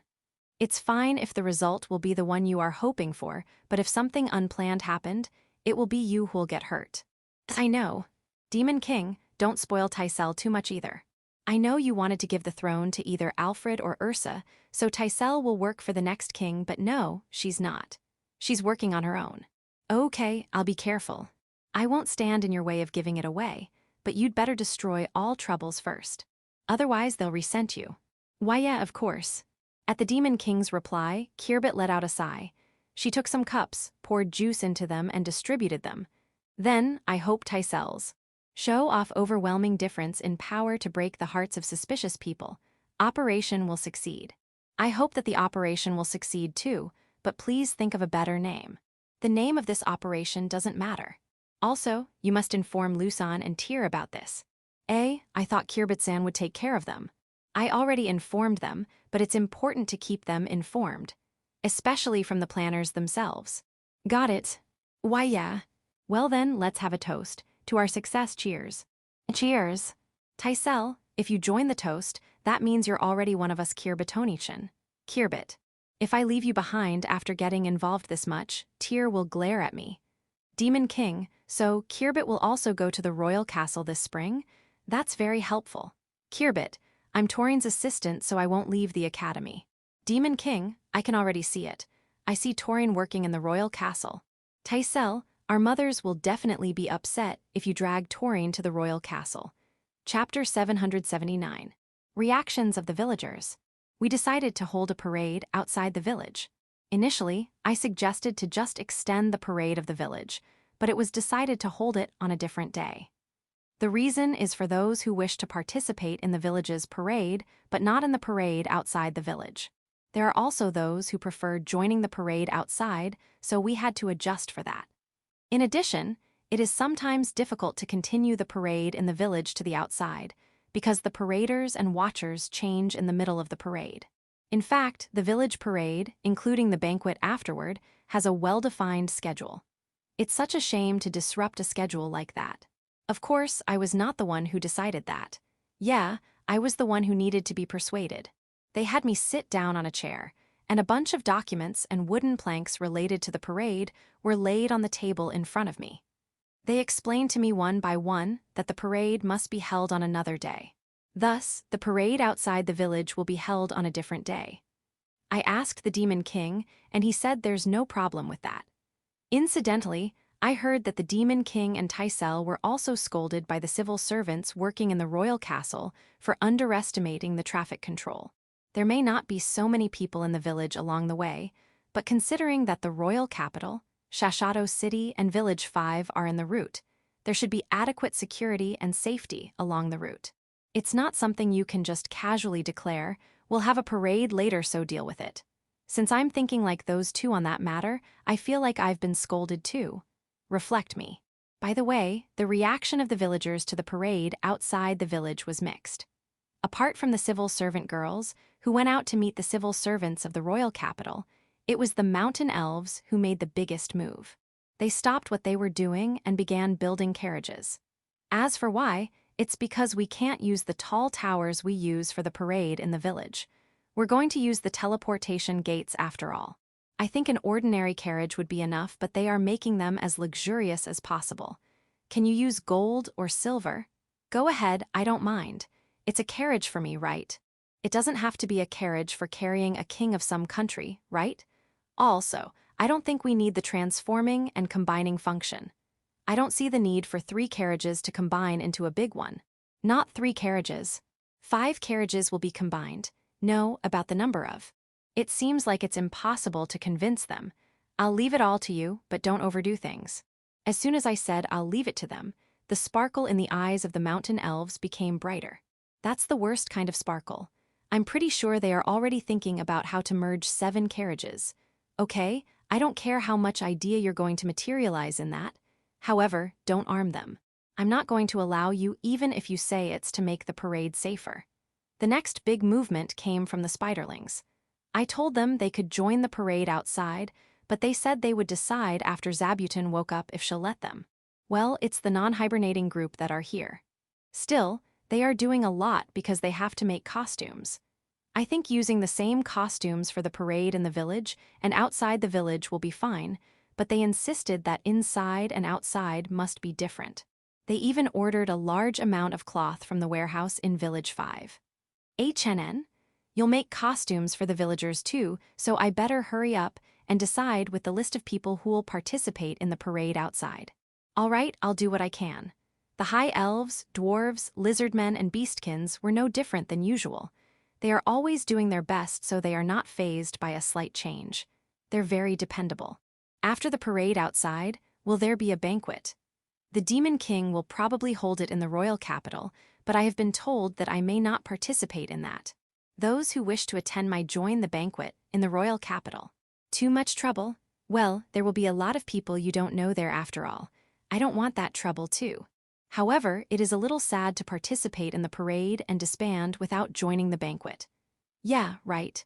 After the parade outside, let's have our own banquet in the village. Those who did not participate in the parade outside are welcome to join. Yeah, it's not only those who will participate in the parade who are working hard. Those who are not doing the preparatory jobs for the parades are taking over the jobs of those who will participate. I'll tell the Oni maids. Just like the parade in the village, I also informed the people of Village 1, Village 2, Village 3, and Village 4 about participating in the parade outside the village. However, since we can't leave any village empty, we are working hard to select the participants. I have not set a specific number of participants from each village. I have been asked several times, but it's up to each village to decide. You can also decide not to participate.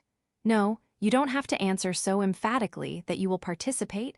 Ah, yeah, I expect you to. Village 5 will also participate in the parade outside, but Yauko was in charge of selecting participants for Village 5. However, Yauko was busy practicing her apology to Zabutin, so she decided that the number of participants would be 50 and left the selection to the village council. The village council seemed to be the most excited since its establishment and seemed to be making a heated selection. I don't think it's a problem, but he and Locke, who work in Village 5, asked me to bring Yauko back as soon as possible. The selection process seems to be too heated. Also, they say that 50 participants are not enough. When I tried to take Yauko's place because she was busy, he and Locke apologized and stopped me. You don't want me to see such an unsightly struggle. No, but he and Locke did their best and decided to do something about it. Is that okay? As for the angels, Tyr will probably ride in the same carriage as me, but Malbit and most of the angels are still discussing whether or not to join the parade outside. The Demon King had previously said that he would have a lot of trouble if he was suspected of having close relations with the angels, but when I asked him again, he said that they are free to do what they wish now. He said that anyone who knows that the Garrett Kingdom is leading toward the Demon King's kingdom would be aware of the current status quo, so there won't be any problem. I thought they would be okay with not participating, but they have a strong desire to show their dignity by participating. We've been hiding it, but Angels likes to show off. I noticed. Well, I won't say anything else, so I hope you'll think about it and come to a conclusion.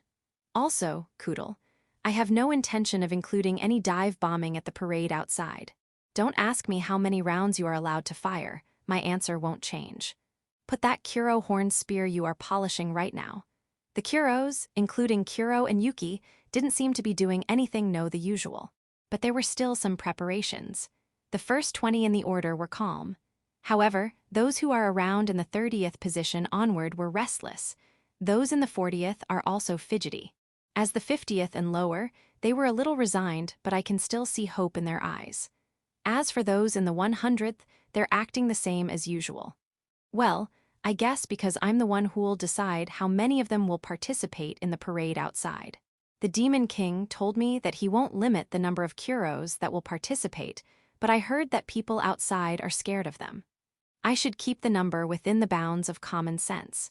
Then, as Kuro and the others have predicted, 20 to 30 of them should be the safe number, right? The security of each village also relies on them. Incidentally, the number of them that could participate in the event would be around 200, considering the security of each village. Then, should I have those 200 participate? We're just marching after all. Isn't this a chance to show them that the Kuros shouldn't be an object of fear? All right, I've decided, 200 of you will join. Seeing them so happy makes me happy too. Ha ha ha, you'll be scolded for practicing marching in the mansion. Yeah, do your best. He and Locke, in a city of tens of thousands of people, we are asked to pick 50 participants. Village Council. There are too many applicants. He and Locke, thank God Village Chief didn't say that only council members could participate. Village Council, yeah, I'm trembling just thinking about it. Backlash from the residents. Village Chief. Kuro and others will participate, 200 of them. He and Locke, because he's the type of person who makes this kind of decision. Chapter 780. Spring of the 19th year. Winter is over, and spring has arrived in Big Tree Village. There is no doubt that the happiest are the Nuniodaphnes. The plum blossoms in the village are blooming, and the cherry blossoms are almost ready to bloom. It looks like we can enjoy cherry blossom viewing. However, before we can play, we have to do something first. Yes, it's time to farm. Fufufu. Aft, it's your time to shine. HNN, parade. Ah, this year's village parade will be after the field planting is completed. The outside parade will be held 10 days after the village's parade. The Demon King wants to invite various people, so he needs to at least have that much time to spare. The civil servant girls, who were in charge of the parade, decided that there wouldn't be a problem with that arrangement. For now, let's concentrate on our farm work, but before anything else. It's spring, so Zabutin has woken up. In respect to Yauko's honor, I will not recount what happened when Yauko apologized. All I can say is that it's very emotional, and I can't help but be moved by that apology. The faces of those who watched were blank though. However, there is excitement in their eyes. Why were they like that? This world is a truly strange place. By the way, I defended Yauko so she didn't get a harsh scolding from Zabuton. After that, Zabuton warned me, not Yauko. She told me not to go anywhere carelessly, no matter how familiar that place is, that I should make sure I'm being accompanied by guards. She also told me to be careful when meeting new people. She's very strict. I'll be careful. I met the pond turtles again after their hibernation. It's been a while. Why didn't I see you break the ice this year? The timing was off? Well, yeah, it suddenly got cold when I thought it was already spring. Any problem with your health? You look healthy. Eat well. In between my farm work. Doors, Reimarin, Hyakairu, Gyuraru, Jurar, Gyurand, Hakuin, Rasudi, Dorim, Grafaloon, and Helzenark. The dragons, in their dragon form, were marching in a line through the forest, a short distance away from the village. It was a rehearsal for the parade that will be held outside. At first, the dragons had announced that they would not participate in the outside parade. They said that the village's parade is but an informal affair, but if they participated in a national event, there would be a problem with fairness that the dragons strictly adhere to or something. Jurar and Dorim wanted to participate, but Dors and Reimarin strongly opposed them. Gyurand and Grafaloon also said they have no interest. However, everything changed with Hyakairu, who was sitting on Reimarin's lap, asked her something. Can I participate? These words caused Reimarin to change her attitude. If Reimarin changed her attitude, Dors would follow.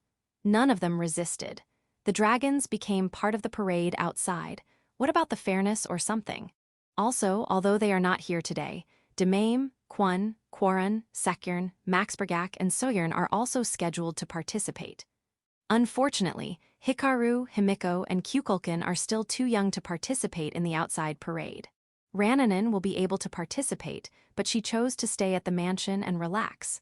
I wondered if she was being reserved, but it looks like she's not, so I let her stay. After all, we will only be away for about half a day. Right, Demon King suddenly came here for a meeting about the parade outside.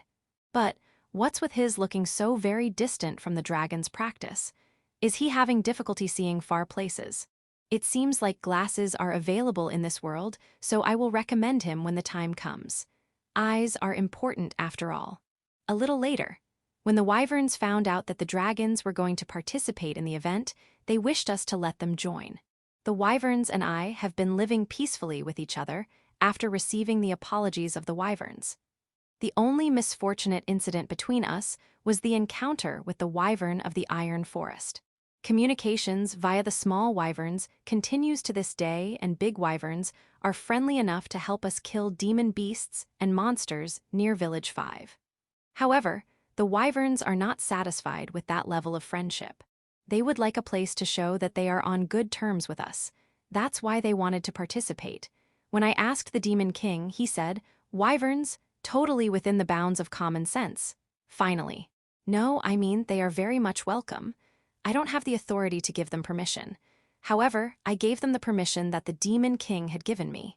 Yeah. Then, about 40 big wyverns arrived, even though the parade was still a long way off. They are currently waiting in the forest near Village 5. So, you're working with adventurers from Village 5 to exterminate dangerous monsters and demon beasts? Thanks for your help.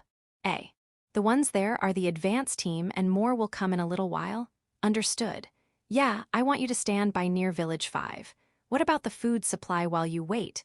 Are there enough dangerous monsters and demon beasts? Good. Let me know if you need more. We'll prepare a lot of vegetables. Just when I was about to finish my farming job, a giant swan came. Looks like I made it in time. A little later, a giant black swan also arrived. Don't go on your own. It's good that I got here in time. They are the black swan and white swan that came last year. As soon as they arrived, Aegis, the phoenix chick, started picking a flying battle with them. Are you going to join the parade outside? Fufu, of course. I must spread my beauty and love. I'll also join the parade in the village. As usual, Swan is very narcissistic. I admit that you are a beauty, so you don't need to pose every single time. Also, keep your movement to the minimum. Yeah, stop with that wing fluttering and your feathers are already all over the place. Or could it be that it is time for your feathers to shed?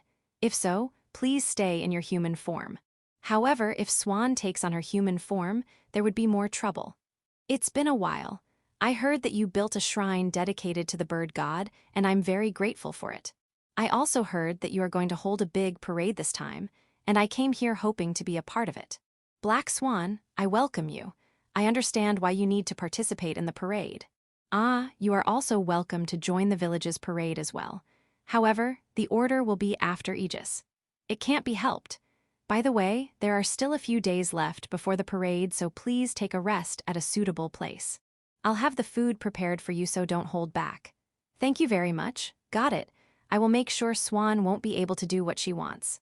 Please, will the giant crow and giant peacock also come? They wanted to come, but it looks like they won't be able to this time. They are taking care of the treasures kept at the shrine. I see. I will take you to the shrine in Village 5 when the time is right.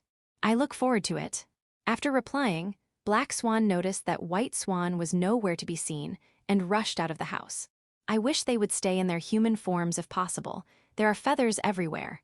Dragons, we're going to join. Demon King. Beazle, Randon, Glatz, Who wasn't that predictable? Chapter 781. Spiderling's preparation. Zabuton and her spiderlings will not participate in the outside parade. This is because Zabuton firmly insisted on not participating. She said that if objects of fear like them went out, only misfortune awaits. Well, it's true that Zabuton and the others are feared in the Demon King's kingdom, even though they are so cute. However, since Zabuton says so, it can't be helped. Or so I thought, but around half of the spiderlings resisted. They marched before Zabuton and thrashed their legs, appealing to participate. Cute. Zabuton was troubled by that. However, she did not change her mind. No means no, that's Zabuton for you. However, it seems like Zabuton is also weak on her children. She tacitly agreed to accompany the parade participants, but in hiding saying that what's important was to watch over the costumes. In other words, they are allowed to participate in the parade as long as they remain in the carriages and won't be seen by others. The spiderlings were delighted, and after thanking Zabuton, they began making something. What's that? A big spider costume? It is deformed and adorable, but its size is bigger than Zabuton. It doesn't look like Zabuton, but a big Makura. Inside the stuff arachnid are boards that keep its shape. You're going to get inside it and join the parade? You can move its legs dexterously. A mechanism to manipulate the legs is built in? Amazing. However, is that okay? It seems like there are 1,000 of you there. Won't the ones in the bottom be crushed? Make sure you go in with plenty of room to spare. Right, half of your current number. Don't stuff yourself too tightly. Just make a few more stuffed costumes. And don't make them move. It's not strange if stuffed animals move, but what if a child or someone comes close to check? We have gone through a lot of trouble to convince Zabuton. Let's make sure no one will see you. I'm glad you understand. Let's put the stuffed arachnid on a carriage. We'll need a carriage for each of them, but I'm sure there are a good number of uncovered carriages owned by Village 5. I'll ask Yauko so we can borrow one. Yeah, I'll take care of it. I'm also the village chief of Village 5 after all. Night. I asked Yauko to secure a roofless carriage. What? Is something wrong? Not really, but it seems like Village Chief is unaware of the situation in Village 5. Well, I've been working in the field for quite a while. What's going on in Village 5? There will be participants from Village 5 in the outside parade. That's right. I'm going to participate as the Village Chief of Village 5, and it wouldn't look good if all the participants came from Big Tree Village. I'm sorry, but I left choosing the participants from Village 5 all to Yauko. It seems like Yauko left it up to the village council. That's right. It has been decided that there will only be 50 participants coming from Village 5, and I left it all for the council to decide. 50 participants. That's a reasonable number. The village council returned to me saying they wanted 2,000 or at least 500 participants. And as expected, I also thought that many participants is too much, so I checked with the Demon King. He said it would be no problem even if there will be 2,000 additional participants. Hence, the carriages with and without roofs are very difficult to secure. I didn't know that happened. I know, right? However, though I said there will be 2,000 participants, there will probably be more. The spectators will want to move with us. Yeah, I can see that happening. So, the expectation that the parade would be over in half a day was dropped. It is expected to last for at least 2 days.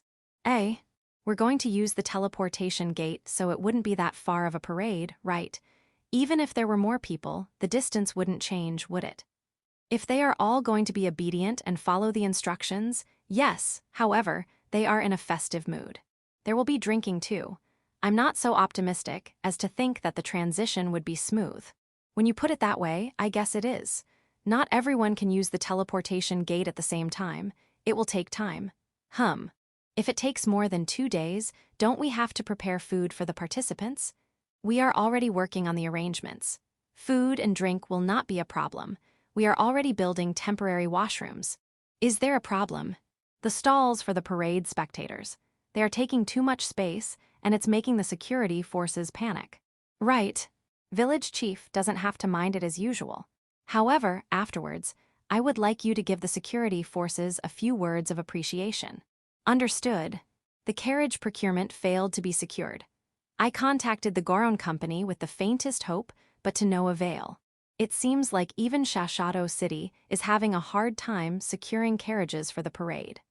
Michael-san tried to get the Goron company send us a carriage to use for the parade, but we decided not to do so. We only wanted to borrow one if there were any left over, and we won't feel comfortable borrowing one that they were planning to use.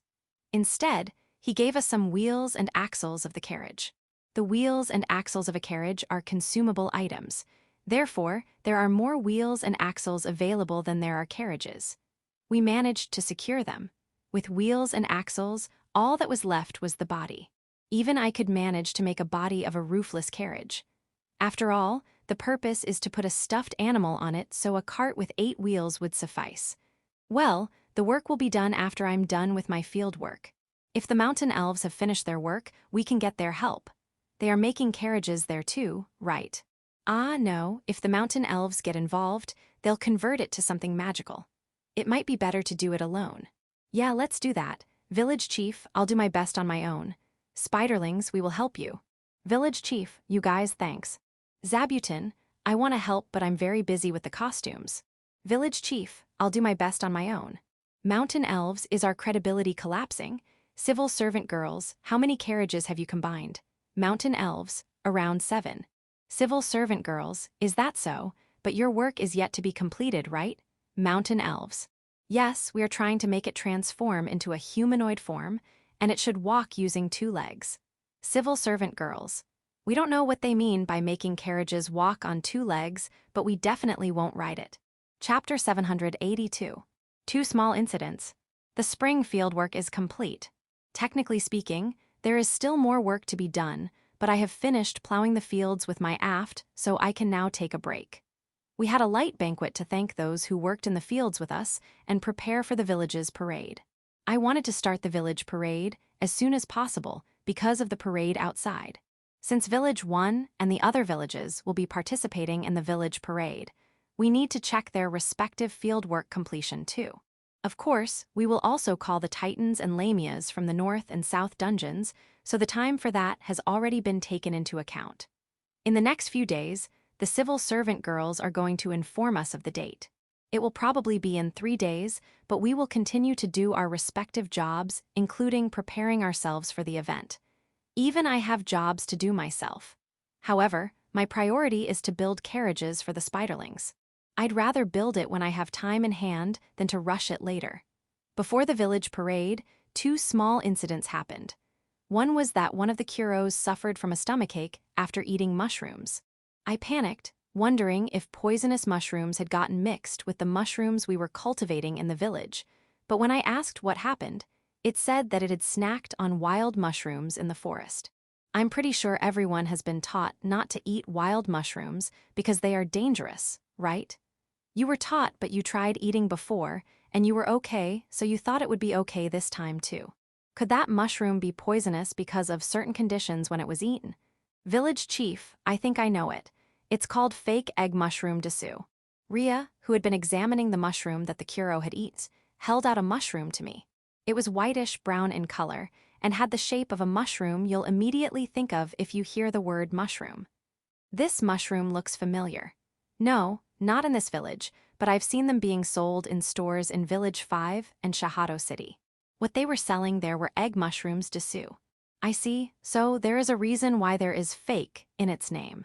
So this Kuro, who was suffering from stomachache, had eaten egg mushroom before, so he was fine, but this time, it had eaten fake egg mushroom which poisoned it. That should be the case dessous. How strong is the poison? Deadly. If you eat it, you'll die. I look at the Kuro, who's suffering from a stomachache. It's good that it's only suffering from stomachache. I agree. I'm going to warn the Kuros again. Mushrooms are dangerous, so don't just eat one if you see them in the wild. Also, should we tell the store in Village 5 and Shashato? There are deadly poisonous mushrooms that look like the mushrooms they sell after all. I'm sure they'll be fine. HNN, what do you mean? Egg mushroom and fake egg mushroom are reasonably well known, so dealing with them is widespread. Dealing. Cook before eating. The poison of the fake egg mushroom will disappear if cooked enough. I see, so if you cook the egg mushrooms, even if there are fake ones mixed in it, you will not be poisoned.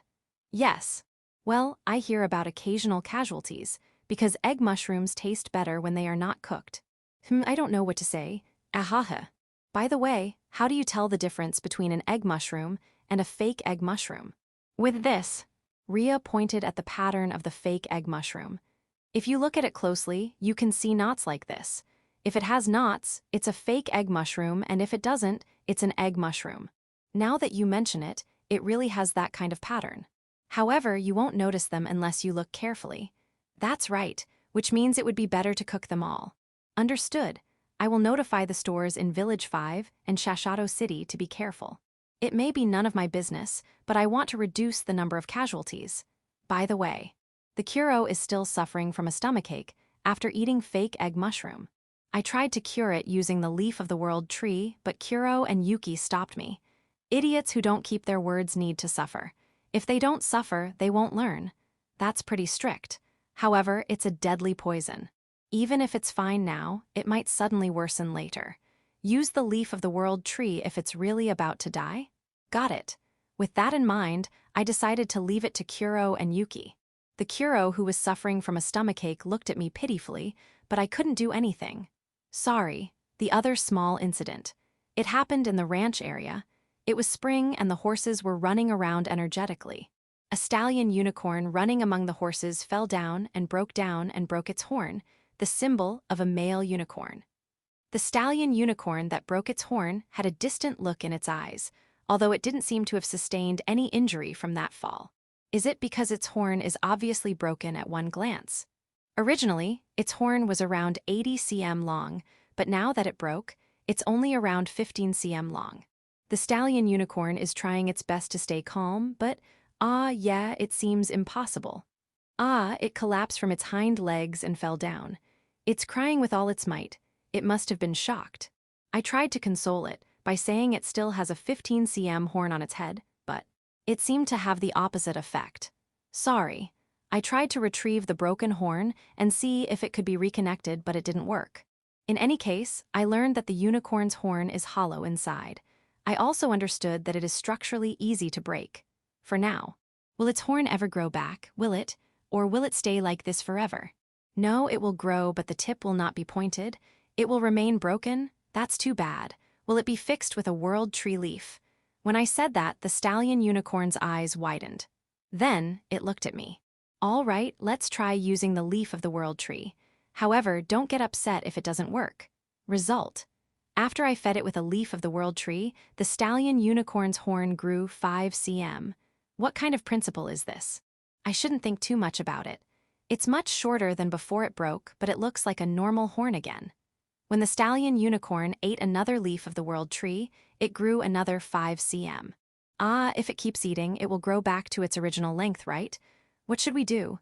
Keep eating, or is it enough? Let it be. You were proud of your long horn, but it was also in the way. I see. Don't fall down again. With that, I stopped moving to part with the stallion unicorn. And before I knew it, Lou was already standing beside me. In her hand was the broken male unicorn's horn. If it grows by feeding it with the leaves of the world tree, does that mean you can practically get an infinite number of unicorn horns? Unicorn horns are apparently coveted items in the magic community. In other words, unicorn, escape. Run faster than the wind, be careful not to fall over. Those were the small incidents. At a later date, male unicorns who had broken their horns from all over the world gathered in the village, but that's just a trivial matter. But it helped Lu's mood get better because she brought all the broken horns in the name of medical expenses.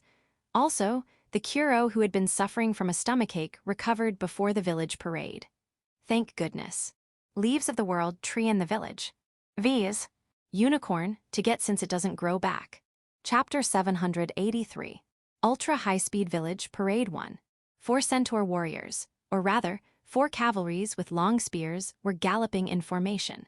They were galloping in a slightly off-center double row formation.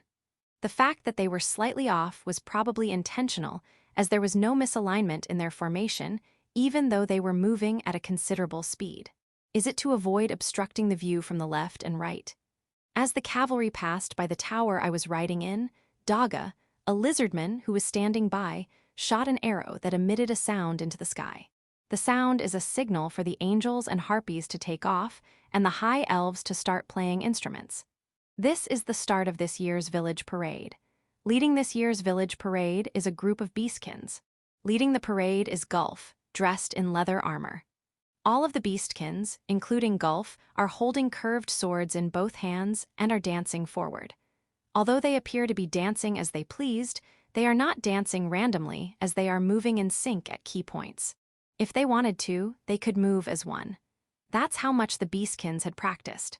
By the way, when the civil servant girls told them that they would be leading the parade in the village, they all shed tears. All include the beast girls and the blacksmiths. I wondered if they wanted to lead the parade so badly. I felt sorry that I had not entrusted it to them before. Well, it's not a bad position to be at the front of the parade. It makes you stand out. I don't think that's enough for someone to cry about, but let's not talk about the details. In any case, the beastkins, who have been tasked to lead the parade, have been practicing whenever they're free. The results of that practice have been amply demonstrated. Incidentally, the representative of the beastkins is Senna. Why is Gulf in the lead? In fact, a few days before the parade was to be held, she discovered that she was pregnant. This year, she had to wait in the observation area with Anne and Ramurias. Sorry for all the practice you have done. Well, even if she had said she wanted to go, the beastkins would have stopped her. Following the beastkins was a band of high elves with musical instruments. Their marching with percussion, brass, and string instruments was not flashy, but eye-catching. Behind the group of high elves are the titans from the North Dungeon, which are equipped with big hammers. Those big hammers were made by the titans for this parade. They had been preparing since last summer. They are wielding it as if to show it off. Some of them are even pounding the prepared steaks. I'm glad to see that they are being practical. It's well made even if it's only used for parades. Behind the titans are the lamias of the South Dungeon. They march in a juggling manner, each holding bladed rings. They must have practiced a lot because they are even changing formation to the front and back, left and right, while juggling. I was impressed seeing that, but I couldn't help but think that they could have done that without using bladed rings. Next to the lamias was a group of inferno wolves led by Kuro and Yuki. They looked more dignified than usual, perhaps because they were aware of the parade outside. No one's looking away from the parade. What splendid leadership. Following the inferno wolves are Zabuton's group. Zabuton's leading, followed by the stuffed animals containing the spiderlings. The carriages that carry the stuffed animals have been completed, and if the parade is to be held outside, they would be pulled by the centaurs. Not in this village parade, though. The centaurs probably would prefer marching among their race rather than with the spiderlings in this village's parade, so the carriages are all tied together and are being pulled by spiderlings. However, they look more like carts than carriages. A few spiderlings are showing themselves out of their costumes, but they won't do this in the parade outside. You'll be scolded if you don't hide properly. After Zabuton's group is a big space. No, the parade did not break or anything, because the next group is the dragons. In the lead is Doors, followed by Raymarin, Hyakairu, Gyuraru, Jurar, Gyurand, Hakurin, Rasudi, Dorame, Grafaloon, Domain, Kwon, Quarun, Sekyern, Maxbergak, Sugyern, and Helzenark. Normally, there would be a fair amount of vibration, even if only one dragon walked, but the vibration was minimal because they were walking carefully.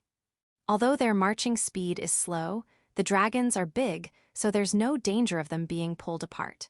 Ah, Hikaru seems to be enjoying himself. Gyuraru is smiling too, and it's so obvious even though she's in her dragon form. At the tail end is not Helzenarch, but someone else. Rannanen in her dragon form. She will not participate in the parade outside the village, but she joined this one. I had thought that the reason she didn't want to participate in the parade outside the village was because she couldn't transform into her dragon form, but in fact, she could transform. I don't know when she was able to do so. It seems that Rannanen did not want to transform into her dragon form, so she did not tell anyone about it. Only Rasudi knows. Rasudi was the one who told Rannanen to join. I didn't think it was necessary for her to join, but if she could transform into her dragon form, I guess she has to show it to others. If she doesn't show others her dragon form, she might get attacked in case of unforeseen circumstances. Rannanen also agreed that joining the parade in the village would be a good idea. Rannanen's dragon form. Covered in gray scales, her dragon form is slightly bigger than an adult dragon. She has fiery red eyes, but they showed more wisdom than intimidation. Not bad, according to me. Well, I think she looks cool, but I don't think there's any reason for her to refuse to transform into a dragon. From what I've seen, her gray color shines like snow. Incidentally, Dors and Jurar shuddered as soon as they saw Rannanen in her dragon form for the first time. They envisioned her as someone with the same name as Rannanen. Do they look alike? No resemblance? Nothing at all? Then why did you envision her as someone else? Jurar even used Gurand as a shield. Are they on a similar wavelength? You mean atmosphere. In any case, don't be too frightened because that will affect Rannanen. Looking at Jurar closely, you will notice a scar on his head and neck. Those were probably the result of using Gurand as a shield, and they were even in their dragon forms. Jurar aside, a group of angels and harpies took off at the start of the parade. The one who's leading them was Rijinleif. After her, to her left and right, are Malbit and Ruintia. After them are Suaruru and Raz Maria. The harpies are lightly armed, but the angels are heavily armed. They are wearing the same equipment they wore last fall when we were searching for Count Pajaru. They look like golden mythical characters. They also give off the atmosphere that they are going straight to a battlefield. Is it because Rijinleif is in the lead? The fact that Malbit, the angel chief, is not in the lead is a result of a comparison of their ability to command group battles. Malbit and Ruintia are more suited to politics and strategy. When it comes to leading a group in battle, Rijinleif, Suaruru, and Raz Maria are better than them. The three of them had a discussion, or rather, a mock battle in teams of 10, and Rijinleif won. She became the leader after that. By the way, Kirbit is more oriented toward politics and strategy. Tyr can lead a unit, but it is said that she'll be more effective in individual battles. Likewise, Gran Maria, Kudel, and Koron can also lead troops, but they will fare better if they act as a group of 3 rather than commandeering. The harpies accompanying the angels are lightly armed but carry luggage on their backs and feet. The luggage seems to be armaments and food for the angels. I see. So, they play a supporting role to maintain the fighting ability of the angels. In some cases, they also charge together with the angels. The harpies are in a tough situation. HNN, that will only happen as a last resort if they'll ever be cornered. Basically, they are tasked to run away, or rather, they are to recover wounded angels and retreat. I see. Author's note. Added a little bit at the end of the chapter about Raz Maria. There are a few unfamiliar harpies, but they are probably the ones Raz Maria brought back with her from Garrett Kingdom. Raz Maria returned to oversee the factional warfare in Garrett Kingdom last winter. As soon as it's spring, she comes back along with the new harpies, but is the Garrett Kingdom all right? Raz Maria is flying happily, so let's assume that everything's all right. Chapter 784. Ultra High-Speed Village Parade 2. Following the dragons, angels, and harpies is a group of unicorns. The unicorns are marching in a neat 2-row formation, not showing their usual carefree attitude.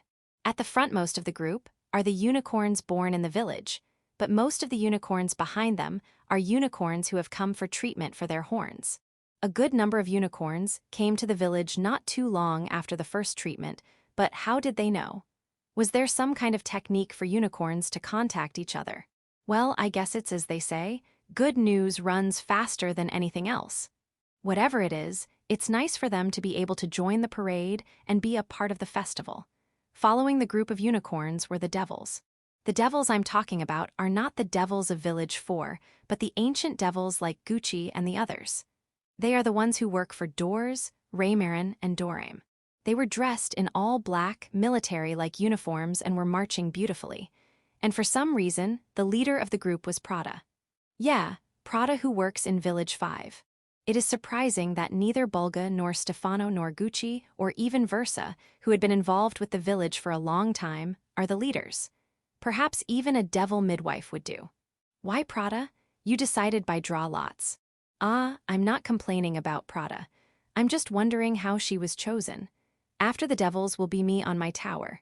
It is being pulled by 4 golems, each about 2 meters tall since this year's tower is not that high. It's only around 2 stories tall. Therefore, the usual minotaurs and titans that are supposed to surround it are not there. The only ones riding this tower are me and the flying carpet. Lou and Tyr were supposed to be riding with me too, but they decided not to participate in the parade. It was not because they were found out to be pregnant like Senna. It was because of an unsightly discussion over the unicorn horns. No, it's not that one of them tried to monopolize it, or anything, since it was shared among those who wanted it. Lou and Tyr want the longest and thickest though. Yeah, it's not a sight that can be seen by the children. The 2 of them were banned from participating in the village parade because they had gotten into a petty fight. It's a good thing that Rannanen intervened when they were fighting, though it was not Rannanen who banned them but me. I think it was a fair punishment. The 2 of them started fighting and the mansion was even damaged. Yeah, it was damaged. They were going at it outside, but even before they managed to do that, they already damaged the mansion. Also, while Lou was performing a modified camel clutch on Tyr, Rannanen's tail, who transformed into her dragon form, hit them, making them fly and damage the mansion more. Rannanen is also partly responsible for the damage to the mansion, so Rasudi made her join the village parade to amend. Rannanen was hardly ever in her dragon form, so she couldn't control her tail that well, and that must have hit the 2 hard. I know it wasn't intentional, so I didn't really punish her. I called it intervention. Lou and Tyr weren't hurt. As I thought, they're really tough. Now my tower, I think it's more mature, or rather decent compared to previous years. It doesn't look too fancy, very normal. No, it is simple compared to usual. However, the high elves and mountain elves who built this tower have both instructed me to sit on the flying carpet on top of the tower. Something's definitely going on. I must take precautions. I'm counting on you, flying carpet. As I patted the flying carpet, the tower I was riding on stopped. The golems that had been towing the tower are now moving away from it. What is happening? The tower following the one I was riding also stopped moving and did not go any closer. My tower seems to have been isolated. Suddenly, 4 horse-drawn carriages approached from all directions, blasting their way toward me. No, they have no horses and are running on their own, so are they remote-controlled. Just when I thought they were going to crash, the 4 carriages swerved and spun, drifted. I can see that the 4 carriages are trying to position themselves from the right front, right rear, and left rear of my tower, but they are too fast. They're going to crash? Just as I prepared myself for the collision, the tower I was flew vertically. No, it bounced. I couldn't see it from where I was riding, but I heard and felt that the tower under me kicked the ground. Then, the 4 carriages stopped under the floating tower, and the tower fell on top of them. The tower I was riding on was suddenly lifted up by the 4 carriages. Arms from the 4 carriages secured the tower I was riding on so it wouldn't fall. Then, the thing I was previously riding earlier moved forward. Yeah, I escaped into the air by riding the flying carpet when my tower suddenly flew upward. I'm not riding it anymore. However, that is a giant cow. However, I suddenly heard someone from afar saying, "It's a dragon, so it's probably just my imagination. It has no wings and no thick tail. No matter how I look at it, it's a cow. A cow-shaped tower. And it looks like it will walk on its legs." The flying carpet went to the head of the cow-shaped tower. It basically just returned me to where I previously was. Why isn't it moving? Is there a problem? Aren't we supposed to be parading? After a short wait, a few high elves and mountain elves, who had been observing, approached the cow-shaped tower and they crossed their arms, and eventually said something to the high elves and mountain elves waiting in the distance.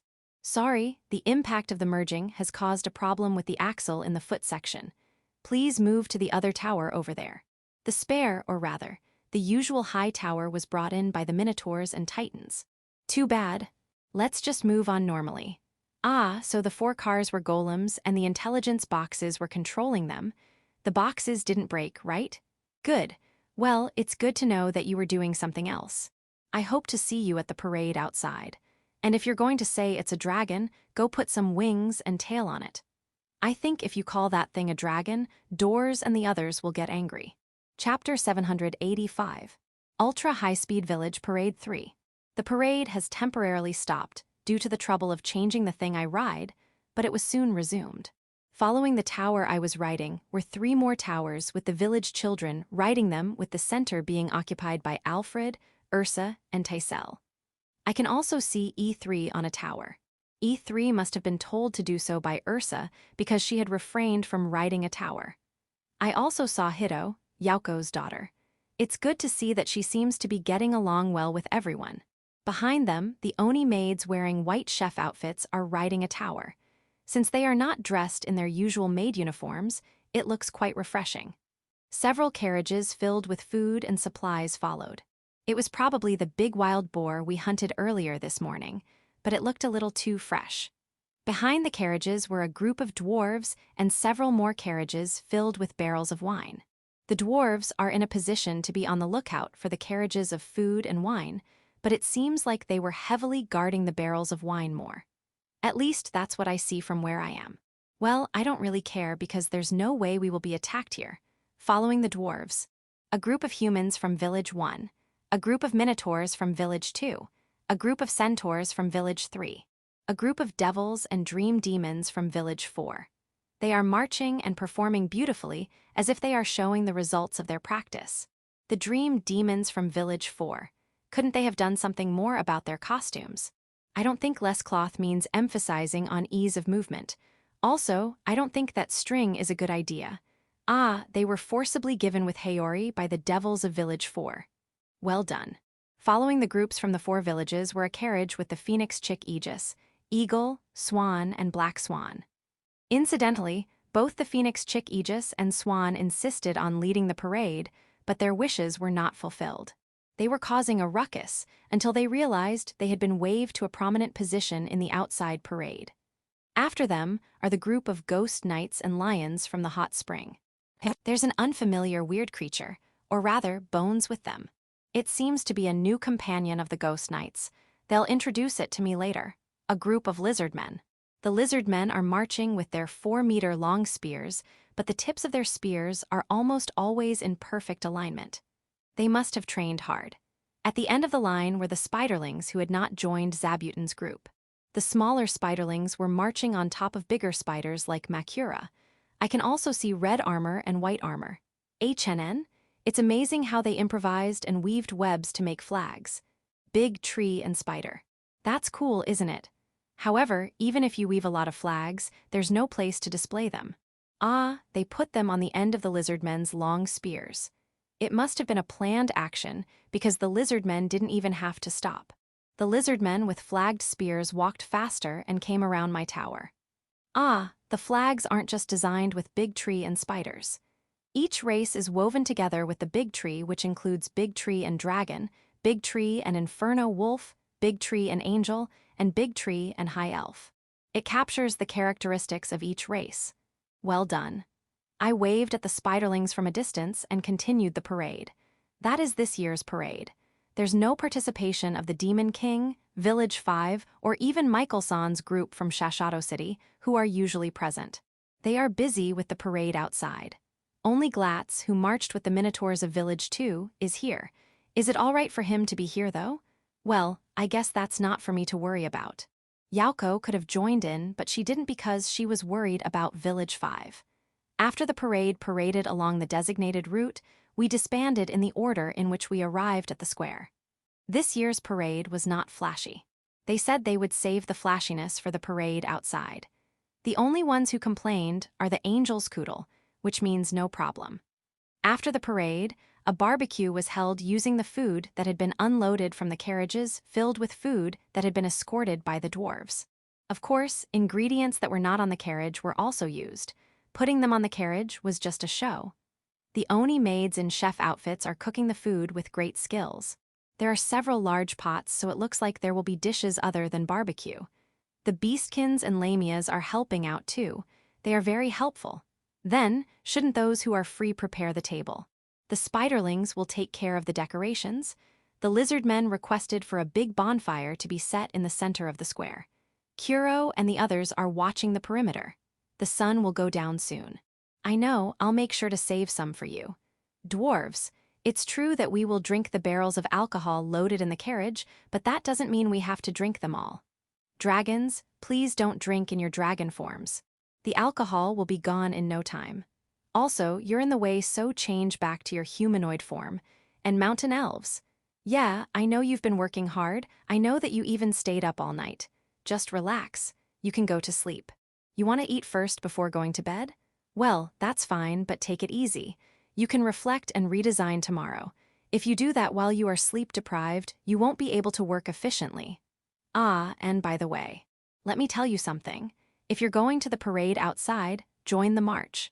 Don't say that you are better suited to working behind the scenes. The civil servant girls will be in the outside parade too. I'm glad you're open to participating, but I don't think that you can make any more modifications to the carriage you're going to ride. I want you to rediscover the goodness of being normal. Well, let's talk about the details tomorrow. If you want to eat, stay out of the way of the preparations. Civil servant girls, take a rest too. You'll be busy again with the parade outside, won't you? At least take a break now. No, well, I'll take care of it. Yeah, you've been a great help. No, 8. I expect a lot from you. Is this how I should do it? Ha ha ha, I know it doesn't suit me. This year's village parade went off without a hitch, and the banquet continued until the next morning. Chapter 786. Preparation for the parade outside, and an unfamiliar and suspicious creature. The day after the village parade. Around noon, when the cleanup of the banquet was almost over. The ghost knights and lions from the hot springs introduced the unfamiliar and suspicious creature with them to me. The unfamiliar and suspicious creature looked like a skeleton. It looked similar to a ghost knight, but it was a little over 3 meters tall, which is twice as tall as a ghost knight. It's around the height of a titan. Because of its size, its bones are naturally bigger. It also has 3 big faces, 6 hands, and 4 feet. 3 faces and 6 arms, so an Asura? No, Asura has 2 legs, so it's not an Asura. It's bones too. The whole upper body of Asura is bone, and the lower body is... what's that? They structurally look like human legs, but each of the 4 legs is facing in different directions. I doubt it can walk straight with those feet, but it walks with no problem. No, well, it's a wonder how bones can walk, so I guess it's already too late to say anything. Magic sure is amazing. It seems strange that this unfamiliar and suspicious creature had recently arrived at the hot springs and started living with the ghost knights and lions. They decided that they would report it to me at the village parade. I see. Well, there is no need to rush when it comes to reporting. The fact that the ghost knights and lions brought it here means it's not dangerous. So, Aid, what's your name? No name, vague memory. You found yourself buried in the ground. You were stuck there for a long time and managed to get out because of a landslide. You have gone through a lot of hardship. Yeah, I don't object to you settling down there. However, are you okay with the hot spring? Is that so? I see. However, we will not tolerate laziness. I'm sure you already know, but you'll have to work. Like the ghost knights and the lions, you must ensure the safety of the hot spring resort. Let's work together from now on. Ada, it's inconvenient that you don't have a name. I can call you whatever I want, okay. Let's go with Asura, sorry for the lack of twist. Asura returned to the hot spring with the ghost knights. I wish you all the best. However, isn't it pitiful seeing its only bones? That also means it is naked. Perhaps we should ask Guts Group to make some armor and helmets for Asura. HNN. The spiderlings came over with their legs up saying it's already fine. You've already given it a costume? Ah, good. Thanks. However, it doesn't have any weapons, so you want me to ask Gut for it.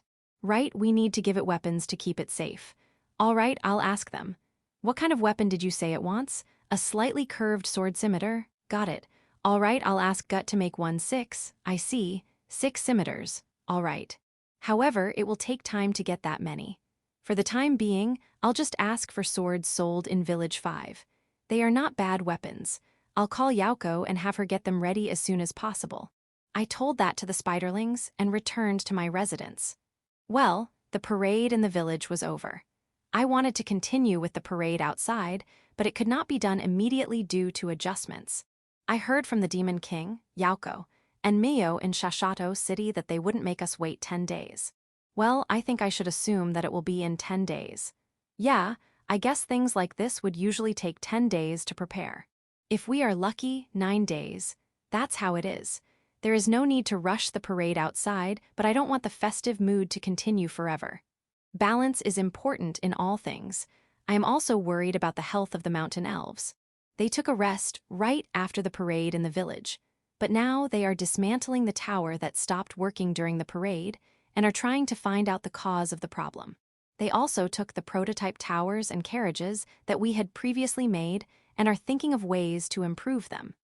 Considering the mountain elves, it would be better to delay the parade outside, but I'm sure they will pour as much time as they have. The shorter the period of recklessness, the better.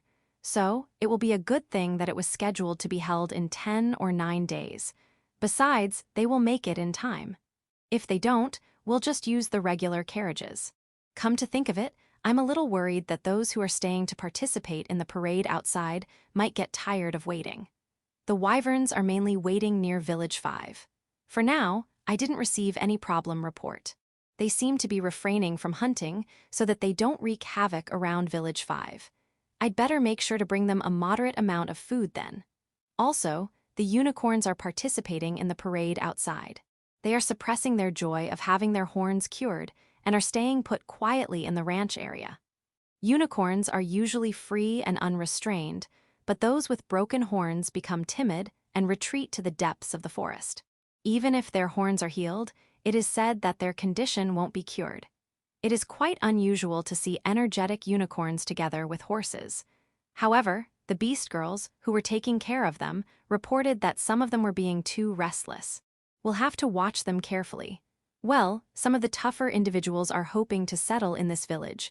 We'll have to think about expanding the ranch area. The next day, Rhea and the other high elves were standing in line in front of me at the entrance of my mansion. Well then, we're off. Rhea saluted to me and the other high elves followed suit. They are heading for Village 5. It was Yauko's request. They needed help in building a space for people who will watch the parade outside. The high elves became good friends with the carpenters when they were constructing the shrine in Village 5, so when the carpenters asked for their help, Rhea and the others gladly agreed to help. I appreciate that you want to help, but please don't take it too hard. Also, be prepared for the fact that you will probably be asked to do some extra work. Incidentally, most of the civil servant girls have already moved to Village 5. It seems that the starting point for the parade outside will be at the mountain shrine near Village 5, and they are making final adjustments for the performance to be held there. Frau is still in the village since Yuri is the one managing the site. If you have spare time, it will be great if you check the situation there. Affirmative. Rhea and her team left for Village 5. The mountain elves followed them to Village 5. They realized that even if they completed the carriage in Big Tree Village, they would still need time to transport them to the shrine. They would stay at the shrine and make it there until the very last minute. Well, fortunately, the shrine has a lot of available lodgings. They will have no trouble finding a place to live. I hope that they don't cause trouble for the silver foxes, though. Do we need to send someone to cook? Since Anne and Ramurias are pregnant and can't move, it is difficult to dispatch the Oni maids. I think I'll go check on them from time to time. Chapter 787. Parade Organizing Committee. I am a civil servant in service of the Demon King's kingdom. I usually work with many colleagues at my workplace in the royal capital. My position is not high, but it's not low either. Perhaps you can call me a middle manager or something. No, even calling me a middle manager is too high. I'd say I'm a middle manager assistant. My actual job is like that. It's a position with a certain amount of responsibility. Yeah, until one day. Yeah, it's a certain winter day. I received a job offer at the office. A parade was to be held and I was asked to make arrangements. It was Demon King-sama's wish, and it has a top priority tag in it. Immediately after, around 60 colleagues, including myself, were summoned. It was a big deal. No one civil servant in the kingdom has so much free time on their hands to immediately start working on a new job. We all have our own jobs to do. Even so, 60 of us were gathered. Why? When I asked my colleague, who's not my superior but often gives me instructions, I discovered a hopeless fact. First, the preparation time is short, the shortest anyone can imagine. It's currently winter, but we have to hold it in spring. Hearing that short preparation time, we can't help but scream at how absurd it was. If we are going to have a parade in the royal capital, we would need at least 6 months to prepare. Ideally, we should have been given with a year. Furthermore, spring is only softly defined, and there isn't even an exact date. The exact day is when the spring seed planting is done. I don't think that can be called exact. One wonders if they really intend to hold the event, but even the Domestic Affairs Minister Randen-sama has given an official notice to hold the event as soon as possible. It seems like they are serious about holding the event. Second, the route is too long. The details of the route have not yet been decided, but Demon King-sama intended not only to involve the royal capital, but also the villages and cities connected to it via the teleportation gates. The actual distance may be short because of the teleportation gates, but the fact that there are multiple gates that can only be passed through by a few at a time means that it will be deathly difficult to organize traffic. In addition, the gates will be closed during the parade. This means the circulation of goods will be stopped from the start to after the parade. If measures are not taken, there will be chaos. Furthermore, there are several forces planning to participate in the parade. Honestly speaking, if it is a military parade, there would be fewer problems. The participants will be fully managed, and the hierarchy is already established. However, that is not the case this time. They are gathering participants not only from the military, but also from villages and cities. Isn't this something you have to prepare for several years? It is certainly not something that can be decided in winter and done in spring. Everything is too hopeless. However, rest assured, there's not only despair, there's also hope. I heard that one of my colleagues directly appealed to Demon King-sama to not be reckless. Now, we can expect some extension, eh? You call that an extension? Almost everyone asked to resign, but they were all rejected by the boss in the afternoon. There's no point in despairing, so we moved on. First, a general meeting was held in a big room. The reason was that we had to confirm and divide up the work. For now, a committee was formed to organize the parade, and 3 demons were appointed as leaders and vice leaders. They were chosen solely on the basis of their abilities, regardless of their current position and peerage. The 3 of them immediately tried to escape, but were caught by the rest. That was a close call. I didn't expect them to even use magic. The big building we had rented nearly burst into flames, but we were lucky it was only a small fire. One of them fled outside the royal capital, but we were able to catch up with him because he had been attacked by a demon beast. I guess his luck runs out. Well, he is the kind of man who is entrusted with leading this job. No way he can be considered as lucky. Once everyone was present, the meeting of the parade organizing committee resumed. The rented space had been flooded due to fire fighting, but there was no time to spare to find a new location. What had to be done to make the parade happen? 1. Confirm the participants. 2. Secure the route. These are the 2 most important things. We needed to confirm who would be participating in the parade, and we had to consider their marching positions in the parade. Fortunately, we have rough instructions from Demon King-sama regarding the participants' wishes and their marching positions. My boss has twice confirmed that this order was indeed correct, so there shouldn't be any problem. However, it is troubling that the current situation is ambiguous, with only a few people, including the representatives, from each village or city where the teleportation gates are located. If possible, we would like to have around 10 from each place. Well, putting our wishes aside, we need to contact the participants. At this point, we only want them to participate unilaterally, and it is our job to persuade them to participate. I don't know if it's fair to say, but it seems that Shashato City and Village 5 have already been informed. Well, even if that is the case, we still have to communicate with them again. As for securing the route, I wonder how the parade will be organized in each area. This can't be decided without understanding the wishes of each region, or rather, the current situation. It's good thing we have teleportation gates so we can get there right away. The boss picks some people and assigns them those jobs. I was not chosen. What I was assigned was to manage the invited guests. Parades are held for various purposes, but basically, they are held for the people of the host city. Therefore, the invited guests are also the influential people of the host city. There are some people who are in a place that has nothing to do with the host city, and they get angry and say, "What the heck is wrong with you for not calling us for the parade?" For my part, I would like to say that they don't have to get involved in such a troublesome matter, but it's true that it would feel like they were alienating them if we don't invite them. I understand how you feel. Even so, I want you to think about the size of the Demon King's kingdom. The Demon King's kingdom is about half of the world. Some contacts will even take 6 months before the reply arrives. In this case, even if I send them a notice and invitation to the parade, there is a high possibility that by the time we receive their replies, the parade is already over. In that case, I think it is better not to send them a notice and invitation to the parade, but I can't do that.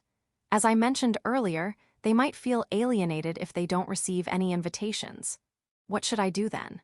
I think the best thing to do is to contact the influential people in each area and ask them to restrain them. It would be best if the local authorities would appease those who are disgruntled by saying something like, "We received an order that a parade was to be held in the royal capital, but it was decided so suddenly, though we wanted you to participate, you won't be able to make it in time. We are very sorry about that, but the Demon King is concerned about your well-being." Yeah, that sounds good. The problem is that Demon King-sama would have to apologize, but this should round up this problem. I hope. Only if Demon King-sama agrees. Let's ask Demon King-sama if it can be done. There will be those who will complain, but it's the safest plan that can be settled in just a few years. A few days later, a report came into the parade organizing committee that caused tremor among everyone. The number of participants from Shashato City exceeded 1,500. The number of participants from Village 5 was 2,000. The expected number of participants is 3,000. This parade is supposed to last half a day, right? More than 5,000 will travel through the teleportation gates. That's different from 5,000 soldiers. How much effort do you think it will take to get an average person to line up and move? Refuse. Narrow down the number of participants. The reporter replied to the angry parade organizing committee mob in a low voice. Demon King-sama has instructed us to accept all participants from all parts of the country, especially those who are from Shashato City and Village 5. The parade organizing committee turned into an anti-Demon King committee for a moment, but their respective loyalties held them together.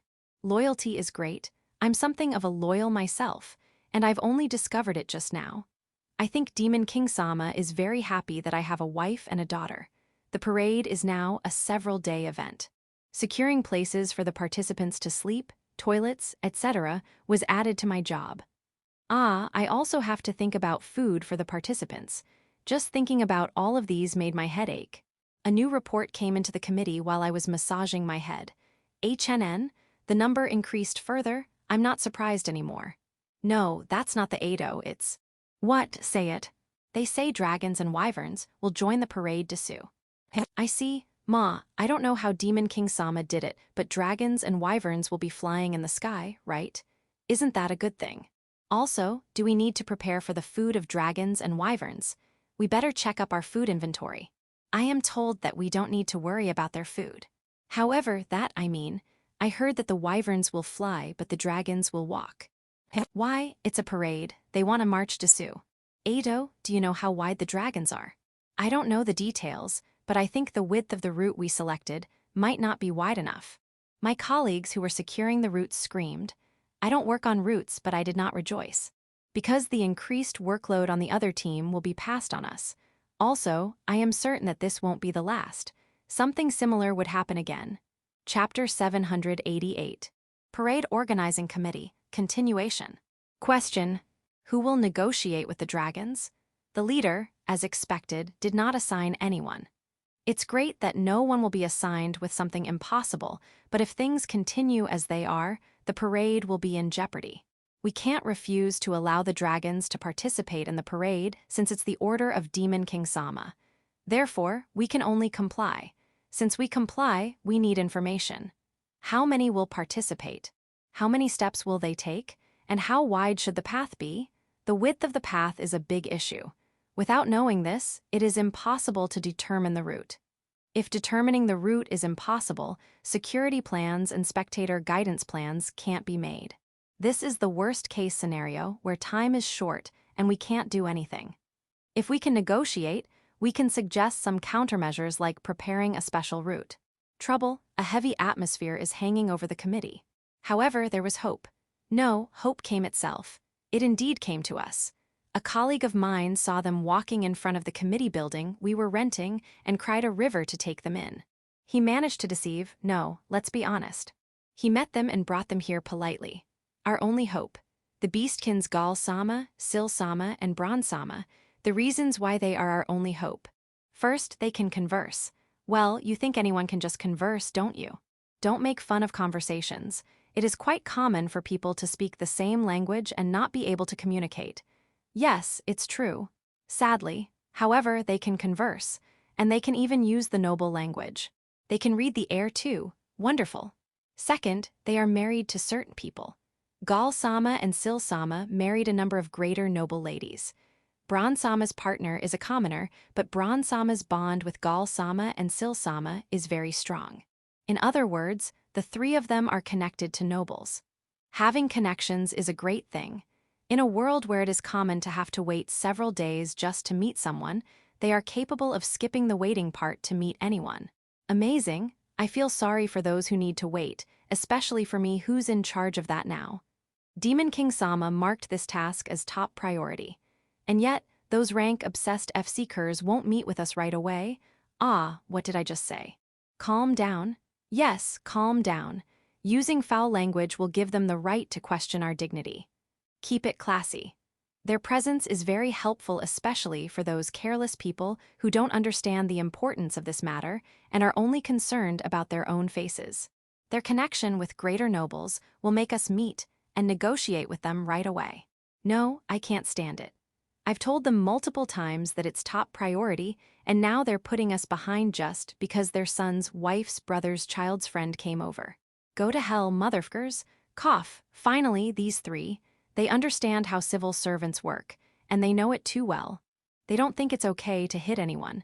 They know what it means to set things up and put things in place. They understand politics and factions. They don't make fun of civil servants us. They are wonderful people. Incidentally, there is a rumor that the defense minister, General Glatz, finance minister, Husama, domestic affairs minister, Randon-sama, and foreign affairs minister, Count Chrome, are secretly fighting for these three men, but the truth is unknown. However, they are currently directly under Demon King Sama. We are opposed to the monopolization of excellent resources. Now, we only need to drag our hopes to our ranks, not. We must ask for their cooperation. This is a negotiation we can't fail. Ah, our leader. He went out to negotiate alone. He began apologizing for bringing them here and explaining the current situation. Then he asked for their cooperation. At the stage of explaining the current situation, the three of them agreed immediately. Why? No, we are thankful, but aren't you being too hasty? We haven't even said anything about the compensation. Working for free is unacceptable. Everything must be rewarded accordingly. With the cooperation of the three, the activities of the parade organizing committee became more active. The three of them also took charge of the negotiations with the dragons, which was a major problem. They were very helpful. Of course, we will not just push them around. We provided them with all-out support. There are some things that they can't decide on their own. However, it's amazing that they were able to learn the number of dragons participating in the parade, how they will march, and how wide they are in just half a day. They were practicing when you visited. Marching practice. Ah, yes, I see. Let's just say everyone should be thankful that they are motivated. Yeah, we'll prepare in the event that they suddenly feel not participating. However, the width. Yeah, there's no way every one of them can go through the teleportation gates. Also, there's a possibility that they'll trample houses and such during the parade. As originally planned, we will need to have the dragons take their own route. Also, will the smaller dragons pass through the teleportation gates? What should we do then? I'm sorry for troubling the three of you, but I'd like to reconfirm this matter. You've already discussed it with them, really. If they can't march with the main group, they'll go to their dedicated route. In other words, they would march with the main group and split with them when necessary. Ah, that would be helpful. However, the dragons will not go through the teleportation gates but will fly. I see. Well, no matter how fast we are, it will indeed take time for everyone to move through the gates. The dragons will use that time to fly from one gate to another. I see, not a bad idea. It's like combining the exclusive route plan to the original plan. Very good. Ah, I'm glad, I'm really glad. I felt a sense of freedom as if a big rock blocking the way had been removed. We are very lucky to have the three work with us. HNN, you have a question? Ah, I don't mind even if it's trivial. I'll be happy to answer any questions you have. Let me hear it. What is the name of the parade organizing committee? You thought the words organizing and committee are interchangeable. Ha ha ha, that's what you're looking at. Don't worry, there's a good reason for that. It also means making the impossible possible. That right, it's a committee to that organize the impossible. Just don't tell anyone. Chapter 789.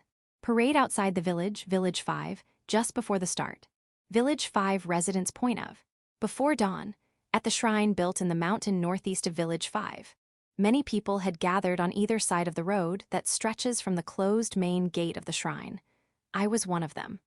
I am a beastkin living in Village 5. I used to be an adventurer before I came to Village 5, but now I'm working as a guide in Village 5. No, not that shady kind of guide. It's a legitimate business licensed by the village council. My job is to show newcomers and merchants unfamiliar attractions and sights of the village. Well, most of the time, all I have to do is show them the ramen street or the underground shopping street. However, it's not as easy a job as it sounds because I have to explain a lot of things to them. I also have to take care of the customers I'm guiding so they won't get into trouble. The latest problem I'm experiencing is that customers are always asking to meet Five Kun. Five Kun is so popular that he is invited to many places in Village 5. Even those who live in Village 5 find it difficult to know where Five Kun is. Of course, it's difficult for me too. However, since I am asked to look for him, I have to do it. It's really hard. If I'm lucky, I would be able to shake hands with Five Kun. Unfortunately, the reason I'm outside before dawn is not because of work. Private affair. To be precise, I've been waiting here since last night, not just before dawn. And so do the people around. Cold is not a problem. It is warm enough and there's a first aid station in case anyone gets sick. There is no need to worry about food or drink either. A short distance away, there is a plethora of stalls selling food and drinks. They have prices, but we don't have to worry about paying them. The kingdom will take care of all payments. However, if we binge eat and drink, we will be looked at with freezing eyes by those around us, and we're afraid of what will happen later. Well, there is no one who would do something that stupid. I can confidently say that absolutely no one would dare. After all, the parade of the Demon King's kingdom is about to take place. Preparations for the parade began in the middle of winter. Well, to put it simply, it is a festival. Because it's a festival, it is normal that even good-natured people might cause trouble, but no one would dare this time. The trouble is already over. Yeah, it has already put an end to. That was 5 days ago. The dry run of the parade. 3 dragons were walking side by side. I don't know much about dragons, but they seem to be impure dragons. It is not widely known, but dragons are not that rare in Village 5. They often land near the village. In some cases, they even land directly at the village. They are recognized as beings that will not harm anyone as long as we don't do something stupid. Once again, this is not widely known. It's an unspoken knowledge. 3 dragons. They were quite powerful, but I was not afraid of them because they were walking in line. It was also significant that Yauko-sama was standing on top of the head of the first dragon. These dragons were fine. The problem was the about 3-meter big wolves walking a little behind the dragons. They are called Inferno wolves. I heard that even one of these wolves was strong enough to destroy an entire city. I couldn't imagine how strong the dragons were, but I could imagine how powerful these wolves are. For some reason, I could. And there were 10 of them. Those who were watching the dry run were in a state of confusion, many even fainted.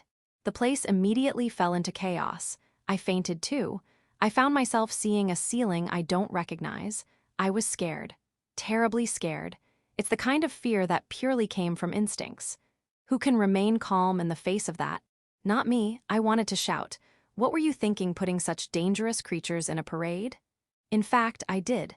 However, now I know I was wrong. Why? Because I had staged a catastrophe and I had seen how depressed the inferno wolves became.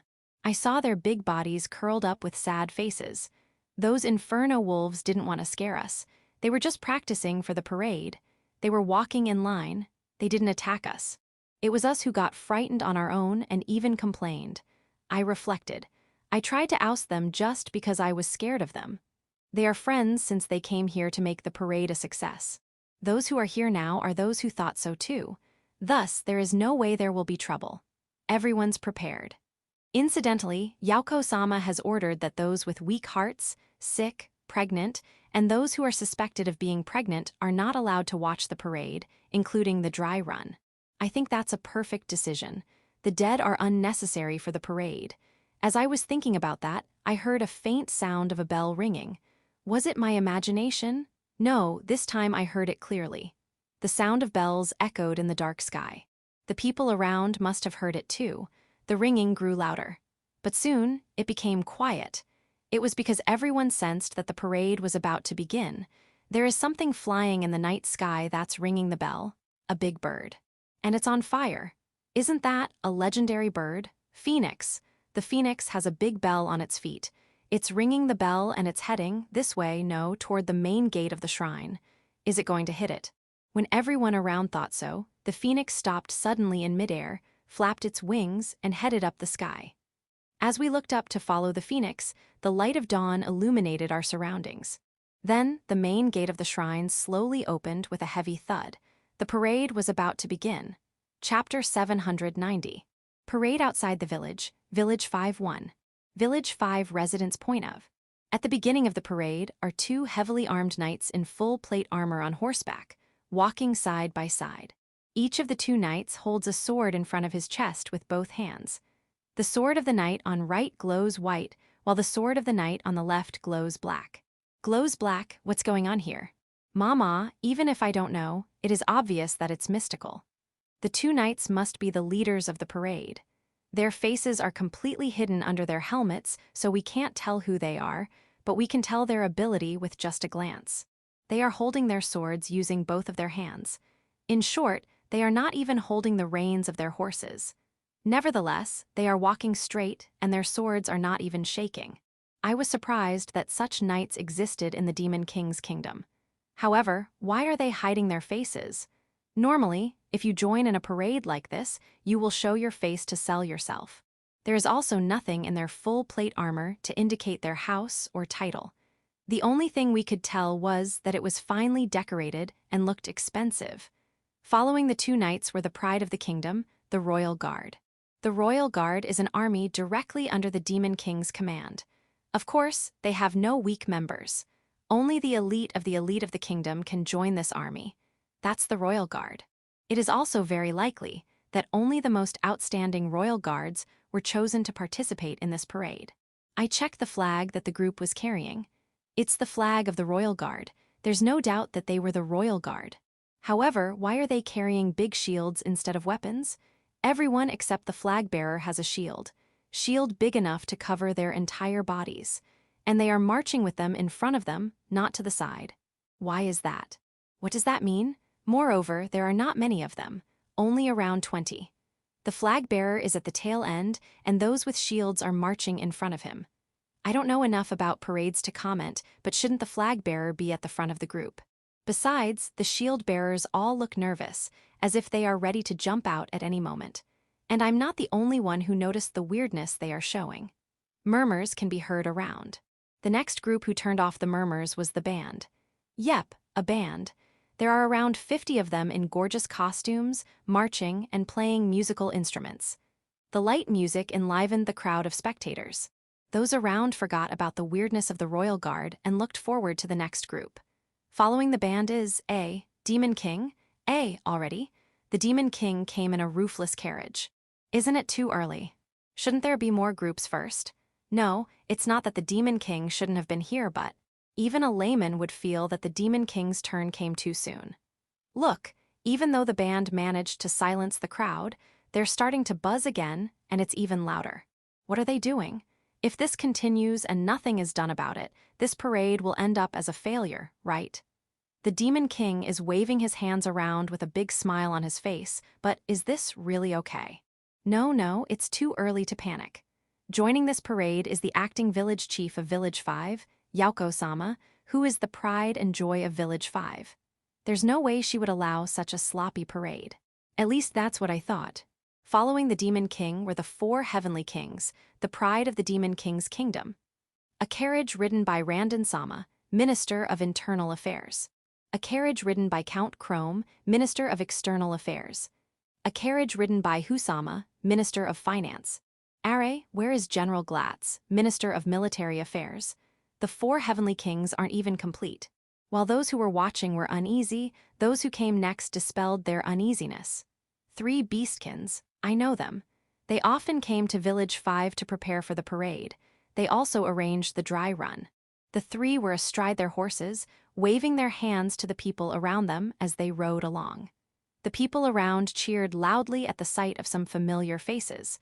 I think it's louder compared to seeing the Demon King earlier. Is this okay? I mean, is it? Following the 3 beastkins are Edo, who are they? Participants from the towns and villages between Shashato City and the royal capital. 3 or 4 people from one place are participating, so a group of around 50. I understand that we are puzzled, but is it really my imagination that the people participating in the parade seem to be puzzled as well? Then, the 1st Legion of the Demon King's army, 2nd Legion, 3rd Legion, 4th Legion, 5th Legion, each with around 30 participants. These are the corps that support the front line against the human kingdom. They are not as strong as the royal guards, but they are the core of the Demon King's kingdom's army, so they are all quite capable. However, why don't they have swords? The 1st legions have axes, the 2nd have shovels, the 3rd have saws, the 4th have hammers, and the 5th have sickles. They are also lightly armored. No, they're not even wearing armor. They are in normal military uniforms.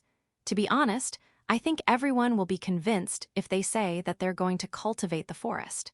Is it a consideration to not intimidate the parade goers? If so, it might be considered a success, but personally, I would like to some strong-looking individuals. Perhaps it was because I was thinking that way. That my wish was granted. Chapter 791. Parade outside the village, Village 5-2. Village 5 residents point of. A little late from the 5th Legion, came a group of bearskins led by the living sword god, Gulf-sama. Those who were watching cheered loudly. You could see that the atmosphere of the parade had changed. A band of high elves followed. Then, several spectators collapsed but were quickly taken to the first aid station. As expected after seeing the real deal, Inferno wolves, it's all right, I'm not scared. I'm going to watch their gallant figure, or so I thought. There are a lot of them, by a lot I really meant a lot. Yeah, more than you think, not 10. There were at least 200. They were neatly lined up so it was easy to count them. I'm like, what the hell is this? No voices rose from around me. Everyone just watches silently as the Inferno wolves marched by. As if to rebuke me, angels and harpies flew through the sky. And those angels and harpies were armed. They were flying at a high altitude so I could not see them clearly, but they were equipped with golden weapons. I thought they were beautiful, but the older ones screamed and panicked. Right, we had that kind of history with the angels. From all over the place, I can hear, it's all right. The angels are on our side, shout, but they didn't seem to be heard by those who had panicked. They are looking for something to use as weapons. Not panicking but calm. The people guarding the parade came over and told them to calm down. They were seized. Looks like they are forcibly taken to the first aid station. Thanks for your hard work. And even with all that chaos, the parade continues. Following the angels and harpies came a group of devils. These guys are not just any devils, they are ancient devils. The same ancient devils that were said to have ruled the world. Why are they here? Why are there so many of them? Around me, there was even more confusion compared to when the angels showed up. I'm confused too. History says that the devils rose to power because they overthrew the ancient devils, but there's no way that's true. The ancient devils simply disappeared of their own accord. After that, the devils took over. Everyone knows that. Why are the ancient devils participating in this parade? Does it mean that the demon king has subjugated the ancient devils? Is this an unveiling? Could it be that the angels too? Is that why this parade is being held? Looking closely at the ancient devils, I saw a familiar face leading the group. Pradasan, yeah, it's Pradasan. Pradasan is an ancient devil. While I was trying to figure out why the angels and ancient devils were in the parade, a strong vibration forced me to stop thinking. Dragons.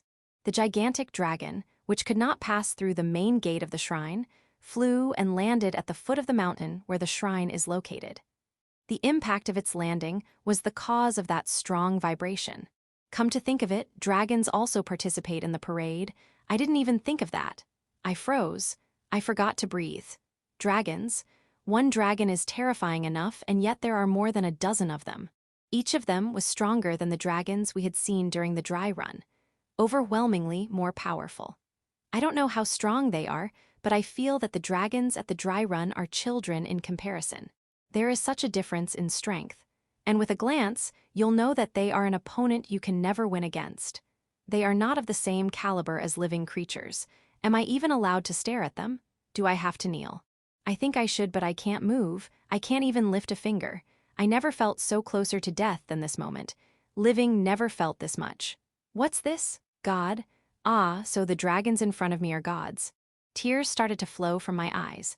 It seems I have been moved by their overwhelming presence. There is a dragon with a lot of heads. A little scary. It is bigger than other dragons. Ah, there is also the dragon who sometimes comes to Village 5. They waved at us, but I couldn't move due to their godliness. Who would have thought they would be this friendly? Ah, Moo, what is even happening? I just watched the dragons march off in silence with tears streaming down my face. Chapter 792. Parade outside the village, Village 5-3. Civil servant girl's point of. I am a demoness. I am the daughter of a patriarch of a barren family. After graduating from the Noble Academy, I was supposed to return to my family's fief and get married, but the marriage proposal broke off due to my partner's misfortune. I don't even know what the other party looks like, so when I heard that he had encountered a mishap, all I could say was, "Oh, I see." I would like them to find a new partner for me, but since the engagement broke off due to the other party's misfortune, it would not look good if we look for a new partner so soon. We have to give it some time. However, I couldn't just spend my life idly at my parents' house. I returned to the royal capital and sought work until I could find a new husband. I guess my timing was good. I caught the eye of a big wig who scouted me out and ended up working in Village 5. Currently, I hold the prestigious position of civil servant girl. The senior members of the civil servant girls were all famous names at the Noble Academy, which scared me at first, but I soon got used to it. Because there were scarier beings, a lot actually. I think it is better to say that I'm already numbed with fear rather than getting used to it. Well, either way, it doesn't matter. I'm working as a civil servant girl. I have no complaints. I am now able to go to Big Tree Village, which had been kept secret, and I am able to speak with village chief. I would like to strongly declare, so that there will be no misunderstanding, that I consider myself fortunate to be a member of the civil servant girls. Every day is full of excitement. I am now able to deal with difficulties shoulder to shoulder with people as high as the 4 heavenly kings, whom I would not have even thought of conversing with before. If I were to be reserved or anything like that, I wouldn't be able to do it. I am happy to have become a civil servant girl. I am currently watching the opening of the parade in Village 5. I was moved by the fact that Aegis-sama, a phoenix, was able to fly so divinely. I know how hard Aegis-sama has been working.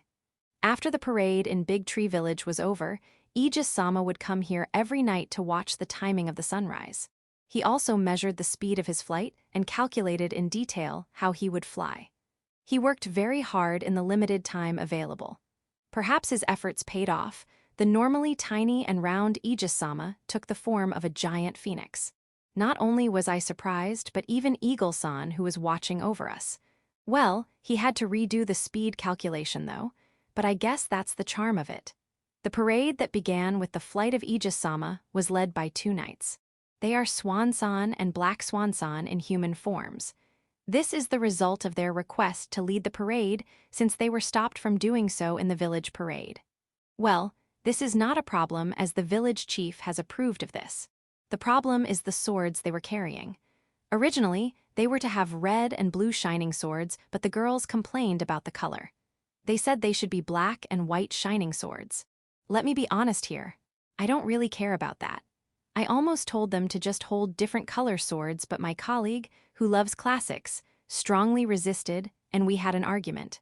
We managed to settle on black and white, but the problem persisted.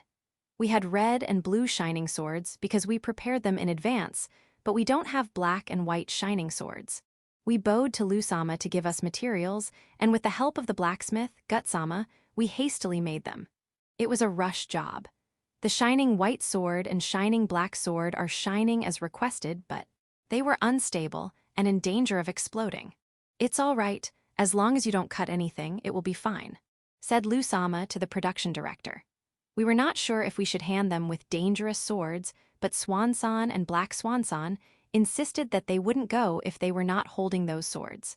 Thus, we had to put them in full plate armor for safety. Swan-san was particularly disappointed because her face would be covered, but she wanted to hold the shining white sword more. I guess she has some kind of obsession that I don't understand. I would have liked to see them dressed as men. However, village chief's desire for safety can't be ignored. And I'm sorry for the members of the royal guards who had to march behind them. We asked them to carry shields and be prepared for explosions. This is not to protect their rear. This is to protect those who were watching the parade. There will be time between the impact and the explosion. If you drop your sword and used shield during that time, you should be fine. The angle of the shield is important too. Deflect the impact upward as much as possible. These were the words of Lusama, who had conducted an explosion experiment with a prototype sword. If it had been a huge explosion, village chief would not have allowed them to carry them. As a result, the tension at the front of the parade was high. Well, I guess it's better than no tension. Yeah, I think it's okay. Following the band came the great man who piled on recklessness. He has a big smile on his face. Phew. I can't help but smile as well. This has no other meaning. I swear. In fact, I know that there are several plans in progress behind the scenes in this parade, and I was only informed yesterday about them. I'm not angry. The four who shared hardship with us followed, and then it was the turn of Gal-san, Sil-san, and Bron-san. Their placement in this parade was a bit of a struggle. They wanted to be near village chief, but Taisel-sama wanted them to be in the front. The three of them have their own official positions in the kingdom. Considering their future, she wanted them to be in a position where they could sell their faces in this parade. It's hard to stand out if you're near village chief, no matter how hard you try. Thus, it can't be helped. Following the three beastkins are representatives of towns and villages between the royal capital and Shashato City. Are, you looked puzzled, didn't you? They looked frightened too. Have they not been properly explained the reason for their participation or something? We don't want any trouble, so let's check with my colleague. Confirmed, we found the cause. They saw the other participants shortly before the parade started. Almost all of them fainted, and then they were woken up to participate in the parade when it was their turn. I guess so. And I regret that I should have prepared a carriage for them. Carriages were in so short supply that we had to fight over them, so we didn't even have any carriage assigned for them. I thought it would not be a problem, since they would only be walking.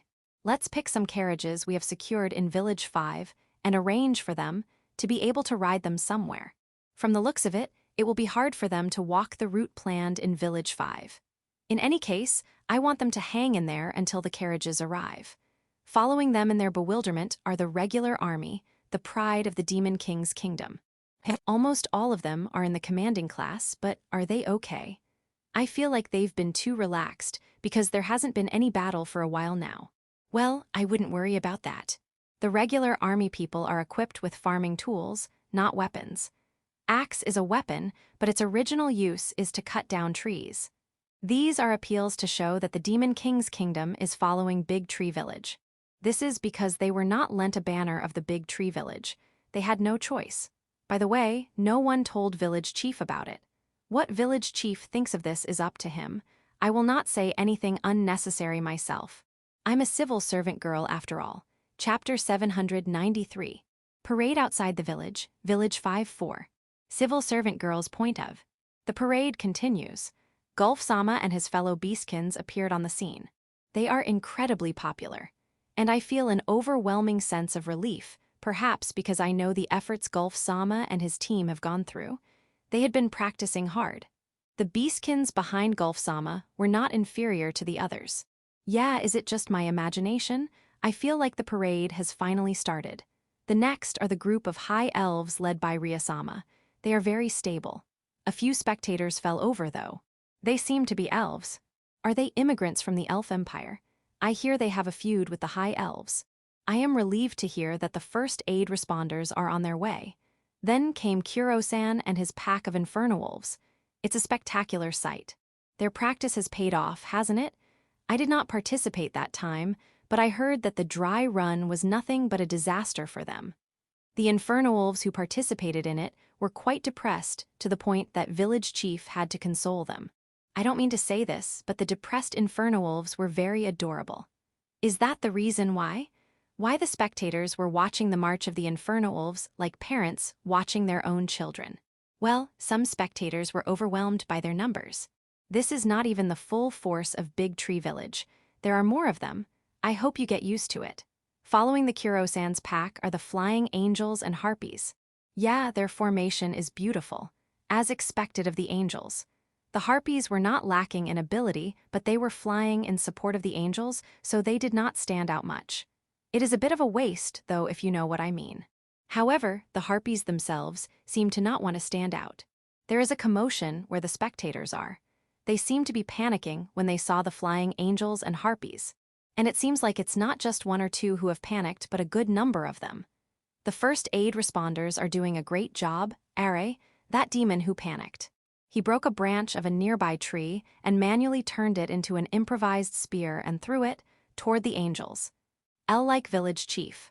It seems like the first aid responder can't stop him alone, so the security team is rushing in. I'm sorry, please hang in there. Also, there is someone in the back trying to cast magic. Please take care of that one too. By the way, there is no damage to the angels or the harpies. The spear thrown and the magic casted were blocked by the harpies. Ah, don't try to throw the spear back. Please just take it with you and move on. Kudal-sama, don't look at him as if you've found someone to bomb. Please fly higher in the sky. After the angels and harpies are a group of ancient devils. Is it instinct of demons to be afraid of them? It is only my classics-loving colleagues who are willing to contact them. The ancient devils are living witnesses of history. It is not unusual to see my classics-loving colleagues to go and talk to Bulga-san, Stefano-san, and Gucci-san whenever they have a change in Big Tree Village. Recently, we have also gained new partners in the form of Versa-sama and Hermes-sama. Ah, I must concentrate on the parade. The one who's leading them is Prada-san. She is a maid working in Village 5. She is at the front because, as an ancient devil, she has the ability to not scare people around her. She is using magic to lower the intimidation effect of ancient devils lined up behind her, which gave her the honor of being the leader. She is supposed to be using. Why are they still scary? Was Prada-san's magic weak? Or is the intimidating effect of those behind her were unbelievably high? There wasn't a problem at the parade in Big Tree Village, right? I sent a sign to Prada-san asking her what's wrong, but what I received was a behind reply. Behind? Is there a problem with the ancient devils behind her? No, they don't. The ancient devils are also watching their backs. The beings that the ancient devils are wary of. Next to the ancient devils are the dragons. Dor-sama's group came in full of godliness. With the morning sun in the background, it looks as if they came from the sun. Ado, why are they going all out? Didn't we talk about holding back at the meeting? It is true that you were told each of you is the star of the show. Let's shine. During the preparation, but that wasn't asking you to physically shine. Who's putting up that backlight? Please don't do that because it makes the sun hazy. Also, the audience are all overwhelmed. You don't want to be worshipped, do you? What can we even do with this? This is an emergency. I will contact my colleagues nearby and find out why the dragons are acting like this. Hyakairu-sama is very excited. Reimaru-sama is very pleased seeing Hyakairu-sama like that. Gyuraru-sama is pleased too. In other words, Hyakairu-sama was happy, and Reimaru-sama and Gyuraru-sama were pulled by that. If that is the case, then Jurar-sama and Gyuran-sama should have been pulled by Gyuraru-sama, right? That's right. It seems like Jurar-sama and Gyuran-sama were having so much fun seeing Gyuraru-sama happy. Aren't they together at the parade in the village? I think it's largely due to the fact that they're in an unfamiliar territory. So basically, they feel like they're on a family outing. I kind of understand it. However, we can't leave it like this. For now, please instruct the leader, Doors-sama, to restrain them. I'm sorry, he ignored me. He said it's already impossible to stop Reimaru-sama when she's like that. Arg, where are Hakurin-sama and Rasudi-sama? Ah, well, those two were a little tired from raising their children, so. What about it? They're taking this chance to have a blast. Ah, I see. I have no experience having or raising children, but it seems like a lot of work just by looking at them. More than that, they seem happy. No, that's not the time for that.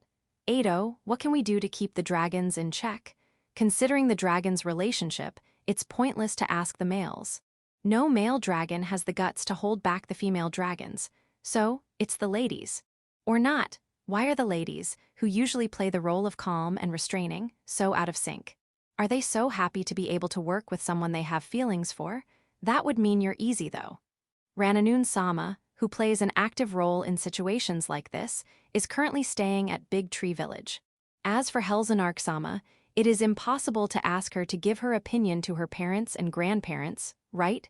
Understood. I shouldn't say it's impossible. It's just that Rananun-sama, who can say it, is awesome. However, this means I could only ask Village Chief. Village Chief is next, so we can't bother him. We have to do something about it on our own then. In the meantime, please continue to send signals to Dor-sama. And also to Dorim-sama. Ah no, Dorim-sama sent a message. From his side, did he think of a countermeasure? As expected of the gatekeeper dragon, he said send someone to give signals that's not female. He said he's already scared of how his wife, Grafaloon-sama, is looking at him. Calm down, take 3 deep breaths before shouting. I'm so envious of you and your wife's happy marriage, but I digress. The misfortune of my marriage partner who was just a cover to stop the engagement. He didn't want to marry me, so he eloped with his childhood friend. Right, I was not attached to him, nor was interested in him. As a result, I should probably be grateful, because it is the reason I managed to become a civil servant girl. Honestly speaking, I feel bad. You don't like me, even though we haven't even met. So I took a picture with the face of my runaway groom and looked at it over and over again. Yes, I looked at it again and again. I can't hit the wrong person, right? Phew. Of course, I also practiced hitting well. I've been receiving instructions from Gulf-sama and the angels, so I hope that he is among the spectators watching this parade. I can hit you with everything I have and feel right now. Chapter 794. Parade outside the village, Shashato City. Demon King's Kingdom's intelligence agent's point of. The parade is going well. I guess they have given it a lot of thought before reporting. A pleasant thoughtfulness too. My eyes are tearing. Even so, I wish this report is accurate, because a wrong report leads to a wrong decision. My name is Gigible Raebla. I am a member of the secret agency that quietly exists in the Demon King's kingdom. I have a good number of subordinates. Incidentally, my father is the chief of the secret agency, and my mother is the chief of staff. My little brother and sister are also executives of the intelligence service. We seem to be a family of secret agents, but there is a reason for this. This is because the intelligence agency of the kingdom has always been treated coldly. The Secret Service does not gather good information. It doesn't return enough for the budget allocated. It should be destroyed immediately. Such voices were said without even bothering hiding it. As for me, I wanted to say, it is your problem if you can't use the information we've gathered. We don't have much budget in the first place. And there's no point in trying to destroy us since we're about to go out of business. Fortunately, the agency continued to exist under the patronage of nobles who understood the importance of the existence of the agency. However, the treatment did not improve.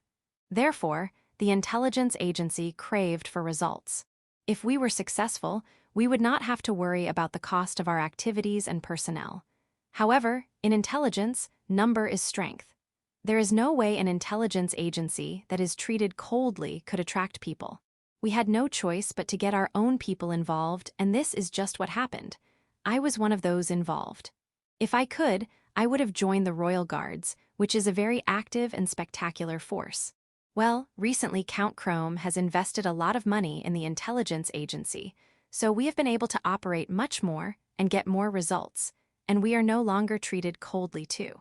It is gradually improving to a good place to work. I can't be more grateful to Count Chrome. Presently, I'm in Shashato City for my job. I'm at an open place on the outskirts of the city. Spectators are gathering there to watch the parade. I'm one of the people guiding them. Are, what's going on? Where's the intelligence? Is that what you think? Me too. In fact, a few days ago, the parade organizing committee cried for help because they were short on staff. I couldn't say no because there were many civil officials who had helped me when the intelligence agency was treated coldly. In the meantime, we have our own work to do. In this world, we need to help each other. Yeah, mutual help. With that in mind, I was guiding the parade spectators. The parade is going smoothly. I heard that there was some confusion in Village 5, but it seems to be going well. I'm glad to hear that. It seems like quite a few residents of Village 5 took part in the parade, but most of them did not come to Shashato City. It is because it is unmanageable. No, it is physically impossible. It will take several days just to let them pass through the teleportation gate. There is also the problem of where to eat and rest after passing through. Therefore, the residents of Village 5 participated only in Village 5. The same is true here in Shashato City. The residents of Shashato City will participate in the parade, but only in Shashato City. I have been informed by the parade organizing committee that this has been negotiated. As expected, the governor and the face officer will be there until the end of the parade. While I was thinking about this, a loud vibration shook the ground. It was the dragons. They seemed to have flown from Village 5. The vibration was the impact of their landing. I had heard that the dragons will not use the teleportation gate, but will move to the next destination via flying, so I've already expected this. Well, they are quite big, and their majesty is astonishing. From the backs of several dragons, angels fly off. I instinctively grabbed my weapon, but managed to calm myself down before attacking them. The angels are also participants of this parade. They are our allies. I was ashamed that I had taken up weapons even though I had been told before. However, weren't angels supposed to use the teleportation gate to move around? Looking at it closely, you will see that there are also harpies on the backs of the dragons. Was there a problem in using the teleportation gate? No, it's the other way around. In order to avoid problems, they must have traveled on the dragon's back. As if to confirm my prediction, the angels and harpies are moving to their prearranged waiting area. There doesn't seem to be any trouble. Good. It was not the time for me to be stunned either. The appearance of the dragons and angels made the audience confused. I had to control them. I continued to speak out and lead the audience to calm down. However, the audience did not calm down. This was not my fault. It's the dragon's fault. Instead of moving to the waiting area, the dragons took an unexpected action. They lined up side by side toward Shashato City. In other words, all the dragons were facing Shashato City. Why? What are they doing? I have a bad feeling about this. Thud, the dragons started walking toward Shashato City, all of them at once, as if they timed it perfectly. Don't tell me they're going to go straight to Shashato City. Are they going to completely ignore the parade route? This is a lie. I suddenly had a vision of Shashato City burning. Shashato City completely destroyed. Shashato City is not just a city. It is a very important economic city of the kingdom. Burnt to the ground, the kingdom will be shaken. And no, wait. Will the damage be limited to Shashato City? It could go all the way to the royal capital and... My out-of-this-world imagination was drowned by a loud, heavy popping sound. Popping sound? What is that sound? The source of the sound was the dragons. Dragons' fingers to be exact. They were marching toward Shashato City while snapping their fingers, in rhythm. And sometimes, one would step forward and do a solo play. No. No way. That's... Snap walking while snapping your fingers. Oi oi oi oi oi, what a joke. Are the dragons going to do a manner check on the residents of Shashato City? As a noble of the Demon King's kingdom, I know what the dragons are doing. At the same time, I also understand what needs to be done. Yes, we must line up in front of the dragons and fight back, but I can't even move my body. Against those dragons? But who will go if not me? My body is trembling in a pitiful way. Can't move, I can't move. In my despairing ears, I heard a light snapping of fingers. The sound was small, but I heard it loud and clear. It was the snapping of the fingers of a lone demon blocking the march of dragons. That demon was the pride of Shashato City, a demon of the Demon King's kingdom, Governor Ifris. I'm not a talented man, but I'll be your opponent. Bring it on, dragons. On the outskirts of Shashato City, a contest began between the dragons and Governor Ifris. The crowd cheered. I too raised my arms, which had somehow become mobile, and shouted, "Good luck, Governor Ifris." Chapter 795. Parade outside the village, Shashato City Angels. I am one of the angels who recently arrived in Big Tree Village. I came to Shashato City to take part in the parade. Before I knew it, there was already a battle between the dragons and Governor Ifris. What's happening? At the waiting area of the parade, Malbit-sama, the angel chief, called us together. Then, she pointed to the match between the dragons and Governor Ifris, and says with a little scary look on her face, "The one who induced them to do that, raise your hand." I didn't raise their hand. I was not the one who induced them to do that. I looked around and saw no one raising her hand. Good. I'll rephrase it. Those who did something to induce them in some way but didn't expect that to happen, raise your hand. Safe. Yeah, I'm still safe. I didn't say anything strange. First of all, I won't think of something so dangerous like trying to manipulate the dragons. It would be like jumping into magma completely naked. I did not induce them. Thus, I didn't raise my hand. I look around. Several of us had raised their hands and were caught. Idiots desu ni. I was thinking, how are they going to get punished, but it seems like Malbit-sama is listening to their defense. As you saw, Dor-sama and the others were scolded by the civil servant girls for doing whatever they want in Village 5. Seeing Dor-sama and others reflecting on what they had done, I told them they should be more friendly in Shashato City. I told them adapting to their culture makes you more approachable. And there you have it. I see. This is not so much of an inducement. They won't get killed. Or so I thought, but Malbit-sama doesn't look so lenient. Dor-sama and the others are ancient dragons. There is no way this is going to happen with just those words. I think you're hiding some important information. Say it. One of the captives, perhaps no longer can hold on under Malbit-sama's pressure, said. Hyakairu-sama was listening that time too. Doesn't that mean they used Hyakairu-sama to manipulate the ancient dragons? In other words, those girls over there will later be dealt with by Dor-sama and Reimarin-sama. Would it be enough to turn in those who were captured? It's not like all angels are jointly liable, right? Wait. We're in the middle of the parade. I can still run away, right? As I thought of that, Malbit-sama said a very small murmur. Those who will run away will be reported as the culprit. Ado Malbit-sama. Did she say that in a small voice because she wanted some to escape? Are you trying to sacrifice the escapee? I stopped my plan of running away and looked around. About half of us tried to immediately escape, but it seemed like Malbit-sama murmur had reached their ears. Now everyone's standing as if nothing happened. Tusk. A countermeasure meeting has started. For now, looking at the bright side. The dragons seem to be enjoying themselves. Hyakairu-sama is in a really good mood. This is a good defensive material. As for the not-so-bright side, Mio-san, who works in Shashato City, is holding her near us. That's because Governor Ifris stood in front of the dragons. Mio-san said she could not have foreseen this situation. No, well, who could have predicted it? Governor Ifris is struggling. He's not taking a step back against the dragons. I'm not sure of the rules, but from the gist of it, 3 dragons, Demame-sama, Kwon-sama, and Grafaloon-sama, have been defeated by Governor Ifris and were lying down. Also, some people are dancing with Governor Ifris to help him. Some of them are Governor Ifris subordinates and teachers of the Ifris Academy. I could tell by the cheering voices of the audience. So, what shall we do? If we are optimistic, the dragons won't care about the angels. They will let us off the hook, thinking that there is no way ancient dragons can be manipulated by lowly angels. Hakuren-sama and Rasudi-sama will intercede. Since Hyakairu-sama is happy, the result is good and they will not blame us. There are those possibilities. If we are pessimistic, the dragons will come to annihilate the angels after the parade. That is the most likely scenario. Thinking about it more will only scare me. Let's stop. Emma, from the way the dragons are living in Big Tree Village, it is possible that they will forgive us after a strong retaliation. Let's believe they would.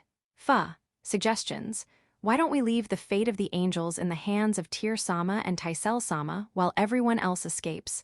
I thought it's a good idea, but it was rejected. Then I was glared at by Ruincha-sama and Rijinleif-sama. Scary. Then, can't we rely on village chief? If it's village chief, he can do something about it. I wasn't able to finish what I was saying because I was beaten up by Ruincha-sama and Rijinleif-sama. You can't bother village chief. Understood. The meeting was contentious. An opinion will be expressed and will be denied, then another opinion will be said that will be denied too.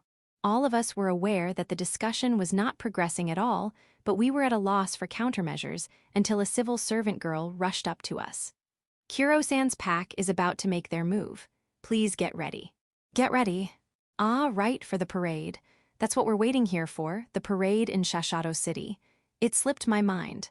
But that, Anno, I hate to say it, but I said that to the civil servant girl, who came to us, and pointed at the battle between the dragons and Governor Ifris. Is it okay to leave that alone? It's all right. Village chief has already gone there. Ada. We already warned them in Village 5, and now they're still going at it in Shashato City. I think the dragons need to be punished. The civil servant girl said so with a smiling face, but not with smiling eyes. Seeing this, the angels silently lined up and prepared for our cue. We must not disturb the progress of the parade any further. The hearts of the angels present here were united. All that remained was to do our best in the parade. Yes, let's think about the details after it's all over. Perhaps everyone shares this idea. Civil servant girl, village chief has already gone there. Angel, won't that cause trouble for village chief? Ruincha, it's an honor to see village chief in action. Rijinleif, as expected, a village chief. Angel, I suggested that earlier and you beat me up. Ruincha, it's not good for us to be the cause of trouble. Rijinleif, I agree. Angel, The parade. The parade will proceed in Village 5, and those who have finished their turn will move to Shashato City. After a certain amount of people have accumulated in Shashato City, the parade will restart in Shashato City. Manner check of the dragons and Governor Ifris. Think of it as a sport with hard-to-understand rule that is popular in the Demon King's kingdom. Chapter 796. Parade outside the village, Shashato City, dance to welcome the dead. My turn in Village 5 is over. The carriage I'm riding in was supposed to merge automatically, transform, and run, but after 3 failures in the preliminary safety check experiments, it was scrapped. The carriage was to be pulled by unicorns, and the merger and transformation were to be done manually by golems. The mountain elves, who had been so enthusiastic about the merger and transformation, were extremely depressed. The intelligence boxes, who had been cooperating with them in various ways, were also disappointed. Well, personally, I thought the manual transformations and mergers by the golems were not bad. It's like a pit stop at a car race. The audience were also amazed. I guess it wasn't bad. Yeah, I arrived at Shashato City through the gate that leads from Village 5 to Shashato City. Well, the gate is located on the outskirts of the city, so it's hard to say that I arrived at Shashato City. And just as I was about to move to the waiting area in the carriage, I saw Doors and the others dancing. Looking at it closely, I can see Doors' group of 12 dancing in front of Governor Ifris. There are also audiences. What's this? A dance battle? No, that gesture is so. What? Is that a parade performance? I looked at the civil servant girl near the carriage, and she smiled at me and spoke. Sorry to bother you, but could you please stop Doors-sama and the others? If you don't, it will affect the progress of the parade. In other words, Doors and the others are doing things on their own. I have not received any reports of any action being taken. I see, sorry, I'll stop them. I got off the carriage and headed to Doors and the others. I could have taken the carriage, but the carriage is going through a maintenance check at the waiting area. Besides, the unicorns who were pulling the carriage looked a little uncomfortable about going there. I had no choice. I ran up to Doors and the others. Neither Gulf, Daga, nor Rajinleif are with me because they are participating in the parade. However, that doesn't mean I don't have any escort. There were 4 high elves who were not participating in the parade but were nearby, acting as my guards. Earlier, the 4 were unarmed, ready to move at any moment, but now, 2 of them are holding flags. They say it's to make it easier to know who I am. Right. If I'm alone, no one can tell who I am. And then, following the 4 high elves, Usura, who had left the parade line when it noticed that I had gotten off the carriage, chased after us. Usura was in the parade as the representative of the hot spring area. The ghost knights and the lions had declined, saying that the village parade was enough, and as for Usura, it followed. I heard that it enjoyed the parade in the village. It was eager to participate in the parade outside the village. However, even I could tell that it would scare the parade spectators outside the village in its current state. Therefore, Usura is currently wearing fine clothes which hide the bones as much as possible. For its head, it was supposed to wear a full-face helmet, but the fine clothes and full-face helmet contrast each other that just by looking you'll feel a sense of discomfort. Because of that, it was forced to wear a wide-brimmed hat and 3 masks. I think it's less scary now. If only you wouldn't notice the body size and the number of hands and feet. Doors and the others noticed me running up to them. They had an "oh, crap" expressions on their faces. Hakurin and Rasudi turned their heads away from me. I guess Hikaru is the only one who's enjoying it. Doraim was doing a sharp break dance, probably his solo part, and didn't notice me. He seems to have noticed me. His movements became stiff. When I tried to call out to them, someone stopped me. It's Governor Ifris. Wait a minute. It's currently the 6th turn in the 3rd phase, the 2nd end. It would be a shame to stop now. Sorry, you look really good, but I don't understand the rules. What do you mean? Is it like baseball, when you're down by 3 runs and the bases are loaded with no outs in the 9th inning? If it's almost over, I'd say just continue until it's over. No one has explained what's happening to me. Even the 4 high elves looked confused. It was Usura who offered me a helping hand in my time of need. You want me to leave it to you? Well, I would like to do that, but do you understand what's happening? Really? You know the rules? Yeah, I'll leave it to you then. Usura nodded strongly after hearing my affirmation. It then sent me and the 4 high elves a little away. Then, position itself in an equilateral triangle with Doors's group and Governor Ifris. I wondered what they were going to do from there, but Usura suddenly started dancing. All hands were raised above its head, and the movements utilized its wrists. Its feet were happily moving. This dance gave me a sense of nostalgia. Could it be? No way. Before I could be surprised, someone spoke up.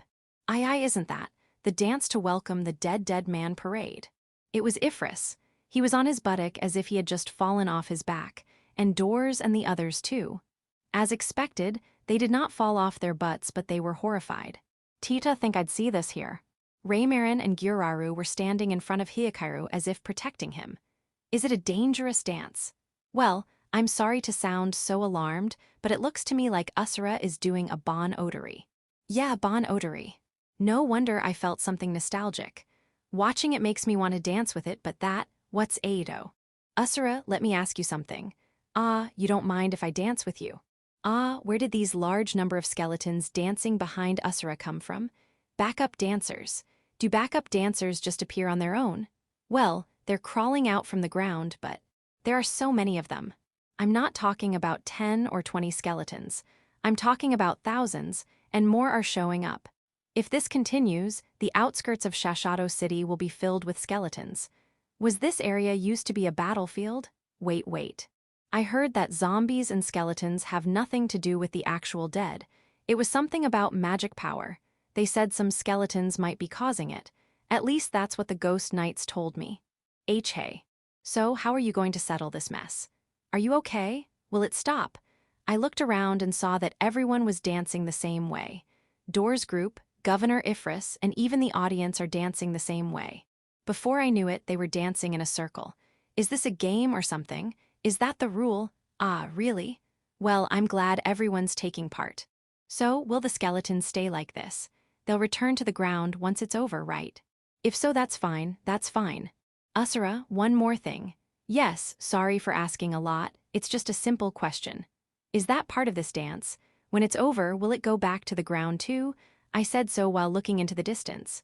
I looked into the distance and saw something big and recognizable even from a distance. The white bones of a whale sprouted from the ground and began to fly through the air. Estimating its size from the surrounding trees, it was probably 600 meters long. Gigantic. I looked back at Asura. I found that it was surprised through its body movement since I couldn't see its expression given its wearing masks and was a skeleton to begin with. Doors and the others were surprised too. Ah, that's bad news.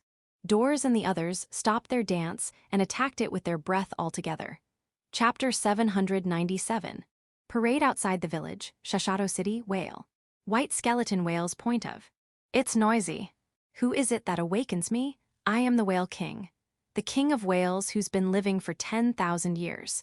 The day for me to swallow the world has yet to come. Why was I awakened? The light of the world burns me. My eyes are rotting away. It is sickening to only feel pain in darkness. My body seems to have nothing but bones. My strength has yet to return. The me before I sleep would have regenerated before I felt any discomfort. It is still too early for me to wake after all. However, to sleep again is a sin.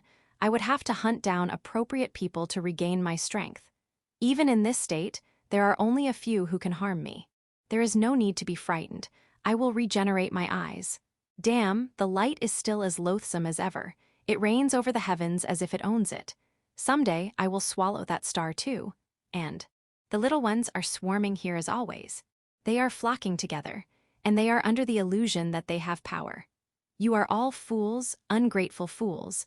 I won't even bother slaughtering them since they are all too weak, but it's for the sake of my own rebirth. I have no choice. Just as I was thinking that, I was attacked. It hurt a lot.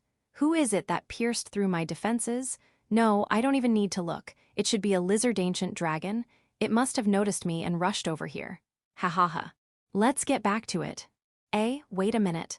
Usually you guys should be alone, right? You don't act in groups because each one has a big territory.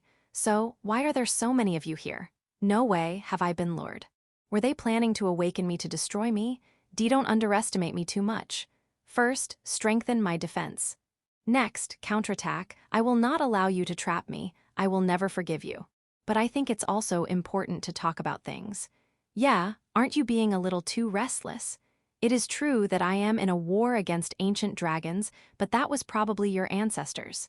It's not good to inherit grudges. I do not wish to antagonize you either. No, I thought about it for a while and then changed my mind. I don't think we have any reason to fight. Come on, let's talk. Don't you know love and peace? Why are you so persistent in attacking me?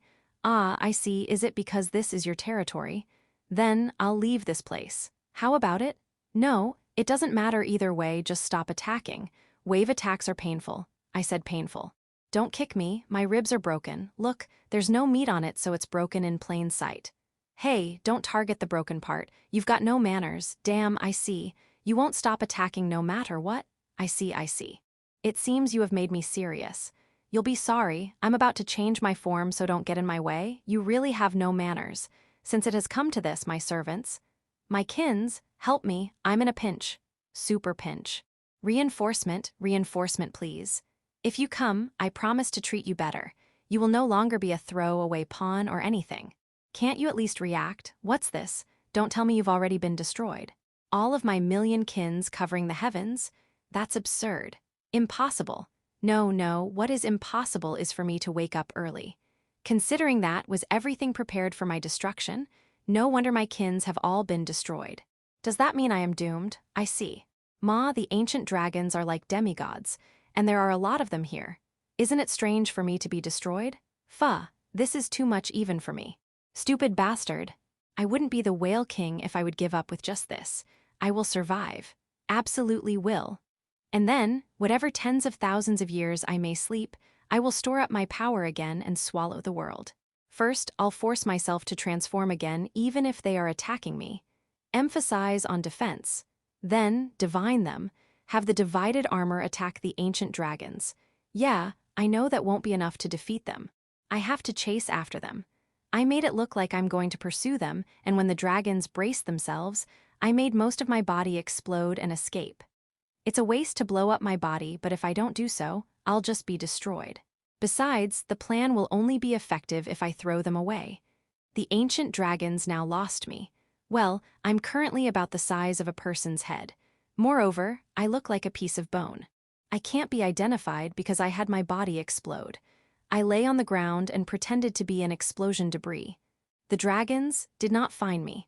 All right, I survived. All I have to do now is hide. Just when I thought of that, I was caught by someone. No, I was caught by a beak. I checked the owner of the beak. This is something that can't hurt me even if I'm in this state. There is no need to fear. However, the owner of the beak was a phoenix. It is capable of destroying me even if I'm not in this state. Impossible. Why are you here? Have you joined forces with the ancient dragons? This is bad. I'll be eaten. If it eats me, I'll die. I'll be destroyed. My existence will disappear. You can't. Spare me. I wonder if my wish was heeded. The phoenix did not eat me but threw me away. I'm glad I'm saved, but why aren't you pecking me? Could it be that you don't want to eat me because I taste bad? No, I don't want to be eats. However, it licked before it threw me away. Was it that bad? I don't really need any feedback. It will break my heart, so don't. Sorry. Yeah, that helped. Thanks. Eido, so I'm going to escape. Are you going to chase me? You won't. I can see that this phoenix grabbed me by its talons and is bringing me somewhere. To the little ones that are flocking. Is it trying to display me or something? No, I don't think a phoenix would do that.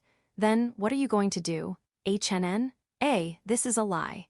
There's a man with the power of God over there, and I'm to be judged by him. I was just sleeping. I was placed before the one who has the power of God. 3 heads and 6 arms. This 3-headed, 6-armed figure must be some kind of remnant of some kind of the evil god. This means I can gather information about when I was still sleeping. Amazing. Ha ha ha ha. Eido, Phoenix, I don't think we can understand each other unless you translate for us. Also, you've suddenly become smaller. Why? Is that your true form? In any case, I have come this far, so I will not resist in vain.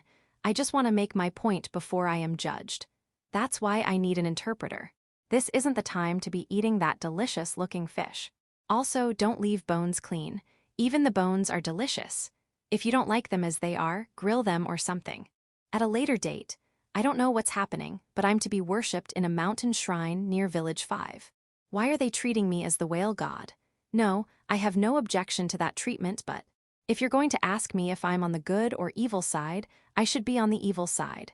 Do you mind? I don't feel bad about being worshipped, so I'll be quiet. You don't need to do anything unnecessary. I think I'll spend most of my time sleeping. However, can't you do something about the occasional visit of the ancient dragons? I understand that their purpose is not me, but the place where dragons are worshipped, but I can't just feel at ease. Dragons, surround it, surround it. Whale, don't you have hearts? Aegis, I found something. Village Chief. Good, good, good. Chapter 798. Parade outside the village, Shashato City, adjustments. I don't know what's going on, but Doors and the other suddenly beat up the white skeleton whale. They beat it up so bad as if it did something terrible to them. What did that skeleton whale do? However, I'm too far to interfere, so let's just watch them. By the way, Usura, you've stopped dancing, is that okay? Really? Good. The skeletons seem to have returned to the ground.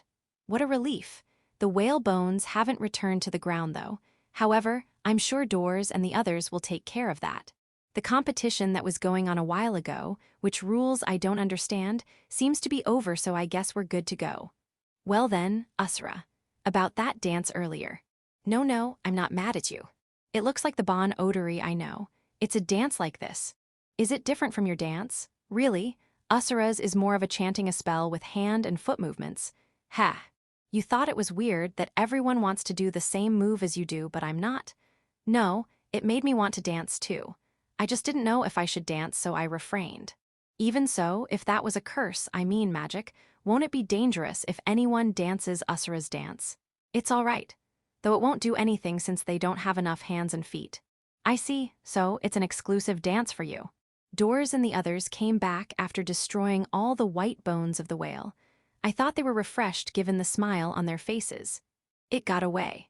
Is that so? It looks like you've crushed it to pieces to me. We just made it give up most of its power. What happened exactly? Is it related to that time you've taken down whales? Ah, how should I say this? There are some things I can't tell you. Doors said so in a muddled voice. It is said to be a being that fought to the death with Door's ancestors about 10,000 years ago. In terms of race, it is neither a demon beast nor a monster but a spirit. Heh. So, you said it escaped, won't there be danger? There would be, but since it has given up so much power, it should be safe for around 5,000 years. I guess it will be our descendants who will be in danger. Is that so? Doors looked at me with a troubled face. I think we should do something within 10 or 20 years. We can't let those who are 5,000 years into the future to deal with it. If we won't be able to do anything, I guess I could at least keep a record and pass it on. HNN, Doors turned his gaze to me with a troubled look on his face. I catch his gaze and look in the direction that Doors glanced in. One of the civil servant girls is coming this way. Ada. The parade is running quite late because of the commotion. Understood. I'll take care of the civil servant girls, so please move to the waiting area. Please. Doors and the others rushed out fast. The civil servant girl was glaring at them, but I did my best to appease her.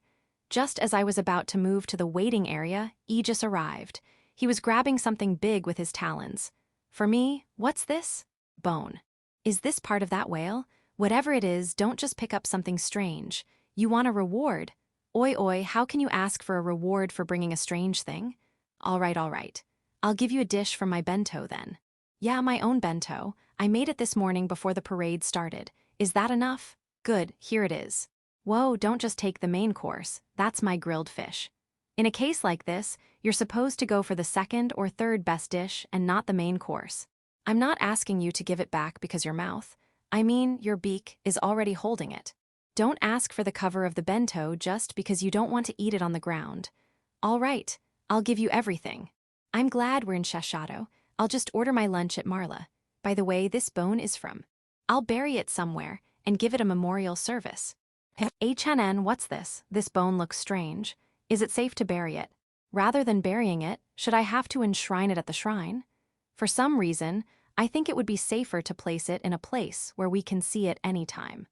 Let's take it to the shrine in Village 5 and leave it to the silver foxes after the parade is over. For the parade outside the village, the plan was to finish the parade in Village 5 to Shashado City on the first day. There was a slight delay in Village 5 and a significant delay in Shashado City. It was supposed to be finished before the sun went down, but unfortunately, it was so late that it's still ongoing even after the sun went down. So, the festivities continued through the night in Shashado City. With that on the side, an emergency meeting was held in a room of a big inn in Shashado City. The participants were me, the Demon King, the civil servant girls, and the civil servants from the kingdom. The agenda for this meeting was simple. We were planning to proceed until in front of the royal capital tomorrow, but can we? We barely managed today, but we were completely overwhelmed. Even if we go ahead as planned tomorrow, it is expected to have some impact. Whether or not to accept the suggestions from the civil servant girls and the civil servants of the kingdom, it would be better to postpone the parade in the royal capital schedule for the day after tomorrow by a day if it is necessary. I would say postpone, but postponing it for a day will extend the blockade of the usage of teleportation gates, which is for the parade's exclusive use, until the end by a day. In addition, postponing the event would naturally increase the cost of lodging and food for the parade participants. It's a tough decision to make. The problem is, why am I in this meeting? I'm just going to follow the suggestion of the civil servant girls. As I said, I'm not going to be reckless or unreasonable here. I can't say something like, do something about it, when those in the field are saying it's difficult. However, what about the Demon King? This parade is a decoy to investigate the cities and villages between Shashado City and the royal capital. Will postponing the parade have any impact there? Will it disrupt the schedule in that matter in any way? Of course, I won't put it in words because it's apparently a secret. I looked at him worriedly, and the Demon King asked me with a serious look on his face. Does Village Chief mind if it was postponed? Me, I'm okay with it. I've entrusted the command of the village to Zabutin and Flora in my absence. If something happens, they will take care of it on their own. Besides, even if something should happen, we can just go back to the village right away using the teleportation gates. You don't have to worry about us. I see. Then, let's move forward with a one-day postponement. The Demon King made that decision, and it was decided. I don't think I was necessary for this meeting. Wouldn't it be better to have someone like Governor Ifris participate rather than me? Speaking of which, that Governor Ifris has invited me to dinner. It's an apology table where he apologizes for making a scene with doors and the others while the parade is happening in Shashato City. I said he doesn't have to, but Mio went so far as to offer me her own reward medal for me to join. I think it's the civil servant girls and the civil servants of the kingdom are the people he should apologize to, not me. In the meantime, Mio said that the dinner with Governor Ifris would be after the parade was over, but I wonder if he would ask for it right away now that it was postponed for a day. Let's be prepared. Incidentally, when I asked him if he would allow the civil servant girls and the civil servants of the kingdom to participate, he refused with a bitter smile on his face. They said they would prepare a separate table for us there. I wouldn't mind if they were with us though. Progress of the parade. Completed on Day 1, Village 5 in Shashato City. Chapter 799. Parade outside the village, Shashato City break. The parade's progress toward the royal capital has been postponed, but that doesn't mean that the parade has been interrupted. It just didn't proceed to the royal capital as scheduled. The parade is still ongoing inside and outside of Shashato City. The most popular, or rather most exciting parts are perhaps the experiment of the combination transformation of the carriages being conducted by the mountain elves. Whether the combination transformation succeeds or fails, everyone's getting excited. I wondered why the success rate seemed to have increased, but I heard that the teachers of Ifris School are cooperating with them. I would like to think that there is no problem with Ifris School doing that since Lu is supposed to supervise it, but I'm a little worried because Mio said that there are many people who need to be considered there, both top and bottom. I hope the mountain elves don't go in a strange direction. The next most crowded place is the waiting area of Kuro and the others. A dry run was also held in Shashato City, so the residents of Shashato know about the Kuros. However, it seems like they were not able to get a good look on them during the dry run, so an audience gathered to catch a glimpse of Kuro and the others. The Kuros don't seem to feel bad about being looked at, and a few of them even walk around with children who wish to ride them on their backs. The Kuros are still in their big forms, so even adults can easily ride them, but no adults seem to want to ride them. Incidentally, the children are not allowed to ride alone, so they are assisted by the high elves. Perhaps the adults don't want to be assisted by the high elves because they were embarrassed. There aren't a lot of them, but there's also a crowd at the waiting area of the angels.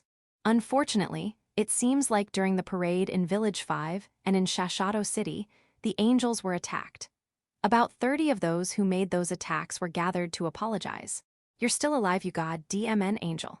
I'm going to kill you this time. I didn't know you were still alive. Demons are pretty stubborn, aren't you? Instead of an apology, it looks like they were challenged. I thought it would be a sword and magic match, but it was an arm wrestling match and drinking battle. Is this all right? No, I don't mean you should compete with sword and magic. In case you're wondering, we're allies this time, so... no, I threw the spear as a reflex, or rather, if her leave you flying, the Evelys thing will surely follow. It was just a reconnaissance. I'm not doing anything strange.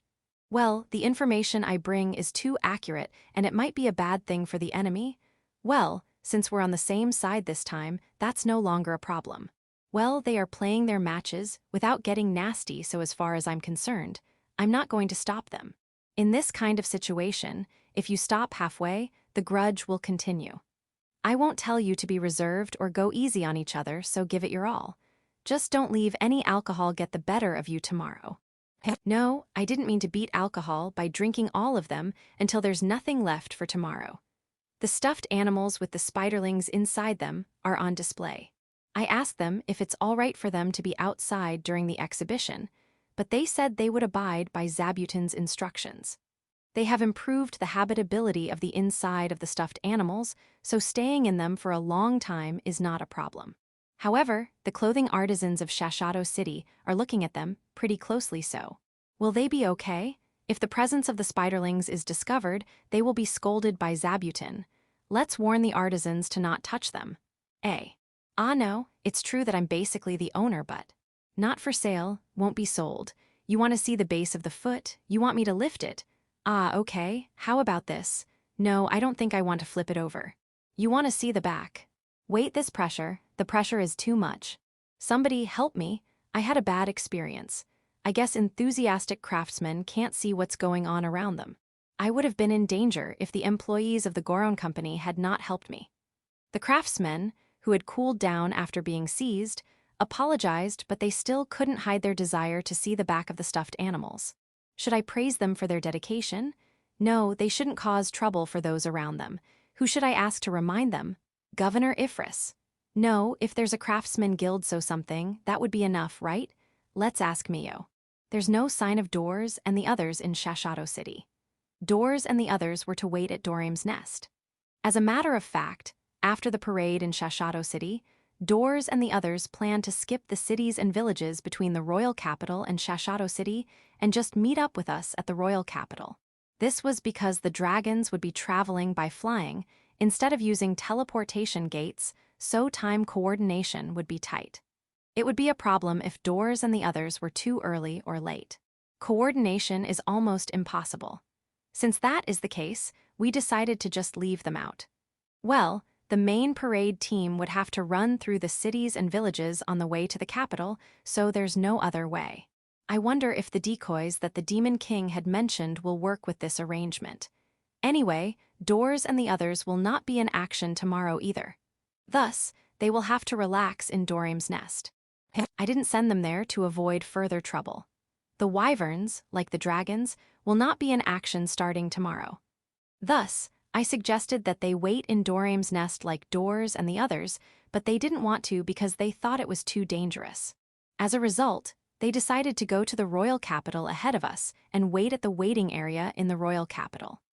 A civil servant from the Demon King's kingdom went to contact them using the teleportation gate so they would not be mistaken for a group of wyverns that had attacked the royal capital. Late afternoon, I was taken to a private room in Big Roof Shashato, separated from the rest of the restaurant by a screen. A big round table was placed in the center of the room and chairs were arranged around it. The chair across from the one in which I'm sitting was occupied by Governor Ifris. This was what I promised Mio. As I had expected, he immediately rescheduled it because the parade had been postponed. Mio is really a capable little girl. However, as for me, since I was dining with a distinguished person, I wanted time to reconfirm business manners, such as upper seat and lower seat greetings and table manners at meals. We'll make it work. Mio pushed all those ideas aside. Well, it's fortunate that I didn't have to worry about upper and lower seating since it was a round table. No, the table they use at Marla is square, so they must have prepared a round table for this dinner. Did Mio arrange this? I'll say it once again. Mio is really a capable little girl. The dinner with Governor Ifris began with an apology from Governor Ifris. He wanted to apologize for having thoughtlessly accepted the challenge by Doors and the others and for stalling the progress of the parade. I don't think it's something that a governor like himself should apologize for, and if anything, there wouldn't have been any problem if Doors and the others hadn't initiated the game. I also think that if he really has to apologize, it shouldn't be to me. However, I don't think that Ifris would make such a mistake, and he must have a reason for apologizing to me. What reason, I realized. From an outsider's point of view, I am the boss of the civil servant girls who are involved in the parade proceedings. In fact, the boss of the civil servant girls is Frau and not me, but it's impossible to tell that from an outsider's point of view. If the emphasis is on the postponement of the parade, I can understand why he would apologize to me, who is apparently the boss of the civil servant girls. I see. I guess properly apologizing to me is officially apologizing to those he should have apologized to, like the Demon King, the civil servants of the kingdom, and the civil servant girls. As expected of Governor Ifris. As long as I know the reason, I will not deny the apology of Governor Ifris. I accepted his apology and replied that I would do my best to make the parade a success. Yeah, it seems like I was right. Governor Ifris had a look of obvious relief on his face. Good. That was the end of our business, but the dinner had just begun. I enjoyed Marla's curry with Governor Ifris. Spice curry with lots of vegetables. Delicious. However, I mustn't get carried away with the meal. We must have a proper conversation. Aidito, come to think of it, weren't you scared of the doors and the others? Yeah, but we met before when we were searching for Count Pudjaru. Ah, right. Also, I could feel the dragon's dedication to their grandchildren. I was so impressed with their dedication that I decided to respond to it. Yeah, Doors loves his grandchildren. So, does Governor Ifris already have a grandchild? I heard that the baker's daughter and Gilspark, the son of Governor Ifrush, got married, but I didn't know that they already had a child. Ha ha ha, unfortunately, not yet. However, we are preparing for the birth of my grandchild at any moment. From this point on, the conversation about Governor Ifris' grandchild continues. Looking at Governor Ifris, I could see Doors and Raymarin's love on Hyakaru, Dorame and Graphaloon's love on Rananoon and Kukulkan, and Beazles's love on Freysia. Grandchildren are so adorable. Alfred, Tysel, and Ursa too will, someday.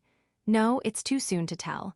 When I finished my meal while listening to Governor Ifris, he looked at me with a serious expression on his face. What? Did I make a mistake in something? Village Chief, actually, I have something to tell you. Something to tell me? Is it something that needs to be said at a meeting like this?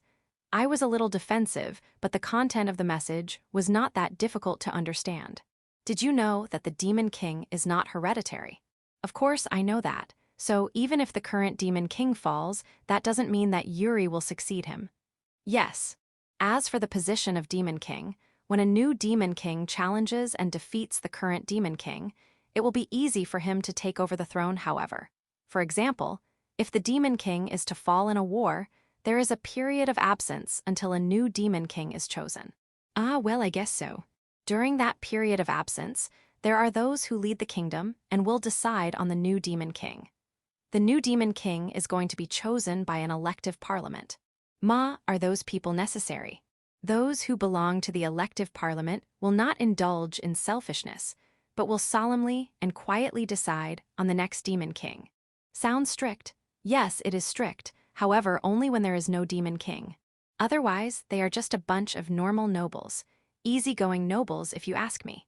It is true that you can't be uptight even when you're not working. So, I learned a lot, but what is the reason why you took the trouble to invite me for this? Here's the main issue. Those dissatisfied with the current system have moved to the top of the elective parliament. Moved, even though the Demon King is still alive and well. Can the elective parliament dismiss the Demon King?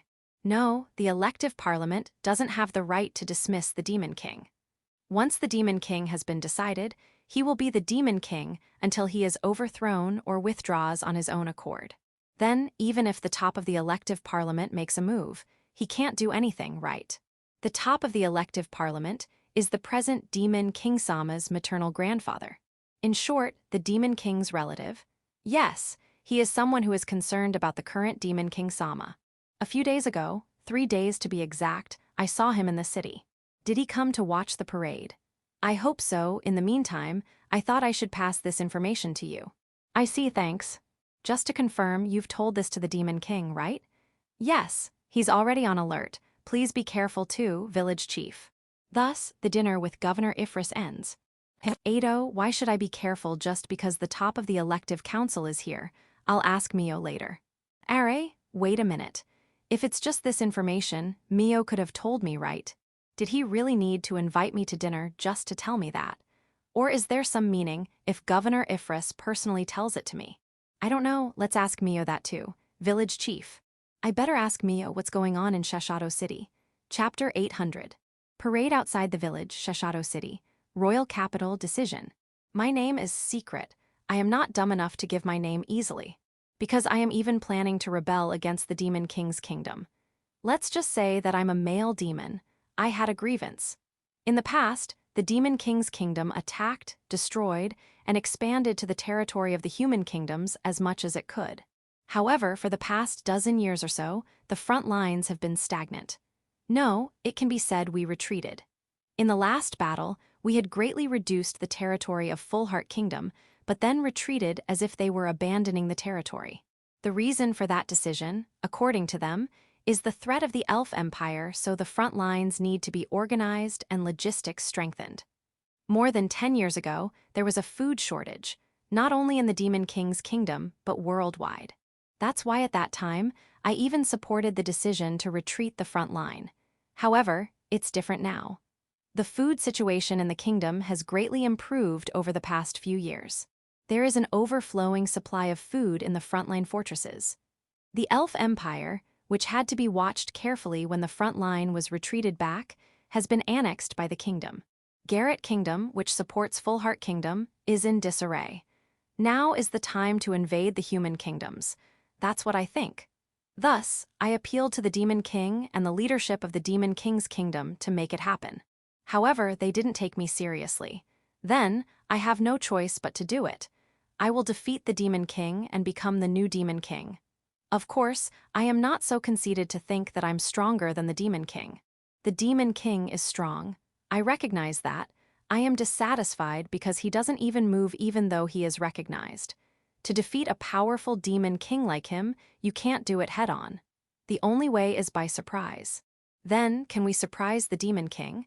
When can we even catch the Demon King off guard? When does the Demon King let his guard down? I don't know. That is why I will continue to watch the Demon King, hoping for the moment when he lets his guard down. I'm currently in Bitten Village. It is one of the villages between the royal capital of the Demon King's kingdom and Shashato City. The only distinctive feature of the village is that it has a teleportation gate. The population of this village is not big. It should be around 150. Of these 150, about 50 are my comrades. They are the ones who agreed with my criticism of the current state of the kingdom and the Demon King in the royal capital. Yes, in the capital. It was not the residents of the village who agreed with me but them. They moved to this village in the midst of the commotion to build the teleportation gates.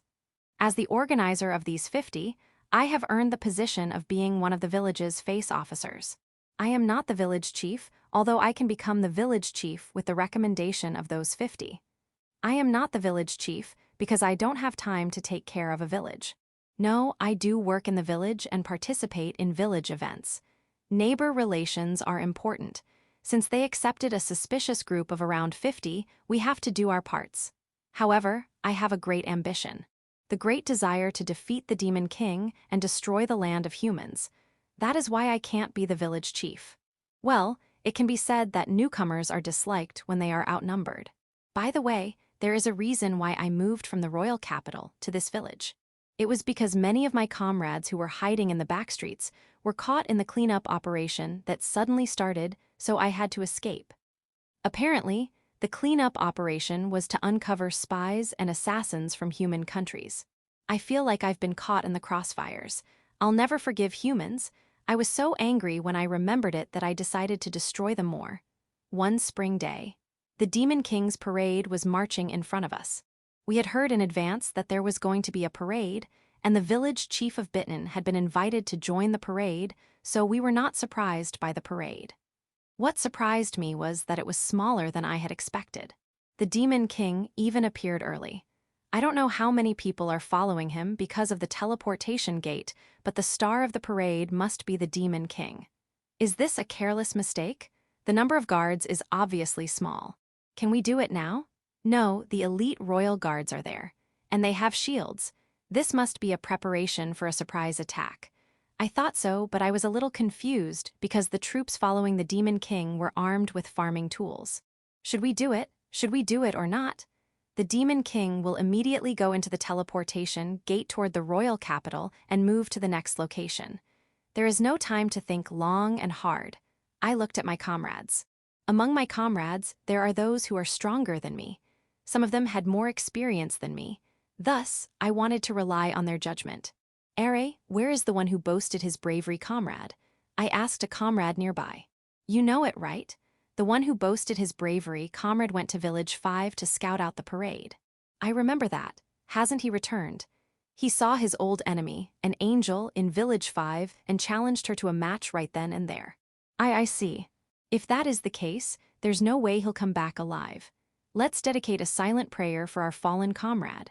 "So where is our demon beast comrade? He isn't here either." "Went to Shashato City." "Is he scouting the parade too?" "Something like that." "Tell me more." He heard that there were inferno wolves in the parade and wanted to see them. Idiot, an inferno wolf is a rabid demon beast. How can such a thing participate in a parade? They just claimed some wolf-type demon beast and claimed it as inferno wolves. He also said he wanted to see dragons and wyverns. How can dragons and wyverns be in the parade? Those two should be demon beasts similar to dragons and wyverns. That may be the case, but he hasn't come back yet. Was he caught? Arg. How could two of our strongest men leave, but we still have other comrades? What happened to Unicorn Cavalry Comrade? The unicorn seems to have escaped, so he's in a lethargic state. Escaped? It was around the end of winter. I heard it suddenly disappeared. That unicorn with broken horn, right? Yes, it's a unicorn that was captured by humans and was protected and raised by Unicorn Cavalry Comrade. That would make me lethargic too. However, I hope he'll recover somehow. Right. For now, let's put Unicorn Cavalry Comrade aside and go to. Right, what happened to Assassin Comrade? Captured in Shashato City. In Shashato City, is he on a scouting mission too? How did you know he was captured? I heard that the parade was going to be delayed for a day. We went there to find out why. I heard that when he disguised himself as a craftsman and approached a big shot, he was caught by the guards of the Goron Company. The person who went with him brought back that information. Moo. Also, though you haven't asked yet, I would like to inform you that known scholar Comrade was also captured. The one who captured him was the little girl of Shashato City. The little girl of Shashato City is a close aide of Governor Ifris. The branch office in Shashato City was destroyed by her. She is an opponent you should never underestimate, along with Governor Ifris. However, known scholar Comrade should have known the danger of that little girl. How can he be caught so easily? According to those who were with him, he was absorbed in watching the public experiments that were taking place in Shashato City. Ah, that guy loves experiments and stuff. He even said he wanted to get into Ifris school somehow. But oh well, the timing is so bad. I guess I can only let the Demon King go this time. When I decided to do so, the Demon King had already gone through the teleportation gate, but I didn't care. Yeah, there's still a chance.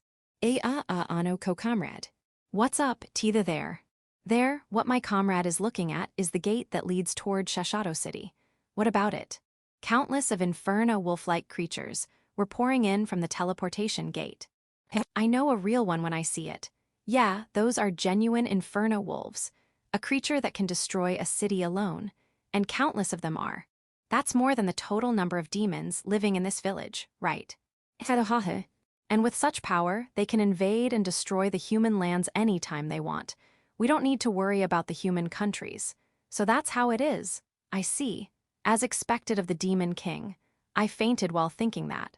Amik, the unicorn cavalryman, who woke up from his stupor, could not take his eyes off one of the unicorns pulling a magnificent chariot. That unicorn is my unicorn. It has a horn, but I can't be mistaken. He's looking at me, waving his horn happily. I see. Your horn is healed. That's great. I'm really happy for you. And I also understood that it would never come back to me again. Unicorns with healed horns don't stay in one place. My unicorn cavalryman days are over. That night, the unicorn cavalryman drank up the fine sake he had hidden in his room. A few days later, the unicorn returned. It has an expression as if saying, "Please take care of me again." Progress of the parade. Currently, the main group is proceeding from Shashato City to the royal capital. The wyverns are waiting in the royal capital ahead of the parade. The dragons are waiting in Dorim's nest. End of Volume 16.